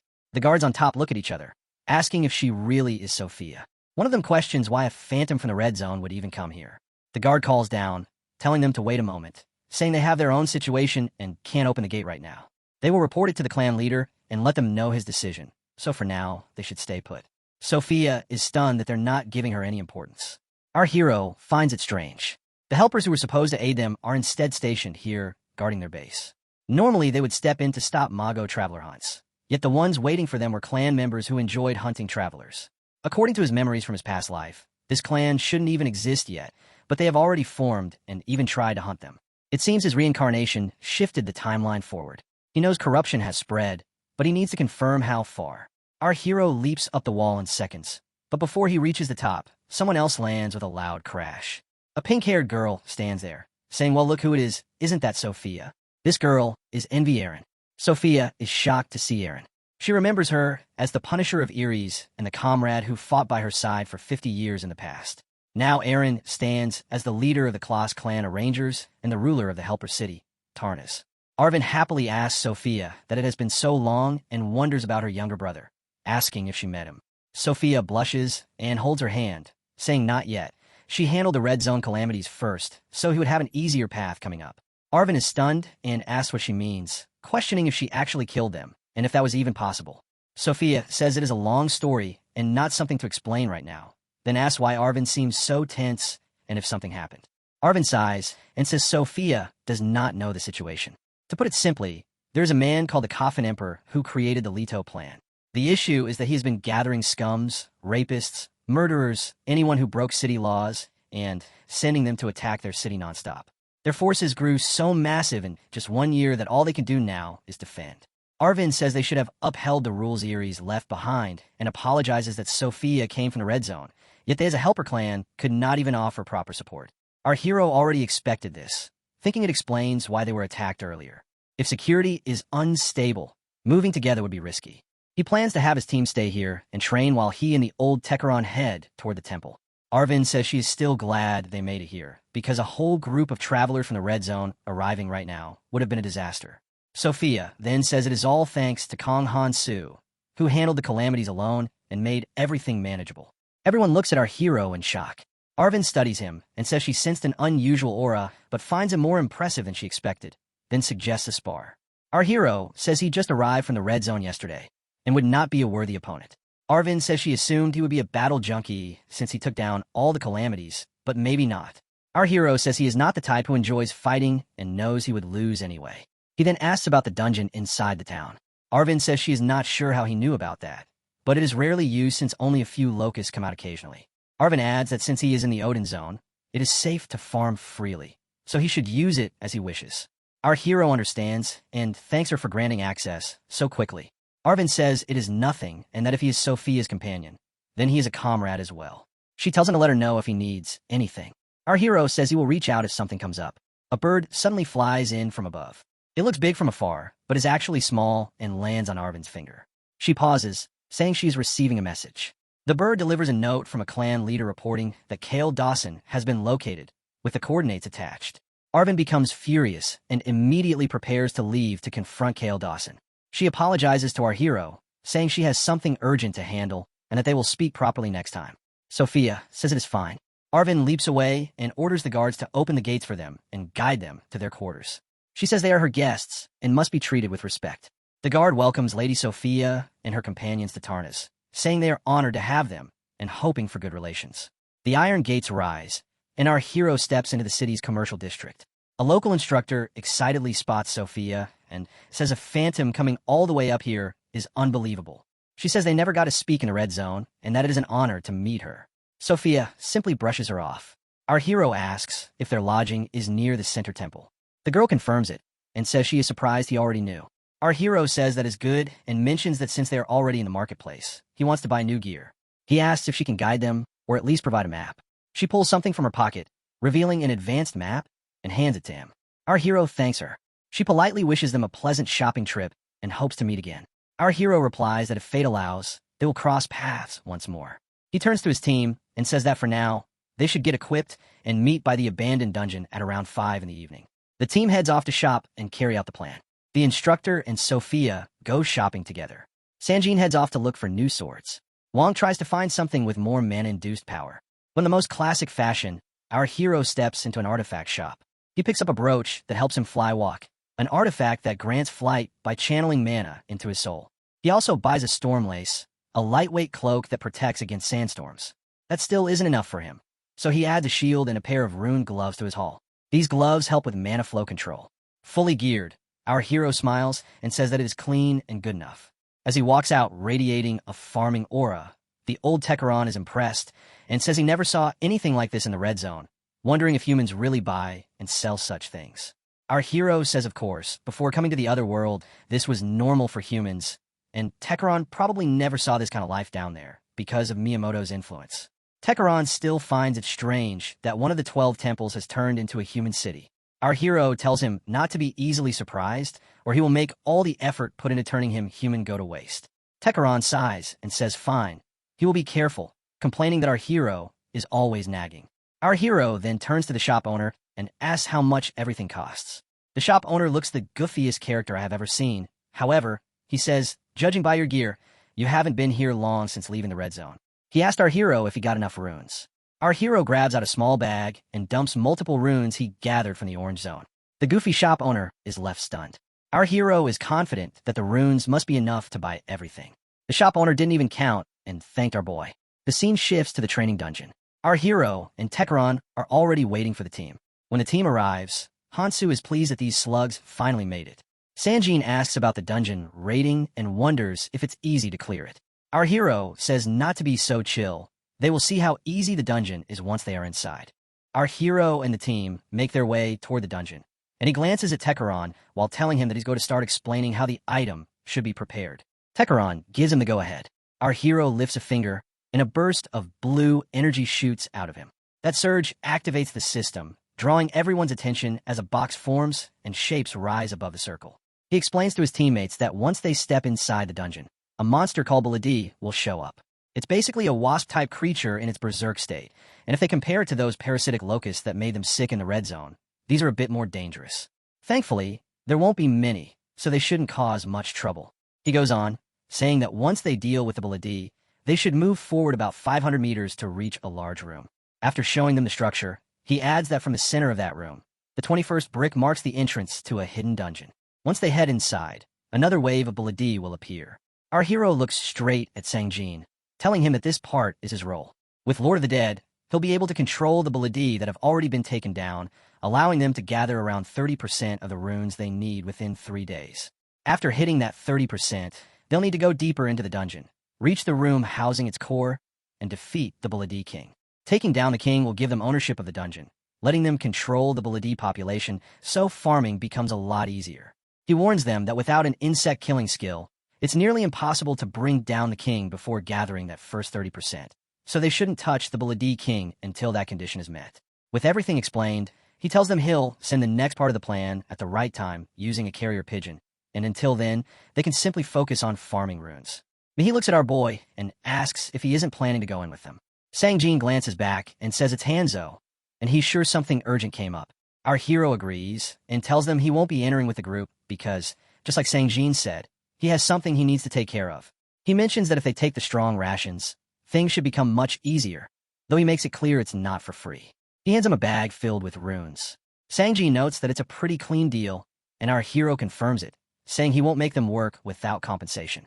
While they farm the runes he needs, he'll provide information along with the selfish food bag. Wonk asks if he isn't sticking to the rules a little too strictly, pointing out that after what he did in the red zone, it shouldn't be an issue even if the group didn't get anything back. Our hero explains that doing things by the book is important, especially as they grow. Without rules, any kind of communication would fall apart. He adds that Wonk's rune count is close to 0 anyway, so it would be better for him to farm at least a little before leaving. Our hero then tosses the bag towards Sangjin and mentions that they've seen the guns the guards carry. As long as magic guns exist, half-hearted farming won't be useful. He can gather whatever runes he needs in battle, and he won't require many for now. Sangjin catches the bag and promises to gather enough runes to even surprise him, telling him to keep his expectations high. Our hero accepts that and says he'll be waiting. They tell everyone they'll see them later and wish them good luck before he sits on Tekeron's magic circle and lifts off. While they're in the air, Tekeron points out that the nearest bone temple sits out east and asks if they should head that way. Our hero says it doesn't matter. Tekeron explains they'll need 2 popes to get the physical reinforcement technique and adds that since the place is tiny, there's a real chance it won't have a pope at all, which would make the whole trip useless. Our hero says he already knows and reminds him they don't actually need 2, since Tekeron himself used to be a pope. Finding just 1 should be more than enough. Tekeron appreciates the vote of confidence, but admits that 500 years have passed, and he isn't sure his kin would still welcome him as a pope. Our boy tells him not to stress it, reminding him that even in the abyss, his tribesmen remembered him and kept their faith alive. That idea hits Tekeron harder than he expected, making him realize age has dumped a lot of pointless worries on him. Our hero tells him he gets it, since he spent 60 years in another world himself, and overthinking only turns into poison. He tells Tekeron to keep his eyes on the goals right in front of them. Acheron looks down and admits that what our hero said hits hard, and brooding alone won't fix anything, so he'll focus on helping however he can. Our hero tells him he'll be counting on him. While they fly, he thinks about how the closest sanctuary tied to the close clan of dangers should be the Luro clan's base. Their leader climbed the ranks terrifyingly fast thanks to the physical reinforcement technique. But the part that never made sense to him is why a Pope of Acheron approached that guy in the first place. No one ever had an answer, so even the tiniest clue would help.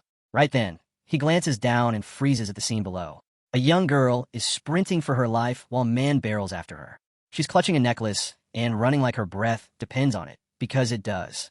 Her foot slips, she crashes into the ground, and the green pendant in her hand glows faintly. She cries out for her mom and dad. We learn they gave her that jewel moments before assassins ambushed her father and killed him. Her mother shoved the pendant into her hands and told her to run. Now she's on the ground sobbing that she should have stayed with them. Unaware, both her parents are lying dead behind her. The killer finally catches up. His face looks like some hulking beast's twisted nightmare. He taunts her, asking if she wants to see her parents again. Fear widens her eyes, but when she hears his voice, she snaps her head around and grits her teeth. She sees the monster still holding one of her family's severed heads like it's nothing.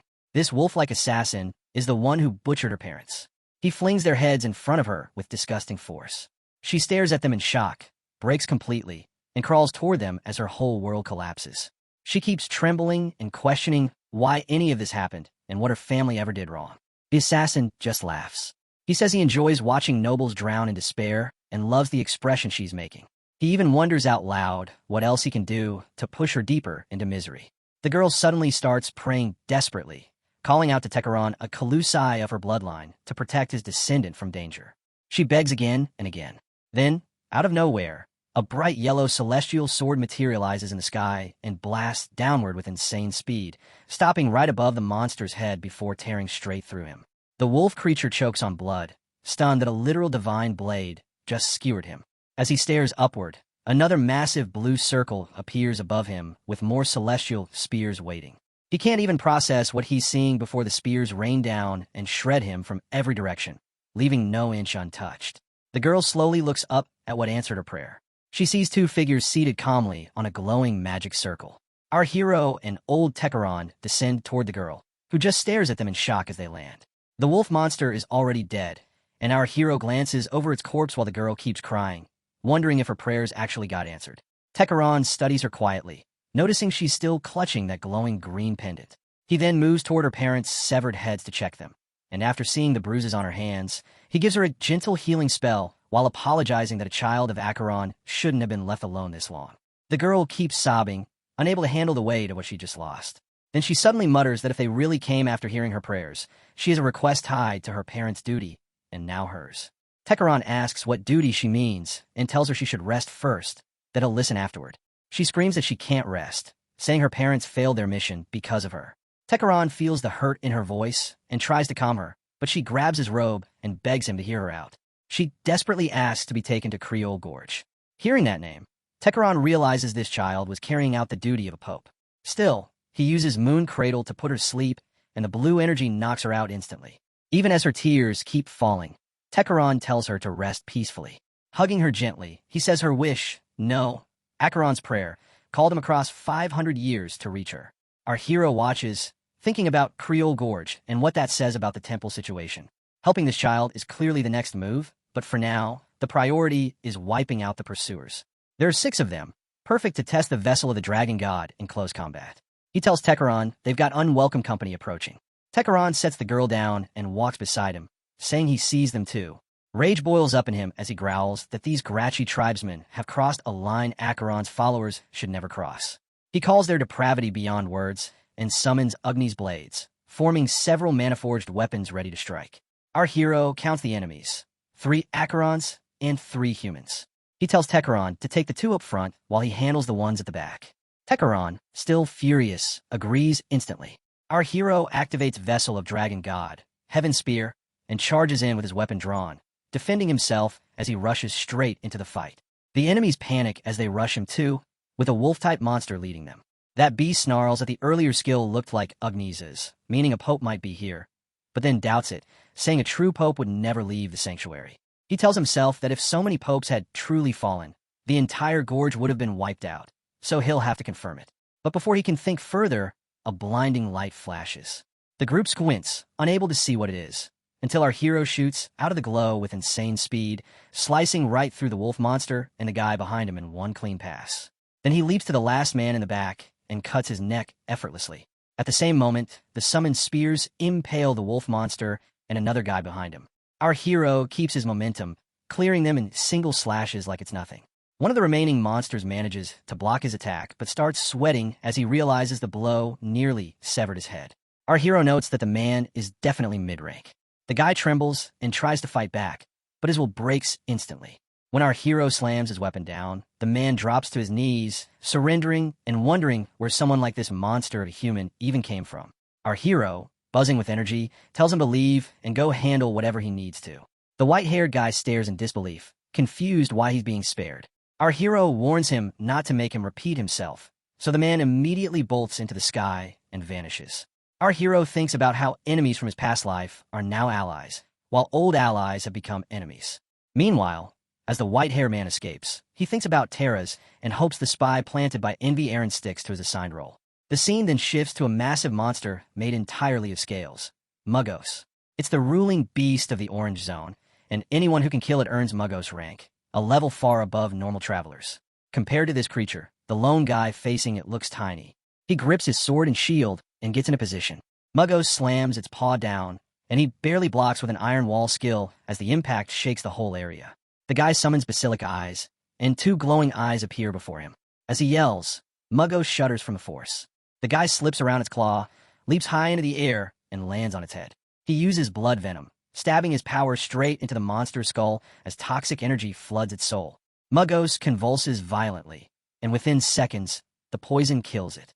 The monster crashes down dead, and the guy sighs, saying it's exactly what he expected from Ganbu. He picks up his glasses just as another figure approaches. A new man arrives, the Coffin Emperor, Luro clan leader. Another creature appears too, a giant beast roaring like it owns the place. Luro stands firm like a wall and casually tells it not to get back up and irritate him. His attack isn't even a sword strike. It's a laser-like blade that carves right through the monster's head, blowing a hollow straight through it. Luro's power is insane. The earlier fighter lands behind him and bows, saying he has something to report. After hearing it, Luro just grins and says this might turn into a pretty entertaining hunt. Around him, the battlefield shows he's already wiped out nearly everything on his own.